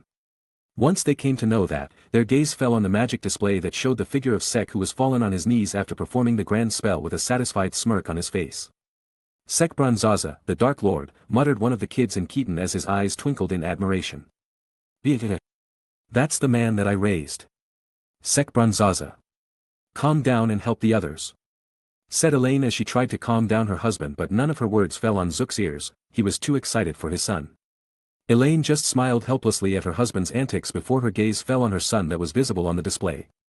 Great job, Seichan, or should I say as expected of the great Dark Lord, haha, muttered Elaine as she chuckled with some tears of happiness in her eyes. Chapter 141. What was that? Sek. What did you do? Huh. Sek. Sek. Don't die. You already died once today. Don't die again. You don't have permission to die. As royalty I order you to come back to life. The magic knights around him immediately headed towards Sek, and Asta started shaking Sek's body in panic but was pushed away by Mimosa, who started checking up his body for injuries. Sigh. He is just asleep, he exhausted mana in his last spell, I will heal him though, just in case. Hearing Mimosa's words, all the black bulls sighed in relief. Feeling that the mana was getting insufficient, the magic device drone stopped functioning and flew back to Sek. Seeing the drone land on Sek, Asta looked up at the magic display and saw that it was disappearing. Plant healing magic, princess healing flower robe. Mimosa sat on her knees beside Sek and started using her magic to heal him, seeing that the others got back to recovering their mana by eating Charmy's food, leaving Sek, Mimosa, Seeker, and Rouge. Seeker was looking at her partner with a worried gaze. She was not sure whether to be amazed at him for not getting seriously injured after performing all the crazy things he did today, or just straight up smack him for nearly dying multiple times on the same day. Sai, you really know how to make me worried. Just rest up now, though I don't think you have much time to rest up. I need to go and awaken the prince, soon. Thought Seeker as she was about to fly away and look for Finral. But just as she was about to do that, her gaze fell on Mimosa, who was looking around suspiciously. No one is watching me, right? All right. Thought Mimosa as her cheeks started to blush a little. She looked at Sek intently before she used her plant magic to lift his head from the ground and rested him on her thighs. Yua. So close, Mimosa, calm yourself down. You need to heal Sek-san, but his face is so close. If I just bent down then, no, don't take advantage of him while he is unconscious. Become dirty thoughts. Thought Mimosa as she panicked. This damn horny royal. Taking advantage when he is unconscious. Don't you dare cross any line. Thought Seeker as she flew and landed on Mimosa's shoulder before she smacked her head to make her snap out of her thoughts. Ouch. Wah. Who did that? I wasn't thinking of doing anything indecent. Sek-san's birdie. The royal panicked after getting smacked out of nowhere and started looking around only to spot Seeker sitting on her shoulder. Yeah, you sound very convincing. Thought Seeker as she glared at Mimosa. Mimosa didn't know why, but a chill went through her body as she felt Seeker's gaze. Haha, I must be imagining things, little birdie, you must be worried about Sek-san as well, right? Don't worry, I will try my best to treat him, he is important to me as well, you know. Mimosa looked at Sek with a kind gaze which made Seeker want to smack the royal once again. But once she saw the look on Mimosa's face, she stopped. She knew that look very well. It was the same expression that another royal she knew 500 years ago who looked awfully similar to Mimosa had. Seeker lowered her wing and looked at Sek. Wake up soon. I want you to be the first person to hear me, thought Seeker as she hopped down Mimosa's shoulder and landed on Sek's chest. She then stretched her wing and caressed Sek's cheek. While this was happening around the unconscious Sek, Luck, who was enjoying with the other black bulls, felt a large amount of mana heading in their direction. Someone's coming, warned Luck as he stood up.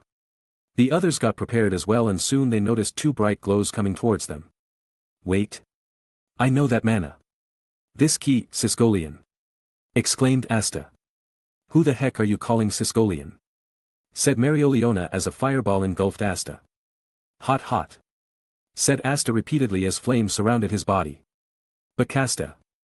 Pointing her wand at Asta, Noelle poured water over him, making the flames disappear. About time you woke up, you fool. Said Mereoleona with a smirk as she saw Fugolian riding on top of Salamander. I apologize for the trouble I've caused you, my sister, replied Fugolian as he hopped off the Salamander. You should be, because you got knocked down by a bastard. I had to come back and take care of the shit that you left behind, although. Because of that I came to know that quite a few strong people have appeared in the kingdom. Speaking of which. Where the hell is that bastard that made me think that he died after saying that I was not in a condition to fight? Said Mereoleona with a glare as she started looking around. You couldn't even take a single step before fainting. Losing you back there would have been a bad thing for the kingdom, said Nozel, who landed his Mercury Eagle near them. Nozel, long time no see, you look quite strong, said Fugolian. Humph, someone had to take care of the kingdom while you were sleeping peacefully, although it seems you returned with quite a power-up, replied Nozel as he stared at the flame spirit. The two glared at each other as the others came close to them. Captain Fugolian. I'm so relieved that you're awake. Wait, and you've got Salamander, too? Ah, Asta, it appears you've gotten stronger during my slumber. Heck yeah. I'm totally ripped. Sisgolian Sama. I heard you were supposed to be resting for at least one more day. Who cares? I'm fine. Where the heck is that bastard that used the huge mana zone? That bastard, sleeping after doing such a thing, said Mereoleona as a vein popped up on her forehead. What exactly did that commoner do? He used the announcement system and told the citizens to close their eyes before using a spell. What happened? Fugolian looked at the unconscious Sek and smiled. So he is the one who created my arm. Sek, was it? I saw the announcement as well, and once he was done using his spell I checked the nearby towns and used my communication device to calmly squad members from different parts of the kingdom. All the elves in those regions are now turned into bronze statues and have stopped wreaking havoc on the citizens. He is a terrifying magic knight for someone so young. No, I don't think anyone can use mana zone on such a large scale. The Black Bulls, Mimosa, Seeker, Kirsch, and Nozel widened their eyes in shock. They were in the capital and didn't have contact with anyone from other parts of the kingdom for a while, so the news that all the elf attacks from all over the kingdom were stopped was shocking news for them. They looked at Sek with their eyes and mouth wide open. It was really hard for them to imagine the mana and technique required to use such a grand spell. A kingdom-wide spell with such precision, thought Nozel. Whoa! Sek did something amazing. He is more terrifying than royals, commented Zora. This idiot did such a thing. Thought Seeker as she looked at her partner's face, who was sleeping peacefully on Mimosa's thigh. Not wanting to dampen the mood, but that hope is getting smaller. Said Magna as he pointed at the entrance of the Shadow Palace. This made all of them snap out of their thoughts and focus on the situation at hand. This is bad. We need to hurry. If the elves place the final magic stone on its pedestal inside the palace, the elves' incarnation will be complete and our friends won't be able to get their bodies back. One of the elves told us that. Informed Mimosa. We don't have much time, Nozel, Fugolian, get ready. Anti-magic shit, Mimosa, we will need you too as well. Anti-magic and recovery magic will be useful. The rest of you rescue the citizens and help them get to a safe place. The elves are calm for now, but the situation might change at any time. Ordered Mereoleona. Mereoleona-sama, let me come as well. I want to fight for the kingdom as well. I promise I won't hold you or the others back, said Noelle with a determined look on her face. Okay, replied Mereoleona as she stared at Noelle's face. Wait a minute, I can't leave Seksan like this. He is unconscious right now and might need some healing once he wakes up. Don't worry, we see a. Don't worry, he is coming as well, heal him on the way, said Mereoleona. Mimosa, the one who raised the question, and Vanessa, the one who was about to say that the Black Bulls will look after him, stared at the lioness with a questioning gaze. Mereoleona-sama, Seksan is unconscious. Yeah. How will he fight then? That's his problem, said Mereoleona. A flame paw extended out of her body and grabbed Sek's head. It would be foolish to not make use of one of the strongest ones present here, said Mereoleona. But he can die if he doesn't wake up and the situation becomes worse, not to mention, he is out of mana. Protested Vanessa. She was totally against the idea of sending an unconscious Sek to a dangerous place. He will manage. After all, he is the Dark Lord that single-handedly kept 12 reincarnated elves at bay while letting others leave securely. He also single-handedly stopped the attacks from the elves from all over the kingdom. I don't think he would like to leave things unfinished after he accomplished this much. Said Mereoleona as she placed Sek over her shoulder. She is right, Vanessa Nasan. Sek will surely get mad if things got screwed up after he has done this much. We will make sure to stop all this, but on the off chance that we might not make it, having someone strong and reliable like him in the back will serve. Ow. Ow. Ow. Ow. Seeker. Why? Said Asta. If you want to die then die alone. Don't drag my Sek, along with you. Hasn't he done enough for today? He saved you all and the kingdom while being near death twice. Don't just take him to die. Thought Seeker as she pecked Asta. She then flew over to Mereoleona and pecked her hand, wanting her to let go of Sek. Huh. What's this? Want me to roast you alive, you stupid bird? But before the flaming paw could touch Seeker, a kick landed on Mereoleona's face and pushed her away. Who the hell is messing with Seeker? Want to die? Muttered Sek in a weakened tone as his body fell on the ground. My body hurts like hell, Seeker, peck me twice if you are okay, muttered Sek with his face planted in the ground. Sek's alive. Cheered Asta in excitement. The others snapped out of their thoughts from seeing Mereoleona being kicked away and stared at Sek's body, which was twitching in pain. Seeker landed on Sek's head before she pecked twice. Glad you are okay, now can someone bring me some of Charmy's food, need some fuel before we head to the fight. La. Roger. Wait a bit. See, he is ready to fight, said Mereoleona as she wiped the dust off her face while looking at Vanessa. Sigh, what to do with the weirdos of my squad? Muttered Vanessa. While this was going on, Seeker silently hopped closer to Sek's ear and whispered. Don't make me worry like this, you idiot. Who said that? Me. Me, who? Your partner. Your partner who? Guess it. Is that you, Vritra? Who the hell is Vritra? Is it a girl? No, not me, my other half, replied Vritra. We don't have much time, we are going, said Mereoleona as she grabbed Sek and Mimosa before hopping on top of Salamander. La. Take this with you. Sek, who was already weakened and was not able to move much, was hit on the head by the fluffy cotton packages. Mimosa, would you be a dear and put these in my pockets, requested Sek, already forgetting about the mysterious partner. SS sure, Sek-san. He, dear. Need to get that prince unsealed soon. Can't leave him with the horny royal. Thought Seeker as she immediately took off to find Finral. Chapter 142. The squad led by Mereoleona soon came in front of the entrance of the Shadow Palace. Sek, who could barely move because of the last stunt he pulled, tried to look forward and raise his head but soon gave up as his head rested on Mereoleona's shoulder. What happened? Asked Mereoleona. Too much pain to lift my body, lend me your shoulder for a while. Get your shit together, we are about to enter enemy territory, rest on my shoulder in the meantime, replied the lioness. Thank you. Sek-kun, was it?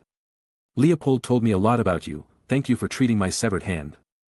Said Fugolian, who was slightly surprised seeing that his sister was not bothered by the boy's action. The same sister who slapped the baby Leopold for peeing on her. You are welcome, replied Sek before he closed his eyes, trying to rest as much as he could. Your body is in very bad condition, my other half. How are you planning to fight? Asked Vritra. I just need some mana to function my body properly. Once that's done, it will be a piece of cake. Thought Sek.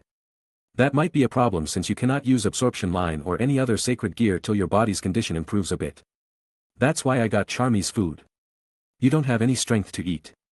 Yeah, that's why I'm not eating and don't have any mana. It might take a while, but I am sure that it will be fine. Thought Sek.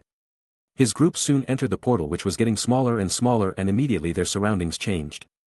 Sek, who felt the key of the place change drastically, opened one of his eyes to check the surroundings and soon spotted a black space around him along with large glowing things moving along with them. Whoa!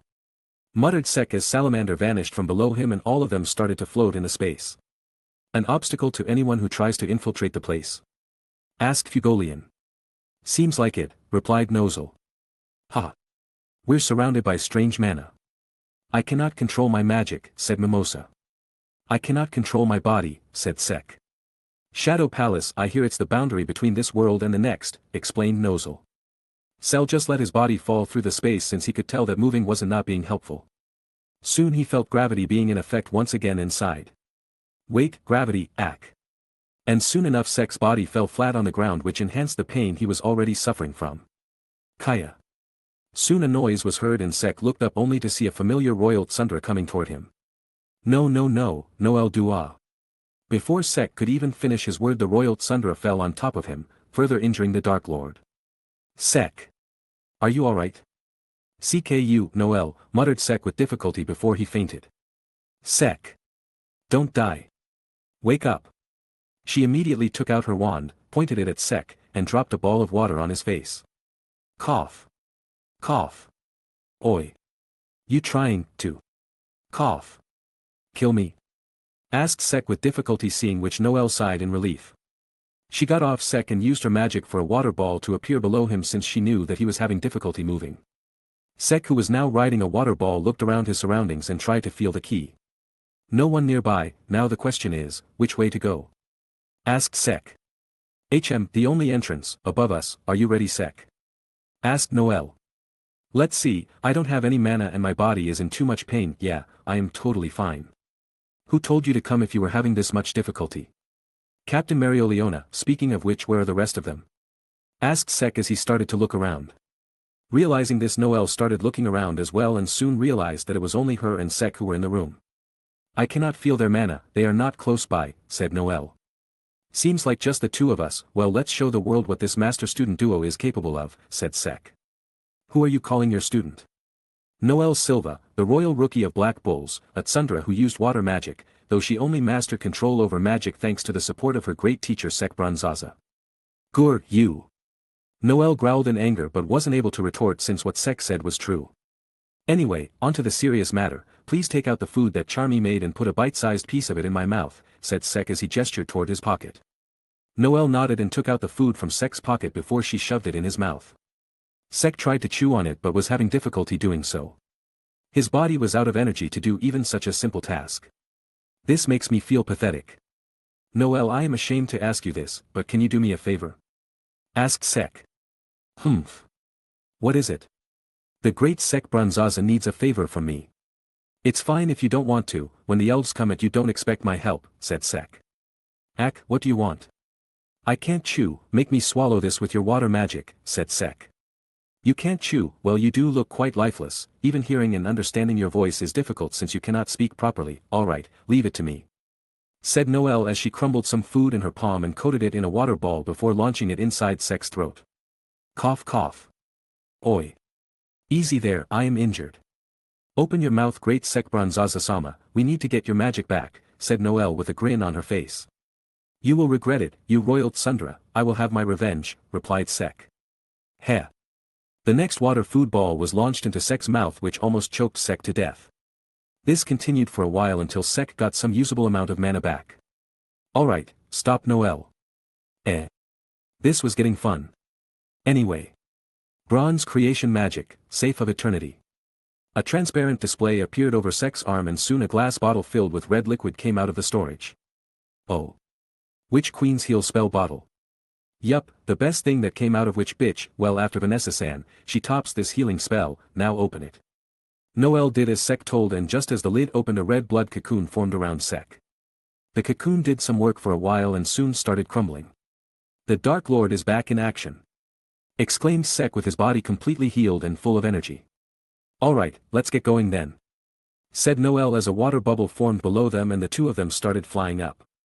Sek looked up as he started munching on the sandwich that Charmy packed for him. So, who do you think we will meet first? Enemies or our friends? Enemies. Oh. You sound pretty confident. No, idiot. Enemies.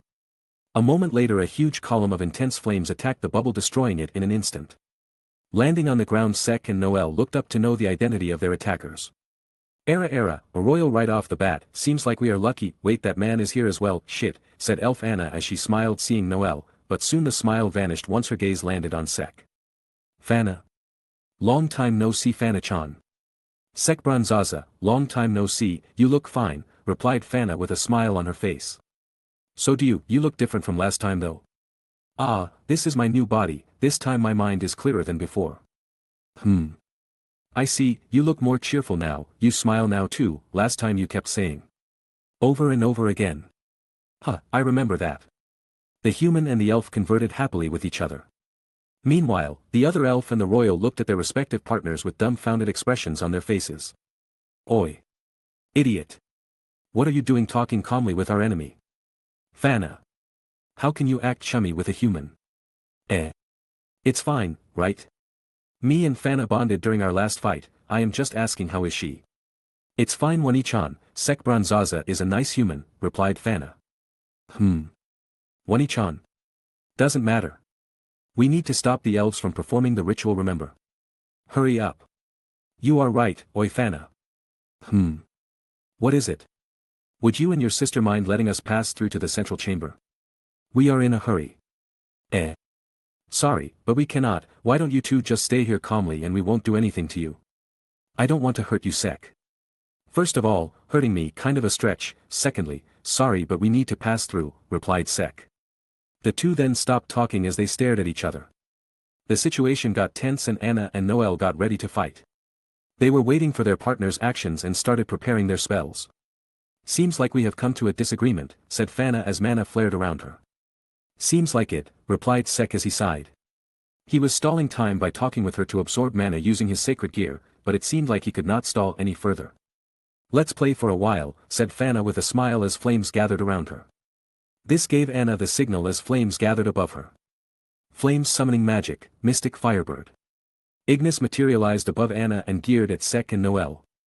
Sure, but it might get over pretty soon, replied Sek as his grimoire started flipping.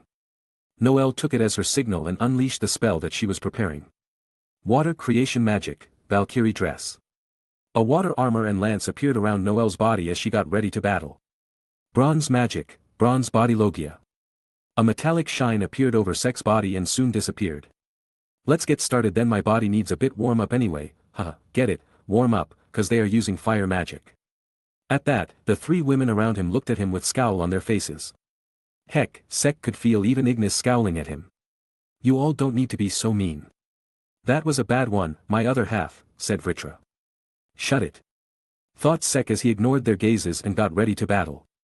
Chapter 143. The elves and the black bulls stared at each other. So Noel, excited for our first team-up battle in a long time?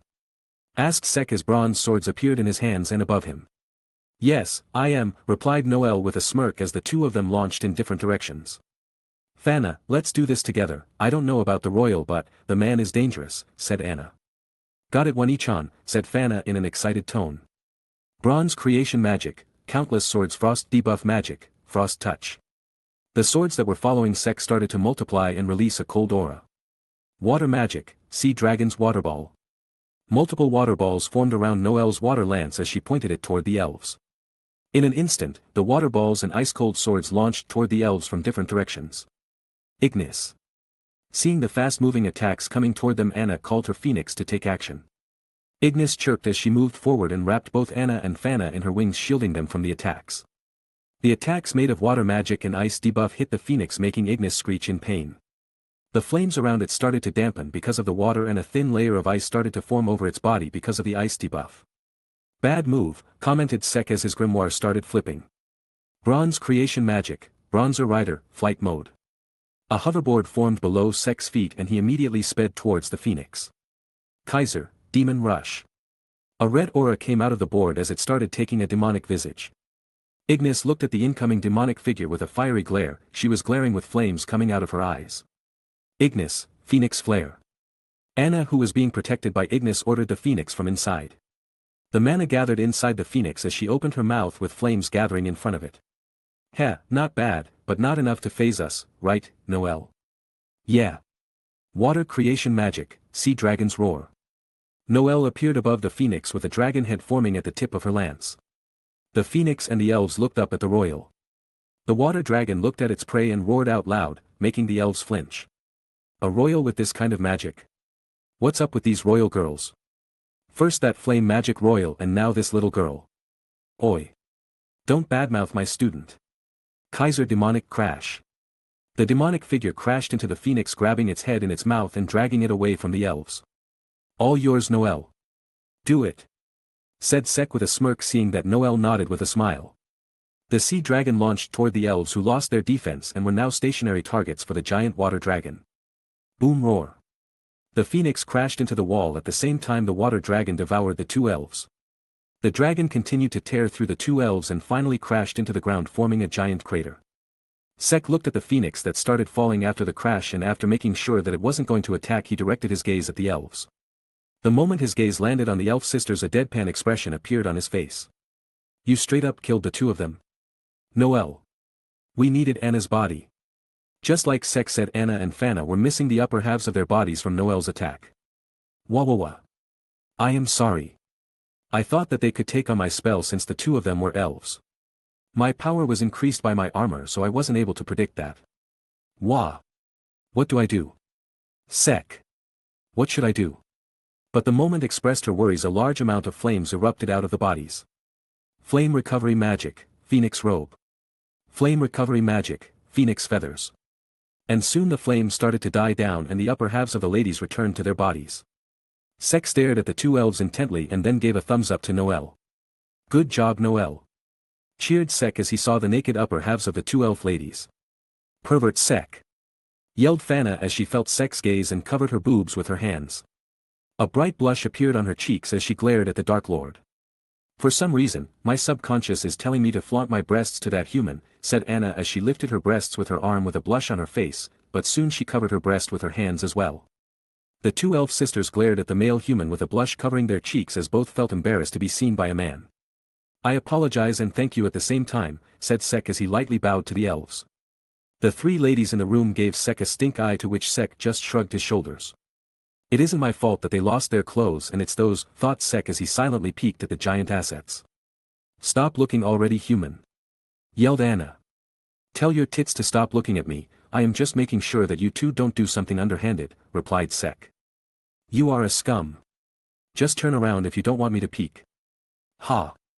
Like hell we will. I know that you will attack us once we lower our guard and expose our backs to you humans. I won't, the Dark Lord doesn't use underhanded tactics like that. If you don't believe me you can ask Fana, stated Sek. The older elf sibling looked at her sister. Fana stared at Sek's face and soon a small smile appeared on her face. That is true, he is an admirable human, though a pervy one, minus points for that, said Fana with a pout as she turned around and flames started to cover her exposed private areas. Even her back is beautiful, said Sek as he saw Fana's exposed back. Though it was not loud for humans, elves with their superior sense of hearing heard what Sek said, and immediately an embarrassed look appeared on Fana's face. Anna, who heard those words as well, was about to yell at Sek again, but before she could do so her gaze fell on Fana. She stared at Fana's face for a while and soon her eyes widened in realization. She looked at Sek and then at her sister with astonishment. My sister is falling for a human. And what is this strange urge to burn her to cinders instead of that handsome and manly human who is seducing my sister? Wait, what the hell am I thinking? What are these subconscious thoughts? Thought Anna as she held her head in confusion. You alright, Anna? Want me to lend you two some clothes? You look a bit troubled. Who the hell do you think is making me like this? Asked Anna in anger. I don't know, that day of the month? Asked Sek. No, it's not. Okay. Calm down. Just follow your sister and cover your tits as well. We are in a hurry, I don't have all day. Sek, we should hurry up, we don't have much time, they are hard to put down if they can recover from injuries like that, said Noelle. That's true, okay, Noelle, we are going to use the secret technique, follow my lead my cute student, you are gonna learn this from your master, said Sek with a serious look on his face. The elves and Noelle turned serious once they heard Sek's words. Noelle gulped her saliva with a nervous look on her face. Secret technique? For Sek to call it a secret technique, will I be able to follow his lead? Thought Noelle. Mana gathered in the overboard as it glowed brightly. A smirk appeared on Sek's face as he looked at the nervous elves and all of a sudden he yelled. Nigerundeo Noelle. Not even wasting a second, the hoverboard and the Dark Lord zoomed through the room. The ladies looked at the scene with shocked expressions on their faces, but soon they realized what was happening. That is your secret technique. Yelled Noelle as she too followed Sek the moment she realized what was happening. Hell yeah, it is. The secret technique of the Joestar family. Don't question it. Wait. You cannot escape us. The elves soon snapped out of their trance and started following the master-student duo who were already quite far away. Noel looked behind and saw the elves chasing them on Ignis's back. Are you sure that it's the right choice? Asked Noel. Time is of the essence here, the sooner we deal with the main issue the better. Besides, it's not like one or two more elves will be that big of an issue, we can deal with them all in one go. Have you gone crazy? A single elf alone is dangerous. You are asking to fight multiple of them at the same time. What? You're not up to the challenge. I expected better from my student. I am not your student, and who said that I am not up to the task? I am royalty. I won't back down from a challenge that involves saving my kingdom. Heh, that's my student, now follow me my child as I lead us to the enemies that will sure as hell outnumber us. Declared Sek. I know that you don't mean to, but that is very discouraging for my resolve, said Noel with a deadpan look on her face. Chapter 144. Sek and Noel continued to fly away from the elf sisters while protecting themselves from the continuous flame spells that came toward them. Sek glanced back at the sisters who were quite far away with an annoyed look on his face. How long are they going to continue these useless attacks? Yeah, at this point they are just wasting their mana. Should we fight back? No, we cannot afford to waste time on simple fights. We need to focus on the bigger issue. If the castle separated us, there is a chance that no one is sent to the room where the ritual is going to take place. We need to stop that at any cost if what Mimosa said is true. Yeah, you are right, we cannot let our friends get turned into elves forever, replied Noel with a serious look on her face. Sek nodded as he and Noel increased their pace. Seems pretty serious, better be back to full mana before you jump back into a fight my other half, we need to enter Mad Dragon Force mode if we want to overwhelm that elf from earlier, said Vritra. Yeah, let's just hope that we are not late and my mana is sufficient by the time we reach there. Replied Sek. His sacred gear was active and he was absorbing mana on the move, but he was nowhere near full capacity. They all are going at it, said Sek as he felt the mana from the various rooms they were passing through. Yeah, Marioliona-sama and Fugolian-sama are really amazing, I just hope Asta is fine also Mimosa, said Noel. Worried for Mr. Muscle Shorty, Sundara Royal-sama? Asked Sek with a smirk. What do you mean by that? As if I will worry about that Bacasta. It's just that he is very reckless and gets injured all the time. Huh, don't have to get so worked up Noel, Asta will be fine. As much of an idiot as he is, there is no denying that he is strong. Also, I will feel bad if something happens to Asta or any one of you for that matter. So, I can just hope that nothing bad happens. Said Sek. You will feel bad for all of us. Of course. I mean, why wouldn't I? You all are my friends and I care about all of you. Everyone from Black Bulls, Anna, Mimosa, Klaus, Captain Marioliona, and especially you, since not only you are my friend and fellow roomie you are also my student, after all, this is over, I will teach you how to use Mana Zone. Be prepared. What the hell are you saying all of a sudden? Said Noel with an embarrassed look on her face. Seeing her expression Sek laughed making Noel angrier at the Dark Lord. But all of a sudden both of them stopped what they were doing and their eyes widened in surprise. This mana, muttered Noel. It's very ominous, and strong, muttered Sek. This presence, a devil, it's a bit different my other half you said that there were no devils in this world right? Asked Vritra. Yeah, as far as I know. Replied Sek. But this presence is awfully similar to the devil's, you should hurry up my other half, a presence of a devil is never good news. Roger that. Noel, no time to get cold feet, let's pick up the pace, said Sek as he started moving. Noel nodded and followed Sek as both of them went in the direction where the mana was coming from at full speed. We are getting closer. This key, Yami-san and Licht are there too. Noel we are close, prepare a spell to fire right away. Got it. Noel nodded and started preparing her attack. Sek did the same as his grimoire started flipping as well. Once the presence got closer, Sek's arm glowed and transformed into a giant bronze fist. Punching through the wall that came in his way Sek broke through it in an instant and entered the room where the ominous mana was gathering. Once the dust cleared and the situation became clearer for them Sek and Noel saw the devil who was giving off an ominous presence. You look ugly, what the hell are you? Asked Sek. They just keep coming like cockroaches, said the devil with a laugh. What the hell is he? Asked Noel with a serious look on her face. Oi dumbass. There is a change of plans, you see the pasty black shit with wings, he's the enemy now. Yami-san. I should let you know that after mastering your mana cloak technique, I mastered your space cutting technique as well. Huh? Are you for real? Oi. I will sue you for copyright. You better pay up for my teachings. Ha. Sue me all you want. I will master it to the extent that it will look like you were the one who stole my technique. Like I am gonna let you, I will break a few of my limits and will make it better than yours. Do your worst, but there is no way you are gonna be better than the Dark Lord. While this was going on, the other people in the room were looking at the two idiots who were ignoring the enemy and were busy with their quarrel. Even the devil was thinking about what the hell was wrong with these morons who were openly ignoring him. You bugs are really amusing, you all fail to perceive the danger you are in, said the devil as he looked at Yami and Sek. I don't want to hear that from someone who is at point-blank range from that dumbass attack, said Yami as he took a puff of his cigarette. Huh?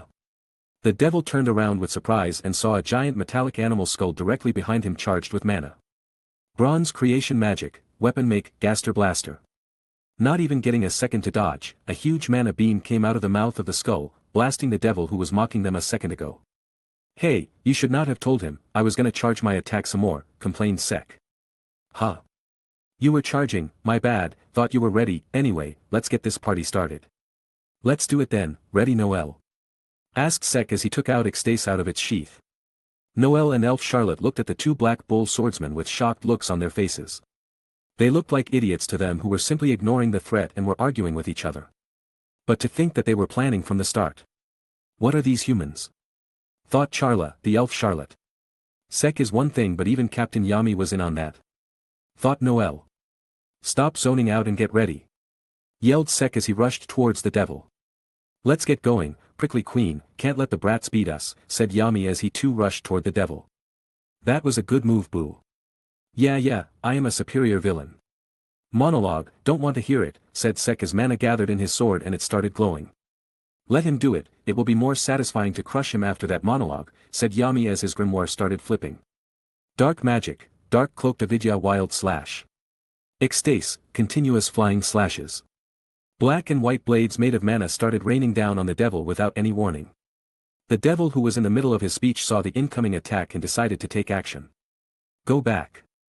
With those two words, the flying slashes that were heading toward the devil stopped and immediately went back to attack their respective mages. Dark magic, black hole. Trying to harm the host using Ecstase attacks. Stopping the attacks. A mechanical voice spoke inside Sek's head and in an instant, the flying slashes from Ecstase disappeared. Love you Ecstase-chan, said Sek as he kissed the blade of his sword. That's a troublesome magic he got, said Sek. Yeah, that pasty dude can do almost anything with his speech, replied Yami. Hehe, that my friends is my word soul magic, and now take this. Storm of blades. A black portal appeared above the devil and various bladed weapons started to rain down on Yami and Sek. Seeing the incoming blades, Yami jumped back and focused on key reading to deal with the blades. But his gaze fell on Sek, who simply stared at the weapons without any worry. Seeing that, he lowered his sword and started focusing on his cigarette. Oi. What are you doing? Do you want to die? And what is that man thinking? Simply looking at the attack. Stop shouting, let that brat cook, said Yami in an annoyed tone as he blew some smoke. Bronze creation magic, countless swords. I mean, two can play that game, said Sek with a shrug. The weapons started shrinking each other, cancelling the attack without much difficulty. The devil looked at the scene with mild surprise and then clapped his hands. I didn't notice it before, but you have quite some mana in you, said the devil. Thanks, I guess. Let's play some more then. Storm of blades, storm of blades, storm of blades. 3 more portals appeared and started firing their weapons at Sek. Not even glancing at weapons, Sek just poured more mana into his spell and the bronze sword started cancelling the new attacks as well. This ain't all you can do, right? Asked Sek, feeling pretty underwhelmed by the attacks. Not at all, said the devil with a smile. Iron spear.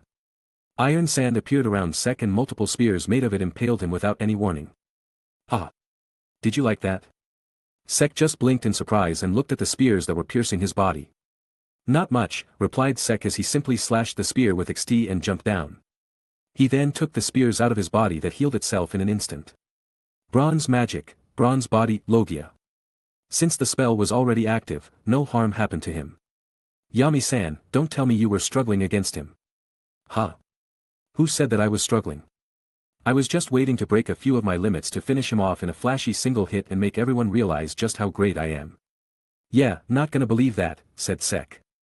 The devil was shocked by the scene that was happening in front of him. He cannot believe that the human was totally unaffected by his attacks. But all his thoughts came to a halt when he felt a large amount of pain. Looking down he saw a white glowing blade piercing out of his chest. Oh.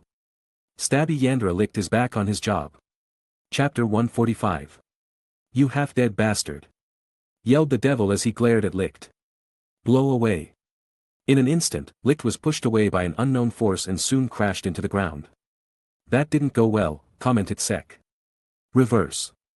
As those words came out of the devil's mouth his wound started to heal up. This bastard is annoying, said Yami with a frown. Want to deal with him together? Asked Sek. Not much choice, I need someone to act as my shield if my life gets in danger, replied Yami. Don't worry Yami-san, I will make sure to bury your body in a nice coffin. Heh, if I die then I will kill you and make you die along with me. Storm of blades. Wall of flames. A wall of flames appeared around Sek and Yami which was followed by a volley of weapons raining down on them from above. Noel. Yelled Sek making the royal snap out and point her lance at the flames. Water creation magic, sea dragon's roar. The spell that she prepared before entering the room was fired almost instantly the moment Sek called her. The giant water dragon immediately got into action and dealt with the flames. Once it was done it rose and devoured the weapons that were approaching Yami and Sek easily dealing with them. See, even Noel can deal with this guy's attacks, I think you are getting rusty, said Sek. Huh? What did you say? Me, and rusty? Alright, dumbass, the game's on. The one who defeats that pasty shit gets 10,000 yols from the loser. Are you challenging me at such an important time? Of course, I accept it, get ready to lose. Ha. Like hell that will happen. Mana skin along with reinforcement, damn, you are serious. Of course I am, you better prepare those 10,000 yols. Ha. Right back at you. You bugs, done blabbering? Asked the devil. Yami and Sek didn't say anything and just focused on the devil. The devil found that amusing. Two insolent humans betting amongst themselves about who will defeat him, a high-ranking devil, one that massacred an entire race without even lifting a thing. While he was in his thoughts, Ecstase glowed and immediately grew in length and pierced through the devil's chest without any difficulty. Wah! The devil yelped in surprise as he saw the sword piercing through his chest. He was about to curse the humans but the moment he looked up he saw Yami right in front of him with the dark mana cloaked sword. Dark magic, dark cloaked lightless slash. The mana slash released by the blade traveled forward and struck the devil pushing him out of the sword. Oi! Don't sabotage my attack. Ya snooze ya loose dumbass. Replied Yami as dark magic covered his blade once again. He focused on the devil and was about to continue cutting him. His dark magic was somehow effective against the devil and he was gonna take full advantage of that. Dark magic, dark CLO.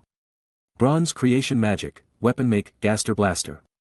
Before he could complete the spell a mana beam engulfed the devil from above. Oi dumbass. Stop hogging my prey. Sek simply ignored his squad captain and started running toward the devil. Vanish. With just a word the mana beam and the bronze skull disappeared. This made Sek and Yami narrow their eyes at the devil. At least he looks injured. Thought Sek. This devil is a troublesome one, commented Vritra. Well, everything that we did today was troublesome. Replied Sek. True that. Sek and Yami both landed in front of the injured devil, but Yami was a moment faster. Dark magic, dark cloaked avidya wild slash. Multiple dark magic slashes came out of the blade and flew toward the devil making various slash marks appear on the devil's body. TCH, that's shallow, said Yami with a frown. His magic resistance is high, said Sek as he grabbed Yami's collar and pulled him back. Iron spear reverse. In an instant multiple iron spears appeared on the ground where Yami was standing earlier. Phew. That was close, said Yami as he sighed in relief. Focus back, he is healed once again, said Sek as he let go of Yami. You two are getting on my nerves. Lightning spear water javelin crack up bind. The devil who was now irritated by the human duo used multiple spells at once. The ground below Yami and Sek cracked open making their balance stumble and a second later black vines appeared out of the ground and bound the two of them, stopping their movements for an instant. The lighting and water spears that were floating above the devil then launched towards the humans who looked totally defenseless. Die you too. Water creation magic, sea dragon's roar. Briar creation magic, Briar Tree. Charla and Noel, who were watching from the sidelines, immediately took action once they saw the attacks heading toward Yami and Sek.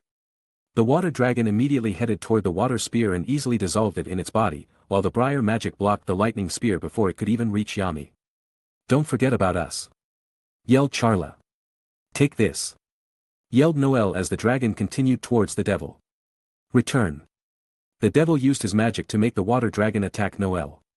The dragon did turn back, but since it was still connected with Noel's water lance, the Tsundere gained control and made the dragon turn around and chomp down the devil.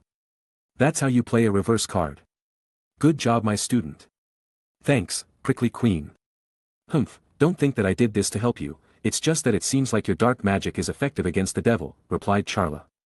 "A welcome would have been fine as well," replied Yami with a deadpan look on his face.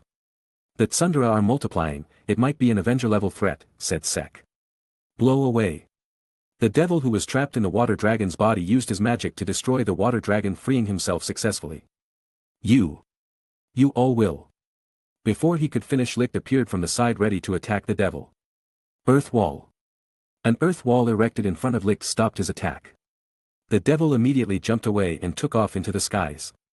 Iroh. Flame magic, Phoenix flare.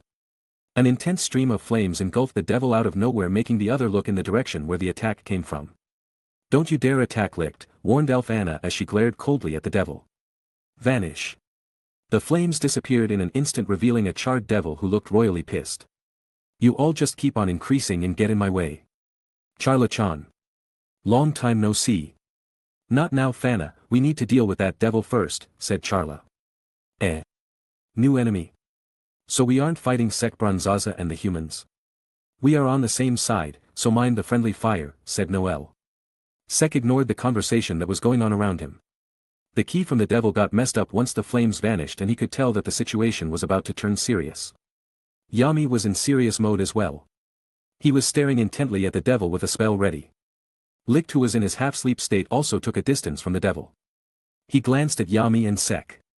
Sek and Yami, who were able to read key quite well, caught onto a different key and immediately glanced at the elf leader. Licht, who saw that he got the attention of the duo, gave a nod. Sek's and Yami's eyes widened in surprise once they saw the nod. "Did that bastard," thought Yami. "Just communicated through key?" thought Sek. Both of them were shocked at the elf's key mastery, but soon kept that at the back of their minds. Explosion. A bright orb appeared in the middle of the room and started glowing brighter. Dark magic, black hole. But before the attack could even occur, Yami rushed toward the center of the explosion and used his magic to absorb the mana gathered in the orb. That despicable dark bronze creation magic, countless swords. Multiple swords appeared above Sek and started firing toward the devil. The devil looked at the incoming attack and immediately flew up even further, trying to dodge the attack. Storm of blades. The weapons from both users started clashing, destroying each other. "Yami-san, we doing it his way?" asked Sek. "That creepy elf dude did give us a plan, but it sounds like a hassle," replied Yami as he took a puff of his cigarette. "My thoughts exactly," replied Sek. The Black Bull duo contemplated for a while longer before they looked at each other and gave a nod. "Oi. Creepy elf dude. The plan you told us. CK that," yelled Yami while looking at Licht. "Yeah. How the hell are we going to determine who killed him if we coordinate? I need to beat this muscle-headed brute." "Huh? Are you beating me? Did you lose a screw up there, dumbass?" The two started bickering amongst themselves, once again making the others look at the duo with both shock and frustration. Licht looked at the two swordsmen whom he communicated with using key, bickering, and didn't know what to think of them. The two were too calm for such a serious fight. The others had similar thoughts as well, but had the dilemma of whether to voice out their concerns or not. The devil, on the other hand, was getting pissed at them. "To openly ignore a superior being like me, I will kill them so badly that even their souls will shiver from the outcome," thought the devil as he pointed his finger at the duo. But the instant he raised his hand in their direction, the whole arm was chopped off without even a moment's delay. "Don't think we forgot about you," said Sek, who was now standing close to the devil. "Don't get ahead of yourself, you pasty shit. You are just a 10,000 yol bonus for me." Dark magic, dark cloaked lightless slash. Yami swung his sword and fired a dark magic slash at the devil, who was still shocked at the speed of his hand getting chopped off. But soon an eerie shiver struck his body as he felt the dark magic slash coming closer. Shit. His wings opened wide as he tried to fly away. Keyword word being tried. And where the heck do you think you are going? Asked Sek as he grabbed the devil's face. Sek smirked and started applying force in his grip, making the devil squirm around trying to free himself. Blow ah. You speak too much, commented Sek as his hand turned to bronze and then formed a gag around his mouth. Sealing the devil's ability to speak, Sek pointed the devil's back toward the incoming dark slash that successfully cut through one of its wings. The devil winced in pain at the loss of its wing and glared hatefully at Sek. But that didn't even faze the Dark Lord as he simply slammed the devil's head into the ground. Sek looked at the head that he just slammed into the ground and saw the devil glaring at him. He was about to slam it once again, but out of nowhere a strong burst of mana came out of the devil's body, sending Sek flying and destroying the bronze gag around his mouth. Reverse. The familiar words came out of the devil's mouth once again, and in an instant the devil was back in perfect shape. The devil immediately took flight and glared at all the pests that had been annoying him for a while. Blast away. Words filled with anger came out of the devil's mouth, and all the people standing in the room were blown away by an unknown force, plastering all of them in the wall. Just because I let you all live this long, you bugs think that you are a match for me. Sek and Yami jumped out of the cracks where they were plastered and dusted off their clothes. Looks like his switch finally flipped, said Yami, lighting another cigarette. The hard part starts now, I guess, said Sek as he glanced at the devil, who was glaring at all of them. Yami put his lighter away and made eye contact with the devil as well. The two swordsmen then looked at their surroundings and took a deep breath. Lick did the same and closed his eyes as Mana's skin appeared around him. Taking that as their cue, Yami and Sek closed their eyes as well, and their mana skin appeared around them as well. The devil looked at the three bigger pests and wondered if the three of them were prepared to die, since they were so openly standing with their eyes closed. But suddenly the three opened their eyes at the same time and started running towards the devil at full speed. What are you bugs planning now? Asked the devil as he looked at the three swordsmen who were approaching him. Sek's grimoire started flipping as mana gathered in his body. Time debuff magic, fast forward x4. Sek's speed increased dramatically, which caught the devil by surprise. Taking full advantage of that opening, both Licht and Sek appeared near the devil with their swords charged with mana. Sek and Licht pointed their swords at the devil, ready to stab him and explode him with mana blasts from their swords. But out of nowhere, mana exploded out of the devil's body, pushing both Sek and Licht away. This gave enough time for the devil to take flight and escape the attack. Sek glared at the devil while Licht emotionlessly looked at him. That's it, this is getting annoying, I am finishing this, said Sek as mana flared around him. Mana zone, Braun. Don't do it my other half, said Vritra in a serious tone. Sek stopped his attack and waited for Vritra to explain. That devil has a spell to reflect attacks. If he reverses the mana zone, you might get trapped in your bronze magic, you will be as good as dead, explained Vritra. The mana around Sek started to calm down, feeling which the devil unconsciously sighed. You have one thing wrong, Vritra, if one spell can't work then you have to just get creative to assert dominance.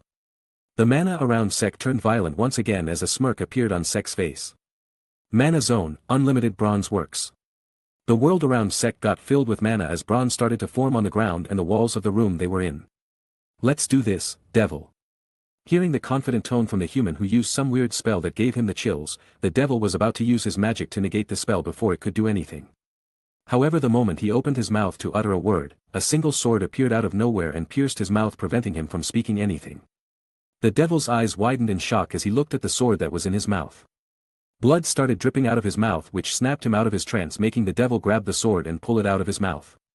But the moment he touched the sword, multiple spears appeared out of nowhere and launched towards the devil, impaling themselves in various parts of his body. Pain surged in the devil's body as he looked at his hands, which now had an impaled spear in them. Realizing what was happening, the devil glared at Sek, who just looked back with an unimpressed gaze. Boring, that's why I was holding back before. Well, Yami-san, better prepare the 10,000 yols, said Sek as he started at Yami, who had a dark magic cloaked katana ready for action. Huh, what the hell are you talking about? 10,000 yols is for when you kill that pasty shit, he looks very alive. Before Yami could finish, a giant bronze leg appeared above the devil and crushed the devil under its feet. Yami looked at the giant bronze leg with an expressionless face before he gazed back at Sek, who was staring right back at him without a word. He might still be Ali. As those words escaped Yami's mouth, an even bigger bronze leg appeared above the previous one and crushed it below its feet along with the devil. Yami looked at the leg with an expressionless face once again before he started back at Sek. This damn dumbass, thought Yami as he stared at the Dark Lord. Chapter 146. Sek looked at Yami, who was about to say something once again, but soon his, Yami's, and Lick's ki sensing reacted, and the three of them turned toward the new strong source of power. This key, muttered Sek as he felt a slightly familiar key. The other elves along with Noel who were blown away by the devil earlier came back and were looking warily toward the incoming source of large mana. All of them had their spells prepared, but Licht soon raised his hand gesturing them to stop. Soon a bright light started to appear from the cracks in the walls and an instant later the wall blew apart and they were blinded by the light. Devil! Yelled the man that came out of that light source. The light soon died down and others immediately pointed their spell at the man who blinded them. Everyone's gaze was fixated on the man. The man on the other hand was looking all around but soon his gaze landed on Licht and the two stared at each other. While everyone's gaze was on the new light magic man, Sek's gaze was fixed on the black-haired girl who arrived along with the man. The girl too was looking around but soon she too started staring at Sek. Section. Sek opened his mouth to question her but before he could ask anything, the girl ran toward him at full speed. Seeing that Sek widened his eyes and looked at the sword in his hand. Good work Xtaschan, said Sek and kissed the blade of the sword before he put the sword back in its sheath. He focused back on the girl who was looking at him with a small frown on her face. Not saying even a word, the girl jumped on Sek, making the Dark Lord catch the girl in his arms. He was about to ask her something once again, but the moment he opened his mouth, his face was held tightly by the black-haired girl. Sek looked at the girl curiously, but the girl smirked in response and licked her lips. Not even an instant later the girl smashed her lips on top of his making Sek widen his eyes in surprise. "Wow!" screamed Fana. "What? What the hell are you doing Sek? Why do I have this sudden urge to turn that girl to crisp along with the whole world?" asked Elf Anna. "Damn, good one kid," commented Yami in admiration and gave a thumbs up. Suddenly the ground below them trembled and a hole opened up and 3 more people arrived in the room. "Whoa! Devil, we are here to kick your oi. Sek, what the hell are you doing kissing an unknown girl in the middle of a fight?" The attention that was on the large mana man was now on Sek and the girl who was not even giving him a chance to take a breath. But none of that attention bothered her and she continued what she was doing, though, after a while when she was out of breath, she let go of Sek's lips and revealed a string of saliva that connected their lips. Wiping her mouth the girl looked back at Sek with a small smirk and said, "The wait. Huff. Was. Huff. Worth it." Sel looked at the girl in his arms and gulped. She looks lewd, thought Sek but soon took a deep breath to calm himself down. He then placed the girl on the ground and looked at her. The girl too was looking back at him with a feverish gaze. But not even a moment later Sek flicked the girl's head with quite a bit of force behind it making the girl yelp in pain and roll around with a pained look on her face. "Naughty seeker. Bad." Chided Sek as he pointed his finger at the rolling on the ground. The surrounding people looked at the scene and blinked their eyes in surprise but soon 2 voices emerged from the silence. That's Seeker. You realized?" asked Seeker with some tears in the corner of her eyes. "Why the hell do you think you are still alive after assaulting the Dark Lord like that?" asked Sek with his arms crossed. The girl blinked in shock before she wiped her tears and stood up. She then walked closer to Sek and stared into his eyes. "So, did you like it?" asked Seeker with a serious tone. "Liked what?" asked Sek back. "My real appearance, the kiss from earlier, me," replied Seeker. "Yeah, no comments, and of course," replied Sek back. The two stared at each other for a while before a smile appeared on Seeker's lips and soon she hugged Sek tightly. "I have been waiting to do this for so long," said Seeker with a blissful expression on her face. Sek sighed but soon smiled as well before he hugged her back. "Just to make sure, but you do understand what is going on, right?" asked Fritra. "Not a clue. Just going with the flow. However, if that kiss meant something then I can take a guess," replied Sek. "Don't know if I should be impressed by that or not," asked Fritra. "No reason to not be impressed with the Dark Lord," replied Sek. "Ahem. Ahem. Ahem. Ahem." Hearing the obvious cough that was begging for attention, Seeker let Sek free and looked at the source of annoyance with a frown on her face. But her expression turned back to normal once she noticed that the one who interrupted her was none other than the first Wizard King who came along with her. "You seem very excited Seeker, but please focus on why we are here first," said the first Wizard King as he gestured towards Licht. "Yes, Prince." Leaving Sek's side, Seeker walked towards Licht and pointed her hand towards him. Sealing magic, inverse release. A pattern appeared in front of Licht that started glowing as mana passed through it. Soon the elf leader's eyes widened in shock but Sek could tell that the man was finally awakened. Strong, thought both Yami and Sek when they felt the key of the awakened elf leader. "Licht," muttered the first Wizard King. Lumiere, muttered Licht as he stared at his friend with a longing gaze. The two continued to stare at each other for a while when suddenly their mana resonated and flared out of their bodies. The two were about to start conversing when all of a sudden an eerie mana filled the air around them. So similar to demonic energy but still different, commented Vritra. I don't know what that is, but it is making me nauseous, said Sek. Downside of being extremely mana sensitive, just endure it my other half, replied Vritra. Oi. Dumbass. Sek turned around to know what his squad captain was saying, only to see a wide grin plastered on his face. The pasty shit's still alive, the bet continues. Saying that Yami's katana got covered in dark magic. Such a dangerous situation and you still having delusions. Just sit back and let me do my thing. The two had wide grins on their faces, totally not bothering about the danger that they might face. Seeing that, Lumiere turned toward Licht and Seeker wanting to ask what the two idiots were doing, only to find both of his friends sighing at the actions of the two swordsmen. Typical Sek. Somehow it's refreshing to see these two so calm in front of that devil. The giant bronze leg that stomped the devil earlier started to disintegrate and soon black tentacle-like structures started to emerge out of the ground. Reverse. A new mouth appeared on one of the devil's uninjured parts and soon the devil got back to his previous state. That pasty shit's annoying, said Yami with a sigh. Did he just grow another mouth over his crotch? Asked Sek in disbelief.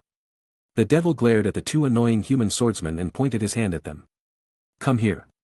And in an instant, both Yami and Sek were pulled toward the devil. You two are the ones that are getting anno. You speak too much. Shut up and just die, you 10,000 yul bonus. Before the devil could finish, the two sheathed their swords as dark magic gathered over their fists. Dark magic, dark cloaked blackout smash. Dark debuff magic, dark cloaked magic smash.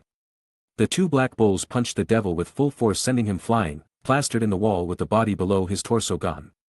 Lumiere and Seeker, who arrived just now, looked at the scene with their mouths wide open, not knowing how to feel that two men just punched open their old nemesis with such ease. Meanwhile, the two men in question were now falling and were wrestling in midair. Oi, you muscle brute. How dare you copy my magic smash? Ha! You were the one who copied my dark cloak technique, you dumbass. The two continued to bicker, totally ignoring the situation and making the others speechless and wonder if the two were great or just idiots. Chapter 147. While the two black bulls were bickering and falling toward the ground covered with tentacle-like stuff, Lumiere snapped out of his stupor and immediately went to rescue the falling black bulls. His body was covered in light magic and an instant later, he appeared beside Sek and Yami. Both of them looked at the first Wizard King and held his shoulder without hesitation, since both of them were expecting him to be there anyway. You are fast for being half rock, complimented Sek. You will be an excellent ride, want to join my squad? Said Yami as he took a puff from his cigarette. Lumiere didn't know how to respond to the two of them and simply got them back to the others. Captain Yami. Sek. That was awesome. Meh, nothing special, said Sek. Of course it was, now you do it, said Yami, and then gestured Asta to deal with the devil. No no no. That's impossible for me, I don't have any magic. Ah, right, you were the manaless runt, do something with your anti-magic then. Asta. Surpass your limit, plus ultra. Ow ow ow. Winced Asta in pain when Sek smacked his back. You injured? Ah. I got slightly injured while trying to save that copy magic elf dude. Can't have you injured during such a fight, muttered Sek as his grimoire started flipping. Sek looked at the bodiless devil's head and then pointed his hand at Asta. Body debuff magic, damage transfer. Oh. I am back to full health. I have timed it for 1 hour, so make sure to be asleep by then, otherwise you will feel 60 times the pain that you are already feeling, explained Sek. That's too much. Do you want me to die? Don't know, but keep in mind, Asta, if you die, someone else that you don't even know might marry that sister Lily of yours, said Sek in a serious tone. Asta's face immediately turned serious after hearing those words and he stared directly at the devil. Sek. Captain Yami. You know. Let's kill that devil bastard as soon as possible. Huh? Who the hell do you think you are to order me around? Seeing that, Sek started laughing, making Yami look at him and remembering that they had been fighting earlier about the magic smash and started arguing once again. Seeing the carefree attitude of the three black bull swordsmen, Noelle facepalmed, wanting to just dig a hole and bury herself out of embarrassment. Seeker on the other hand sails towards Sek and simply pulled his cheek, making him stop his argument with Yami. Seeker. What do you want? I am busy with something at the moment. Devil, healing back, Focus on that, replied Seeker and pointed at the devil. Huh. That asshole. Frankly speaking, I am losing my interest in him, although, I would advise you all to please step away from the tentacles, they are dangerous. Warned Sek as he simply picked Seeker off the ground and formed a giant piece of bronze to stand upon and flew up. Following his actions, Asta, Noel, Licht, Pataly, Lumiere, Fana, and Anna took flight as well. Once all of them were up in the air, they looked down on the two remaining people. Yami and Elf Charlotte looked back at their allies as Yami simply jumped away from the tentacles while pulling Elf Charlotte with him. My, looks like Yami-san doesn't have a flying spell, want my help? Asked Sek in a sarcastic tone. Huh. Who needs your help? Just you wait, I will Serpa. Crack open. All of a sudden the ground below Yami's feet exploded, making both Yami and Elf Charlotte fall. There, one annoyance is gone, now for the rest of you, said the devil as he was done regenerating his body. Not gonna lie dude, that was a cheap trick, said Sek. Not gonna lie, that felt great, replied the devil. Not gonna lie, your mom told me the same last night, replied Sek. Enough of this, I will kill you all now, said the devil in anger, and for the first time since the beginning the devil opened the grimoire that he stole from Pataly. He wasn't serious from the start. Asked Sek in a slightly cold tone. Mana started surging around him, making the others look at him with a curious look on their face. Not as soon as the Black Bull's gazes landed on Sek their eyes widened in realization and all of them immediately moved away from him. What's going on? Asked Lumiere as he glanced at Seeker. My prince, Sek's getting pissed, replied Seeker as she sighed at her partner's antics. Seriously? Asked Lumiere. Seriously, be sure to not be in his way, you won't survive, said Seeker in a serious tone. Lumiere wanted to ask if Seeker was joking with him since not to brag, but he was pretty strong. But one look at Seeker and he could tell that she wasn't joking and decided to keep her advice in mind, though in the end, he did believe it was him and Licht that would be dealing with the devil since normal magic wasn't effective against him. Not knowing what was going on with the human bastards, the devil started using his magic and started speaking an unknown language. Several portals opened and the tentacle-like structure started to come out of it and started filling the whole room. You all will now die. Exclaimed the devil as he pointed his hand toward the elves and humans and started attacking them with the dark tentacle-like structures. Feeling the eerie mana and ki from the attack, Asta and the others immediately moved away to dodge the attack but soon frowned seeing that they weren't the targets of the attack. All the different waves of tentacles surrounded Sek and his bronze platform, giving him no path of escape. I admit that I have been underestimating you for a while now, but not anymore, this is where you die. Declared the devil loudly. Seeker, who was looking at the incoming attack in panic, wanted Sek to move away from it, but one look at his back made her calm down and stop panicking. Sek calmly looked at his surroundings and simply unsheathed Ecstase. Seeker, bird form, pocket now, ordered Sek. Not wasting even a second, mana gathered around her body and soon she transformed into her anti-bird form. She immediately hid inside Sek's pocket, who simply looked at the incoming tentacle from different directions and swung his sword. Ecstase, space cutter. Before the tentacles could even reach him, they started to split in half and fall freely on the ground before getting destroyed. So, you were saying something about me dying? Asked Sek in a calm tone. Seeker came out of his pocket and transformed back into her human form before standing beside Sek with a proud look on her face. Fana and Anna glared at Seeker, wanting to ask why she was feeling so proud when it was Sek who did that. Feeling their gaze, Seeker simply looked at them with an emotionless gaze before a smirk appeared on her face and she held Sek's hands tightly and leaned on him. Suddenly the people near Anna and Fana started to feel hot as the temperature around them started to rise. Feeling that, Seeker felt satisfied and gazed at Sek, who looked back at her. What, oh, you want to fight him as well, huh? Well, alright, since you finally got your body back, it would be good if you get a hang of fighting in it as well. Huh? Oi devil. Be prepared, my first partner is now gonna kick your ass. My other half, you sure you want that little birdie to fight? Asked Vritra. Well, if she wants to be called my familiar and my first partner, then she gotta earn that spot. Replied Sek. Weird but dragon-like thought, I approve, best of luck my other half's little birdie. Said Vritra. Sek nodded and pushed Seeker forward to face the devil. Seeker looked at the devil and then at Sek, who was looking at her with anticipation. She looked back at the devil again, then back at Sek. Go on, the stage is yours, said Sek. What stage? Do you want me to die? Mentally yelled Seeker, but soon felt two gazes once again. Turning around, she saw the fire magic sluts who were eyeing her Sek for a while, looking at her with small smirks on their faces. Feeling annoyed by them, her brows started twitching a bit. Looks like some of this lovable idiot's habits rubbed off on me. Thought Seeker. You won't let me die, right? Asked Seeker. Yes. You will save me if it's too much for me to handle. Yeah, don't worry. Sigh. You demand too much from this weak girl, said Sek as she eyed the devil once again before she walked forward and readied her grimoire. Let's do it then, said Seeker in a determined voice. Ha ha ha ha ha. You humans really know how to joke even in these kinds of situations. Do you think that this weak girl who couldn't even stop me 500 years ago can beat me? Seeker didn't say anything and just stared at the devil. Pointing her finger at the devil, a small mana bullet formed over it, and soon after that her grimoire started flipping. Soon she fired the magic bullet at the devil, who just started to laugh hysterically seeing the feeble magic bullet approaching him. The devil soon stopped laughing and just raised his hand to crush the incoming mana bullet in his hand. You really think this is gonna? However, the moment the bullet made contact with his hand, a mana pattern appeared in the air, and the hand got sucked away in it, leaving the devil left with only one hand and a mouth wide open. What happened?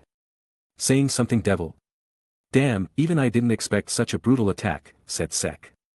Humph, I stayed with you all this time, there's no way I won't pick up some of your ideas, said Seeker as she glanced back at Sek and smirked. Just watch and get infatuated more and more with me, my Dark Lord. Chapter 148. Glaring at his missing hand, the devil healed himself once again and decided to take the little human more seriously. Speaking out more mysterious words, multiple tentacles started to move towards Seeker, ready to attack. Seeker looked at all of them and was about to deal with them. Light Magic Mana Zone, Lamp of Avior Gloria. Sword Magic, Origin Flash Rampage. All the nearby tentacles were destroyed in an instant before Seeker could even make a move. Sorry, Seeker, but dash, said Lumiere. Let us finish what we started 500 years ago, continued Licht. The two looked towards the devil with determined looks on their faces. The devil looked back at them as well and wondered how were their spells working on his magic that devoured the magic of the human world. While he was in thought, Licht and Lumiere started their assault in full force and started attacking at great speed and power, not giving the devil any chance to utter a word. Seeker looked at the scene and walked back to Sek. Looks like that was all that I could show you right now, said Seeker. Don't worry, it was great, you will get more chances to show off in the future, so don't lose hope, replied Sek and simply smiled. Seeker smiled back and was about to start talking but soon turned around when she heard Licht call out Lumiere's name in worry. Lumiere. Looking towards the first Wizard King, Sek noticed that he had lost his hand and was about to be stabbed by a black trident. But all of a sudden Yuno's and Asta got in action and rushed to help the Wizard King. Using Yuno's wind magic, Asta shot forward in his black mode and intercepted the trident with his Demon Slayer sword. Nice save, Asta. Cheered Sek as he simply watched the show. You aren't gonna help them? Asked Seeker in worry. Not yet, replied Sek with a shrug. Why? I made a bet with Yami-san, it would be unfair if I just went ahead and beat the devil when he was not even in the room, so I am waiting for him to come back, explained Sek in a calm tone as he simply watched the fight. Are you being serious? Asked Seeker, feeling slightly pissed at the Dark Lord. Well, yeah, I mean, if you want you can go ahead and help them, I will deal with him if things go too much out of hand, but that's that, said Sek as he simply made a throne for himself and sat down. Seeker looked at her partner with a surprised look on her face and then back at the scene above. Deciding to deal with Lumiere's injury first, she flew toward him and started healing him. You sure it won't backfire, my other half? Asked Vritra. It probably shouldn't. I mean, if he has something that can wipe us out, then there is no point whether we fight him now or later. Not to mention, apart from him getting back to life from the brink of death again and again using his magic, he is not that much of a big deal. We simply drain him out of mana. One punch. He dead. Vritra stayed silent, not knowing what to say. His host's deduction was accurate according to him, and he too felt that the devil was not that big of a deal if they fought in the mode or even in the berserker mode. The two simply stayed silent and watched the fight unfold, waiting for either Yami to take action or for something bad to happen. Oi. Sek. Quit slacking and help us defeat this guy. For someone who always keeps on saying that he's gonna be the Wizard King, you are surprisingly quick to ask for help, replied Sek. What did you say, you bastard?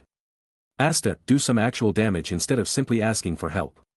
Hearing those words, Asta was about to argue once again, but feeling the seriousness of his tone, Asta stopped and stared at Sek.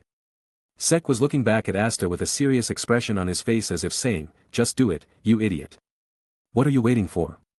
Alright, just stay back and watch me surpass my limits, said Asta in a calm tone as he took out his Demon Destroyer sword as well. Yuno, who was beside Asta, looked back at Sek and he too could feel his gaze on him. Remembering how badly the man who was sitting on the throne bested him in the Royal Knight selection exam, Yuno clenched his fists tightly. I am still nowhere close to his level, I need to surpass my current self. I need to break my limits. Thought Yuno in a serious tone.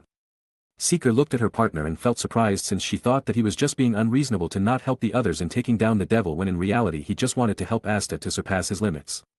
Does he think that Asta's anti-magic is the key to this victory? Thought Seeker. Sek on the other hand simply yawned since the action stopped for a while. Come back Yami-san. This is getting boring. Thought Sek. You all really have quite some time to talk around during a fight, I advise you to hurry it up though, said the devil in a slightly mocking tone. Everyone focused back on the devil waiting for him to explain his words. Feeling the attention, a huge smirk appeared on his face as he simply opened his hands and more portals spewing mana and life-devouring tentacles appeared. No matter how much you blow away this magic, it will keep flowing until you defeat me. Since the exit is on this top floor, all of your friends in the lower levels will be swallowed up and die if you keep wasting time. Explained the devil as he started laughing. You bastard! Yelled Asta in anger as he gritted his teeth. Is that so, Noel, Fana, Anna, with me, ordered Sek as he stood up from his throne. Everyone's attention shifted to Sek as he simply stretched his body. You all fight, I will get the rest of them here, Fana, and Anna, explained the situation to the other elves. Hearing his words, Asta and the others smirked while Noel and fire magic elves nodded. You sure want to leave them to save the others, I can kill them all in that time you know, taunted the devil. Well, I'm gonna place my bet on you being a one-trick pony and not that strong, just remember, once I'm back, you're dead, said Sek with a smile as he simply jumped off the bronze platform. Seeing him fall into the sea of tentacles, the others panicked while the devil just smirked, thinking that the idiot was just jumping towards his death. However, the mana around Sek soon started to turn violent, and immediately the devil's eyes shook in horror. A dragon. Turning to his Dragon Force mode, Sek faced the sea of tentacles in front of him and simply took a deep breath. A strong blast of black flames came out of his mouth, engulfing the tentacles in front of him and destroying all of them in an instant along with the ground. Seeing the hole appearing on the floor, Noel and the other two immediately followed Sek and went to rescue their friends. Meanwhile, back in the room, the others smiled seeing Sek and the others leave safely and turned their attention back to the devil, who was looking towards the hole with a frown. I might need to finish this soon and get out, muttered the devil in a serious tone. Chapter 149. Leaving the floor where the fight against the devil was going on, Sek started free-falling and looked up to make sure that Noel, Fana, and Anna were following him. Soon the three girls followed him as Anna rushed towards Sek and let him use Ignis as a foothold so that they could actually keep up with him instead of him blasting through floor after floor while the three of them were devoured by the black tentacles. Sek, unknown of her thoughts, simply looked in the direction where he felt the familiar key and soon saw a black cocoon-like structure in the sea of flowing tentacles. That must be Captain Yami, let's save him first, said Noel, seeing the cocoon as well. No, his dark magic can hold on against the tentacles, the others are in more danger since their magic won't work on these tentacles, we should hurry up first, let that brute surpass his limits or something, ordered Sek.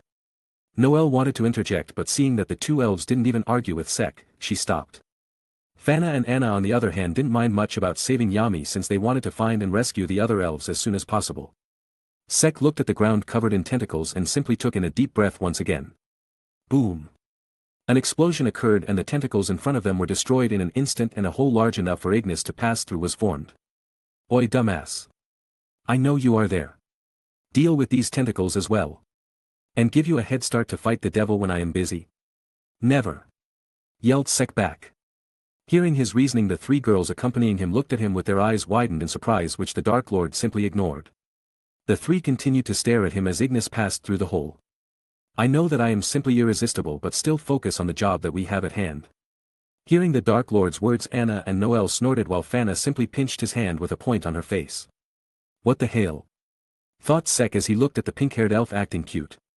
And another one, said Vritra. Shut up. Weren't you simply irresistible? Seeing his host being at a loss for words, Vritra laughed. Sek just ignored the dragon inside him and focused on breaking floors until they reached a room where some of their allies were present. She's the last person that requires saving, muttered Sek. Anna and Noel nodded at that as the three of them looked at Marioliona beating Veto with a maniacal grin on her face. Veto needs saving from her, seriously, what's up with these royal women? Commented Fana as she looked at Noel and then focused back at Marioliona and Veto. The group simply stayed silent and let the lioness and the beast mage duel it out, but soon Sek's gaze fell on the black tentacles that started entering the room. Sigh. Captain Marioliona. Veto. Sek and Noel. Fana and Anna. Asked Veto, feeling the same as Marioliona. Sek was about to start explaining, but all of a sudden the elf started glowing. What's going on? Asked Marioliona as she calmed down her mana and looked at Sek for answers. Sek started to explain about the devil and all the shit happening on the top floor, while the elves' eyes widened in surprise as they somehow got connected with Licht's thoughts. Licht is about to use his strongest spell, said Veto with a huge smile on his face as he simply raised his hand and let his mana flow towards Licht. Anna and Fana did the same as mana flew toward Licht's location. What the hell is Stabby Elf doing? Asked Sek. Licht and Lumiere are using a spell to protect all the elves using their light magic and demon dweller sword. Licht is also going to beat the devil with his strongest spell that takes in the power of all of us elves, answered Veto. So he is going for the kill. Well, good for him, said Sek in a calm tone as he took in a deep breath and looked at Veto once again. Do the other elves in here have the connection with Licht too? Are they all protected in this light magic? They should be. Good, then that makes it easier, replied Sek as he simply placed his hand on Fana's shoulder. Fana looked at him in surprise, wondering what he was doing as Sek simply deactivated his mana zone. A huge amount of mana got concentrated inside the whole Shadow Palace, making all of them wonder what Sek was going to do. Found them all, replied Sek with a smirk as he located all the places inside the Shadow Palace where different elves were present, since he felt the same aura of mana that was present around Fana. Going back to his mode, Sek walked towards one of the walls and cracked his knuckles. All of a sudden 3 bronze swords appeared in the air and stabbed 3 different locations. We have 5 minutes before this room gets crowded with the tentacles. Captain Marioliona and Veto break straight through and get the ones whom you see back here. Noel, Fana with Veto, Anna, Ignis with Captain Marioliona. Remember, 5 minutes or less. Explained Sek. Why the hell are you ordering me? Asked Marioliona. Do we have enough time for this shit? Also, you told us earlier that it doesn't matter what we do as long as we defeat the enemies. I take that order back. Alright then, see you all soon, replied Sek as flames gathered around his fist. Veto and the other nodded as their grimoires started flipping. Beast magic, bear claw. Marioliona snorted, but soon a wild grin appeared on her face. Hey Sek, let's have an all-out battle once all this shit is over. Well, I mean, if you want to lose so badly, replied Sek. Flames gathered around Marioliona's fists as mana rampaged inside of her. Flame magic, Claudius Brachium. Sek smiled, feeling her mana as equally powerful black flames gathered around his fists. The 3 of them smirked and punched the walls and ground with full force, causing simultaneous explosions and jumping right through them. All of them scattered in different directions as they were told to by Sek. Sek also continued running and blasting through walls when suddenly a strong tremor shook the entire Shadow Palace. That was some attack, commented Vritra. Well, Stabby Elf dude is strong. What do you think, my other half, is it over because of that? Asked Vritra. Who knows, that devil is harder to kill than a cockroach. Can't you detect him with your mana zone? I don't need to, those tentacle things are still moving. He is still alive. Replied Sek as he looked towards the tentacles from the corner of his eyes. Soon he stopped talking, broke the final wall and looked towards the people who were ready to attack him in an instant. Sek-san. I am so glad that you are fine. No time to talk right now, Captain Nozzle, Mimosa, you alright Raya? Anyway, follow me, the exit's on the top floor and we need to get there fast.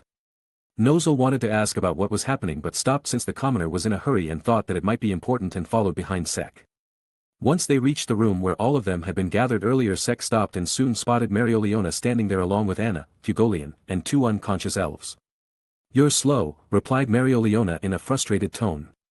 Nozzle, glad to see you are fine, said Fugolian with a smile. Humph, as if a magic knight squad captain will fall from just this much. Also, what is this inhuman magic? A new enemy appeared up there. It's his magic, says that normal magic doesn't work against his magic and he will devour all of us. Some guys are fighting up their CK. Sek, who was calmly explaining the situation, suddenly turned silent and looked up with a frown on his face. His reaction was not missed by the others as they too looked up, wondering what was happening, but couldn't feel anything. My other half? What's happening? Asked Nozzle. The Devil's Key, why the hell is he rampaging around like this? And why the hell is Yami-san free so soon? Captain Fugolian, Anna, which is faster? Salamander or Ignis? My Ignis. Get on her and bring Noel and the others quick, the rest huddle closer to me. All of them nodded and did as they were told. Anna immediately got on top of Ignis and headed towards Noel and Veto. The others on the other hand immediately surrounded Sek, who immediately gathered black flames in his hand. You feel it, Vritra? Yeah, a huge wave of that devil's magic, this is gonna be tough, better go to the stronger draconification, advised Vritra. Sek nodded as the black marks and the draconic scales on his body started expanding. Soon both his eyes turned slotted along with the draconic scales covering his entire body along with the black markings. Feeling the surge of mana in him, the Magic Knight captains got cautious while Jack and Marioliona had a sudden urge to duke it out with Sek. But all their thoughts disappeared in an instant the moment they felt the mana that was coming from the floor above them. Raya, you copied Yami-san's magic, right? Asked Sek. Yeah. Use it, somehow it's effective against that devil's magic. Don't worry, Lix and Lumiere's magic will protect us. Yeah, but that is only true while they are alive. I don't think I need to tell you about the situation up there since all of you are connected to Licht. Raya fell silent as he focused on Licht's thoughts and soon realized that the people who were fighting up there were starting to struggle against the devil. Realizing that, Raya nodded as his grimoire started floating. Copy magic, black cocoon. Dark magic surrounded them while leaving an opening on the top for Sek to deal with the tentacles that just burst through the above floor. Holy shit! Yelled Raya while coughing some blood as he saw the amount of tentacles that were falling from above. Nozel's eyes widened in horror as he saw the huge scale magic that could easily devour them. Heh, now that's gotta be interesting, said Mariol-sona with a smirk. Kakik, I'll just sever it all. Said Jack as he licked his arm blades. Salamander, lend me your power. Severing magic, Death Scythe. Mana Zone, Cladio's Brachium Barrage. Spirit magic, Salamander's Breath. All of them fired their magic at the tentacles ready to decimate them. However, the moment the magic made contact it was devoured by the tentacles. What part of normal magic not working against his, you don't understand? Asked Sek with a deadpan look on his face. Idiots, you three call yourselves Magic Knight captains, said Nozel with a snort. Want me to show you what kind of Magic Knight I am, braids? Asked Marioliona in a calm tone raising a blazing fist. Seeing him not replying, Marioliona smirked and looked up at the tentacles. So what now? We wait in this black cocoon till those guys up there just. The black flame started burning through the sea of tentacles that came in its path, making Marioliona look at Sek with her mouth agape. What the hell about normal magic not working? Asked Marioliona. Sek raised his hand as flames gathered and shaped on top of it. Like hell the Dark Lord's magic is normal. Sek continued breathing flames but soon he stopped to take in his breath. But the moment he stopped using his flames the black tentacles started filling in once again. It works but you're slow, said Marioliona. That's huff. Not huff. True. Whatever you say, slow lord. You might think that feels good, but it doesn't, replied Sek. Marioliona smirked and crossed her arms while she stared at the panting Dark Lord. Slow lord. You're gonna regret it, woman. He took a deep breath once again and mana gathered inside him. The other knight captains looked at Marioliona who was looking at Sek with a smirk on her face. She sure knows how to get a man going, good work, Lady Royal, said Raya. The Dark Lord did not even bother to hear that and continued to blow the flames out of his mouth, destroying all the tentacles in the room. Once all of them were destroyed, Sek stopped once again to regain his breath and crouched down. How? Huff. Was. Huff. That. Yelled Sek out loud. Good job, complimented Marioliona and stroked Sek's head. Sek continued taking deep breaths and wondered whether it was so easy to gaslight him. While this was going on, Anna came back with Noelle, Fana, Charmy, and Elf Rill. No time to rest, commoner, those things are back, informed Nozel, making all of them frown at their situation. Sek frowned as well but didn't even look up. His ki and mana sensing were constantly active and according to them, the tentacles were not the thing he should be worrying about the most. Concentrate on the mana. Beat the brat. Concentrate on the man. Best the brat. Yami, who was finally free to focus on fighting thanks to Elf Charlotte's protection, started the process of breaking his limits. Focus on the mana of the world around me. Gather the mana around my blade and let it merge with the mana of the world. Get sharper and sharper to cut through all. Wait for the moment. Now. Mana Zone, Dark Cloak Dimension / Equinox. The space around Yami's katana started distorting and everything in his slash's line started splitting apart. The tentacles, debris, walls, devil, everything was splitting in half at the same time, and seeing which a smirk appeared on Yami's face. Take that, dumbass, I surpassed my limit, yelled Yami, wanting to provoke Sek if he could hear him. He's gonna win, at this rate. Thought Sek, and finally looked up at the approaching tentacles. They are just endless, muttered Mimosa in despair. Sek didn't reply and just continued to stare at the tentacles being lost in his thoughts. What are you waiting for, my other half? Start burning them or you all will die. Yami is gonna win if we don't get out of here, and with these tentacles it's impossible to take everyone with me to the top, at least in this form. You aren't suggesting full dragonification. You insane. Just want to win. Insane it is, you do know that you can lose your mind, right? Asked Vritra. Memory magic, parallel thinking. I warned you, said Vritra with a sigh but still felt excited. You sound excited for someone who is warning. Ha. Be prepared to see what a part of my true might is. Sek smirked as a dark aura surrounded him and pushed everyone that was near him away. They were about to question him about what he was doing, but suddenly the dark aura started taking shape and soon a giant serpentine dragon-like visage appeared behind Sek. See you guys at the top, informed Sek as mana burst off of his body and his body started to get bigger and bigger. The draconic visage behind him roared out loud, sending mana surges throughout the Shadow Palace, and the devil at the top who was about to be sliced in half widened his eyes in horror. Sek's body glowed as the draconic visage merged with his body and flew up at great speed while leaving behind a trail of destructive flames. Blasting through the floor at incredible speed and destroying the devil's magic as well, Sek soon appeared on the floor where Yami was. Take that, dumbass, I surpassed my limit, yelled Yami, only to turn towards the incredible mana source that appeared near him in an instant. Oh yeah. I don't have limits. The people in the room looked toward the huge explosion that occurred because of Sek's entrance, but before they could even recognize what happened, the blur headed toward the devil. The devil looked in horror as he saw the dragon's maw covered in dark flames headed toward him. Blas. Before he could speak, the devil got eaten by the dragon and was burnt inside his mouth in the destructive black flames. Chapter 150. Burning down the devil in his flames, the dragon roared out loud in excitement, sending shockwaves throughout the Shadow Palace. Everyone who felt the mana from the shockwaves looked at the dragon in awe. Many were confused by the sudden appearance of the giant beast, but some looked at the dragon with curiosity. This key, oh I. Sek. Is that you? Huh. That's Sek.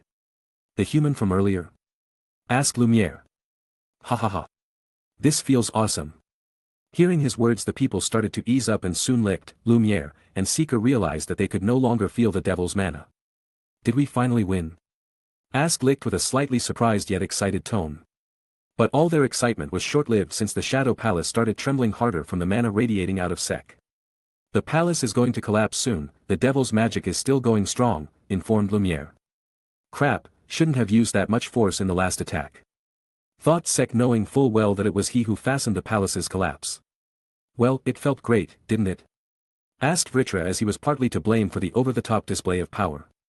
While Sek and Vritra were talking to each other, a black portal appeared near them, and the people who were present in the Shadow Palace started to come out of them. Wah! The pasty bean pole space magic guy. Oi! Dumbass! How dare you steal my kill at that last moment? And what's up with this creepy giant snake form? You still sane? Don't be a sore loser now, Yami-san. By the way, the 10,000 yuls are mine now, keep that in mind. TCH, yeah. Hearing their casual banter, many of them wondered whether the two of them cared about the fact that they were about to be buried alive. Stop wasting time, we need to get out of here, said Nozel. All of them nodded and then looked up towards the exit. The dragon-eyed Sek stared at it for a while and then looked at the others. How the hell am I supposed to fit through that? All of them looked at the giant dragon and then at the exit. Turn back to human. Asked Noel. How do I do that, Vritra? Asked Sek. Don't know, every time this mode is used, my host either dies or goes insane, replied the Dragon King. We are in deep shit, aren't we? Probably. Sek sighed and then looked at Noel. I don't know, how? Huh. Then what are we gonna do? I can cut you in small pieces if that works, said Yami and unsheathed his katana. I second that as well, said Jack while licking his lips. Can you two be serious for a second? Despicable humans. Asta, use that new sword of yours on me, said Sek. Huh. Oh. That might work. Asta's grimoire started flipping and soon the handle of the sword came out of it. Pointing the blade of the sword at Sek, Asta channeled the anti-magic in the sword, making a magic circle form in front of the giant dragon. Sek looked at the small circle in front of the sword but still didn't feel any change. Is this working, Vritra? Asked Sek. It's slow but it is working, though it might take around 30 minutes at this rate, my other half. I know, Vritra. Sorry. No need to apologize, my other half, I know that the big old Dark Lord is a huge softy, Asta, stop it, this is not working, you guys get out first, this place is collapsing. Hearing the dragon's words, Asta stopped, but hearing the words that followed next, his eyes widened in shock. The same was the case with everyone, since they understood what Sek was implying. Oi, brat, are you finally out of your mind? Asked Yami. Do you think we will leave you behind and just be on our way? How are you gonna come out? I will find a way, replied Sek. What if you don't? Asked Seeker in a serious tone. I will. I am asking, what if you don't? Haven't thought about that, probably just find a way for that as well, replied Sek in a calm tone. The others were about to voice their concerns, but soon the ceiling above them started falling. Seeing the falling rubble, Sek blew them away with his breath. He then looked at his puny friends who were not showing any signs of moving at all. Sighing in defeat, Sek's gaze turned cold as he looked at the people around him. Feeling his cold gaze, all of them got stiff. Even the Magic Knight captains, Licht and Lumiere, were no exceptions. All of them turned silent and stared at the huge dragon that was looking at them. Seeing that he had their attention, a smirk appeared on the dragon's face. Soon the snake-like appendages from his body spread out and wrapped around the bodies of motionless people. Worry about the Dark Lord, when you don't get scared shitless from his gaze. Huh? What are you doing? Sek. Grow strong, Asta, in the time I am not there, you have to pull some of my weight in the squad as well. Let go of me. I am ordering you to stop whatever you are doing. Noel, same for you, you have come a long way from where we started, but there is a long way ahead. I won't be able to help you train for a while though, so don't slack off. Huh? Me getting scared of you? In your dreams, let go of me. Don't try your worthless struggle, delete field. The moment Sek uttered those words, the snake-like appendages glowed and all of them felt powerless. Sek, stop. Please. I am begging you. Seeker, sorry for worrying you all the time, take care of yourself. Also, once I get back, let's go on a long bike ride just like old times. Also, if possible, look after mom and dad. Oi, dumbass, you sure about this? You won't get your 10,000 yols if you are stuck here, you know. We will settle that once I come back. Take care, Yami-san, look after the squad, go see a doctor about your shitting problem as well. Oi. What was that last part? Ha. Everyone, take care, I will see you all as soon as I can. Hearing the dragon laugh out loud, Seeker, Asta, and Noel continued to yell while crying. Yami had a frown on his face as he stared at the dragon and then at the collapsing palace. The Black Bulls as a whole were not willing to leave behind their comrade at a place like this, not to mention some of them had seen him sacrificing himself for them before as well. Yuno and Marioliona clenched their teeth, feeling powerless once again. The elves and Lumiere were silent since they were not close to Sek, but they still had a feeling of respect for the man who stood strong till the very end. All of them stared at the dragon for one last time before Sek pushed them through the exit, sending them out of the Shadow Palace. All of them flew through the portal for a while and soon emerged back in the Clover Kingdom. Seeker immediately tried to locate the Shadow Palace and use her magic to get back in. Feeling the position of the place, Seeker immediately grabbed the spear that she was using for flying and rode on it, ready to go back in there. However, out of nowhere the figure of Shadow Palace appeared in front of them, making them stop what they were doing. Some even thought that it was Sek's doing and were about to say something, but soon those thoughts disappeared from their mind. The glowing figure of the Shadow Palace started to crack up and soon the whole figure shattered and disappeared right in front of their eyes. This made Licht's and Lumiere's eyes widen in shock. The Shadow Palace. It's gone. Seeker stared at the space with shocked eyes with not a single word escaping her mouth. The others had a similar reaction as they just started at the destroyed Shadow Palace, not knowing what to say. Seeker simply flew towards the location of the palace and used her magic, trying to unseal its entrance, but nothing happened. She tried again and again, but no matter how hard she tried, nothing happened. Finally accepting the fact after around 100 tries, she started crying out loud, making all the others who were waiting for a miracle to happen snap out of their thoughts. Chapter 151. The night passed by since the whole elf fiasco ended. The elves who were turned into bronze statues by Sek were purified, with the help of Willem and Asta's magic, and it finally let the humans rightfully claim their bodies back. Most things were finally settling down, but the kingdom was still in chaos. Though the threat was gone for now, the populace was still hesitant about the situation.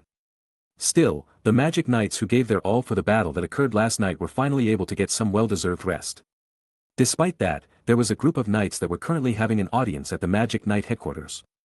Now, then, all of you worked very hard, the battle has ended, and now we can live happily ever after, or so I would like to say. A kid who looked even younger and shorter than Asta stood in front of Asta, Noel, Mimosa, and Seeker. All of them were in a bad state with the girl's eyes looking swollen while both of Asta's fists were swollen and covered in dried blood. His eyes were swollen as well, and this easily told the onlookers that all of them were crying till not so long ago. And that was the truth as well. If not for the order, they would not be willing to stand in front of some unknown brat who was talking as if he was some big shot. "This key, Captain Yami, is he?" asked Asta in a shaky voice. Sigh. "Yes, this brat is the old man Wizard King." Eh. All of them except for Seeker reacted at the sudden revelation, wondering how the hell the man who should be dead was standing in front of them, and that too linking young at that. All of them had that question, but Asta immediately put that at the back of his mind and stepped forward. "Wizard King. Please. Can you get Sek out of that place?" Hearing the girls including Seeker looked at Julius with a hopeful gaze, but Yami simply frowned. He had asked the same question earlier and he knew what the answer was going to be. "I am sorry, Asta-kun, I don't have that kind of power, I am really sorry." Hearing his answer, the small hope that appeared in Asta's heart died down. CK.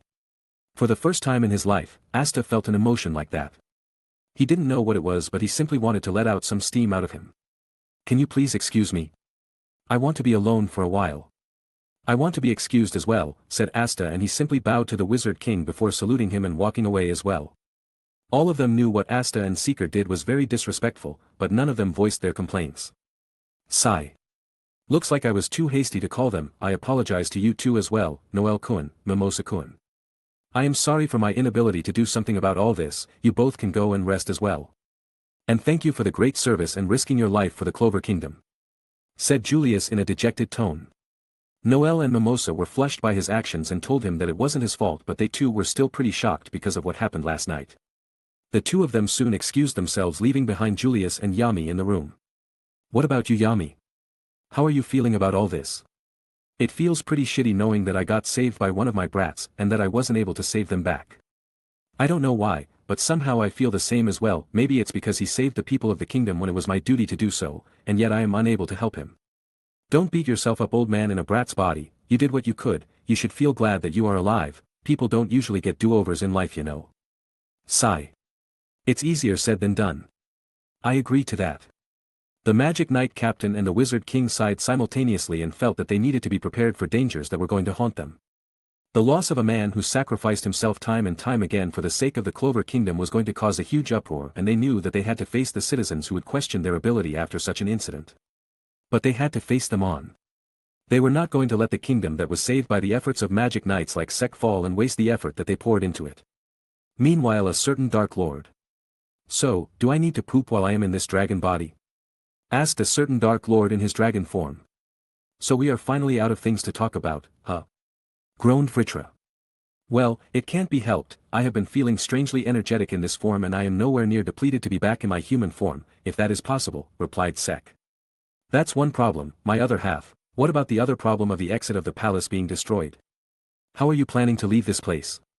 "Haven't got to that part yet. I am hoping that my space cutting works, but even Yami-san's space cutting didn't destroy the palace, so. In other words, we are stuck here till death." "Oi. Don't jinx it, you bastard." "Don't call me a bastard, I am a pure-blooded dragon king of might prowess." Yeah, I know, the one who struck terror through its tentacle play." "Huh. What the hell did you?" Vritra was in the middle of a complaint when all of a sudden both he and Sek felt a mana surge in the devastated palace. A giant tremor occurred in the space above them and a golden portal appeared. The dragon who was lying around peacefully simply looked up, wondering if it was yet another enemy attack. "Divine energy, no, it's similar but it's still different from divine energy, my other half. Be careful and hope that whoever they might be, they are not into mating with animals," warned Vritra. "What the FCK? You can't be sure with gods and other divine creatures," replied Vritra. Hearing his words, Sek remembered some of the tales of gods from his previous life and subconsciously his asshole clenched. The portal shimmered suddenly and nearly 1,000 people clad in white came out of the portal. "Wow, this place really got K'd up pretty bad." "Well, that's the issue for the construction team. Now where is that juicy draconic presence that we felt earlier?" The man who seemed to be the leader of the group that came out of the portal said in a calm tone while looking around the destroyed Shadow Palace. Sek, who was quite a few floors below, was not noticed by the group yet, but the words that came out of the man's mouth were heard by the dragon's excellent hearing. "Clench up and be ready to fight my other half. I won't forgive you if something unspeakable happens to my body," said Vritra in a serious tone. "You don't need to tell me twice. No way in hell am I letting them anywhere near me." replied Sek in a serious tone as he got ready for yet another battle. Chapter 152. The army that just entered the destroyed Shadow Palace stood behind the man who seemed to be the leader. It's a much stronger presence than the ones we have caught before, just imagining how valuable this one might be is making me excited. The leader of the army muttered in a gleeful tone. The people behind him felt the same as all of them readied their weapons to deal with a dragon. All right, everyone, get in formations, we have a dragon to find and catch, ordered the leader as he looked back at the people behind him. Yes, Lord Xander. The soldiers spread out while the man named Xander just watched the soldiers spread out. This debris and broken floors are blocking the path and hiding the dragon, well, the construction group will be building the whole place again anyway. Explosion magic, brilliant detonation. A bright orb formed above the man's palm and soon started to grow bigger and bigger. Defensive formation. Hearing his order, the soldiers who were clad in white armor immediately formed a barrier around them. The leader Xander smirked and pointed the huge orb of magic toward the palace and simply pushed it lightly. The huge orb broke down into smaller orbs and scattered all around the palace. Sek looked at the orbs that were floating all around the Shadow Palace and simply focused back on the army above him. He wasn't able to see them, but he could hear them and was able to sense them through ki and mana sensing. Suddenly the whole Shadow Palace glowed bright and all the orbs made by Xander exploded simultaneously. Boom boom. I hope that the dragon did not die by that, muttered Xander and chuckled. Soon the smoke dissipated and the giant and mighty dragon was visible to the army. Ho, a big one, looks like a kid who escaped the purge got the chance to grow up, yo. Dumb lizard. The size of the dragon was probably the biggest that soldiers had ever seen. This made all of them focused on Sek with their weapons pointed at him and ready to strike the moment any order was given. Who the fuck are you? Asked Sek. Huh? Did that dumb lizard just speak? It's intelligent. Wait, why am I getting a human presence from you as well? What the heck are you? Nunya, replied Sek in a calm tone. Nunya? Nunya f. Kin, business, replied Sek in a calm tone. You have quite a mouth on you despite being an overgrown dumb lizard. And you have quite the audacity to straight up bomb your surroundings while someone is resting, so who the fuck are you anyway? Not something that someone about to die should know, said Xander and gestured to his army. The soldiers immediately charged mana in their weapons that were already pointed at Sek. Magic item, Spear of Order, Restrain. Various glowing vines launched from the tips of the spears that were held by the soldiers and wrapped themselves around Sek's entire body. Seriously, are you guys even trying? Asked Sek in an indifferent tone. This made some of the soldiers angry as they thought that the dragon was crossing its limits. Acting tough, huh? Asked Xander with a smirk on his face. Vritra, are you sure that these guys are strong? Asked Sek. Feeling the divine presence, I hope they are, otherwise, it will be very disappointing. You do know that we have to get out of here alive, right? Yeah, but think my other half, won't it feel great to actually fight someone who is, well, good enough to fight against? It will, but we have to keep our priorities straight. Also dash. Sek finally stopped talking with Vritra and looked at the people around him who were attacking the huge dragon non-stop with mana blasts and beams. I don't think that these guys will give me a challenge. Not in this form at least, thought Sek, totally unaffected by the mighty attacks of these so-called divine beings. Are you guys done playing? If so, then go away, I have a lot to think about. Huh? Wait, did he just break through the combined restraints from all of us? You dumb lizard. Know your place. Great, a group of young masters. Thought Sek and internally sighed. Stop it, everyone, it seems like this thing has some resistance against being restrained, just ignore that, follow up on my attack, declared Xander as a huge amount of mana gathered around him. That's an impressive amount of mana. Maybe it won't be as boring as I thought it would be. See, now go ahead and massacre them like a good dragon, my other half, said Vritra in a joyous tone. A jolly tone for such a dark thing. Well, seeing the situation, it might be needed. Take this and die, you lizard. The spell that led to the demise of many low-life lizards like you. Explosion magic, mass extinctor. A giant orb of mana appeared in front of Xander's hand and soon he fired that towards Sek. Well, time for some warm-up, I guess, muttered Sek and took a deep breath. What? Going to use flames? Ha! You dumb lizards are all the same. My magic is explosion magic, the magic that carries the aspect of destruction. And a lowly lizard like you who likes to use flames just powers up my explosion magic. You are just speeding up your own doom. Explained Xander. You speak too much for a weakling, watch and learn, asshole, feel the power of the Dark Lord, replied Sek as black flames gathered in the dragon's mouth. Prison Dragon King's roar. A sea of black flames almost 5 times the size of the huge explosion orb came out of Sek's mouth, easily engulfing and destroying the orb itself. Seeing the black flames that came almost instantly, Xander's eyes widened as he tried to comprehend what happened. Magic item, God's Grace. All the soldiers who saw the flames heading towards Xander immediately pointed their magic tools towards Xander and activated them. A bright orb of mana surrounded Xander, trying to protect him. Sek thought that as well, but didn't feel any resistance from the flames, and this made him wonder what the glowing thing around Xander was doing. But suddenly his gaze fell on the soldiers that were using the magic item. Many of them started falling one after the other lifelessly, and this made the Dark Lord surprised. An item to transfer your life force for saving others. I don't know if it should be called divine or cursed, said Vritra. It's just get up, thought Sek as he finally stopped his attack and took a deep breath. Once the flames died down, the orb around Xander vanished, and an unscathed Xander came out and looked at Sek with a horrified gaze. Why you monster? Yelled Xander.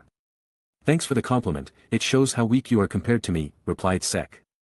Why you imbecile? How dare you kill all these men, you dumb F.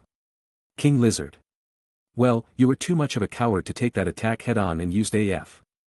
Get up magic tool instead, sounds like a skill issue to me, replied Sek in a not-so-bothered tone. Sek then completely ignored the remaining soldiers and Xander and focused on the dead bodies, then fell after his attack. The tentacles around him scattered and stabbed the armored soldiers, making their living comrades widen their eyes in shock. Not bothered by that in the least, Sek simply absorbed the mana of the dead soldiers and stopped once he felt full. Good, now then Shu, let me be in peace, carry your men on your way back, said Sek as if ordering them, and simply laid down. This made the group of young master wannabes grit their teeth in anger and were about to curse back at the dragon, but all of a sudden a feeling of dread descended upon them. Sek simply looked up while releasing a slight amount of his mana and looked coldly at the group. Go back while I am still being nice, I won't think twice before killing the rest of you if you bother me any further, said Sek in a cold tone.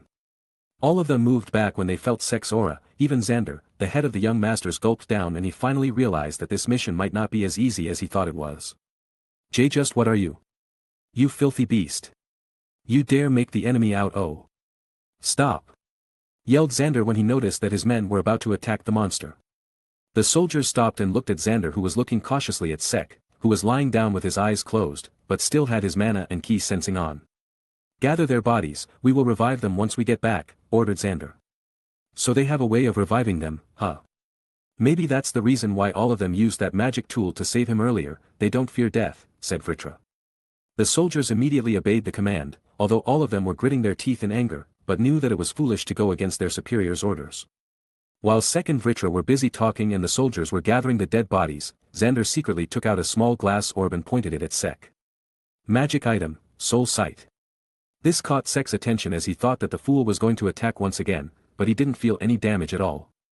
He focused on Xander and saw a translucent screen appear above the orb with some incomprehensible words written on it. Sek Bronzaza, said Xander, making the dragon's eyes widen from surprise. Seeing that reaction, a smirk appeared on Xander's face.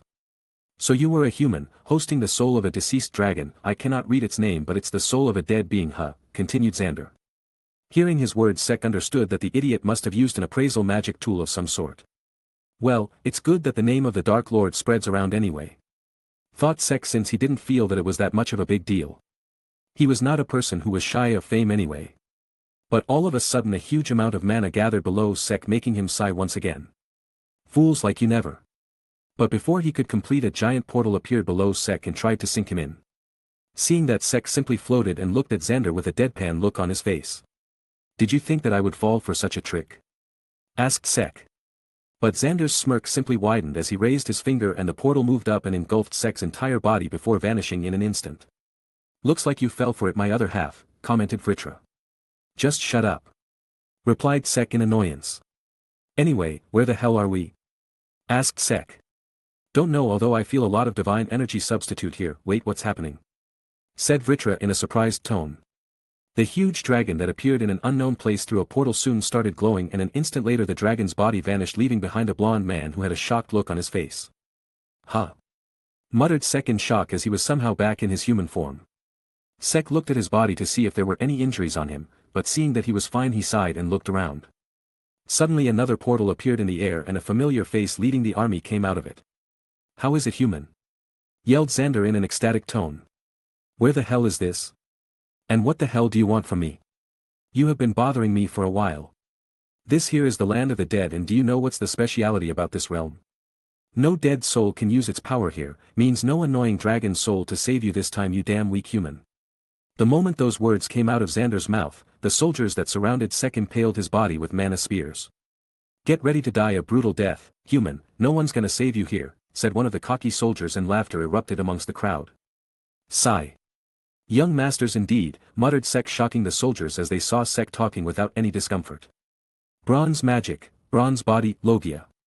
Sek simply broke through the mana spear without any issue and looked at the enemy army with a smirk and raised two of his fingers. Two things that you all got wrong and are gonna regret soon. Number 1, I don't need the dragon's power to fight. Number 2, the ones who are gonna need to be saved are you. The armor-clad young masters were about to question and curse Sek, but all of a sudden a huge wave of mana spread around them and the sky started to turn dark, or so they thought. Some of them looked up at the sky and a scene of horror welcomed them. Mana Zone, Unlimited Bronze Works, Gaster Circus. The sky above them was filled with huge metallic animal skulls charged up with mana ready to cause a massacre. Ready for a bad time? Asked Sek in an amused tone. Huh? Muttered a random soldier, and the surroundings soon got engulfed in a bright light. That was the instant the first massacre by a human occurred in the so-called Land of the Dead. Chapter 153. All the Gaster blasters in the sky rained down the attacks on the army of young masters without mercy. Once drained, they recharged and attacked again, and this continued for a whole minute.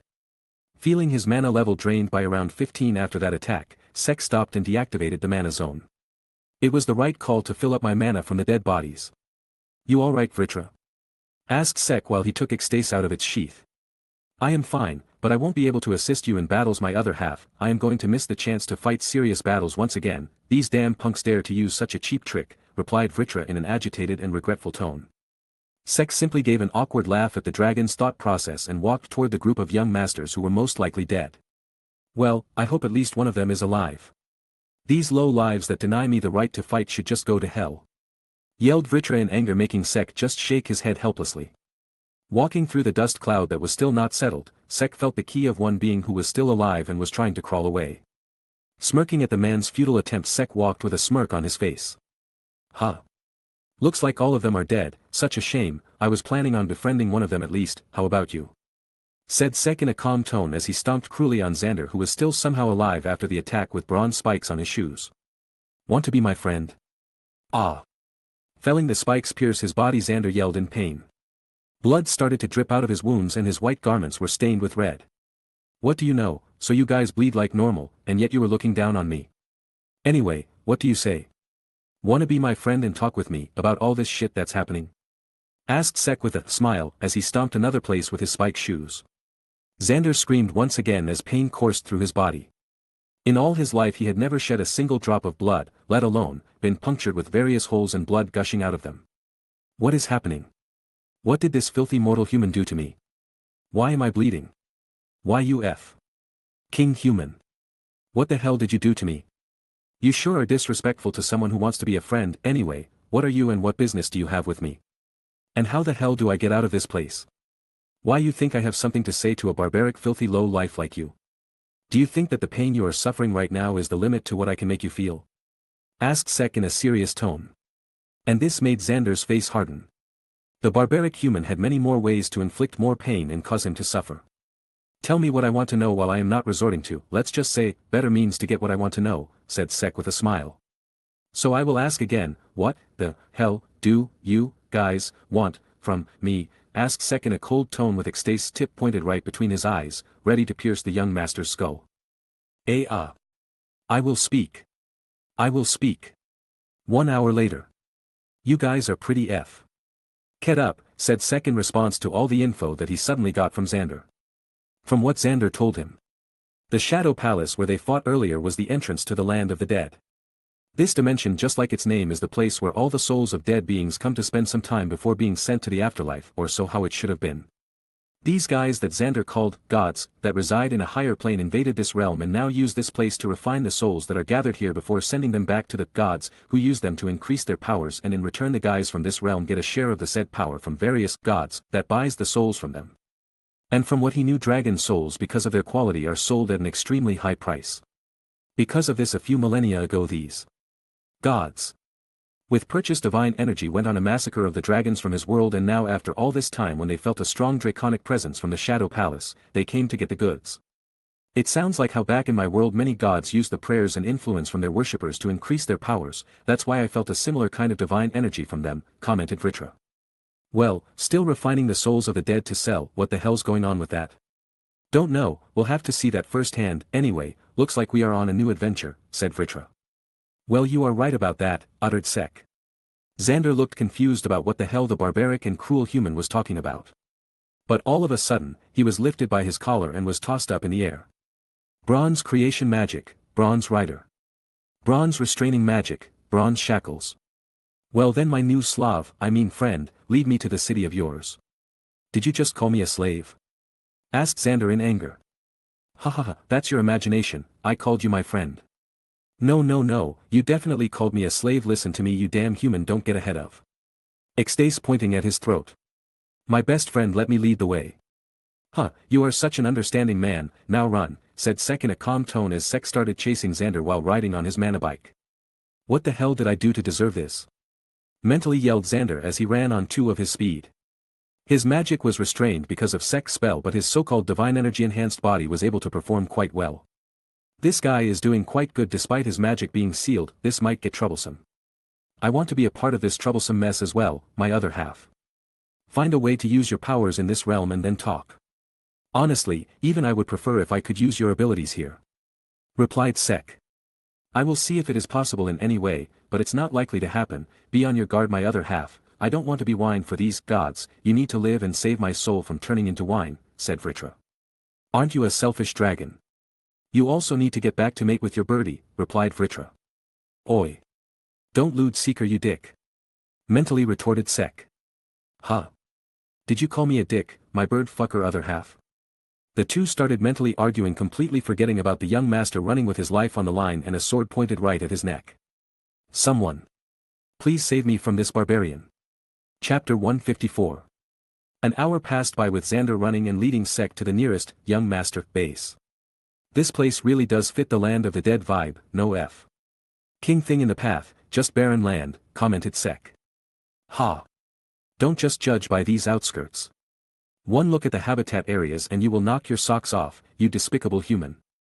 Sek stared at his guide, who had been running without any difficulty for the past hour. His endurance is high. Divine energy effects, it's the best thing for conditioning the body, replied Vritra. Might be better to not hold back on these guys. Long-lasting battles might get troublesome if there are too many of them. I agree to that as well. I want to fight too, said Vritra in a sad tone.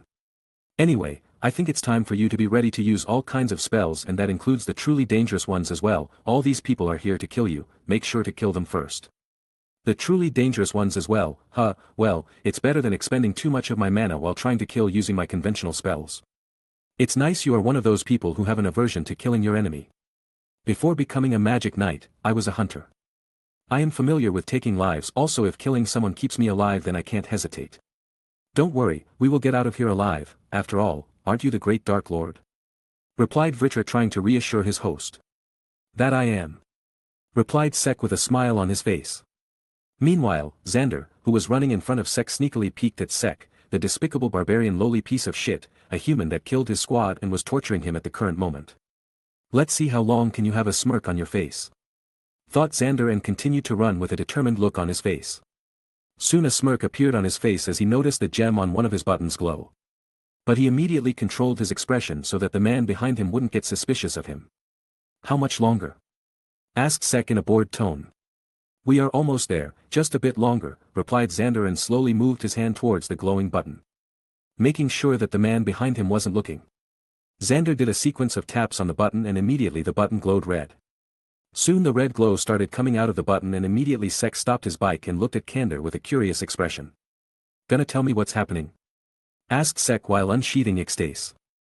See you soon, and start counting your remaining days, replied Xander, and immediately the glow enveloped his body and the man started to vanish from Sek's sight. Ixtace, magic cutter. Sek channeled mana to his bike and slashed Xander's vanishing body. Immediately the magic enveloping Xander vanished and one of Xander's arms fell off his body. Ah! A scream full of pain came out of Xander's mouth and blood started spilling out of the now missing arm. Like dealing with all your men earlier wasn't enough to make you realize the difference between us. Saying that, Sek got off his bike, walked towards Xander and picked him up by his collar. Lead the way without any stupid stunts and maybe we can reach the city before you die of blood loss, and I will be taking this. Sek made a sidecar for his bike and dropped Xander in it before pulling out the magic item button from Xander's clothes. Xander clutched his wound tightly because of the pain and glared at Sek with hatred. But once Sek's cold gaze landed on Xander, he immediately lowered his head. Sek looked at the wounded young master and simply poked Ecstase in his wound. Ah. Let's get something straight here. You are not alive because you were some super strong or smart shit, you are alive because I have not yet killed you. And believe me, you will feel lucky if you get a swift death from me. So do yourself a favor and keep being useful to me. Saying that, Sek pulled Ecstase out of his body and wiped the blood off it. The feeling of hatred inside Xander grew stronger. He really wanted to make the human skull explode with his magic. I am not some smart or strong shit, let me tell this to you, human. The moment I get back with the rest of us will make you regret that you were ever alive, you will beg for mercy. Hearing that, Sek looked at the angry man with a calm look on his face. But soon a small smile appeared on his face. Then, there is no time to waste, right? After all, don't you want to meet up with the rest of your people and attack me? I want to reach one of your main cities, our goals are aligning, so just be a good weakling and lead the way. Saying that, Sek sat on his bike and once again was now on his way to the city. Xander was angry but still led the way as he was told, while he needed some more persuasive stabs to work as told, but anyway, after that, the man was following orders like the good Slakofren that he was. Soon Sek saw the visage of a huge wall and immediately sped up his bike. Seeing his HQ, a huge smirk appeared on Xander's face, but soon he got confused as Sek stopped a few hundred meters away from the entrance. What? Don't tell me you got scared, you despicable being. Scared? No. I am giving you a chance to go back, first meet your friends, inform them how you got your ass beat by a single awesome man. And form a proper squad to take me on. After all, I don't want to make what is going to happen soon look like bullying. You know. Do you really think you have any chance of getting out of this alive? Huh, don't worry about me, after all, if you were any sort of indicator of the strength I should expect for the following battle, well, let's not spoil the results for you, now shoo shoo. Xander gritted his teeth and clenched his fist in anger. He got off the bike, looked at Sek one last time, spat on his bike, and walked toward the entrance of the city. Sek looked at the one-handed young master and deactivated his bronze rider. Was provoking them a good idea? Asked Vritra. Well, we'll find out soon. Replied Sek. Sigh. So, my other half, what's the plan of attack? Asked Vritra. Attack. Seriously? I mean, what else? Do you want me to transform into a titan and just run past that wall and start showing them who's the boss? That sounds enticing, Tataki. Oi. Snap out of it. But the wall, titan, attack. Don't start trouble, only act if trouble comes seeking you. I told you before, be careful, we are in the enemy territory, we don't know how strong they are. Okay. Don't be sulky, my other half. I am not sulky. Thought a pouting Dark Lord. Half an hour passed by with Vritra and Sek goofing around. Well, that's enough time for forming an emergency task force. Sek then walked towards the huge majestic gate and looked around. There's no doorbell here. So how do we enter? Hey. Anyone there? Can you open the gate? So what now? Asked Sek. When in doubt, punch it out. Replied Vritra. You want me to punch the huge door? Asked Sek in disbelief. Well, it's you who says that if violence is the question and the answer is yes, replied Vritra. Can't argue with that logic. Replied Sek and shrugged his shoulders. Gathering mana in his arm and clenching his fist tightly, Sek punched the huge gate with full force. Dark Lord's base level max power, serious punch. Boom. A huge shockwave passed through the gate and a loud deafening sound came out of the door. Quite a name for a single punch, commented Vritra. Leaving that aside, this door is sturdy as hell, commented Sek as he looked at the dent caused by his punch but was still surprised that the door was still intact. Alarm sounds. Intruder alert. Gate 03 under attack. Intruder alert. Gate 03 under attack. So what was that about not making a scene thing? Asked Sek in a calm tone. We have not made that huge of a scene, even in the past people, dragons, and gods who came to challenge me used various means like these to grab my attention. And what happened to those people? Asked Sek. Oh, I killed most of, we made a scene. Great timing to realize that, buddy. Sek could feel the mana and ki of the people who were making a fuss behind the gate, and he could tell that quite a few of them were preparing for battle. Let's give them some more time to prepare, commented Sek, and walked a few meters away from the gate. 10 minutes later. Sek, who was sitting on the ground with a bronze stick in his hand, making a drawing on the ground. Suddenly he stopped drawing and looked at the gate that started opening. Finally. Do you guys have any idea how long you made me wait? Soon the gate opened fully and a huge army consisting of more than 100 white armor-clad people appeared. The one who seemed to be the leader came forward and looked around and soon narrowed his eyes at Sek. So there was only one person, muttered the man. Hey man, nice to meet you, I am Sek Bronzaza, I need some help getting back to my home, can you guys help? Asked Sek with a smile on his face. Xander, is he the one? Asked the man in charge. Yes. He is the one who possesses the dragon's soul. The man gave a side place to Xander but soon focused back on Sek. You despicable human. Get ready to die. Xander. My friend, your arm's fixed, want me to change that? Xander, stand back, you already failed the mission that was given to you, we will deal with you later, ordered the man in charge. Xander looked at the man with a conflicted look on his face, but knowing his position he nodded and walked to the back of the army but still glared at Sek. Seeing that Xander was gone, the man focused back on Sek and raised his spear. And as for you intruder, prepare to die and hand over the dragon's soul. Hearing his words, the whole army readied their weapons and spells, ready to attack the man in front of them. Ha! Be prepared, human. You are not in your dragon form now. There's no escaping. You will die. Hearing that, Sek smirked and said, really, looks like my help is standing back there, behind all of you all along. This made all of them widen their eyes in shock and look behind them to see what the weak human was talking about. Huh? Behind us? What the hell are you, Tal, K-I-G? Xander looked behind him and didn't find anything or anyone there and turned around with an angry tone, but soon the anger turned into horror as he saw a long blade pass through the necks of the men and women standing in front of him. Thud thud. Heads started falling one after the other and soon it was followed by the headless bodies. Ecstase, shrink. Damn, you guys fell for such an old trick, well then Xander buddy, ready to die? Asked Sek with a smile and a bloody sword in his hand. Chapter 155. After making quick work of the young master named Xander, Sek looked at the pile of dead bodies around him. Well, that was easy, they died like humans. Vritra, is there anything different about their bodies from mine? Sorry, my other half, can't use my powers right now, still, maybe they are just human-like species that live in a different world, obviously, much stronger than the ones living in your world. Hey! What? It's true. Divine energy is the best body conditioning energy, and just like how the mana is pure in your world, the divine energy here is pure. These guys could wreak havoc if they were to attack your world, well if we are not taking into consideration you and your cheating magic, the elf leader guy.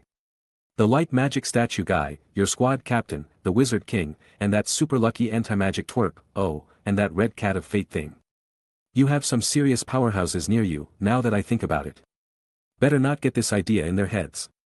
Strong or not, a whole army attacking the world will be too much to handle without considerable damage. Replied Sek as he took one last glance at the dead bodies, before checking any life signs with Ki. Looking around, the inside of the town, Sek admired the view before walking into the town. So, any idea if we will find anyone or anything here? Maybe some food? Let's hope we do, unlike me who can sustain on magic or some other energy, you need food to fight and survive. Well, sorry for being human. Replied Sek sarcastically. The Dark Lord and the Dragon King kept talking for a while until they entered quite deep into the town. I am picking ki and mana signs. Looks like quite a few people are there. Let's hope they are not after your life. Sek nodded as well and soon spotted people walking around the town without any worries. Seeing that, Sek sighed and smiled as well, feeling relieved that there were normal-looking non-young masterish people were present. Sek continued to walk feeling slightly relaxed after feeling the calm ki around him. But soon he felt a slightly stronger ki aimed at him. Glancing behind him cautiously, Sek noticed one man and one woman walking towards him. They are not willing to kill, or that's what their ki tells me. Stay calm and act natural, try to blend in as much as possible, suggested Vritra. Hey, you! Blonde hair, muscle guy. Halt! Hearing the voice that was obviously requesting attention, Sek turned around with a slightly confused look on his face. Me? Asked Sek. Yes, who are you? Never seen you here in this town before, identify yourself. Are you the guards? Sorry for looking suspicious, I am new in this town, just arrived today, my name is Aaron Yeager. You are quite good at acting and lying. Well, I have quite some experience fending off a crazy, psycho bitch from my past life. Thought Sec. Aaron Yeager, where are you from, and what's your purpose for coming to this town? Asked the female guard as she checked out Sec from top to bottom. Well, the girl that I liked since childhood and was going to propose, got married and I was, let's just leave it that, replied Sec with a slightly sad and complex expression on his face. This got a reaction from the two guards as they could probably understand what that meant. The young man in front of them was not able to look at his sweetheart getting lovey-love with someone else and probably got away from his hometown. The male guard sighed and patted Sec's shoulder. You've got it hard, I hope you get over it soon, said the male guard. The female guard nodded as well and thought that the chick must have had a few screws loose to let go of such a man. So Aaron, what are you going to do? Got a place to stay or a job? Another one, commented Vritra. Shut up, thought Sec without any change in his expression on his face. I was thinking of getting a job somewhere here, I rushed out in a hurry and now I don't have any food and money, replied Sec with a helpless look on his face. Hearing that the two guards looked at the helpless young man and thought that the man in front of them was too hurt to not even consider taking food and money with him. Let's go to the town hall, they might have an opening somewhere, suggested the male guard. Oh. Thanks a lot, Mr. Guard. Oh, I haven't introduced myself, yet, I am Raymond. I am Roxanne, 23 and single, just so you know. Huh. You, Twen. Raymond was about to say something but suddenly got a powerful jab in his gut. Raymond looked at Roxanne with a questioning gaze but got a cold look in response. Knowing it was better to stay silent, Raymond simply coughed, stood up, and started reading the group. Sec chose to ignore the whole scene and simply followed Raymond. Don't focus okay what Raymond says, my brother has a habit of saying unnecessary things. So you two are siblings, that explains the resemblance, replied Sec. So Aaron, how old are you? Asked Roxanne. 16, replied Sec with a smile. Really? You look very mature for your age. I get that a lot, replied Sec. Just like that the three of them continued to walk while making small talk. Sec noticed how the two of them despite being friendly, were trying to get information out of him. Unlucky for them, the Dark Lord had great experience in hiding valuable information from a crazy, psycho bitch that would kill any girl whose name came out of Sec's mouth. I've saved countless lives because of these skills. Thought Sec to himself. Alright, here we are, I will go and talk to the chief, said Raymond and walked inside the town hall. Sec nodded and waited outside with Roxanne. Soon Raymond came back and gestured for them to come inside. The two entered the town hall and Sec looked around only to find many people walking around in various documents. This place looks busy. Thought Sec. Soon Raymond led them to a desk and made Sec take a seat. Sec looked at the man sitting on the other side of the table. The man looked old with a few scars on his face. So, you're the heartbroken, young one, sucks to be you. Hearing that a vein popped up on Sec's forehead, but he soon calmed himself down. Raymond and Roxanne frowned but didn't say anything and just stood behind the old man. TCH, you're no fun, anyway, the name's not needed, I am the chief and that's all you need to know, so what kind of work do you need? What are you good at? Asked the old man feeling a bit disappointed since Sec didn't react.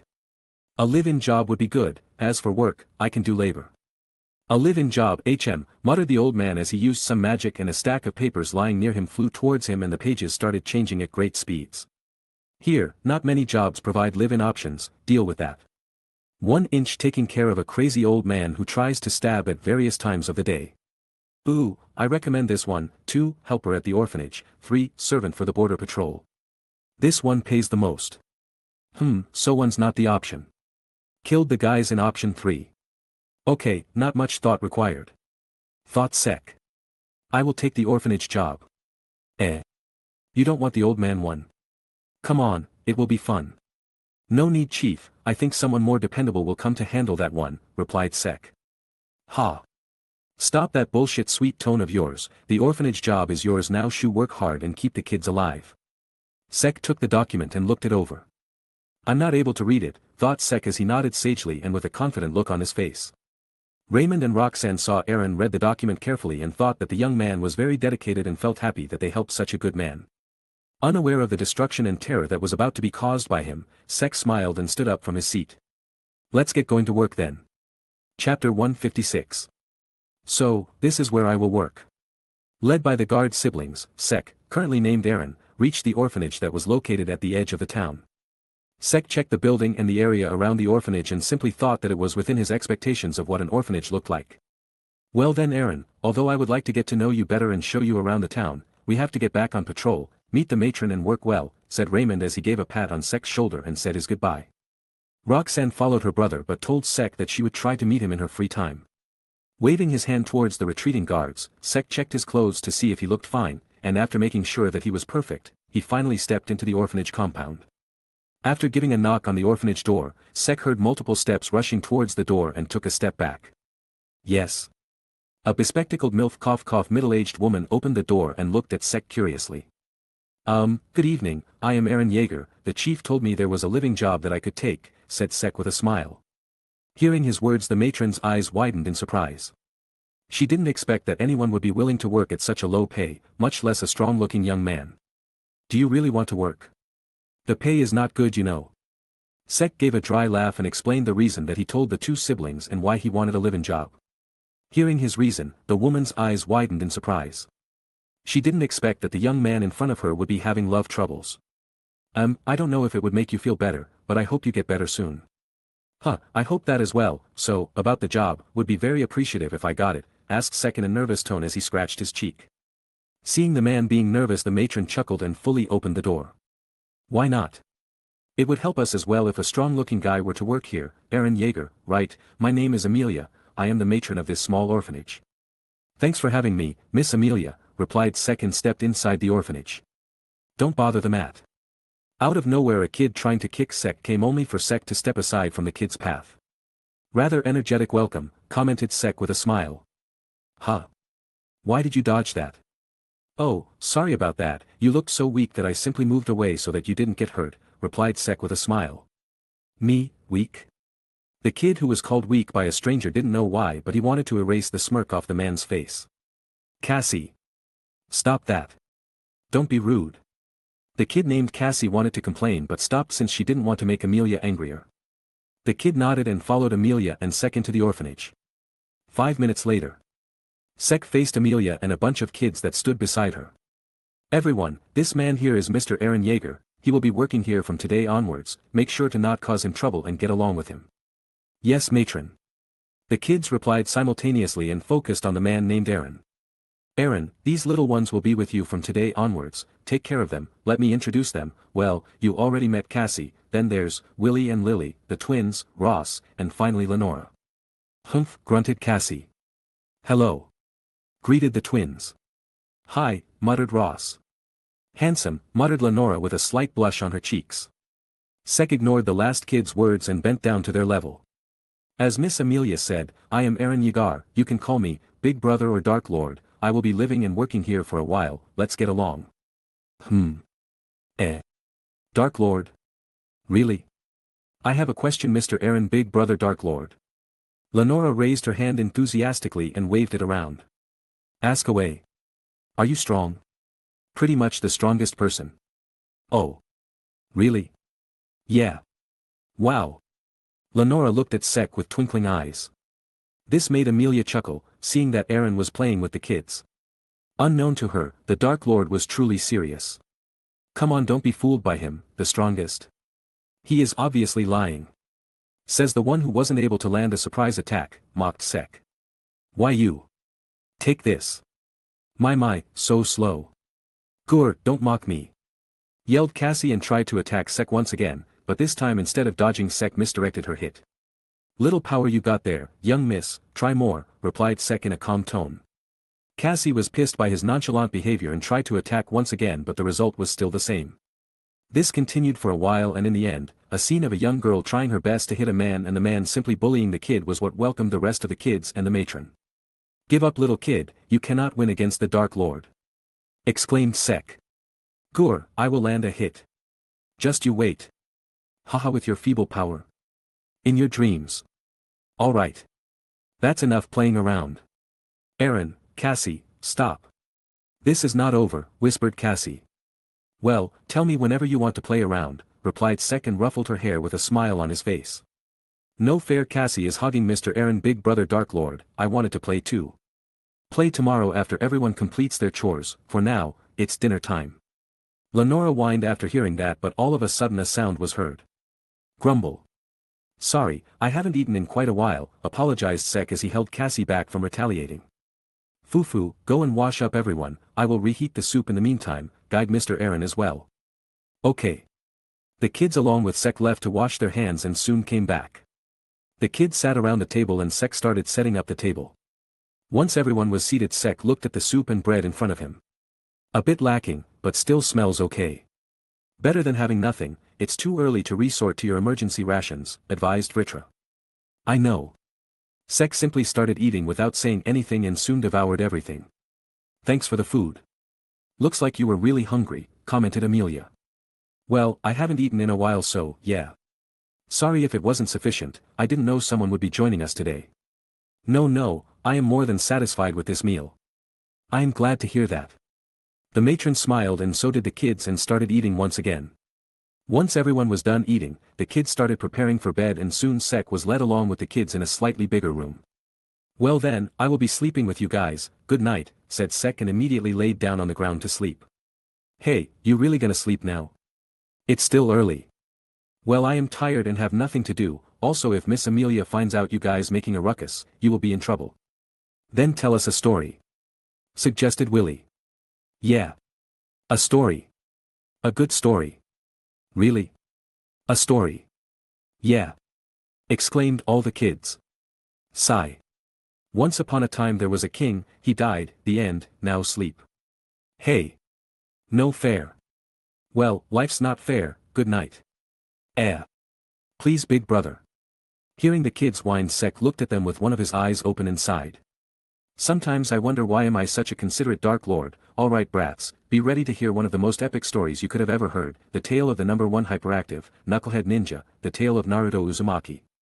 Said Sek in an excited tone and huddled the kids around him. Chapter 157. The next morning, Sek, who slept quite late because he was busy telling a story to the kids, naturally woke up a bit late. The amount of fatigue both physical and mental weighed a lot on him and he was finally able to sleep after a long while. Wake up my other half, you would look hilarious if you woke up later than the kids. Hearing the familiar voice of the dragon inside him, Sek groggily woke up and looked around him, shooting the kids sleeping in bizarre poses. Good morning Vritra. Morning, so how was sleep after the whole elf, devil, and this new dimension ordeal? Could have used more sleep but yeah, it felt great. He then stood up and folded the sheet that Amelia gave him and went out of the room. You woke up early, good morning Aaron. Huh, oh yeah, good morning, replied Sek almost forgetting that he was currently named Aaron. I hope you slept well and the kids didn't bother you much. It's fine, I slept like a log. Anyway, what things do you need me to do? Mostly repair and manual labor. It will also be good if you can help in farming, but leave that for later. Go and wash up first and wake up the kids after you are done, instructed Amelia and got back to cooking. Sek gave a nod and went to wash his face and freshen up for the day. He then woke up the kids much to their annoyance, but still, the kids followed the order. Once all of them were done with their morning routine, they gathered around the table to eat their breakfast. After they were done, Sek decided to start working and was soon led by Amelia and the kids. So you want me to repair the fence, the doors, windows, roofs, and the warehouse? Alright, where will I get the wood? What will you be repairing first? Asked Amelia. The fence, replied Sek and checked the condition of the barbed wire. Okay, Willie, if you don't mind. Yes, matron. Hearing her request, the male twin stepped forward and held one of the wooden fence planks. Maker magic, object remake. Mana filled the wooden fence plank and soon multiple planks started piling up near Willie. Seems like the perfect magic to crash the market, stonks, said Sek as he picked up the full stack of planks. Walking towards the damaged fence, Sek simply grabbed one of the stronger looking areas and uprooted the whole fence in one go, making the kids and matron's eyes widen from shock. Aaron, don't you need tools like a hammer and nails? Asked Amelia, still feeling bewildered by the young man's actions. No need. Not even turning around, Sek grabbed the planks and started slamming and planting them into the ground one after the other. This went on for a while and soon the whole perimeter of the orphanage was covered in a new wooden fence. So, now the doors and windows, right? Asked Sek just to be sure, but the kids and Amelia were still shocked by the sight in front of them. You finished a work that would have taken nearly a week in just a matter of minutes, muttered Amelia. Whoa. He just rammed the planks in the ground with his bare hands. Amazing. cheered the twins. Hearing the praise, Sek's chest swelled with pride. If you work at this pace, then all the work will be over in just a day or two. We really got an amazing personnel, commented Amelia with a smile. Wait a minute, if I finish all the tasks here then I won't be employed here anymore. I suppo. Oh my, I suddenly feel so weak after completing a task that could have taken weeks in just a few minutes. I don't think I can work anymore today, said Sek dramatically and fell to the ground. You were perfectly fine just now. I am not anymore. You are lying. I am not. Yes, you are, come on, don't be lazy. Matron is bullying the weak. How come I am the bully? The matron and the Dark Lord continued to bicker for a while. If not for me needing a base for now, I would left. I cannot get fired for now. Thought Sek. Matron, don't bully big bro Aaron. Said the twins. Yeah, the matron told us that bullying is bad, added Ross. Mr. Aaron big bro Dark Lord did the work so it's fine, right? Added Lenora. Besides, if he leaves we won't be able to finish Naruto, finished Cassie. Seeing the 5 kids defending him, Sek looked at Amelia and smirked. Good job brats, defend your Dark Lord from oppression. Seeing the combined front of the little kids and the bigger kid in a man's body, Amelia sighed. Alright. I understand, you actually completed your job so I can't complain. Hearing that Sek smiled but out of nowhere his brows twitched a bit. Looks like it's time to leave, thought Sek. You picked something? Asked Vritra. We are being monitored. I am sensing around 5 people. They found us pretty quick. Well, I killed 2 whole platoons so. So what to do with the kids and matron? Let's just make sure that they aren't prosecuted for sheltering me. Ending his chat with Vritra, Sek stood up and looked at the kids and the matron for one final time. I will be going to the town for a bit, said Sek and got out of the orphanage. Amelia and the kids looked slightly confused but soon ignored that. After walking quite a bit away from the orphanage, Sek stopped and turned around and spotted the 2 guard siblings he met yesterday. Yo, Raymond, Roxanne, good morning, greeted Sek with a smile. But the 2 siblings weren't smiling and charged their weapons with mana. Eren Yeager, no Sek Bronzaza, we are here to arrest you for the crime of killing the border patrol squad. Sigh. So you guys know, well, wanna let me go and do a favor to your friend? Asked Sek. We are no friends with a criminal. Yeah, sending 2 whole platoons to capture and kill me, and me retaliating back to life makes me the criminal, said Sek with a deadpan look on his face. You killed 347 people. Yelled Roxanne. It's literally a matter of perspective you know, besides I am busy working at the orphanage and taking care of those kids, you don't want something, let's just say unpleasant to happen there now do you? Asked Sek with a cold smile on his face. You can play the villain role as well, I am learning of your new talents, commented Vritra. Don't worry about them, they are now taken to a safe place anyway, so how about coming with us while we are being nice, said a new voice and soon a man appeared out of nowhere behind Sek. You brought more friends to play with, and what about the other 2 you may come out as well you know. Hearing Sek's words 2 guys came out of the ground. So what now? Wanna surrender while we are being nice, it's 5 against 1 you know. Now where's the fun in that, at least I want to fight while I can. Is that so, commented the guy who appeared out of nowhere and all 5 of them got ready with their weapons to attack the Dark Lord. You might want to take that sword out now, said one of the people who came out of the ground. Why? It's not like I am gonna need it for people of your level. You basta. Out of nowhere, Sek appeared in front of the guy with a glowing orb in his hand. Mana bullet, Rasengan. Slamming the orb filled with mana in the man's gut, Sek simply smiled and watched as the man was blown away by the impact. The kids would have gone bonker after seeing the real-life Rasengan. Suddenly Sek's legs were grabbed and he looked down to find the other Earth Mage. Just an advice, let go. Well, I did my part of warning you. Bronze transformation magic, Midas touch. Wah!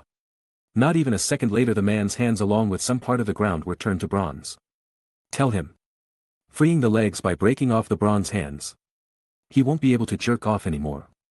Seeing how 2 of them were dealt with so easily, the other 3 got serious.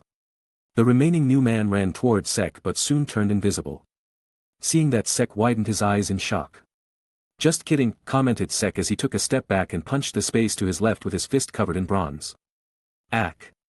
With a grunt of pain, the man materialized again and fell to the ground. Really? Down in 1 punch. Man, I am strong. He then looked at Raymond and Roxanne who got vigilant once they saw his gaze. Seeing that, Sek sighed and pointed his finger toward them and fired 2 mana bullets at the siblings. Debuff magic, sleep touch. The moment the bullets hit the siblings, they started to wobble around and soon fell to the floor as well. You dealt with them rather peacefully, commented Vritra. The 2 of them helped me, just returning the favor. After that, Sek went toward one of the fallen men and started going through his clothes. What are you doing? Checking for loot. We need usable money, you know. The mighty Dark Lord is stealing. It's the price for not killing them. It's different from stealing. It's a matter of perspective, I guess. Sometimes you're just mean. Before he could finish, a barrier surrounded him and an instant later Sek vanished from the spot. We secured the target, commented a man wearing the same white young master soldier uniform. True, but who's gonna secure you guys now? Not even hesitating a bit, Ixtace cleaved through the heads of the group of men surrounding Sek. They really don't give me a break, commented Sek as he swung the blood off Ixtace. So, where are we? Asked Vritra. I hope they're HQ, replied Sek. So we gonna greet them? We're gonna greet them to hell. Chapter 158. Currently, in a huge building residing deeper inside the realm of the dead's habitable area, the captured human who was supposed to possess a dragon's soul was teleported in. In a huge hall in the same building, multiple figures were watching a magic screen, and the figure of the said man was also visible to them. We secured the target. True, but who's gonna secure you guys now? And in an instant, the man's sword cleaved through the group of men that were surrounding him. Ho, so this is the human with the dragon's soul. He looks kind of funny. He seems to be a bit skilled at least. I will kill him. Easy there, Xena, we have orders to. It's Captain Xena, so speak wisely. Yes, Captain. The group consisted of 2 men and 2 women, and among them, one of the women having vibrant violet hair glared at the man who tried to correct her. We're gonna greet them to hell. The man on the screen said that with a smirk on his face and started walking towards the exit. Inform all the people in the base, get that man either alive or just on the brink of death. I want to be the one to make him regret. As you command, Captain, replied the other girl of the group and then took out a magic tool from her pocket. All units of Squad 8. The target has escaped. I repeat, the target has escaped. Attack him on sight. Any means necessary as long as he is not dead. The announcement was heard throughout the base by everyone, and our Dark Lord was no exception to that. They seem welcoming, commented Vritra. Yeah, a friendly bunch. What do you think, will they be my friends? Asked Sek with a smirk. Why not ask them yourself? They are coming, you know. Hey there, comrade. Greeted Sek. Acid magic, corrosion cloud. Bronze magic, bronze body logia. A cloud made of corrosive mist came from the enemy's side and engulfed Sek inside of it. Lightning magic, thunder beast crash. A giant quadruped beast made of lightning rushed inside the corrosive mist cloud. Got him. Cheered the 2 young master soldiers. No, you didn't. Suddenly a long blade emerged out of the cloud, cutting the magic in its path, revealing the Dark Lord with his clothes mostly melted. You're not a comrade, you are a pervert, commented Sek as he looked at his almost naked body. Wah, how dare you call us that, you despicable human. Sek looked at the 2 young masters and shrugged his shoulders before rushing toward the 2 young masters. Seeing the naked man running toward them with his dong swinging around, the 2 men took a step back, feeling a bit speechless. But it was that moment of hesitation that Sek took advantage of and extended his Logia body arms forward, grabbing the necks of the 2 soldiers. Ack. Lo, let go. The 2 young masters struggled for freedom and Sek just looked at them coldly. No, replied Sek, and his grimoire started flipping. World Tree debuff magic, fruit of life. Mana gathered in Sek's hands and a seed-like object appeared on the men's foreheads. Ah. What is this? Stop. Stop. Stop this. All of a sudden the 2 started screeching in pain as the seed on their foreheads started to absorb the mana and life force out of them. Seeing the 2 screeching and flailing around, Sek let the 2 of them go, and immediately the 2 tried to pull the seed off their foreheads only to fail, while their life force and mana continued to get absorbed by the seeds. Their bodies started getting thin and wrinkly, and soon just a husk of their lifeless bodies remained. Once everything was sucked out of them, the seeds detached themselves and turned into a small fruit before coming flying back to Sek. The truly dangerous spells do live up to their names, commented Vritra. Why the hell do you think I refrained from using these? Replied Sek as he walked towards the dead husks, stripped one of them of his clothes, and equipped it on himself. These feel nice, and they fit perfectly, comfortable to move in as well. Sek, while trying out various movements and attacks to check the flexibility of his clothes, formed a shiny bronze surface in front of him to check out his new look. Looks nice, what do you think, Vritra? asked Sek. Is this really the time for you to check out how you look? Oh come on, looking good while kicking ass is one of the fundamentals of being the Dark Lord. Explained Sek. Sigh. Slick back the hair and you're good to go. Following the dragon's advice, Sek styled his hair and gave himself a final look before smirking and giving a thumbs up to the handsome dude in the mirror. Well, then we are all set. Saying that the Dark Lord got out of the exit only to find a horde of soldiers coming towards the dungeon. Hey, you! Where is that human? So clothes do make the man. Well, that human knocked me out and got away somewhere. Did he come this way? Asked Sek with a pissed look on his face. You idiot! If we saw him, why would we be asking you? Everyone spread out and find him. The soldiers nodded and were about to spread out, but all of a sudden the announcement came once again. The squad near the dungeon, the man in front of you is the human. Capture him. The human is currently wearing our uniform. Blonde hair, blue eyes, muscular body. It was worth a shot, said Sek as he shrugged his shoulders. But soon he pointed his fists towards the men and his arms started glowing. Bronze creation magic, weapon make minigun. Flame debuff magic, blaze touch maximum. Mana bullets covered in debuff magic started raining down on the group of soldiers in front of him, and the moment the bullets hit any one of them, their whole body got engulfed in flames. Ah! It burns, it burns. Somebody get rid of these flames. Water magic, wave crash. One of the enemy soldiers seemed to be a water mage and after seeing his friends, decided to step in. Large amounts of mana gathered around them and Sek's eyes widened seeing the giant wave coming towards them and drowning the friends as well. Do they don't have any brain cells? Asked Sek with a disappointed look on his face. The water came for Sek next, but Sek just pointed his hand towards the water body and fired a mana bullet once again. Ice debuff magic, frost touch. In an instant, the whole body of water that contained several soldiers turned into solid ice, leaving the water mage and the people behind him shocked. By the way, they guys are still burning inside the ice, so this huge water wave, thanks for the support comrade, now die. Sek jumped above the frozen water and soldier and pointed Ecstase at the remaining men. Ecstase, key blade. Ecstase glowed and immediately the blade shot forward like a serpent and pierced the hearts of all the remaining soldiers, killing all of them in an instant. Ecstase retract. Cleaning the blood of Ecstase, Sek started walking once again and started heading towards the place where the BTCH who was making announcements was. Chapter 159. Whoa-ho-ho. That man's brutal. He is stronger than I thought. Forget that, did you see him without clothes? Whistles. In the room where the senior brass of the 8th squad gathered, the scene of the fight between the Dark Lord and the soldiers was being displayed on the magic screen. Some of them were mildly amused by the display of strength, but none considered Sek a threat, rather just a bug trying his hardest to survive and getting drained of his mana at the same time. All of them are useless. Hearing the cold voice, all of them looked toward the person who said that and shook their heads helplessly. Bronze creation magic, countless swords. Wind magic, gale force wall. Glacier magic, icicle cleaver. The countless swords aimed toward the enemy soldiers were easily deflected by the wall of wind and an immediate counterattack was launched back at Sek. Bronze magic, giant's fist. A huge fist appeared above Sek and punched the huge ice sword, shattering it in the process. Flame magic, scorching serpent. A giant snake made of flames was launched towards Sek. Sek that the giant fist tried to grab the snake, only for it to slither out of it easily. Bronze creation magic, weapon make, Gatser blaster. A giant animal skull appeared in front of Sek and fired a powerful mana-charged beam, destroying anything that came in its path. Once the mana beam died down, nothing except for the trail of destruction was left in sight, seeing which Sek sighed. Sigh. They are not dying without using strong spells. My other half, be mindful of your mana as well. I know, but it's not like holding back on attacks is gonna help me. Replied Sek. Still, you need to be careful. Relax, I've killed quite a few of them, it's not like they will have much manpower left. Just as Sek said those words, he came out of the passage and came in sight of the huge open space inside the huge building. In front of him, more than 500 soldiers with spells ready to be fired were glaring at him. I just had to raise a flag. Attack.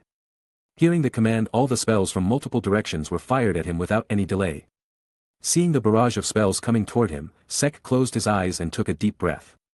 Seeing the target being motionless, many of the soldiers smiled, but soon their smiles disappeared as Sek vanished from their sight. Time debuff magic, fast forward 10x. Most of them didn't know what happened just now, but still, somewhere there could see a white and yellow blur move around the field and soon the blur reached the other end of the enemy soldiers. There. He is at the back. A person who was in the air yelled while pointing at Sek, and following his words the people both in the sky and on the ground turned around. Huh. But the moment the people on the ground turned their heads, they started falling off their bodies. Blood started to splurt out of their bodies like a fountain, and in an instant the whole ground was covered in blood. Sek looked at Ecstase that was sharp as ever and smirked. He then looked at the people who were up in the air and pointed Ecstase at them as well. Do any of you guys know that you can kill in cursive as well? It's inspired by a legendary blue-colored Mary Poppins. Huh. Was all that came out of the flying soldiers before a small bronze arrow with negligible mana pierced through their hearts one by one. The bodies fell one after the other until the whole field was filled with dead bodies. I said it before and I will say it again, that sword and your debuff magic grimoire are cheating. Says the one who can absorb any shit he wants, spew out cursed flames, bind people with their shadows, and straight up seal the abilities of opponents mid-battle. Replied Sek. Yeah, but I am a dragon king, I am great. And I am the Dark Lord. The greatest. The dragon was speechless at his host's pride and just shook his head since he couldn't prove him otherwise. Satisfied with Vritra's silence, Sek got back on his path to the boss's room. Wow, he really dealt with all of them in one go. Gotta give it to him, he is okay. That magic item though, I am more interested in that sword is good. I will go and do my work, he will be coming here next anyway. So then, Captain Xena, what will be the plan of action? Asked one of the men. This human is getting cocky, we need to show him his place. Oh, we will see captain level power today I guess. This will be epic. That's not a plan of action. I mean you don't need a plan if you are overwhelmingly strong. True that. Hearing this logic the man was unable to say anything and just nodded. Sek, who almost walked around the whole HQ, was finally in front of a boss room-like door. Can't these people install some signs? It was so damn difficult, they have no respect for their guests. Jokes aside, how much mana do you have left my other half? 85 give or take. Should be enough. It should be considering that I am only sensing around 4 people in there. Replied Sek and shrugged his shoulders before he came in front of the door. Not even thinking twice, Sek used reinforcement magic and kicked open the door sending it flying. Knock knock. Yelled Sek as he saw the door flying toward a cold-faced lady. But out of nowhere a giant hand made of water appeared in the air, caught the door, and threw it back at Sek. Whoa. Not expecting that, Sek ducked and dodged the incoming door that went flying behind Sek. Hey, that's rude. Complained Sek.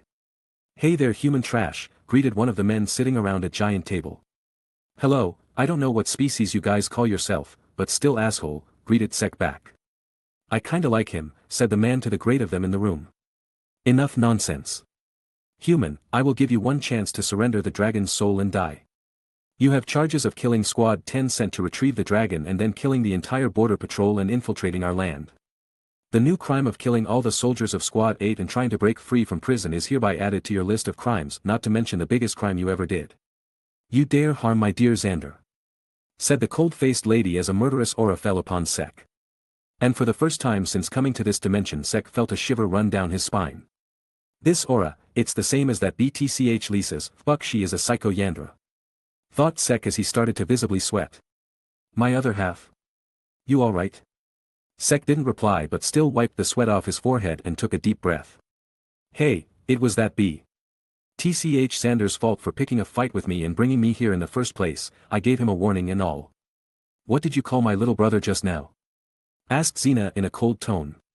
Oh boy, he cursed him in front of the Siscon, he is dead, commented one of the men enjoying the chaos. Oi oi, don't kill him immediately, remember, you gave him a chance to surrender, commented the other man. He then looked at Sek, or more specifically at his sword. So what do you say, human? Wanna surrender? You must be pretty drained after all that fighting, I don't think you have much mana left anyway. Oh don't worry about that, replied Sek with a confident smirk as mana started to leak out of him. I think I have plenty of mana left, said Sek as he let his mana run wild. Sek was confident that a fight was about to break out soon and was about to prepare a spell, but suddenly his expression hardened as he felt his mana getting pushed back. Really? I think you should check again. Following his lead, the other people in the room released their mana as well, and immediately the pressure from Sek's mana vanished, and the Dark Lord for the first time in his life was blown away by the sheer difference in mana limits. I think that it's obvious, but I think that they are pretty strong. Thanks for the info. I couldn't have guessed. Replied Sek in a mocking tone as he immediately used mana skin to handle the mana pressure. Seeing the human stand, the men clapped for his effort while the Psycho Yandra kept glaring at Sek. Well, time for Maxi. But before he could finish, one of the men appeared in front of him and uppercutted him, sending him flying. Sorry. Were you saying something? I didn't hear it. You ba dash, and once again Sek was kicked by the man who appeared behind Sek out of nowhere. Crashing into the ground, Sek glared at the man who was now standing in front of him. What? Never seen someone stronger than you whooping you so badly. This might get ugly dash, said Sek. Oh, don't worry, it will, replied the man with a chuckle. For you guys, finished Sek as his grimoire started flipping. Body debuff magic, damage transfer. And immediately all the injuries on Sek's body got transferred to the man. Feeling the sudden pain, the man was surprised and lost his focus for a bit. And being the great dark lord he is, Sek took full advantage of that and sliced the man in front of him in half. The body that was now sliced nicely in half fell on the ground, and Sek stood up with some blood on his face and his clothes and looked at the split dead body. Stronger than me? I think you should check again. Chapter 160. Seeing one of their members split in half by the despicable human, the remaining members of the young masters snorted. To die by the hands of a human. Maybe I need to re-evaluate the abilities of the officials in my squad, commented Xena. Seeing their reactions, Sek charged mana in his body and immediately multiple Gaster blasters appeared around the two of them. Bronze creation magic, weapon make, Gaster blasters. The animal skulls started glowing as Sek charged them to the maximum. This one will pack a punch. The two white armored beings just glanced at the animal skulls without making any movements, and a moment later the whole surrounding got covered in a bright light. Boom. A huge explosion occurred that destroyed the whole building in a single attack. Sek, who was riding on top of his hoverboard, looked at the dust cloud that formed because of the damage and kept starting toward the source of the huge mana. Careful, my other half, these people are different from the rest of the ones whom you fought with before, they are around 4-winged angel levels strong, and iced Vritra. Sek didn't reply and just nodded as he continued to stare with a serious look on his face. Soon the dust cloud started fading and the figures of the two people started to appear. That was a good trick, don't tell me it was your strongest move, though, said the man who appeared to be covered in a shiny diamond-like armor. I shall take that as you are not willing to surrender and start the termination process, said the woman Xena, who was surrounded by a barrier of water. Holy water magic, smiting pressure wave. A high-pressure water wave launched from the woman's hand and headed toward Sek.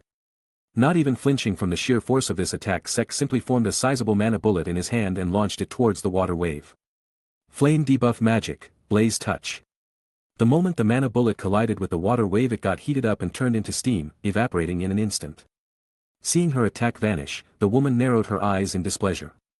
Wow, he got you, good captain, no worries, let your subordinate join in the fun too, said the man as he flew up in the sky. Gem magic, lavish destruction sapphire. Blue sapphire-like gems surrounded Sek and started glowing. Seeing the gems glowing, Sek flew up as he could feel both the mana and the ki from them. There's no running away, kiddo, said the man as the gems fired concentrated man beams at Sek.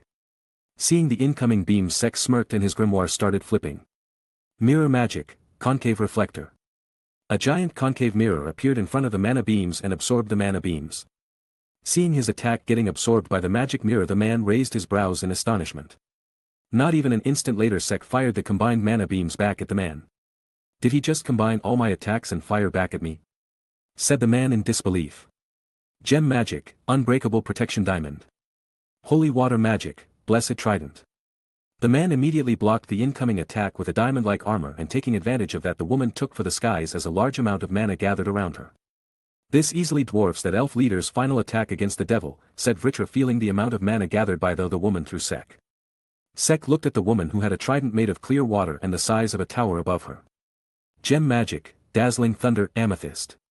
Various violet orbs surrounded the giant aqua trident and electricity started to crackle around the water.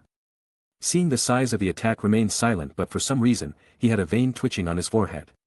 My other half. Feeling that his host was in a bad mood, Vritra decided to make Sek realize that they were in the middle of a battle and probably in deep shit as well. Enough. What? Are you so scared that you lost your voice? That's right. Tremble. Tremble in fear for the sin of laying a hand on my cute brother. My captain is making me shiver in excitement, let me add to the destruction. Gem magic, brilliant doom, garnet. A reddish-purple gem-like structure appeared inside the trident and broke apart, releasing a large amount of mana as the trident turned to the gem's color and the electricity around it got even more chaotic. I said enough. Ha. It's too late to regret it now. Die. Seeing the huge attack that would surely annihilate the whole town below them, Sek took a deep breath and sheathed ecstase. My other half? Yelled Vritra in shock as he didn't understand what was going through his host's mind. I said enough. Stop showing off your huge mana. Glass debuff magic, shatter. Not even flinching in front of the incoming attack, Sek straight up punched the trident. Shatter. The moment his punch connected, the mana inside the water trident got chaotic and the sound of thousands of glasses shattering echoes in the area, and in an instant the huge attacks vanished. Wah! Is he for real? The two young masters looked at the scene with shock as a pissed off Sek gave the middle finger to the two of them. Why you despicab? Stop looking down. It's hurting my neck. Feather debuff magic, flightless. A wave of mana came out of Sek and passed through the two enemies, and not even a second later the two started falling. You've got too much mana, right? So stop showing off. Bronze creation magic, weapon make Gaster blaster spatial debuff magic, distorted space water debuff magic, dehydrate beast debuff magic, berserk. A Gaster blaster appeared above the two falling people, and as soon as it appeared above them, its blue eyes turned red. A large amount of mana gathered in its mouth, feeling which the two immediately got on the defensive. Gem magic, unbreakable protection, diamond. Holy water magic, blessed water veil. The mad Gaster blaster room charged up the mana and fired a far more destructive attack than the normal Gaster blaster. Seeing the incoming attack, the two sighed, since they were glad that their shields were applied because of their quick thinking. Too bad for them, their opponent was the Dark Lord. The moment the mana beam made contact with the water shield, all the water vanished. This made the woman shocked at how easily her magic was destroyed. This wasn't the end though, as the beam continued moving and immediately drilled through the diamond shield, piercing them, and successfully donutting the two high mana freaks. The two of them spilled blood the moment their bodies were pierced by the beam. But this wasn't the end of their suffering, as the effects of water debuff magic, dehydrate, immediately dried up all the water that was present in their bodies, turning the two of them into husky figures. Take that, you high mana freaks. How was it? How was my attack? Did that high amount of mana help you? Huh? What? I cannot hear you too. Is that high amount of mana not helping you in speaking after taking an attack from the Dark Lord? Yelled Sek in a slightly pissed tone. I forgot that the Dark Lord works on feeling superior to others. Thought Vritra. Well, it's good in its own ways. Thought Vritra as he simply laughed at his host's action. The two near-dead beings stared at the angry teenager. They were in pain, a lot of pain, but they were slowly losing the sensations in their bodies. They were not losing blood because it was dried off, but the blood was also not moving around in their bodies. They tried to scream, call for help, or warn of the others, but their throats were totally dry and it was difficult to even make a small move. Seeing no reaction from them, Sek landed on the ground and looked at them who had a hole in their stomachs. Aren't you two very wholesome, commented Sek. But soon felt mana appearing around them. Ah, come on, whined Sek. Holy water recovery magic, drop of life. Gem magic, shining recovery, emerald. An angelic figure appeared above the woman holding a chalice and poured a drop of water on her. Similarly, an emerald appeared above the man and shattered, releasing a mana wave towards the man. The moment their spells were completed, their bodies started repairing. Seeing their bodies healing, Sek's face palmed and shook his head in disappointment. At this point, they are just getting annoying. Like seriously? A full heal after being at 1 HP. I agree, but after that wholesome joke, you kinda deserved it, my other half, replied Vritra. What? It was good. No, it was not. Now focus on the fight. Sek focused back on the two of them, who were now back on their feet and got ready to battle once again. Can't you two just die like good enemies? Asked Sek, preparing another spell. Why you? Yelled the psycho. Captain, he is too dangerous to be left alive, said the other man. You realize that now? Well, better late than never, I guess. Wait, what's that behind you? Asked Sek. And the noobs fall for it again. Not even taking an instant, Sek moved forward and punched the two of them with full force, sending them flying. Ack. Damn you. Fight fairly. The two landed quite a bit away from Sek and immediately healed their injury. Point to note, still weak to physical attacks. Alright, hey you psycho brocon. Yelled Sek as he waved at the woman. What? Barked the bitch. You're gonna love this spell, so watch it carefully. Like we're gonna give you any more openings. Yelled the man. Oh, don't worry, you are already dead. You ask why? Asked Sek with a toothy grin. The two didn't know why, but they felt despair hearing those words. It's because the Dark Lord had already touched you too, said Sek as he raised his hand in front of him, shaped it like a detonator, and pressed it with his thumb. Explosion debuff magic, bites the dust. Huh. Said the man before his body started expanding and an instant later every cell in his body exploded. Boom. The sound of the explosion was clearly heard by the woman who just started at the place where the man was standing just a moment ago. Why? Why do you have his magic? Why do you have Xander's magic? It's because, boop cliffhanger, said Sek and did the detonating action once again. Why dash was all that could come out of her mouth before she exploded into nothingness as well. Sometimes, I think you are evil, said Vritra. Oh please, I am just adorable. Replied Sek as he finally sat down to take his rest. Unknown to him there was one person who was still left after the whole fight who was watching the scene that took place in front of her. I need to inform about him too. Before she was able to finish Ixtae's extended blade appeared from behind her and sliced up her entire body into fine pieces. Ixtae's retract. Key is good, commented Sek as he started wiping the blood off his sword. Chapter 161. A day has passed since Sek had his battle and destroyed a base filled with enemies. Currently, at another base of the white-armored young masters, a meeting was being held in a huge and luxurious room. A huge table surrounded by 10 individuals, a giant magic display in the center, and a tense atmosphere could be seen. In the display, the figure of a familiar blonde-haired man could be seen. Name, Sek Bronzaza. A human harboring the soul of a strong dragon. Brought in by Squad 10 Captain Xander. Known abilities, multiple attribute magic, metal magic being a more prominent one, a magic tool sword, and the mana capacity of a medium-level soul. Kills, 983 including 3 captains and 12 lieutenants. Damn, said one of the men while looking at the screen. It should be 984, Xander died twice, weakling. Want me to beat the shit out of you, Ryan? Asked Xander in a cold tone and declared at the man who tried to make fun of him. You can try, although I know in the end it will be your sister who will be wiping your ass after you get defeated, replied the man named Ryan with a shrug. What did you say? Yelled Ryan. Are you deaf? I said she will be wiping your ass after your defeat.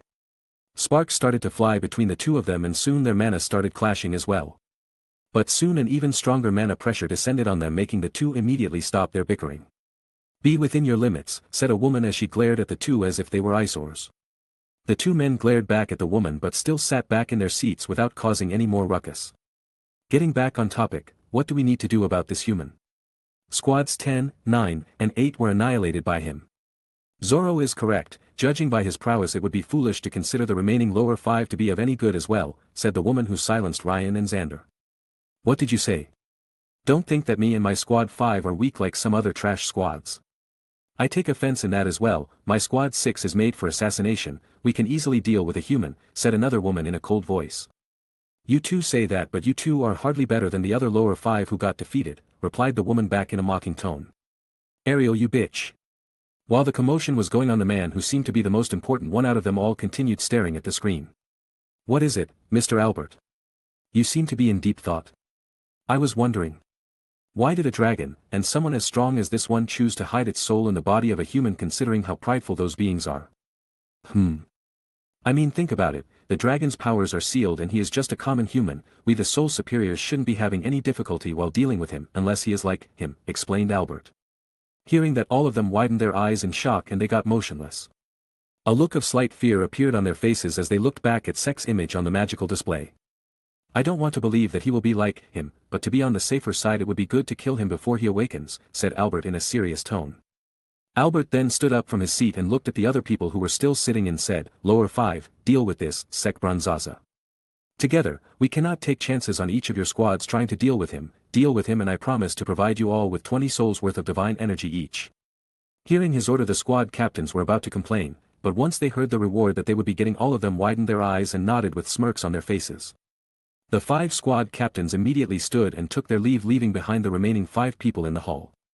Zoro, Ariel, Merrick, prepare your squads as well, ordered Albert. Hearing that the people in question raised their brows. You think the 5 of them combined will be defeated by a human? Asked Zoro. It would be great if they win, which is very likely, however, it would be better to be doubly sure, right? Replied Albert with a smile and left the hall as well. Meanwhile, the person, for whom such tedious preparations were being done, was walking in some random direction without any care in the world while singing with the dragon present in his body. Sek. Awimawa, Awimawa, Awimawa, Awimawa. Awimawa, Awimawa, Awimawa, Awimawa. Vritra. In the jungle, the mighty jungle. The dragon sleeps tonight. In the jungle, the quiet jungle. The dragon sleeps tonight, ho, ho. Dude, it's a lion. Nope, it's a dragon now, continue your Awimawa ing my other half. Sek just shrugged his shoulders and started singing as well, even though Vritra's voice was only audible in his head, the two seemed to be enjoying. The dark continued to move with a small jump in his steps, seemingly enjoying the singing session with his partner. But all of a sudden a loud growl disturbed the jolly atmosphere the two were experiencing. That's already the 10th time your stomach growled, and that was literally a roar my other half, said Vritra in a slightly concerned voice. Maybe it's time to get something in my stomach, it would be bad if I were to fight on an empty stomach, replied Sek as he caressed his tummy. Putting his hand in his pocket, Sek started searching for something and soon took out a red pellet-like thing.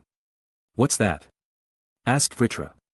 Remember my world tree debuff magic, fruit of life? It's the fruit from that, and if my guess is correct. Said Sek and popped the pellet in his mouth, and immediately his body felt full, and both his stamina and mana along with his injuries were recovered. It should work just like a senzu bean, continued Sek and patted his filled belly. A useful spell, maybe we should farm them? Asked Vritra. It takes away the life of a person. And? I don't see your friends or family in this realm. That's a valid point. Now then, where were we? Asked Vritra. Sek smiled and took a deep breath. Wiuvimowe. And just like that, the Dark Lord and the Dragon King, who were unaware of the danger that was approaching them, continued singing and dancing. Meanwhile, the lower 5 squads, unaware of the disaster coming closer and closer to them while singing and dancing, were busy making plans and traps ready to take on the Dark Lord. The 5 captains looked at the magic screen in front of them and smirked after seeing the official bounty. Name, Sek Bronzaza. Current kill count, 984. Bounty, 100 souls of divine energy. Chapter 162. It's eerily quiet, despite the beautiful scenery. Currently walking through a forest, Sek looked around, enjoying the scenery. A forest like this brings back memories, said Vritra in a melancholic tone. What kind of memories? Asked Sek. In the past, there was a dragon I tried to court that used to live in a forest like this, replied Vritra. Oh my, Vritra's love story, not something I get to hear every day, so what happened after that? Asked Sek. Indra came to slay me and she died in the crossfire. Sorry about that, buddy. It's okay, it's not your fault, said Vritra in a calm tone. All of a sudden the peaceful walk through the forest got depressing. Tell you what, if we ever get a chance to face this Indra, let's beat the crap out of him, said Sek, trying to cheer up the dragon. Ha ha ha. You're my first host who said something like facing a god to cheer me up. Sure, let's beat that god if we ever get a chance to do so. Let me tell you though, he is strong. Even I, a dragon king, in my prime, was not able to defeat him. Well, you didn't have the power of the mighty Dark Lord to support you that time, replied Sek in a confident tone. The two continued to talk and soon Sek felt the mana and ki of multiple people from some distance. Not even thinking twice, Sek got on top of his bike and rode toward the place where he got the life signatures from. Soon he reached a new town and was about to be stopped by the guards, but they stopped once they saw the white uniform that Sek was wearing. Not even thinking twice, the guards stood straight and saluted Sek, not wanting to offend the high-ranking official. Sek, seeing that, just gave a nod and walked into the town without any troubles. Having the uniform does help you out. It did. Let's find a place to read for now though. Sek continued walking through the town and searched for a spot where he was not picking up mana and key signatures. Soon Sek found such a place in the form of ruins. Looks like an old temple of sorts, said Vritra. This huge? Asked Sek after seeing how huge the place was. It's normal for temples that have people living there as well, they need places to teach, live, and prepare food as well, explained Vritra. Replied Sek, not thinking much about it, and continued exploring the ruins. Sek continued to walk around the ruins for about an hour, and he had to say that this place looked great despite being so worn down. The place was full of nature, the mana was pure, and overall Sek felt calm. But as the plot demands, the Dark Lord doesn't get rest. Okay, I'm gonna go and kill them real quick, said Sek as he started feeling the mana and ki fluctuations surrounding the ruins. And when we finally caught some break and a place to rest. Sigh. No matter the world, people do like courting death, added Vritra. Sek continued to walk and soon unsheathed Ecstase. How many are they gonna send this time? Asked Sek. Probably twice the amount we faced last time. They should be wary of you now. Sek didn't say anything and soon came to the edge of the runs and saw the soldiers below him with various magic tools ready to attack him. Yo! Despicable human! Hearing the familiar voice, Sek looked up only to find a holographic Xander looking down at him. Oh my, it's Xander-kyan. Hey buddy. You still weak and cowardly as ever? This immediately pissed Xander off, but Sek could hear someone laughing behind Xander. You are so full of yourself that I don't want to give you a chance to surrender, but I will ask you once again, do you, sir? No, answered Sek as a large amount of mana gathered around the soldiers. Mana Zone, Yggdrasil Harvest. A large tree made of mana descended from the sky and immediately its roots implanted themselves into the bodies of the soldiers and started sucking the mana and life force out of them. Ah! What's this thing? Get it off me! Cries filled with pain and fear came from the soldiers' side as Sek just stared at Xander, who was looking at Sek with a disgusted look on his face. Sek smirked in response and gave a middle finger to the explosion magic user. The giant tree soon started to glow and multiple fruits started forming on the tree. Once Sek made sure that the soldiers were dead, he deactivated the mana zone and immediately the fruits started to fly towards him. Bronze magic, safe of eternity, gate. A gate made of mana that led to his safe appeared and soon the fruits were sucked inside of it. So, do you have any more tricks, or shall we start your beat-up session once you come here? Why you? Yelled Xander, but his holographic image immediately disappeared and in his place, a new holographic man appeared. Stand down you bitch, squads 10, 9, and 8 are dead, it's my chance now. As for you, the human with the dragon soul, don't be in a hurry, it's just the beginning, why not take on some opponents of your size, or even better size bigger than yours? Said the man with a smirk, and immediately Sek's mana and key standing started giving him warnings. Sek looked up at the sky and soon spotted multiple huge objects just above him. OF. CK. And immediately the huge object fell on Sek. Get squished like a bug. Laughed Ryan. Who are you calling a bug, asshole? Huh. The holographic Ryan stopped laughing and looked at Sek once again, who was standing there holding the object above him without much difficulty. How? You are just a human. They are weak. Ever heard of grind? Asked Sek and threw the thing that he was carrying away from him as he started to feel movements from it. So you are but strong, so what? Be prepared to fight my squad, a squad made to crush and annihilate, a squad made solely of giants. As soon as Ryan announced that, the giant boulder-like thing started showing movements as well, and out of nowhere the one that Sek had thrown away earlier formed a hand and punched the Dark Lord away, sending him crashing through multiple walls. Sek, who already perceived some of its movements, protected his body with his hands but still had a frown on his face. These things are strong and fast, thought Sek as he finally stopped crashing through the walls and stood up from the rubble. Well, time to return the favor, said Sek as his body started to swell. Meanwhile, the rest of the boulder-like objects also started transforming, and now multiple giants around 10 m tall were present all around the ruins ready to attack. Ha!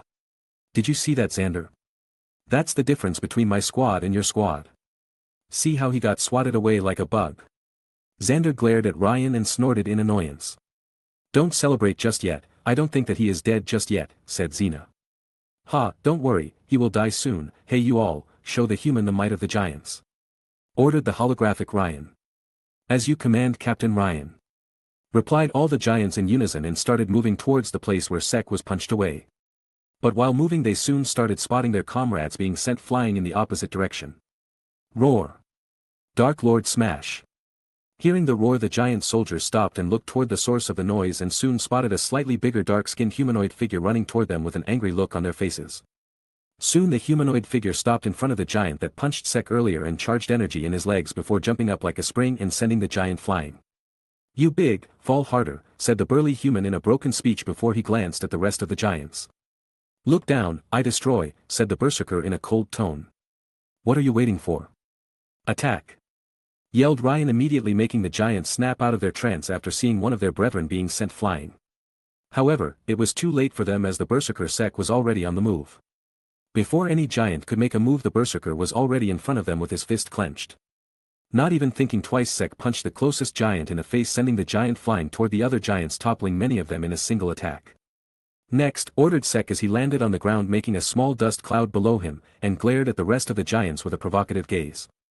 The giants, being the muscle-brained idiots, immediately fell for the provocation and charged toward the burly dark-skinned bug. Berserker Sek smirked and roared back at the incoming giants and immediately jumped toward the enemy, starting a brutal one-man army attack on the giants 5 times his size. Oh, so this is the mighty giants of Squad 5 getting demolished by a single human in close combat and brute strength. Remind me again, Sister Xena, but aren't giants supposed to be physically unrivaled? Asked Xander in a mocking tone. Ryan, who clearly heard those words, ground his teeth in anger. Attack him together, you morons. Use some of your brains. The giants who were yet to be defeated immediately took distance from Sek and started charging their magic. Earth magic, tectonic fury. Earth magic, Mother Earth's crushing embrace. Combination magic, continental crush. Being members of the giant clan of the Land of Death, all of them had a few traits in common, their heights that gave them pure brute strength and earth magic that they were adept at using from birth. Sek, who was in the middle of the remaining giants, was surrounded by fissures coming from all sides. His body was currently trapped inside earth spikes which were further wrapped with various earthly materials completely blocking his movements, and to top it all, of a combination of magic made up of mana of multiple giants was approaching him from the sky in the form of a meteorite. Seeing the scene, Ryan smirked, and so did the giants. Xander frowned, seeing Squad 5 overwhelming Sek when their squads were easily annihilated. The other squad captains whose squads were annihilated also felt a bit complex, but they were not showing open aggression to Ryan. Sek looked at the incoming meteor and then at his body, which was pierced with various spikes and trapped in strong restraining magic. They're really trying hard, well, gotta reward these bastards. Thought Sek, and deactivated his berserk form. Seeing the human turn back to his human form, Ryan and the giants smirked, and the giants immediately tightened the restraint to fit Sek's size. Don't think that you can escape by changing your size, human. Really? Asked Sek with a smirk. Challenge accepted, replied Sek as mana gathered in his body and started glowing. Bronze magic, bronze body, titan. Soon Sek's size started increasing and mana roared out of his body, sending the earth, spikes, and giants flying. Soon a humanoid figure twice the size of the giant stood before them, looking down at them with a smirk. My other half, the meteor, reminded Vritra. Without even looking at the giant rock, Sek raised his hand that started glowing. Bronze magic, Giga Drill Break. A giant drill formed above his hand and drilled through the meteor, destroying it in an instant. Seeing the scene, the giants had their mouths wide open, and the captains were having the same reaction. Hey, puny shits! Called the titan as he looked at the giants below him. Why, yes. Asked one of the brave giants hesitatingly. Every played whack-a-mole? Asked Sek as a war hammer with spikes on its head formed in his hand. Huh? And immediately a giant got crushed under a hammer. It's fun, right? Asked the metallic titan in a cheerful voice, but for some reason the giants felt a shiver run down their spine. Chapter 163. After a good whack-a-mole session, the titan looked at the holographic man and transformed back to his original form. And since he went huge, his clothes were obviously destroyed. Even these ones got destroyed. Man, I need to find new ones, complained Sek, and started rummaging through the dead bodies to find suitable clothes for himself, totally ignoring the shocked captains and their lieutenants. Finally finding a pair that would fit him, Sek started changing, but soon locked eyes with the holographic man.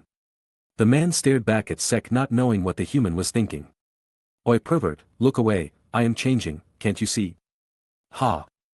Who are you calling a pervert, bastard? The bastard who is starting at my dong, look away you small prick b. TCH, retorted Sek and started wearing the clothes. Ryan wanted to retort but simply turned away, not wanting to look at the human's DCK. Once he was dressed, Sek dusted off his clothes one last time before checking out the scene around him. I killed a few too many, and I recognize many of their faces. Looks like they really have the power to bring back the dead. Thought Sek. Alright, with the kids being done for the day, what about you guys? Willing to pick a fight or scared shitless after seeing this? Ryan remained silent and started looking around. Xander and the other captains understood what the man was asking and nodded their heads. Ryan's hologram vanished from Sek's sight, making the Dark Lord widen his eyes from surprise. Didn't think that they would give up, oh well, anyway. But all of a sudden he felt a sudden pain in his chest, making him widen his eyes in shock. Looking toward his chest, he found the cause of the pain in the form of a dagger piercing out of him. You have some guts, lowering your guard so soon on a battlefield, said a woman who appeared behind him holding the dagger. Well, that one's on me. On the other hand, you are a gutsy one as well for standing so close to the man who annihilated your army with ease, said Sek. The woman was about to retort, but Ixta's blade immediately launched toward her like a snake and beheaded the woman. Watching the body fall, Sek used his bronze body, Logia, to remove the dagger from his body. He was about to eat a fruit of life to heal his wound, but his ki and mana sensing warned him as he looked up and spotted multiple people standing in the air. So she died as well? Said a woman as she spotted the dead body near Sek. But she fulfilled her mission at least, said another woman as she saw the found on Sek's chest. Xander. My best friend. How you doing, bro? How does it feel, human? Are you writhing in pain after getting stabbed by her magic? Are you feeling miserable? Ha. You cannot heal that wound as well, yo. You speak too much, said Sek in a bleak tone as his grimoire started flipping. Body debuff magic, damage transfer. And Sek's injury healed in an instant while a similar injury appeared on Xander's body. Ah! Screamed Xander from the sudden pain that kept increasing. Xander! Yelled Xena in pain as she noticed her brother screaming in pain. And I told you earlier, don't look at me from above, it hurts my neck. Feather debuff magic, flightless. A mana wave came out of Sek and passed through the enemies and immediately they started falling. Except for Xander, everyone else landed perfectly. Although his sister immediately caught his body making sure that Xander was fine. So, you used a person capable of inflicting wounds that cannot be healed to hinder me? Are you guys really the elites of your army? That was a very childish attempt. It wasn't just that, the wound inflicted would not have stopped hurting, instead the amount of pain would have kept on increasing to the point of causing insanity, and the wound itself would have gotten worse with time. Replied the new unknown woman as she glared at Sek. Good thing my Logia body doesn't feel pain. Dodged a bullet there my other half, said Vritra. While the conversation was going on, Xena healed her brother who was still clutching his chest with a frightened look on his face. Anyway, too much chatter, let's end this, said Sek in a bored tone. Mana Zone, Yggdrasil Harvest. The mana around the captains got dense and soon a giant tree appeared above them.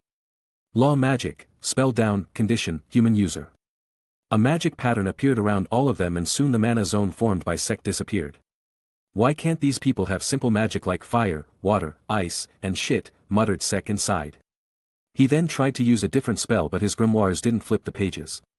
It will not work now, I have sealed your ability to cast spells, no more playing around. It will go down as it should have gone from the start, we will finish you here, said the woman who cast the law magic.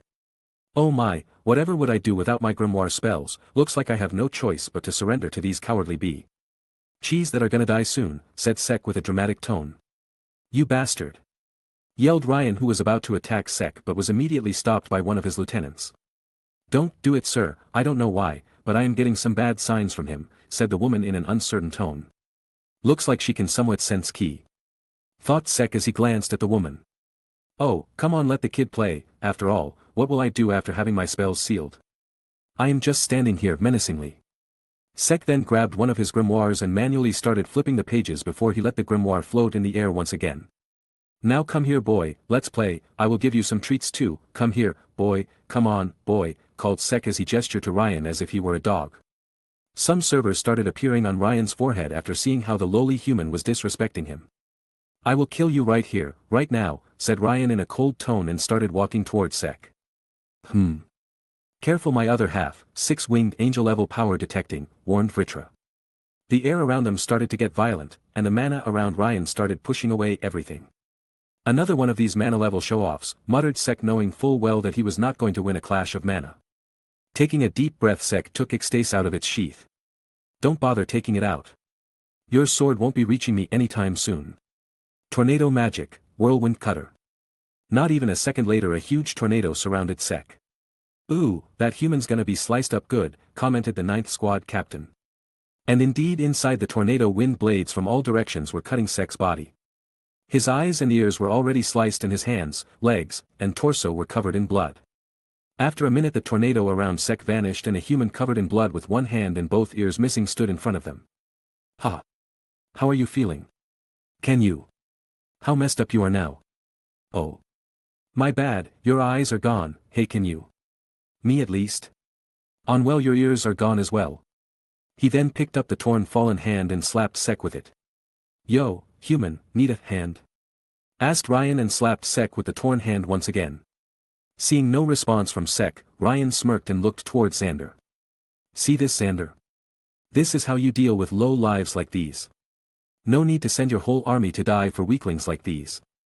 Xander glared at Ryan but soon his and everyone else's eyes widened in shock. Not understanding what was going on Ryan looked at them with a questioning look but soon felt a tap on his back. Turning around a bloodied hand immediately grabbed his face and slammed him on the ground. Calling the Dark Lord a weakling. Now someone's full of shit. Mana bullet Raisingan. A spiraling orb of mana appeared in his hand and started drilling through Ryan's face. "Ah!" screamed Ryan, but soon the scream stopped and Ryan's whole head was destroyed by the Rasengan. "Just because I cannot use spells doesn't mean that I cannot use mana, idiots," said Sek as he kicked Ryan's body with full force, sending him flying and plastering him in a wall. He then took out one fruit of life from his pocket, threw it in his mouth, and started chewing. Once he gulped it down, his injuries healed and his mana and stamina were restored. "Now, which one of you want to try their luck next?" asked Sek and pointed to Ecstase at the remaining people. All of them hesitated at Sek's provocation, since even if they didn't want to accept it, Ryan was the strongest one among them and the previous brutal attack made them hesitate. "Really? No one? Alright then, let's finish you all at the same time." Ecstase glowed as mana passed through it and soon Sek slashed the air around him, sending out a flying slash. "Ecstase, magic cutter." And immediately the law magic set up by the lady disappeared and Sek's grimoires regained their glow. "Hey you, law magic lady," called Sek, earning the woman's attention, who was about to set up her law magic once again. "What?" asked the woman in an annoyed tone. "What would you do if you came to know that I am back at full power because of you?" "Huh?" Seeing her expression, Sek smirked as his grimoire started flipping. "Law debuff magic, rule breaker, dead soul restriction." A violet chain made of mana appeared around Sek and shattered apart, and a smirk appeared on Sek's face. "Vritra, dragon force." Draconic mana surged around them and immediately a dreadful feeling fell upon the so-called soul superiors. "My other half. Go full dragon." "Why? This will be more than Inu. No better way to kill than an overkill." "Can't argue with that logic," replied Sek, thinking that what Vritra told made sense. The partial dragonification process stopped and the dreadful draconic mana vanished, making the soul superior sigh in relief. Memory magic, parallel thinking. Vritra promotion. Immediately an even worse dreadful feeling fell upon them and a dragon's figure appeared behind Sek. A wave of dark mana pushed everything away, clearing all the bodies and debris in the path. Sek's body merged with the dragon's figure and his body started growing. An instant later, a serpentine dragon far larger than the giants and the titan they saw earlier stood in front of them and roared out loud, announcing its entry. "Ha ha ha. Be ready to feel the might of a battle-starved dragon king. Sometimes he just acts weird," thought Sek as he heard his partner's words. "Demolish them, my other half. Full power." Thinking that it was best to fulfill the dragon's wish, Sek followed the order and took in a deep breath. Seeing the mana gathered around Sek, the soul superiors tried to run away, only for Vritra's tentacles to latch onto them and using delete field to stop that attempt. Black flames gathered inside the dragon's mouth and mana continued to grow inside the flames. Prison Dragon King's roar. A sea of flames blasted out of the dragon's mouth, destroying everything that came in its path. The people that saw the incoming flames didn't even have the time to register what was going on before their bodies turned to ashes. Once Sek was done firing the attack, he looked at the outcome and got speechless. "I really should have held back," said Sek as he looked at the destruction that he caused. That's how the destruction caused by a dragon should look like," said Vritra as he praised the scene in front of him, feeling proud of his host. Sek decided it was not worth arguing with Vritra and just remained silent. Meanwhile, at another location, on a magic display, the scene of the destruction caused by Sek was visible and the people looking at it had a visible frown on their faces. Name, Sek Bronzaza. Current kill count, 20, 98, 119, 997 up. Bounty, 1000 souls of divine energy, 900 up. Chapter 164. The draconified Dark Lord looked around him to see if some cockroach was still snooping around and then focused back on the destruction caused by him. "So how do I get back to normal?" asked Sek. "Like I told you in the Shadow Palace, I don't know. Anyway, what do you think about causing some more mayhem while you are still in this form?" asked Vritra. "Stop sounding like a shady salesman," retorted Sek. The dragon was about to answer, but suddenly a magic display appeared above them. On the screen, the image of a dandy-looking old man behind whom 3 other people were standing. Judging by their uniform, they seemed to be with Xander and company, thought Sek as he stared at the man staring intently at him. "Sup," greeted Sek. "So some of these dumb lizards do have intelligence. Alright, this old shit dies the moment we meet him," said Vritra. Sek also snorted at the old man's words and provoked the man back. "I thought wisdom comes with age, but seeing that you are just as much an idiot as Xander and the others, well, can't blame you, boomers do get senile," replied Sek. As these words left his mouth, one of the men standing behind the old man unsheathed his sword. Not even turning around, the old man raised his hand, stopping the swordsman. "Do you even know how many innocent lives you just took?" asked the old man. Do you even know how many people came after my life? I wonder who was the one who sent them, making me retaliate back in such a manner. Any idea, Boomer? The old man remained silent and continued staring at Sek, but soon smirked. Killing you and breaking your ego will be so much fun, said the man. Breaking his ego? Good luck with that, old man. Oi. Whose side are you on? Yours, my other half. That was a compliment. Didn't sound like one. Believe me, it was. The dragon and the Dark Lord started arguing, ignoring the villain's monologue speech the old man was giving. You will be begging for the gift of death, and eventually I will grant that gift to you, but when you wake up you will find me once again, you won't find peace. Do you know why? Asked the old man. I don't know how to say this when I can see that you were clearly trying to threaten me. I kinda blanked out in the middle, so I don't know what's going on right now, said Sek. The surroundings turned silent hearing Sek's unpredictable response. In the end, you dragons are still arrogant shits. Enjoy the remaining life that you have left, you brat, said the old man in a pissed-off tone. Alright, bye-bye, tell Xander that I miss him when you resurrect him back, replied Sek as a hand made up of his tentacles waved towards the screen. The screen vanished from his sight and Sek got back to his current issue. Let's get back to becoming human once again. Why, I get to stretch my body after such a long time. Let's spread terror, pleaded Vritra. Vritra, control your emotions, you will get to fight from now on, but for now, we should find a way to get back to human size, replied Sek, trying to calm down the multiple millennia-old bratty dragon. Humph, fine. Aren't you a cutie pie? Good draggy. Don't you dare mock me. I am a proud dragon king. Whatever you say, big guy. Anyway, let's get back to the issue at hand. I will not forget this. How about trying some of your magic? Who knows, a permanent effect spell might help us. Did you forget? I cannot use my grimoires while using draconification. That was the case with Dragon Force. Right now you are in total draconification, try using your powers. Sek decided to follow Vritra's advice and tried to use his magic, and soon a huge smirk appeared on the dragon's face as multiple Gaster blasters surrounded him. This is what I am talking about, the Dark Lord is even more of a threat now. Hee, the might of the prison dragon king combined with your crafty and OP spells, I feel pity for our enemies. Now, don't make fun of those who are weak. The two laughed out loud at their words and continued to joke around for a while. Sigh. Alright, let's focus back and test some spells. Light magic, cure. A bright glow enveloped the dragon and soon died down. No changes, informed Vritra. Noted, let's see, which other spell might work. How about this one? Law debuff magic, rule breaker, dead soul freedom. A violet glow came out of Sek's body and soon some chains shackled his dragon body. An instant later the dragon vanished and Sek transformed back to his human form and started falling on the ground. Bronze creation magic, giant's palm. A huge palm materialized below him and caught his falling body, making Sek check his body for any deformities. Looks fine. Phew. Finally got a way to use Vritra promotion without consequences. A major power-up since Dragon Force, good progress my other half. Thank you, just wait and see me get stronger and stronger, replied Sek. Vritra was about to say something, but suddenly the sky turned dark and thunderclouds started rumbling. I don't know why, but that sounds like a bad premonition. I would like to say that it is just some common thunder, but the weather changed far too quickly for that. Sek nodded and continued to stare at the sky, but out of nowhere a magic circle-like formation appeared under him. His grimoires started flipping as Sek decided to fight back, but soon chains manifested around him and his grimoires and restrained them from moving and using magic. What the hell are these chains? Vritra? Asked Sek as he tried to break free. A giant magic circle appeared above him as well. Soon a black wave of mana rushed towards him and his grimoires from the magic circles.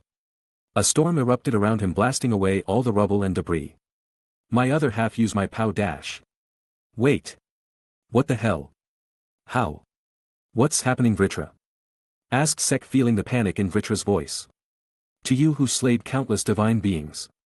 The black mana penetrated Sek and his grimoires as a voice devoid of emotions echoed in his head. Bear the sin upon your body. His body started turning red along with the pages of his grimoires. Ah! Sek screamed in pain as every fiber of his body started hurting. The mana inside his body started getting violent and erupted out of his body, threatening to burst the vessel it was stored in as well. His limbs turned red and the markings continued to spread around his whole body, making the Dark Lord scream louder. But soon, as if Sek remembered, he shut his mouth closed as his muscles started to tighten. The Dark Lord is not someone who screams because of such a small amount of pain. Yelled Sek as he gritted his teeth and clenched his fists and ass. Damn! I was about to shit myself because of the pain, thought Sek as cold sweat trickled down his forehead. He took a deep breath and stared at his body which was turning red and tried to calm down. Like hell I can calm down. Yelled Sek out loud as he tried to rein in the violent mana. You dare use my own mana to harm me, like hell, I will let that happen. The scream echoed around him as the mana got even more violent, but this time it was Sek who was making it violent. The mana spread around him and soon started to push away the magic circles trying to break them. My other half, calm down, you are facing something that shouldn't be provoked. Yelled Vritra. The only thing that shouldn't be provoked right now, is the Dark Lord. Yelled Sek in response as the space around him started trembling. Ekstase. The sword on his waist glowed, flew out of its sheath, and broke the chains that were restraining him. As if knowing that he was free, a sudden force pushed him, plastering him in the ground. What the hell is this? CK, I don't care, don't mess with me. Sek tried to push his body to stand again, but the force continued to grow stronger. His body started to red faster and the pain intensified as well. He could feel that his body and mana were being destroyed, making him want to destroy everything around him. Stop your struggle and atone for the sins you have committed. The only sin that I committed is being awesome, and I will continue to do so, you apathetic voice in my head, replied Sek. His sacred gears appeared around him and soon the tentacles of absorption like spread around and started to absorb the mana back into his body. This action only increased the pain as right now, his body was being destroyed, but that didn't stop him.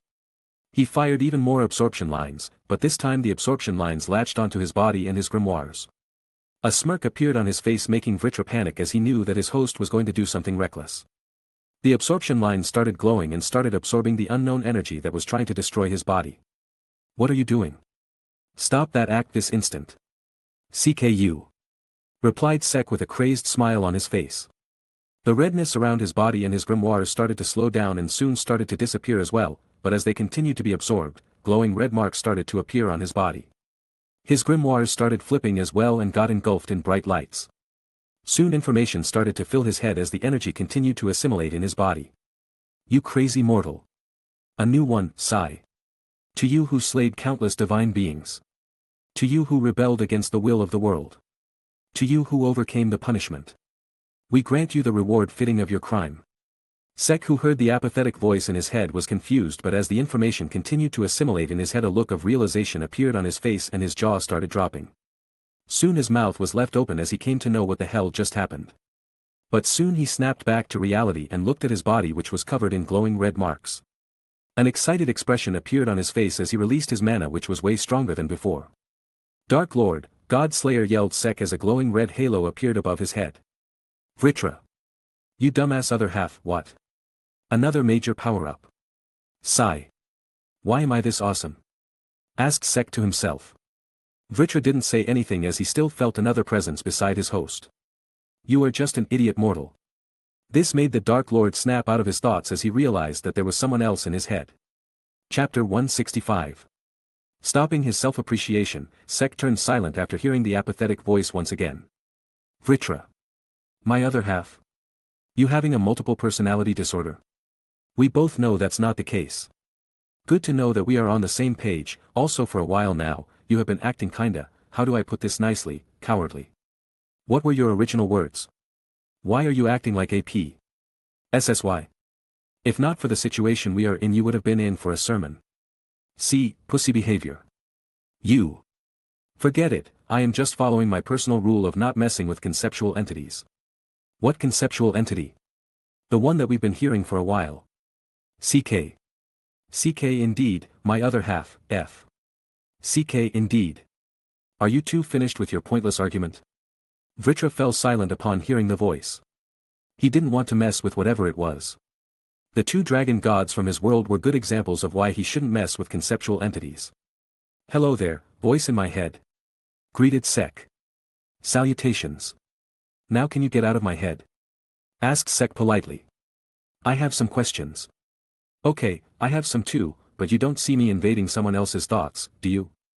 First question. What are you? Just cooperate, my other half. Sigh.